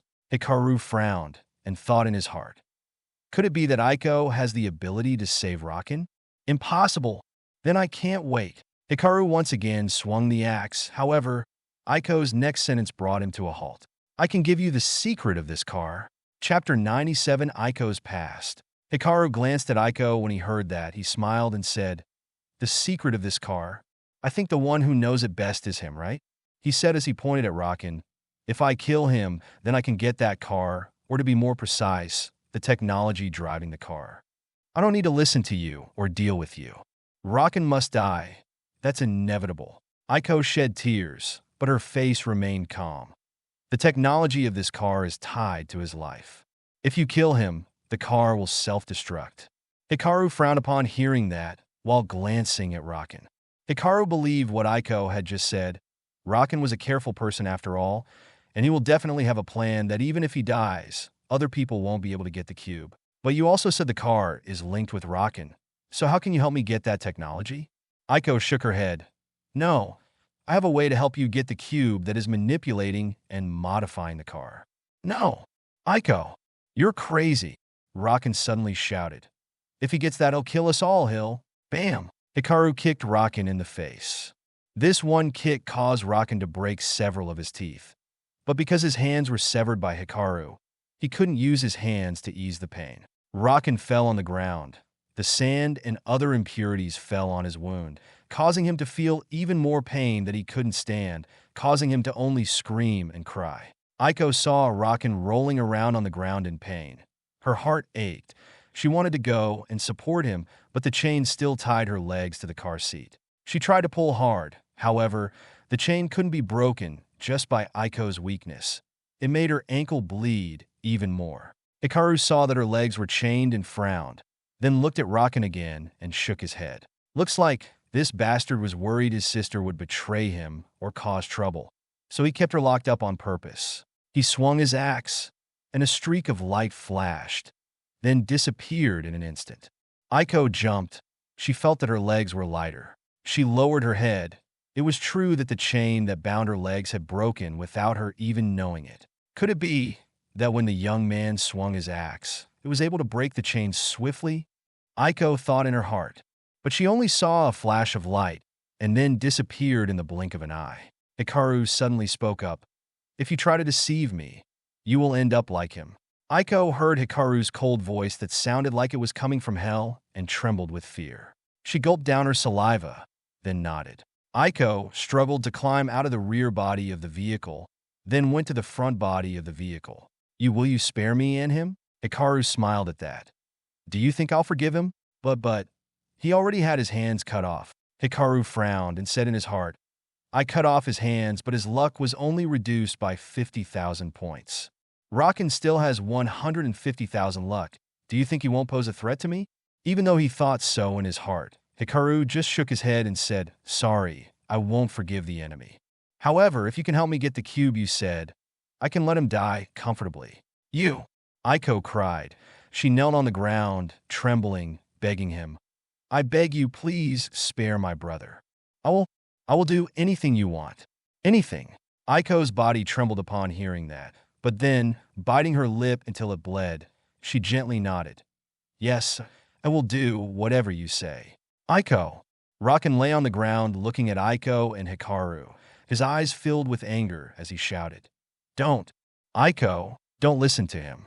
I don't need that bastard's pity. You want me to break all your teeth?" Hikaru frowned. Suddenly, Aiko grabbed Hikaru's pant leg, raised her head, and looked him straight in the eye. She gritted her teeth, then reached out with her other hand, shakingly pulling up her t-shirt, revealing her snow-white skin underneath. She even revealed her two large mountains surrounded by a white bra filled with innocence. Hikaru sighed and shook his head. "Why are you doing this? He caused you a lot of trouble, and he even chained you up like an animal. So, why are you sacrificing so much for him?" Hearing that, Aiko didn't know how to respond. She just shook her head and cried as she said, "Our parents told us before that we have to take care of him. I know, I'm just an orphan picked up by them. If it weren't for them, I'd be dead. That's why this is the only way I can repay Rakan's parents." Hikaru felt amused when he heard that. He said, "You're Aiko, aren't you? Huh? Do you know me?" Aiko was a bit surprised, not expecting this young man to know her name. "Don't you remember who I am?" "You." Aiko tried to rummage through her memories. However, she didn't seem to know anything. Besides, Aiko also didn't know who Hikaru was anyway. She was only interested in going to school and working part-time to earn money, so she was not interested in other things. Suddenly, a bad premonition appeared in Rakan's mind. He tried to suppress the pain that was tormenting him as he shouted, "Aiko, don't listen to what he says. Aiko, run away. Don't mind me." Aiko glanced at Rakan. However, Hikaru's words caught her attention because Aiko's intuition was telling her that perhaps Hikaru would say something very important. Hikaru sighed and said, "Hayes, even though you don't remember who I am, I remember you very well. You have a tattoo on your back about 20 centimeters from your back, don't you?" "Huh? Why do you know that?" Aiko was startled. She felt extremely surprised when Hikaru knew about it. She was so shocked she blurted out, "No way. Even Rakan doesn't know about this. Why do you know that?" Hikaru smiled and said, "Of course I know very well. I even know that it's a circle tattoo with a special character in the middle, right?" Aiko suddenly blushed and stammered. "You peeked at me changing clothes? Are you stupid? Why should I peek at you changing clothes? It's just, I know your past very well." "What? Are you telling the truth?" "He is not." "Shut up. You should shut up. Rakan suddenly shouted. He screamed in vain because Aiko was now only paying attention to Hikaru. Hikaru knelt on the ground so he could get a better look at her. His eyes met hers and said, "If you want to know the truth, you have to pay a pretty heavy price," he said while using his index finger to lift Aiko's chin. Her still bleeding lips made her even cuter, making other people just want to torture her more. But I have nothing to give you." "No, you have a lot, especially your loyalty." Hikaru smiled and said, "And that cube too." Aiko's face turned even redder now, like a ripe apple that would make anyone looking at it want to take a bite. But you haven't made it clear who you are. What do you know about me?" Hikaru smirked. My name is Hikaru. I'm the son of the richest man in this city, Hodai." "Hikaru? I have heard about you, but it seems that the rumors about you are completely different. Rumors come from other people's mouths. Of course it won't be true. So, what does that have to do with me?" "Of course it is related. Don't you remember who saved you when you were young?" "Saved me? You mean you saved me when I was young? But I don't remember that. Besides, I'm in no danger for you to save me." Hikaru shook his head and began to explain. "You are not the biological child of the Rakan family." Aiko nodded. "I know that. When I was 7 years old, Rakan's parents adopted and protected me." Hikaru shook his head again. He sighed. "No, you are wrong. Rakan's parents are the ones who kidnapped you." "What?" Aiko was startled, her eyes filled with disbelief as she looked at Hikaru. "No way, how could they do that?" "Hikaru, you bastard." "Aiko, don't listen to him. He's talking nonsense, Aiko." Rakan screamed in despair. Hikaru glanced at him, his gaze cold. He stood up and walked over to Rakan, but Aiko's hand was still gripping his pant leg. Please don't hurt him. Tell me what happened." "The fish has bitten the hook." Hikaru thought to himself. Then he said, "Your real name is Isekai'd Aiko, the princess of the Isekai'd family, one of the largest families in this city.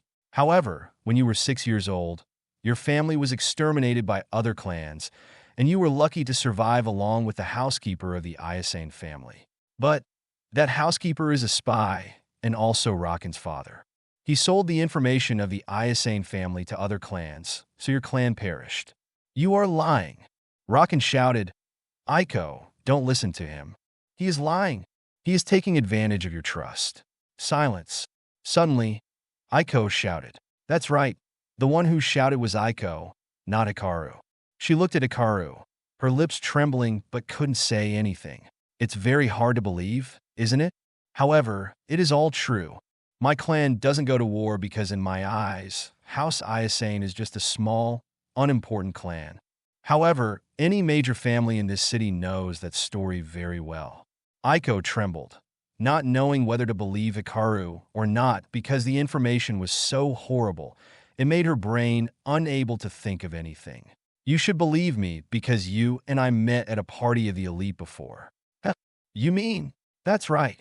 Hikaru nodded. "You were only 4 years old then. Me and you and the other kids were playing in the garden at your family's private mansion. At that time, you accidentally fell into the aquarium, but I saved you. That's how I saw the tattoo on your back. That tattoo proves that you are from the main bloodline of the Isekai'd family." Chapter 98, We Will Be Enemies. Aiko was surprised, but then she immediately asked, "But you've never seen my back. How do you know I have a tattoo on my back?" Hikaru smiled and said, "Didn't you hear who I said I was just now? I am the son of the richest man in this city, Hikaru. All the information in this city, as long as I want it, I can know it. And do you think with your beauty, you can live peacefully for the past 13 years? Aiko was startled hearing that. That's right.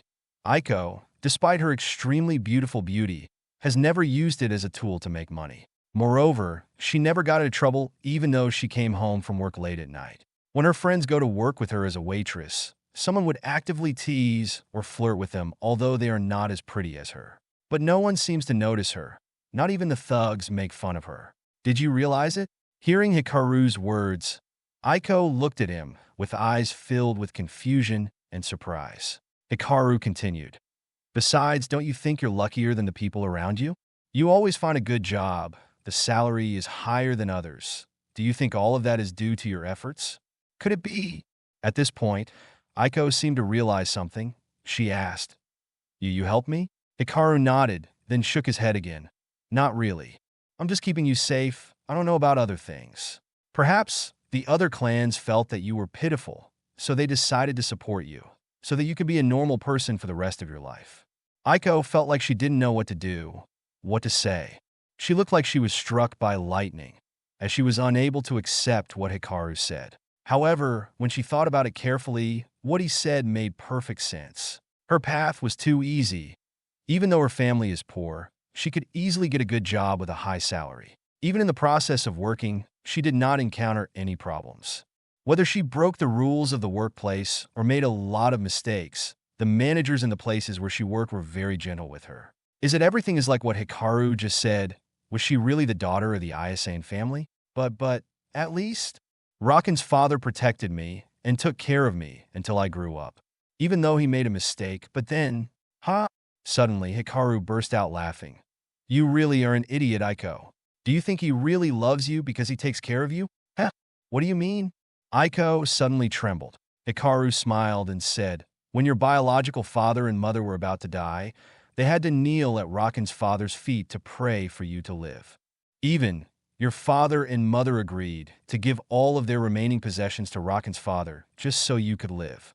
However, you should touch your head in this position. Suddenly, Hikaru pointed to the top of his head, leaning slightly to the right. Aiko didn't raise her hand to touch her head because she knew what was there. You know there's a wound there, right? Hearing Hikaru's words, Aiko nodded. That's right. Raken's father said that when I was a child, I accidentally fell down the stairs. That's why I got this wound. Do you believe that? But can you tell me the truth? Of course. Anyway, you also agreed to give me everything that is yours, including yourself. Hearing that, Aiko's body suddenly trembled. Stop! Aiko, please, he's lying. Don't listen to him. Raken shouted with all his might. Tears and blood smeared across his face. The constant pain that tormented him drove him crazy. However, Aiko was his last spiritual support, his only relative. No matter how painful he tried to pull Aiko out of the stinking mud, he had to pull Aiko away from Hikaru. Hikaru frowned. He also knew that Raken was just trying to scream with his weak breath. He won't scream for long. However, Hikaru was also surprised that Raken could endure such a terrible wound for such a long time. Because he is the main character. Aiko bowed her head, gritted her teeth, then nodded, softly saying, Please tell me the truth. Hikaru smiled and said, Even though your father and mother gave all the remaining assets to Raken's father at that time, he still did not let you go. First, he killed your parents, then threw you down the stairs. Even though your head was injured, you still didn't die, as your life is too strong. At that time, another clan that had nothing to do with the war of the Isekai'd clan appeared to put an end to this war, asking Raken's father to let you go. Because of your head injury, you forgot everything and started a new life as the adopted daughter of the Raken family. You have been given a mission to become his wife. You must take care of and become Raken's reproductive tool. Aiko, who heard that, trembled more violently, her hands clasped together, and her eyes blurred with tears. Too awful, too nauseous. So, is everything that happened in the past 13 years a lie? Hikaru nodded. Yes, it's all lies. Aiko suddenly screamed. Her screams were filled with despair and pain, as tears flowed like a stream. Her mind was in turmoil. Her heart seemed to be squeezed so hard that it was about to break. Why? Why are you treating me like this? Why? Aiko shouted. She used all her strength to scream, so her voice was starting to get hoarse. Aiko, please don't listen to him. Hikaru. Suddenly, Aiko spoke up, interrupting Raken's words. Raken, does he know about this? Hikaru shrugged and said, Of course he does. Anyway, his parents told him that they would raise you and raise you to be his wife later. Even the will says all about this. However, he was afraid that you wouldn't accept the truth, so he decided to burn the will. Hearing that, Aiko looked at Raken, who was lying on the ground, covered in blood. However, right now, she didn't feel pity or pain for Raken. On the contrary, her gaze turned cold and filled with anger. Is what Hikaru said true? Hearing Aiko speak, Rakan took a deep breath, then said, "No, he is lying. Our parents died in an accident, leaving no wills. Aiko, you must believe me. Your parents really saved you. You at that time?" Silence. Aiko suddenly shouted, "Hikaru, you said that Rakan's father took all of my family's remaining assets, so why are they still living in poverty?" "Because of gambling," Hikaru said with a smile. "Rakan's father owes a large amount of money because of gambling since he was serving the Isekai'd family. He sold the information of the Isekai'd family in exchange for money to repay the debt. However, his nature will of course not change. After acquiring your parents' property, he continued to burn it into gambling games. In the end, he and his wife were killed by creditors, which they disguised as an accident." Rakan angrily shouted, "No! You are lying! You are lying! I won't allow you to speak ill of my parents. AAA? Hikaru, even if I die, I will not forgive you. I will kill you. I'll chew your bones, drink your blood." Even though Rakan cursed at him a lot, he just smiled silently because he knew Aiko was thinking and confirming the information he just said. That's right. Aiko was recalling the information in her memory. Rakan's father is indeed a gambler, and his mother is a greedy one. If I connect the information that Hikaru told me with what I know, then everything really matches up and makes perfect sense. Aiko suddenly remembered what her father and mother always pinned on her head. You have to know how to cook to suit Rakan's taste. You have to know how to do housework. Aiko, you have to have children, the more the better. Especialización. Aiko, you can't go far, you don't need to study too much. Just knowing how to take care of Rakan is enough. Aiko, Aiko. She sat helplessly on the ground. However, she was no longer crying. Her tears seemed to have dried up, leaving only the hatred and pain inside her heart. Rakan gritted his teeth, his gaze filled with hatred towards Hikaru. Faced with that gaze, Hikaru just shrugged and smiled scornfully. Of course, he wasn't afraid of Rakan. He even wanted Rakan to get even more angry. "So, what are you going to do next? Do you still want me to let him go?" Hikaru spoke up. Aiko shivered. Her arms wrapped around herself as if she was feeling cold. Hikaru could only shake his head at this. It seemed that Aiko could no longer think of anything. In the end, killing Rakan was the best solution. Even if he didn't get the cube, the luck points he would get after killing Rakan was more than enough. "Wait!" Suddenly, Aiko spoke up. Hikaru stopped and looked in her direction. Aiko stood up and walked in front of Rakan. At this moment, her face was filled with anger, as it was no longer innocent like before. "Rakan, even though your parents killed my parents, even then I had to take care of you for more than 5 years. However, in the past 5 years, I have never complained. I even thought that I would be with you forever. But I was wrong. Everything is a lie. I want to kill you, cut you into 100 pieces." "No! Aiko, please, please don't listen to him." Rakan begged, his voice trembling with fear and pain. Aiko shook her head. "I really want to kill you, but if I do, I'll be no different from your parents. Besides, the time I was with you, I also considered you as my brother. Rakan, this is the last time I will help you, and the last time we will see each other as family. The next time we meet again, then we will be enemies." Chapter 99. Rakan will die. "No! Aiko, please don't say that. Please don't believe his words. He's lying," Rakan said while trembling. Tears welled up in his eyes, making him more pitiful. However, if it was before, if Aiko didn't know anything, maybe Rakan's tears could make her pity him. But now it was different. Facing Rakan's pain and pity was only Aiko's coldness and anger. "If you say he lied, then present a counterclaim."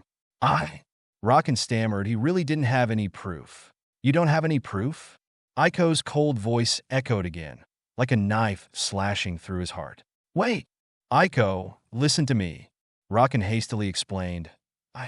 You were picked up by my parents, that's not wrong. But it was a rainy day. My father saw you wandering in the street and felt sorry for you, so he brought you home. Things are not like what that bastard said. My father didn't work as a butler for any of the Isekai'd clans. He is saying nonsense." Aiko frowned and said, "He saw me wandering around and brought me back.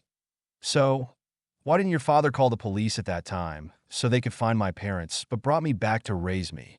Bam! Rakin felt as if he was struck by lightning, his eyes widening as he thought. That's right, why didn't my father notify the police at that time, but instead tried to raise this girl? Hikaru, who was standing nearby, smiled when he heard that. In fact, he had nothing to do with Aiko, nor did he know what her past was like. What he just said was fabricated by him. However, his story was 80% true. The remaining 20% was because he changed the structure of the story a bit. Although he had never seen the novel with Rakin as the main character, he had seen the summary on the forum. There were readers who have summarized the information of the characters, in which Aiko is one of the factors that helped Rakin survive and reach the fantasy world after standing at the top of the apocalyptic world. Like Hikaru said, Aiko was indeed the daughter of the Isekai'd clan, whose clan was destroyed by other clans. Aiko was lucky to escape. However, she suffered a severe head injury and lost her memory. But the author made a slight mistake when he wrote that Rakin's father picked up Aiko instead of taking her to the police station to find her biological parents. Anyway, it was just a small detail, so most readers choose to ignore it or not care about that small mistake. However, it was a critical weakness for Hikaru to exploit. He used that weakness to change the narrative that Rakin's father was the butler of the Isekai'd family. He was also the one who sold the Isekai'd family information to other families. What proof was there to prove that what he said was false? None. Although Hikaru didn't have any proof, if they put everything together it made sense. In addition to the fact that Rakin's mother is a conservative woman, she always taught and prepared Aiko to be Rakin's wife. This made Aiko feel a little uneasy inside. However, she chose to endure it rather than protest. One more thing, Rakin's father was actually a gambling addict. When he saw Aiko, he thought that she was probably the daughter of a rich family. With the nature of a gambler like him, he immediately thought of making some money from helping Aiko. However, Rakin's father discovered that Aiko was from the Isekai'd clan, whose clan was completely destroyed. While enraged, he hit Aiko's head, causing her to be severely injured and lose her memory. Rakin's mother now decided to save Aiko. However, they did not save her out of pity. Instead, they wanted to make Aiko Rakin's wife. Those things were clearly written in the will left by Rakin's father. In reality, Rakin's parents died in a traffic accident, but it was just an accident set up by loan sharks to which Rakin's father owed. He knew he was going to die, so he left the whole truth to Rakin. Of course, Rakin couldn't tell this truth, which would lead Aiko from one disappointment to another. In the end, Rakin did not solve any problems at all. He could only grit his teeth in silence. "Why didn't you tell me?"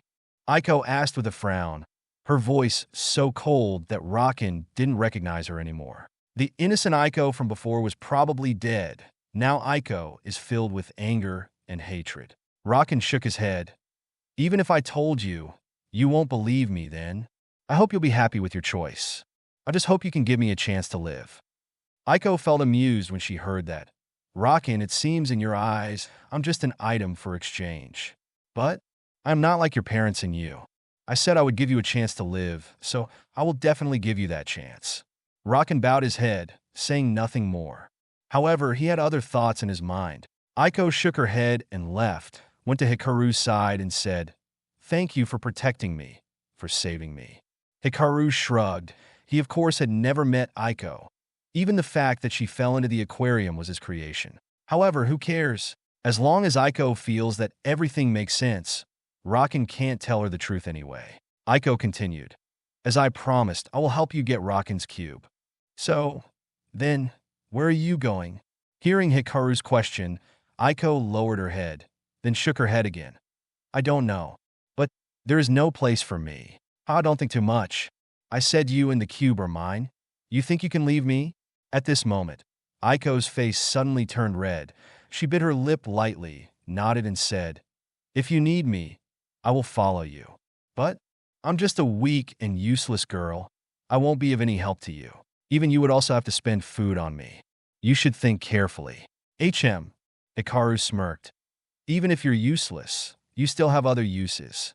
Hikaru looked at Aiko from top to bottom. She felt his gaze and felt more embarrassed. However, she didn't feel uncomfortable. Maybe because he saved me and was the one who protected me, so maybe following him wouldn't be so bad. Raken saw this scene and was so angry that he spat out a mouthful of fresh blood. Aiko never showed that expression towards him. She never even blushed when facing him. Why? Why did that bastard have Aiko's trust? Damn it, don't think you can laugh for long. Even if I lose the cube, everything is still in my plan. I'll take you to get that cube, Aiko stammered and shyly said. Hikaru nodded and followed Aiko to the front of the car. Aiko seemed to be searching for something. Moments later, she shouted, "Here!" Hikaru immediately noticed where she was pointing. Aiko then explained. Raken was afraid that one day this cube would betray him or someone would hack into the cube system, so he created this. Hikaru saw that Aiko was pointing to a lever. Aiko continued, "If you push that lever down, all the functions of that cube will stop working and it will become a derelict cube." Hearing that, Hikaru felt something strange. He asked, "Did Raken tell you?" Aiko shook her head. "It didn't say anything. I overheard him design such a plan." Hearing Aiko's words, Hikaru frowned, as if something was wrong. Seeing Hikaru's eyes filled with disbelief, Aiko said with a little anger, "Let me show you." "Wait!" Hikaru shouted. However, he was too late as Aiko pushed the lever down. A hole appeared immediately. In that hole, there was a floating cube. Suddenly, as soon as Hikaru and Aiko saw it, it emitted a blinding light. Boom! There was a terrifying explosion. Fire and smoke spread around, and a shockwave swept everywhere like a hurricane. Raken, who was lying on the ground, suddenly smiled. As soon as the car exploded, in front of him, a cube emitting blue light appeared. It emitted light, which formed a cage that protected Raken from being affected by the explosion. "Ha!" Raken laughed loudly. "Idiot! Of course I predicted this. Do you think you can easily get my cube?" The thick smoke covered the space, and Raken felt even happier. That explosion is equivalent to 100 kilograms of TNT. The survival rate within a 100-meter radius is almost zero. Aiko, Hikaru, I hope you will rot in hell while I keep living. Aiko, don't blame me. Because you betrayed me, this is your end. If you hadn't betrayed me, we could have lived happily ever after. Fortunately, I have a backup plan in case you betray me. Bam! Suddenly, a streak of light cut through the dust, slashing at Raken, startling him. What the hell? Raken is scared. Although there was a light curtain blocking it, it only blocked 60% of the light trail. That streak of light still penetrated the barrier. Although it was much weaker, it was still enough to deal damage to Raken. Raken couldn't move. He could only stare at the faint streak of light slashing at his leg. PKS. The sound of severing resounded as Raken's right leg was cut off. Raken cried out in pain. Why? Why is he still alive?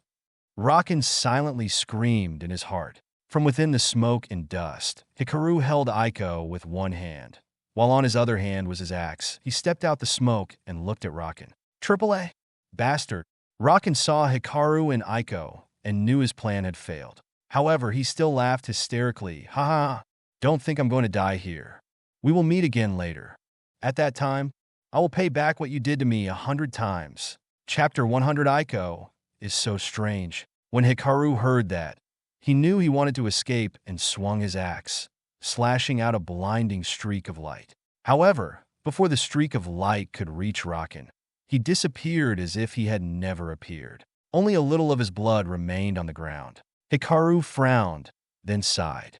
Anyway, Raken still had a lot of luck points, about 145,000 points. Even though Raken was surrounded by Hikaru and Layla, and even when Hikaru cut off 2 of Raken's arms and legs, it was normal for him to escape. Hikaru took a deep breath as he tried to calm down.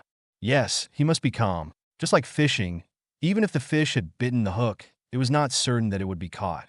Even if Raken is about to die, he is still a main character, and a main character cannot die so easily. Even the odds of Hikaru killing him according to Rika was only 5%, while the odds of Raken killing them was 95%.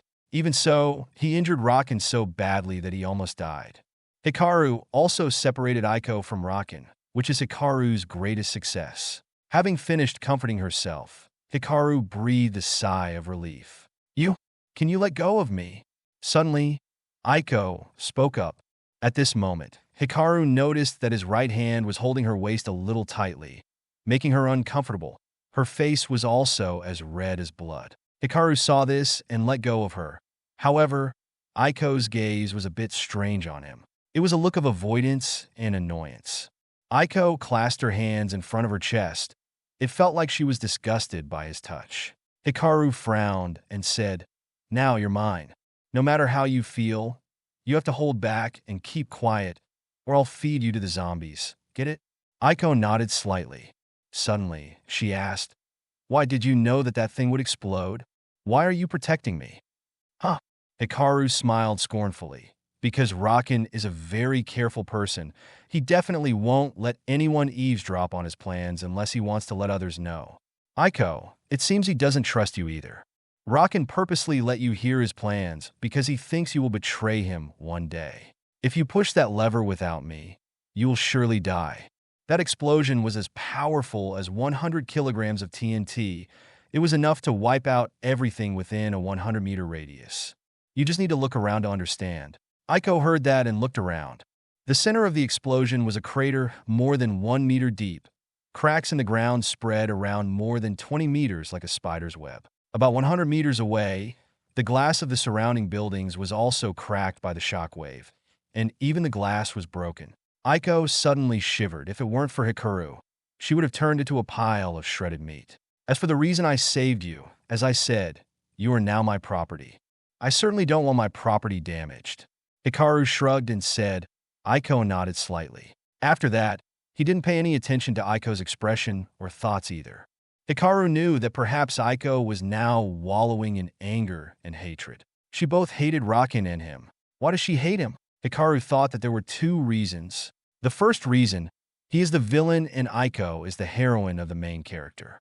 Perhaps now the two of them hate each other, and even Raken wants to kill Aiko. However, no one can predict the future. With the protagonist's aura, Raken will most likely find a way to make Aiko trust him again. The second reason, Aiko is an innocent girl. Maybe she won't act on her thoughts, but will act on her feelings. She has just been betrayed by Raken, so she definitely won't trust anyone else.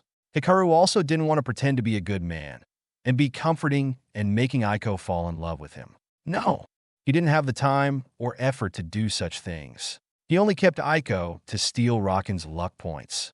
And another reason why Hikaru kept Aiko was her family. Yes, even though Aiko's family was completely annihilated. However, in the novel Apocalypse, I have an armored vehicle. The Isekai'd clan has one other person that's alive. That person is not currently in this world, but will come to this world in the future. In the novel, when that person knew that Raken was the one who took care of Aiko since the destruction of the Isekai'd family until the end of the world, he rewarded Raken. With that reward, Raken evolved the cube. After evolving the cube, it could help him possess many extremely terrible superpowers. Back to the present. This time, when Aiko heard Hikaru speak, she did not respond. He knew Aiko was definitely angry, but he didn't care. He was the villain anyway. However, Hikaru didn't notice the fact that Aiko's face was still as red as a ripe apple. Her expression was a bit cute. He said he considers himself his, but that's fine too. At least he saved me twice. At least it's better to follow him than Raken. Maybe he's a good man, he's also very strong. Aiko secretly glanced at Hikaru. That gaze was filled with shyness and infatuation. However, she still tried to stare at him as if she were memorizing his face. Hikaru shivered. He also felt Aiko's gaze on him. What the hell? I know you're angry, but don't look at me with those murderous eyes. I saved you once anyway. Do you hate me that much? No, okay. Layla and Aiko felt like two slow exploding bombs. In the end, Velis is still the best. First, find a way to let Layla leave automatically. Then let Aiko live beside him peacefully. Peace here means she won't cause me any trouble. Hayes, it's too troublesome. Why is it easy for the main character to do anything? Even standing still is surrounded by countless beautiful girls. As for me, I have to think about how to keep these girls from causing trouble for me. F***ck fate. F***ck the world's will. F***CK the system. Rika, did you take care of him? Heh.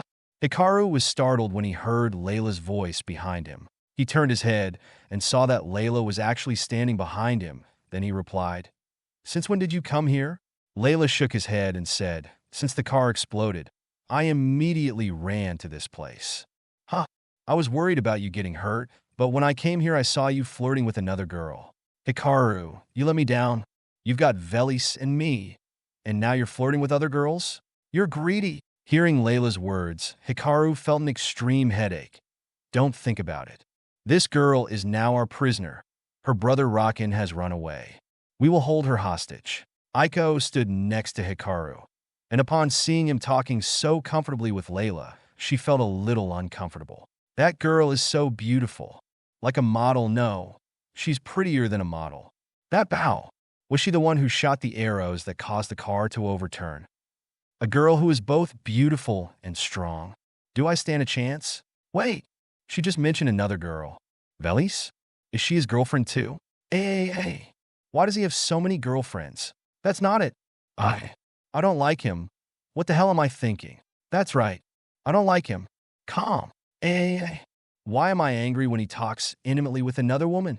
Hikaru and Layla saw Aiko suddenly grit her teeth. The sound of her gritting her teeth made them both stop talking and look in her direction. Oi, is a bit weird. Hearing Layla's words, Hikaru sighed. Don't mind her. She's just been tricked by her brother. Now she's our hostage, so she's angry. Suddenly, Layla frowned, then smiled mysteriously and said to Hikaru, "You should be careful. It seems that her personality is a bit contradictory." Huh? What the hell are you talking about? Hikaru asked, confused. According to criminal psychology, she has an innocent and honest appearance despite her appearance. However, inside her, there will be another extremely scary personality to protect that honest personality. Hikaru shivered hearing that.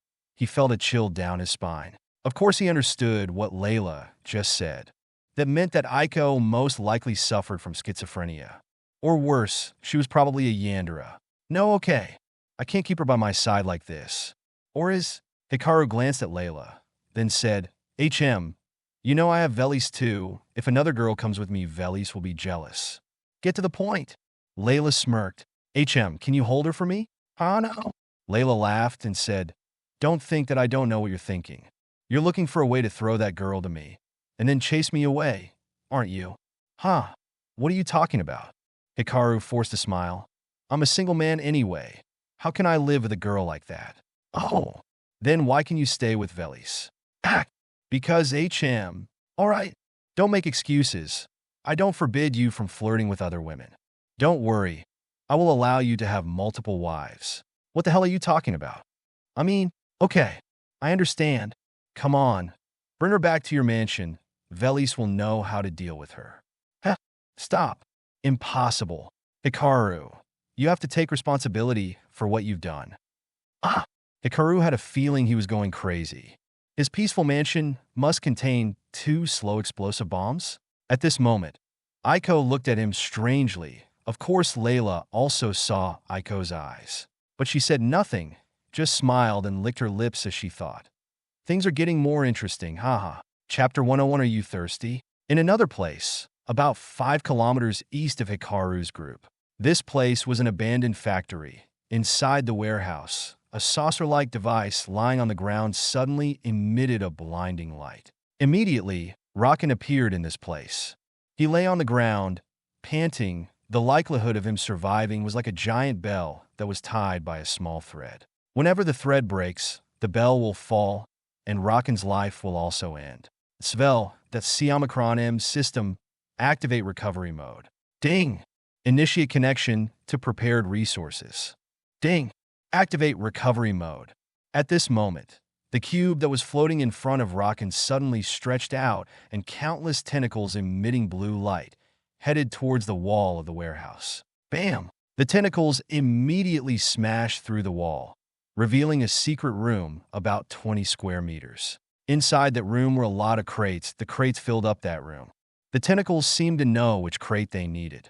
Then the tentacles connected to the crates placed in the deepest part. The cube now stretched out another tentacle.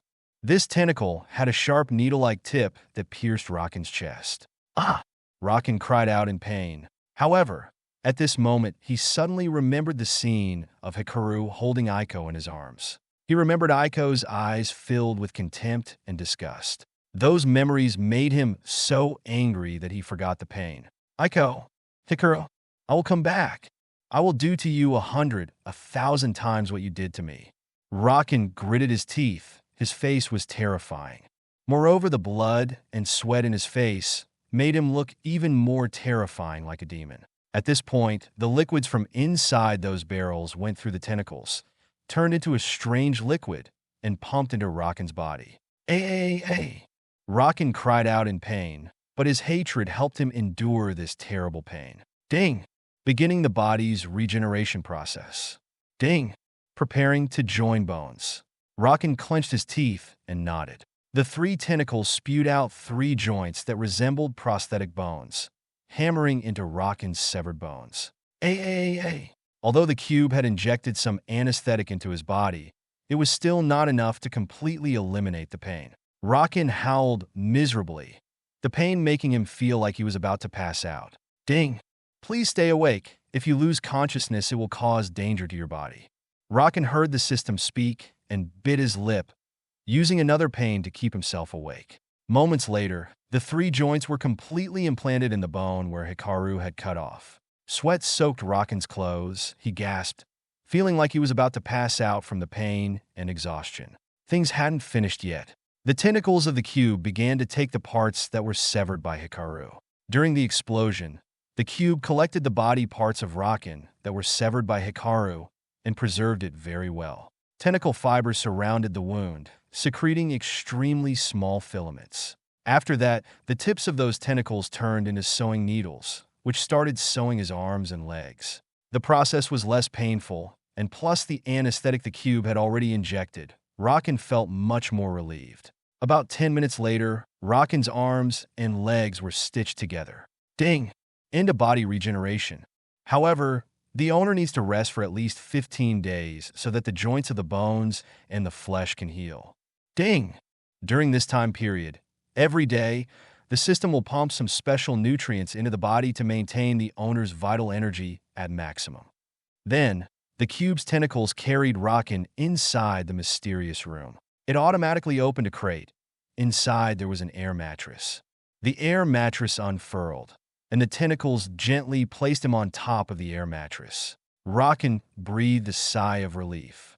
He ordered, "Disguise another wall over the warehouse." Ding! Camouflage has begun. The cube immediately created a curtain of light, obscuring the entrance to this mysterious room. If you look from the outside, you can only see a normal wall. But Raken, lying inside the room, could clearly observe the situation outside. This time, he relaxed his body and took a deep breath. Damn it! Fortunately, I prepared a place to hide the reserve resources. Surely that bastard Hikaru and Aiko wouldn't have thought that I would create a secret place like this. Fortunately, I was careful, and I anticipated that one day, Aiko would betray me. I also anticipated that one day my life would be threatened. In this room, there are enough medical supplies, medicine, and food that can enable me to live for 1 month. My wound needs 15 days to fully heal. During this time, I can't go out or move. I also anticipated this, so I installed a plan to help me escape and a program to recover my body. Otherwise, I'm afraid I'll die in front of those 2 bastards. All right. During this time, I need to think about a plan so I can stock up on more supplies and food. As for revenge, let those bastards have some fun for a while. Then, I'll let them feel the pain they've caused me. In the afternoon, the sky that was already dark was now even darker. In a supermarket about 2 kilometers away from the blast site, Hikaru sat with his back against the wall, thinking about many things. Currently, he has collected all the food and supplies in this supermarket. Hikaru wanted to continue to another supermarket, but it was getting dark, and it would be dangerous to stay outside. He didn't know if there were monsters or zombies out there that had evolved beyond his understanding, like that armored zombie. That's right, that special armored zombie seems to have human-like intelligence. It could even learn to attack like a human. If it can continue to grow or evolve, Hikaru feared that it could become an existence at the top of the food chain. Besides, he has another big problem to worry about. Bam! Ah! Hikaru was hit on the back with a hand by someone. Although he did not feel pain, he felt discomfort. He turned his head and immediately saw Layla. "What the hell are you doing?" Seeing Hikaru upset, Layla pouted. "Oi, I'm a pretty girl. Can you stop being annoyed with me?" Hikaru shrugged his shoulders. "No. If you can't stand it, you can leave. And I'm not asking you to follow me." "Huh. Don't think you can chase me away with that childish trick." After Layla finished talking, she sat next to Hikaru, leaned on his shoulder, and said, "That cocktail-like bottle, do you still have it?" Hikaru, "Cocktail? Damn it, it's evolutionary medicine, not cocktail." However, he could only sigh and say, "No, you think it's a potato? I only have one bottle. Besides, that potion only works once. There's no point in taking it again." "Stingy," Layla pouted. She certainly didn't believe that Hikaru had only one vial of the solution. Hikaru shook his head. "I find it difficult to understand. Before you used my power evolution potion, you were already strong. Why were you so strong?" "Huh? Don't you know the source of my power?" Layla looked at Hikaru a bit surprised. Then she seemed to realize something and added, "Ah, I forgot that you are not qualified to come into contact with that secret." "That secret? What do you mean?" Layla nodded with a smile. "I mean the source of my power. Most of the great clans know if. If you don't know it, then that proves that Hodai didn't see you as his heir. Make it clear." Hikaru frowned. "Hee, if you want to know this information, you must offer a price that interests me." Hikaru shook his head. "It's okay if you don't want to talk anyway. I'm not too interested in that matter." That's right. Although Hikaru was a bit curious as to why Layla possessed such tremendous power, even though she had never used the evolution potion. It must be known that while in the hotel, her strength and speed were on par with his. No, to be more precise, she was even slightly stronger than him. When he met her again at the beginning of the apocalypse, he also saw that she could easily hold a very heavy iron staff, but swing it with the same ease as a light wooden stick. This made Hikaru feel a bit surprised, but also made him feel curious. However, if Layla didn't want to tell him, he wouldn't continue to care. Hikaru thought that if the origin of Layla's power was due to human research, then there must be some imperfection. To be more precise, side effects. And the evolution drug that the system provides is the perfect product, with no side effects at all. Therefore, he is not too concerned about the source of Layla's power. Unless Layla's powers can continue to grow or evolve, or even give her some superpowers. At that time, Hikaru would be really interested in the source of Layla's power. At this moment, Layla pouted and said, "You stingy." "That's right. I am a miser." Hikaru. Suddenly, a voice rang out. Layla heard that voice and felt annoyed. "Huh, your little mistress is here." Hikaru shook his head. "I said I'm not flirting with her. Don't you understand what I'm saying?" "Understand. I understand." At this moment, Aiko carried a few cans of water in front of her chest, and behind her was a large backpack. Aiko came in front of Hikaru, glanced at Layla with an annoyed expression on her face, and felt a little happy. She looked at Hikaru, held the water can in front of him, and said, "Are you thirsty? I brought you some water." Hikaru. Chapter 102, I Can't Walk Anymore. Hikaru glanced at Aiko, and upon seeing that she was smiling naturally, without any pretense, he felt a little uneasy. He waved his hand and said, "I am not thirsty. You should keep it to drink. In the apocalypse, supplies, especially food, are precious, so use them sparingly." Aiko held a hint of sadness in her eyes. However, she kept a smile on her face, nodded, and said, I know. Thank you for reminding me." Then, she suddenly glanced at Layla aggressively. Although that gaze was only for 1 second, Layla easily recognized Aiko's gaze.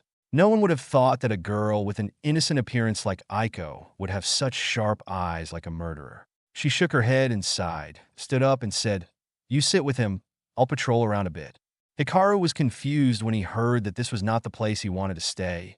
So what was she patrolling for? Hearing that, Aiko happily sat beside Hikaru. He then glanced at Aiko and noticed that she was full of joy and triumph. Hikaru frowned and felt a bit strange. "Have you finished gathering the supplies?" Aiko was a little shy. lowered her head and said, I packed the supplies into the cartons, but they were too heavy for me to carry. Hearing that, Hikaru nodded. He only took supplies from the supermarket, while he entrusted the medical supplies to Aiko to collect. I'll help you later. Hearing that, Aiko nodded. She looked around and saw that the entire supermarket was completely empty and was surprised. How did you transport all the supplies in the supermarket? Suddenly, Hikaru looked at Aiko menacingly. You don't have to know. Don't ask too much. Seeing that, Aiko lowered her head and hurriedly said, Sorry. I'm just curious. He shook his head. Don't be curious and don't ask much. I understand. Seeing Aiko lowered her head and that her long black hair covered her face, he sighed. He felt that maybe she really hated him and wanted to stab him with a knife. But he didn't want to get too involved with Aiko. Hikaru knew that Aiko seemed to be someone with schizophrenia. That was also normal. Anyway, she was shocked to see her entire family murdered. Later, even though she was hit on the head by Rockin's father, causing amnesia, the memories of the past remained in her brain. Because she forgot the past, she formed a different personality, and that is what she has been using since. Hikaru, can you tell me more about the past? Hearing Aiko's question, Hikaru shook his head and said, I don't know much. I'm not a member of the Isekai'd family anyway. I don't know much about you either. So that's it, Aiko said, her voice filled with sadness. Hikaru was also silent because he really didn't know much about Aiko. Even the information about her past was summarized and posted on the forum by a certain reader, and he just happened to read it. The story he told was also made up by him, so he didn't know anything about Aiko's past. No, Hikaru's story was not 100% fake. 70% of the story was true, but the remaining 30% are fake. It was both fake and real, so it was easy for other people to believe the story. Aiko really believed what he said. However, the bigger problem was that he had to keep this slow exploding bomb until the other one showed up. That's right, a member of the Isekai'd family was currently in another world. It's okay. Anyway, it's in the past. I just hope for a better life in the future. As soon as Aiko said that, she glanced at Hikaru. Her gaze was filled with expectations and dreams. However, it was hidden by her hair, so Hikaru couldn't see it. Even though he couldn't see her, he could feel her looking at him. Hikaru shook his head. Of course, he understood what her words meant. Of course, Aiko was hoping that he could free her in the future. Hayes, don't worry. One day I will set you free. I just don't know when. When that person shows up and pays a price that pleases me, I will immediately throw you away. You think I want to hold a ticking time bomb in my lap like that? All right, Hikaru said. Get ready. We're going back. Back? Aiko confusedly asked. Are we here? This place is also very safe. There is food. Should we go somewhere else? Hikaru smiled and said, Of course it's a safer place, my home. Your house. Hearing that, Aiko was startled, and many thoughts appeared in her heart. His house? This is the first time we are meeting, and we are already going to his house. Am I a bad girl? Impossible. Now that it's the end of the world, maybe his home will be safe. But that also means I have to meet his parents. Not true. I heard his mother passed away when he was a baby. Aw, so he's a pitiful guy too. Suddenly, Aiko looked at him with pitying eyes that confused him. PKS. Suddenly, Aiko hissed, and her body trembled slightly. Hikaru saw this and took a thermal jacket from the Panara's space and threw it to her. The air is starting to get colder. You have to keep your body warm. Aiko held the shirt that Hikaru gave her, and she felt warm inside. She suddenly smiled. Thank you. No thanks needed. I don't want you to have any problems. Hikaru shrugged and said, That's right. If she had any problems, he feared that the other person would not reward him. On the contrary, she would cut him into 100 pieces. He must keep Aiko intact and take care of her in the best way. Aiko was like a locked treasure, waiting to be unlocked. It seems he really isn't a bad person, Aiko thought to herself, smiling warmly. Suddenly, she remembered the past.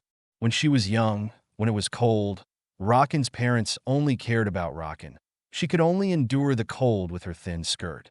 Even that dress was because the neighbors found her pitiful, so they gave her some old clothes. No matter how cold it was, she had to prepare hot water for Rockin's father to bathe. Then came Rockin's mother, followed by Rockin. In the end, Aiko could only take cold showers, although Raken's parents didn't scold her or hit her. However, what they did to her also hurt her feelings.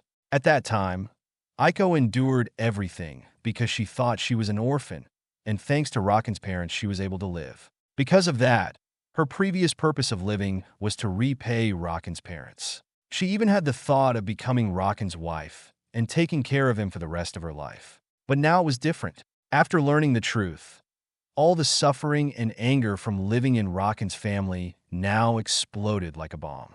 Although Raken's parents were dead, and Raken also had both his hands and one of his legs amputated by Hikaru, she was still angry. In addition, Aiko felt as if she had lost her purpose in life, her spiritual support. But when Hikaru appeared, he told her the truth and gave her another purpose in life. To be his hostage? He doesn't seem too bad either. Apparently, he was going to use me in exchange for something. What can I be exchanged for? So that means I'm still useful to him. No. If that's the case, will I leave him? No, okay. I have to prove to him that I'm worth more than he needs. Hikaru sensed that Aiko's eyes were filled with the will to fight, which made him feel a bit nervous. I gave you a coat to keep you warm. Do you need to be so angry? Aiko suddenly asked. It's only the end of October. Why is it so cold?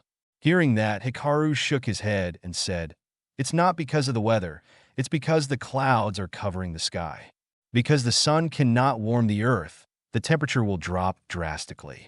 I fear the temperature will drop to -5 degrees Celsius or less. If it continues, almost all life on Earth will disappear. Plants won't be able to grow, animals will also die, clean water will freeze. The Earth will enter an endless ice age if that cloud still exists. Aiko didn't worry at all. On the contrary, she felt as if Hikaru had prepared everything well. Besides, he was very strong. Aiko's gaze was filled with passion. Hikaru shivered. He shook his head and stood up and started to gather all the remaining supplies. After collecting all the supplies, Aiko saw the sight of Hikaru throwing the supplies into Panara's space and was startled. But remembering what he said earlier, she could only restrain her curiosity and not dare to say much, nor ask anything. However, Aiko's gaze seemed to glance at Layla from time to time. Layla felt her gaze and let out a tired sigh. With Aiko following, their speed was much slower. Hikaru saw that the sky was starting to get darker. He frowned and said, Layla, you bring Aiko, we need to go faster. Are you a man? Why are you forcing a weak girl like me to bring another girl over a distance of more than 30 kilometers? Which weak girl? Where is she? Hikaru looked around, trying to find the weak girl Layla was talking about. Layla frowned and grit her teeth. Don't think too much. I won't bring her. Hearing that, Aiko bowed her head, embarrassed. Sorry. You can go first. I will follow. Just leave your address, and I'll try to find your location. Hikaru let out a sigh when he heard that he was only able to hold Aiko in a princess style in the end. Aiko was held by Hikaru, and she was immediately startled. However, she felt extremely warm and safe in his arms. As Layla saw this, she was stunned. She suddenly sat on the ground and started sobbing while saying, Hikaru, I'm too tired. My legs hurt. I can't walk anymore. Hikaru. Chapter 103 Eclipse and Kumaho. BNCD for 200p.s. This is the bonus chapter for 200 Power Stones. Thanks for your supporting, smiley face. Hikaru sighed. He felt an extreme headache when he saw this, so he said, If you don't want to go, you can sit here. After he finished speaking, he turned his head and left. Using his fastest speed, he immediately disappeared in front of Layla's eyes. As she saw him leave, she felt dumbfounded that Hikaru could leave her and leave so easily. He didn't even look at her as he just took Aiko in his arms and left as if Layla had some horrible infection. Hikaru! Layla shouted, but no one answered. Hikaru actually left this place, leaving her alone. Layla shook her head and sighed. She felt a little uncomfortable in her heart. Wasn't she as beautiful as Aiko? She thought. Impossible. Although she is not arrogant, she is more confident that she is more beautiful than Aiko. Is it because I'm older than Hikaru that he hates me? Impossible. Most guys like big sisters like me or landlady type women. So, what is the reason that Hikaru doesn't like me? Layla suddenly remembered what she used to do and realized something special. Is it because I'm too smart and I'm making him feel uncomfortable? That might be the case. I'm both beautiful and possess superpowers that can help him with many things.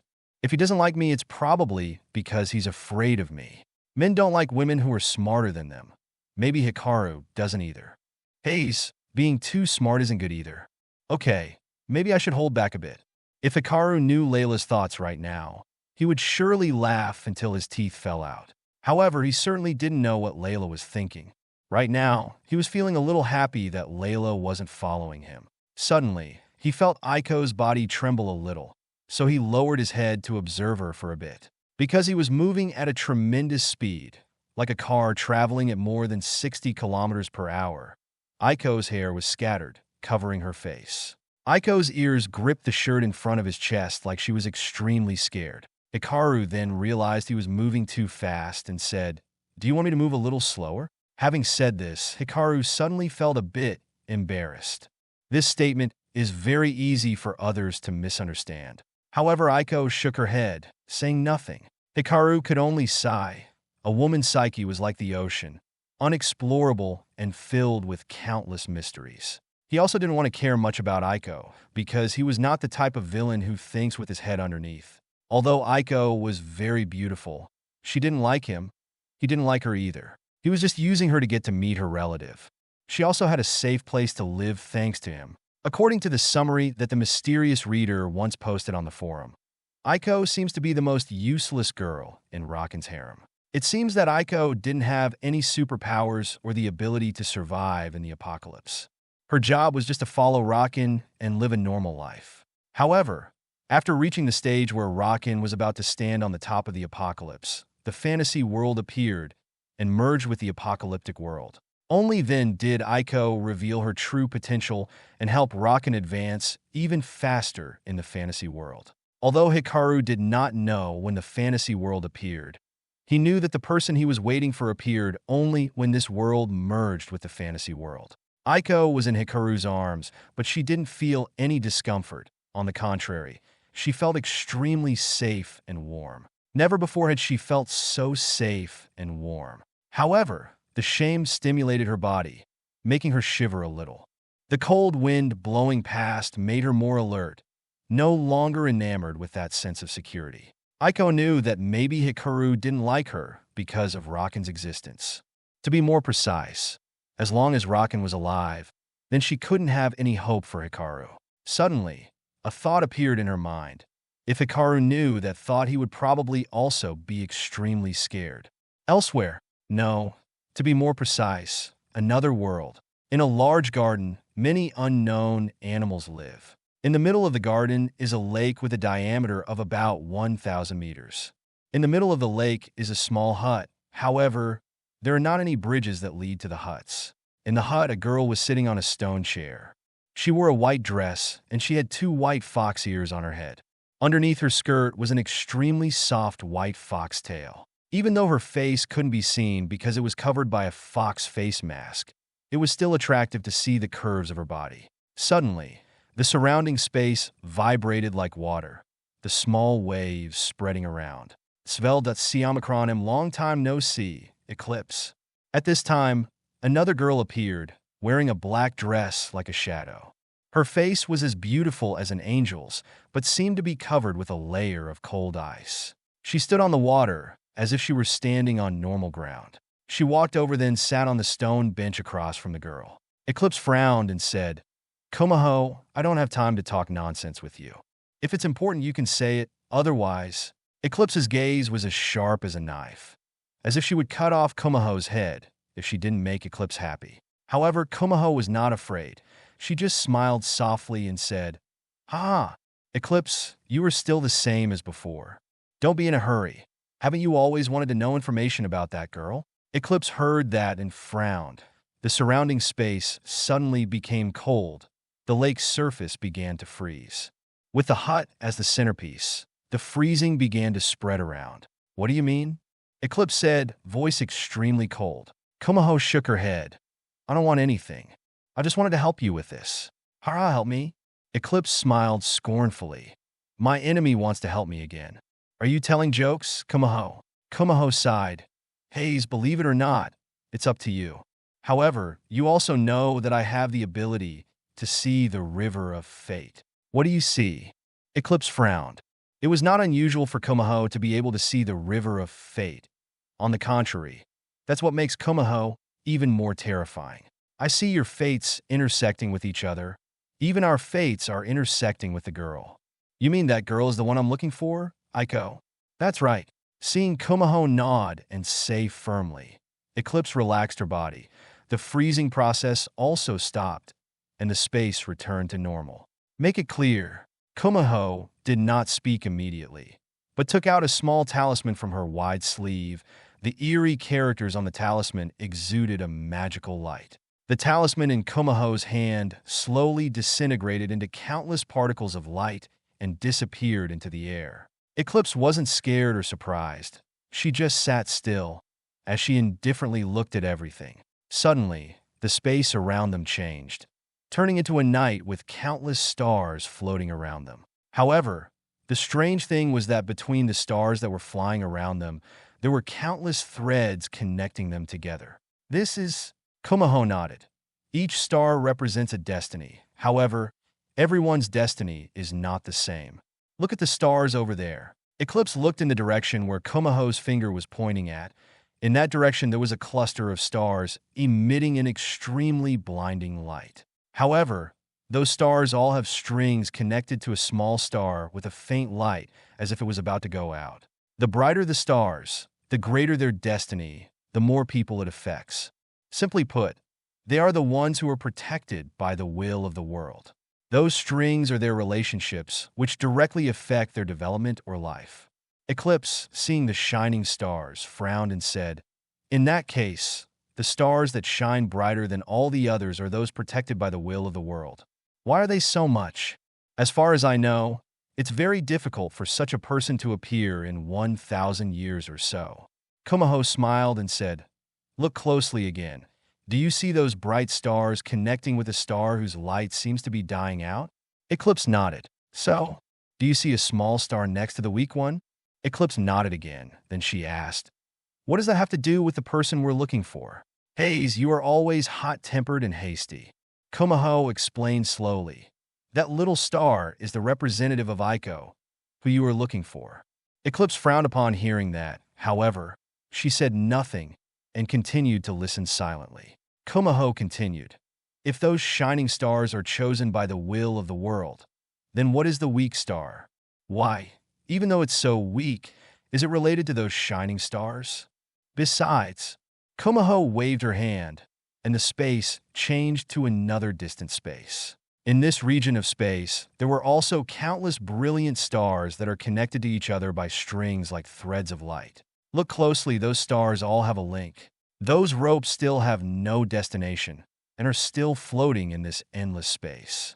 However, if you look in the direction of those strings, it can be seen that it is heading towards the stars we saw just now. That means that one day, these stars and those stars will meet. Eclipse sighed. It's too confusing. Don't say anything more. I need key information. Everything you said just now is something I don't want to know. Kumaho chuckled. You're so stupid. You. All right. Then I will tell you directly.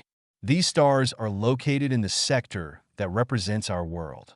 The stars on the other side represent another world. In other words, these two worlds are about to join together. Chapter 104 Shirori is gone. BNCD for 500p.s. This is the bonus chapter for 500 Power Stones. Thanks for your supporting, smiley face. Ha ha ha. Eclipse replied with a round of scornful laughter. Kumaho, are you looking down on my intelligence, or are you too stupid? Eclipse laughed and said, two worlds about to connect? Huh? If that was possible, then 200 years ago, I would have returned to my world. After saying that, Eclipse's gaze turned sharp and cold, filled with hatred that made Kumaho feel a little scared as well. Kumaho shook his head and said, although it's incredibly hard to believe, nevertheless, it's happening. Believe it or not, I tell you this information because we will be caught up in the link between the two worlds. How will war break out? Kumaho heard Eclipse and shook his head. No, that world is too weak anyway. Can't win against us. I only have one thing to worry about. Enough! Eclipse suddenly shouted. I don't have time to listen to your bullshit. I need Aiko's information. How is she now? It seems that your attention is only on that girl. That's right. Eclipse made no secret. That girl is my last relative. I can't lose her. Hearing that, Kumaho nodded, waved his hand, and the surrounding image changed once again. Right now, in front of them were 3 stars, one of which gave off a blinding light, but it kept blinking. A star was emitting the faint light they had seen earlier, and a small star was hovering behind the weak star, as if it was hiding. The star that is hiding behind the weak star is Aiko. Hearing Kumaho's words, Eclipse nodded. Kumaho continued. At first, Aiko's star connected with that star. Eclipse followed Kumaho's finger, seeing a star that gave off a blinding light, but flickered like a light bulb. At first, that star had a connection with Aiko. It gave off an extremely blinding aura. However, that place suddenly had a bit of a problem. The link between that star and Aiko was immediately severed, and Aiko was linked with the weak star instead. However, the twinkling star and Aiko's star have sprouted another link and are heading towards each other. Although the process is long and difficult. What if? Enough! Eclipse interrupted Kumaho's words. Speak clearly. I don't understand what you are saying. Kumaho sighed. Your mind is not used for thinking, but only for magic, right? What do you mean? Kumaho shook his head. Then I'll be blunt. That blinking star is a person chosen and protected by the will of the world. Aiko who follows that star will surely be safe and have a chance to see you again. However, the weak star seems to have captured Aiko's star and defeated the other, making it flicker like it is. Eclipse frowned. You mean? Aiko is in danger. Probably so. However, according to the situation we see, Aiko's star seems to voluntarily leave the other star to join the weak one. Eclipse looked puzzled hearing that. Perhaps Aiko accepts herself as a hostage in exchange for helping the shining star continue to exist. Bam! At this moment, a tremendous shock wave emitted from Eclipse, sweeping around causing the space to vibrate violently. You calm down? You said I was calm after telling me that Aiko was in danger? Eclipse said angrily, her eyes filled with murderous intent and coldness. Even though Kumaho felt a chill down her spine, her senses were warning her that she was in terrible danger. Calm down. I haven't finished yet. Eclipse took a deep breath, trying to calm down. The surrounding space also stopped shaking. Kumaho breathed a sigh of relief, then explained, You also know those shining stars are people chosen and protected by the will of the world. They can grow quickly, can't be killed, can't be stopped. The people around them will also be protected by the will of the world, so Aiko is still safe. Eclipse heard that and relaxed his body. Although she was still very worried, Kumaho said that Aiko was safe, so she didn't have to worry too much. Seeing Eclipse calm, Kumaho continued, I just wanted to tell you that Aiko's situation is related to the person chosen by the will of the world. And the most important thing is that the person chosen by the will is related to us. The two worlds merge, that's for sure. You may see your relatives again. However, I hope when the two worlds merge, you can become a maintainer of order. Why me? Eclipse said, frowning. Kumaho, she sighed. Hayes, you are the Eclipse Queen who has the highest chance of becoming the new saint of this world. You're almost at the top of the world. If you don't become a maintainer of order, who do you think is qualified to do that? Eclipse smiled scornfully. Ha! I don't care. The only thing I care about is my family. After saying that, she stood up, turned to leave. Thank you for providing me with the information. If there is any other information about Aiko, please contact me. Right after that, Eclipse disappeared. Seeing this, Kumaho sighed, waved his hand, and the space returned to normal. The lake's surface is quiet. The wind blows through the wind, carrying a few leaves falling on the lake surface. However, Kumaho's heart was not as peaceful as the lake. Hayes, it's okay. Hopefully it's nothing to do with me, or else maybe I should find a safe and mysterious place to hide. Eclipse to a bizarre space. In this place, there is a mirror that has been covered with a cloth. She took a deep breath, then pulled the cloth down. Inside the mirror showed an image of Eclipse. However, the image was extremely eerie. Eclipse in the mirror showed a happy smile, leaning on a man's shoulder. On the other shoulder was Aiko. She also hugged the man's arm, her face filled with a satisfied smile. At this time, the surrounding temperature dropped sharply. The space was like being covered with a layer of ice. Eclipse clenched her fists. A plume of black smoke escaped from the top of her head, turning into a ferocious monster, eyes red as blood. "Who is that man?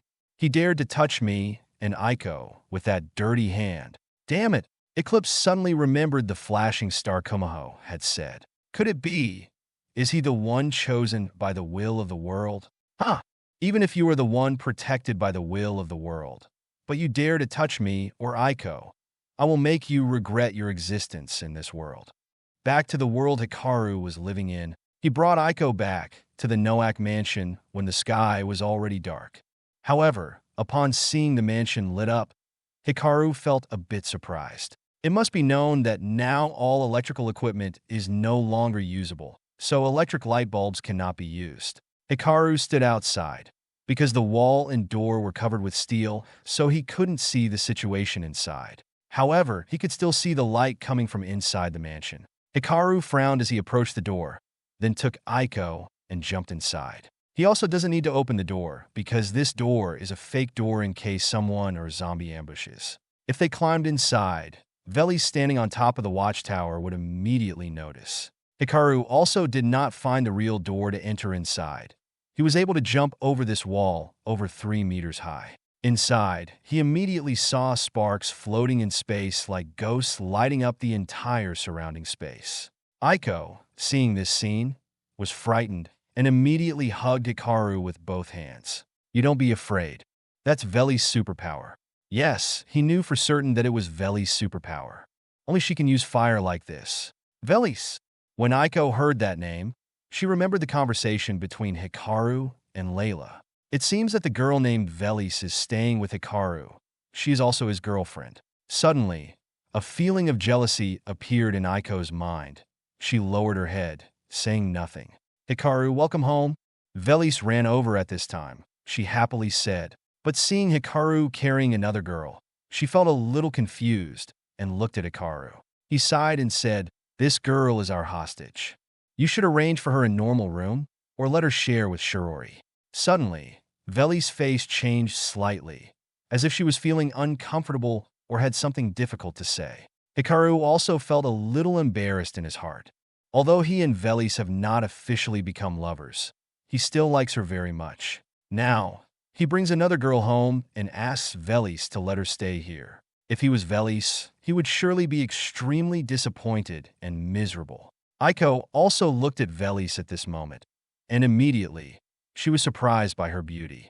Blonde hair, blue eyes, snow-white skin, slim waist, breasts, and butt are all seductive curves. Besides, Velis had such a beautiful face that even Aiko felt jealous. So beautiful.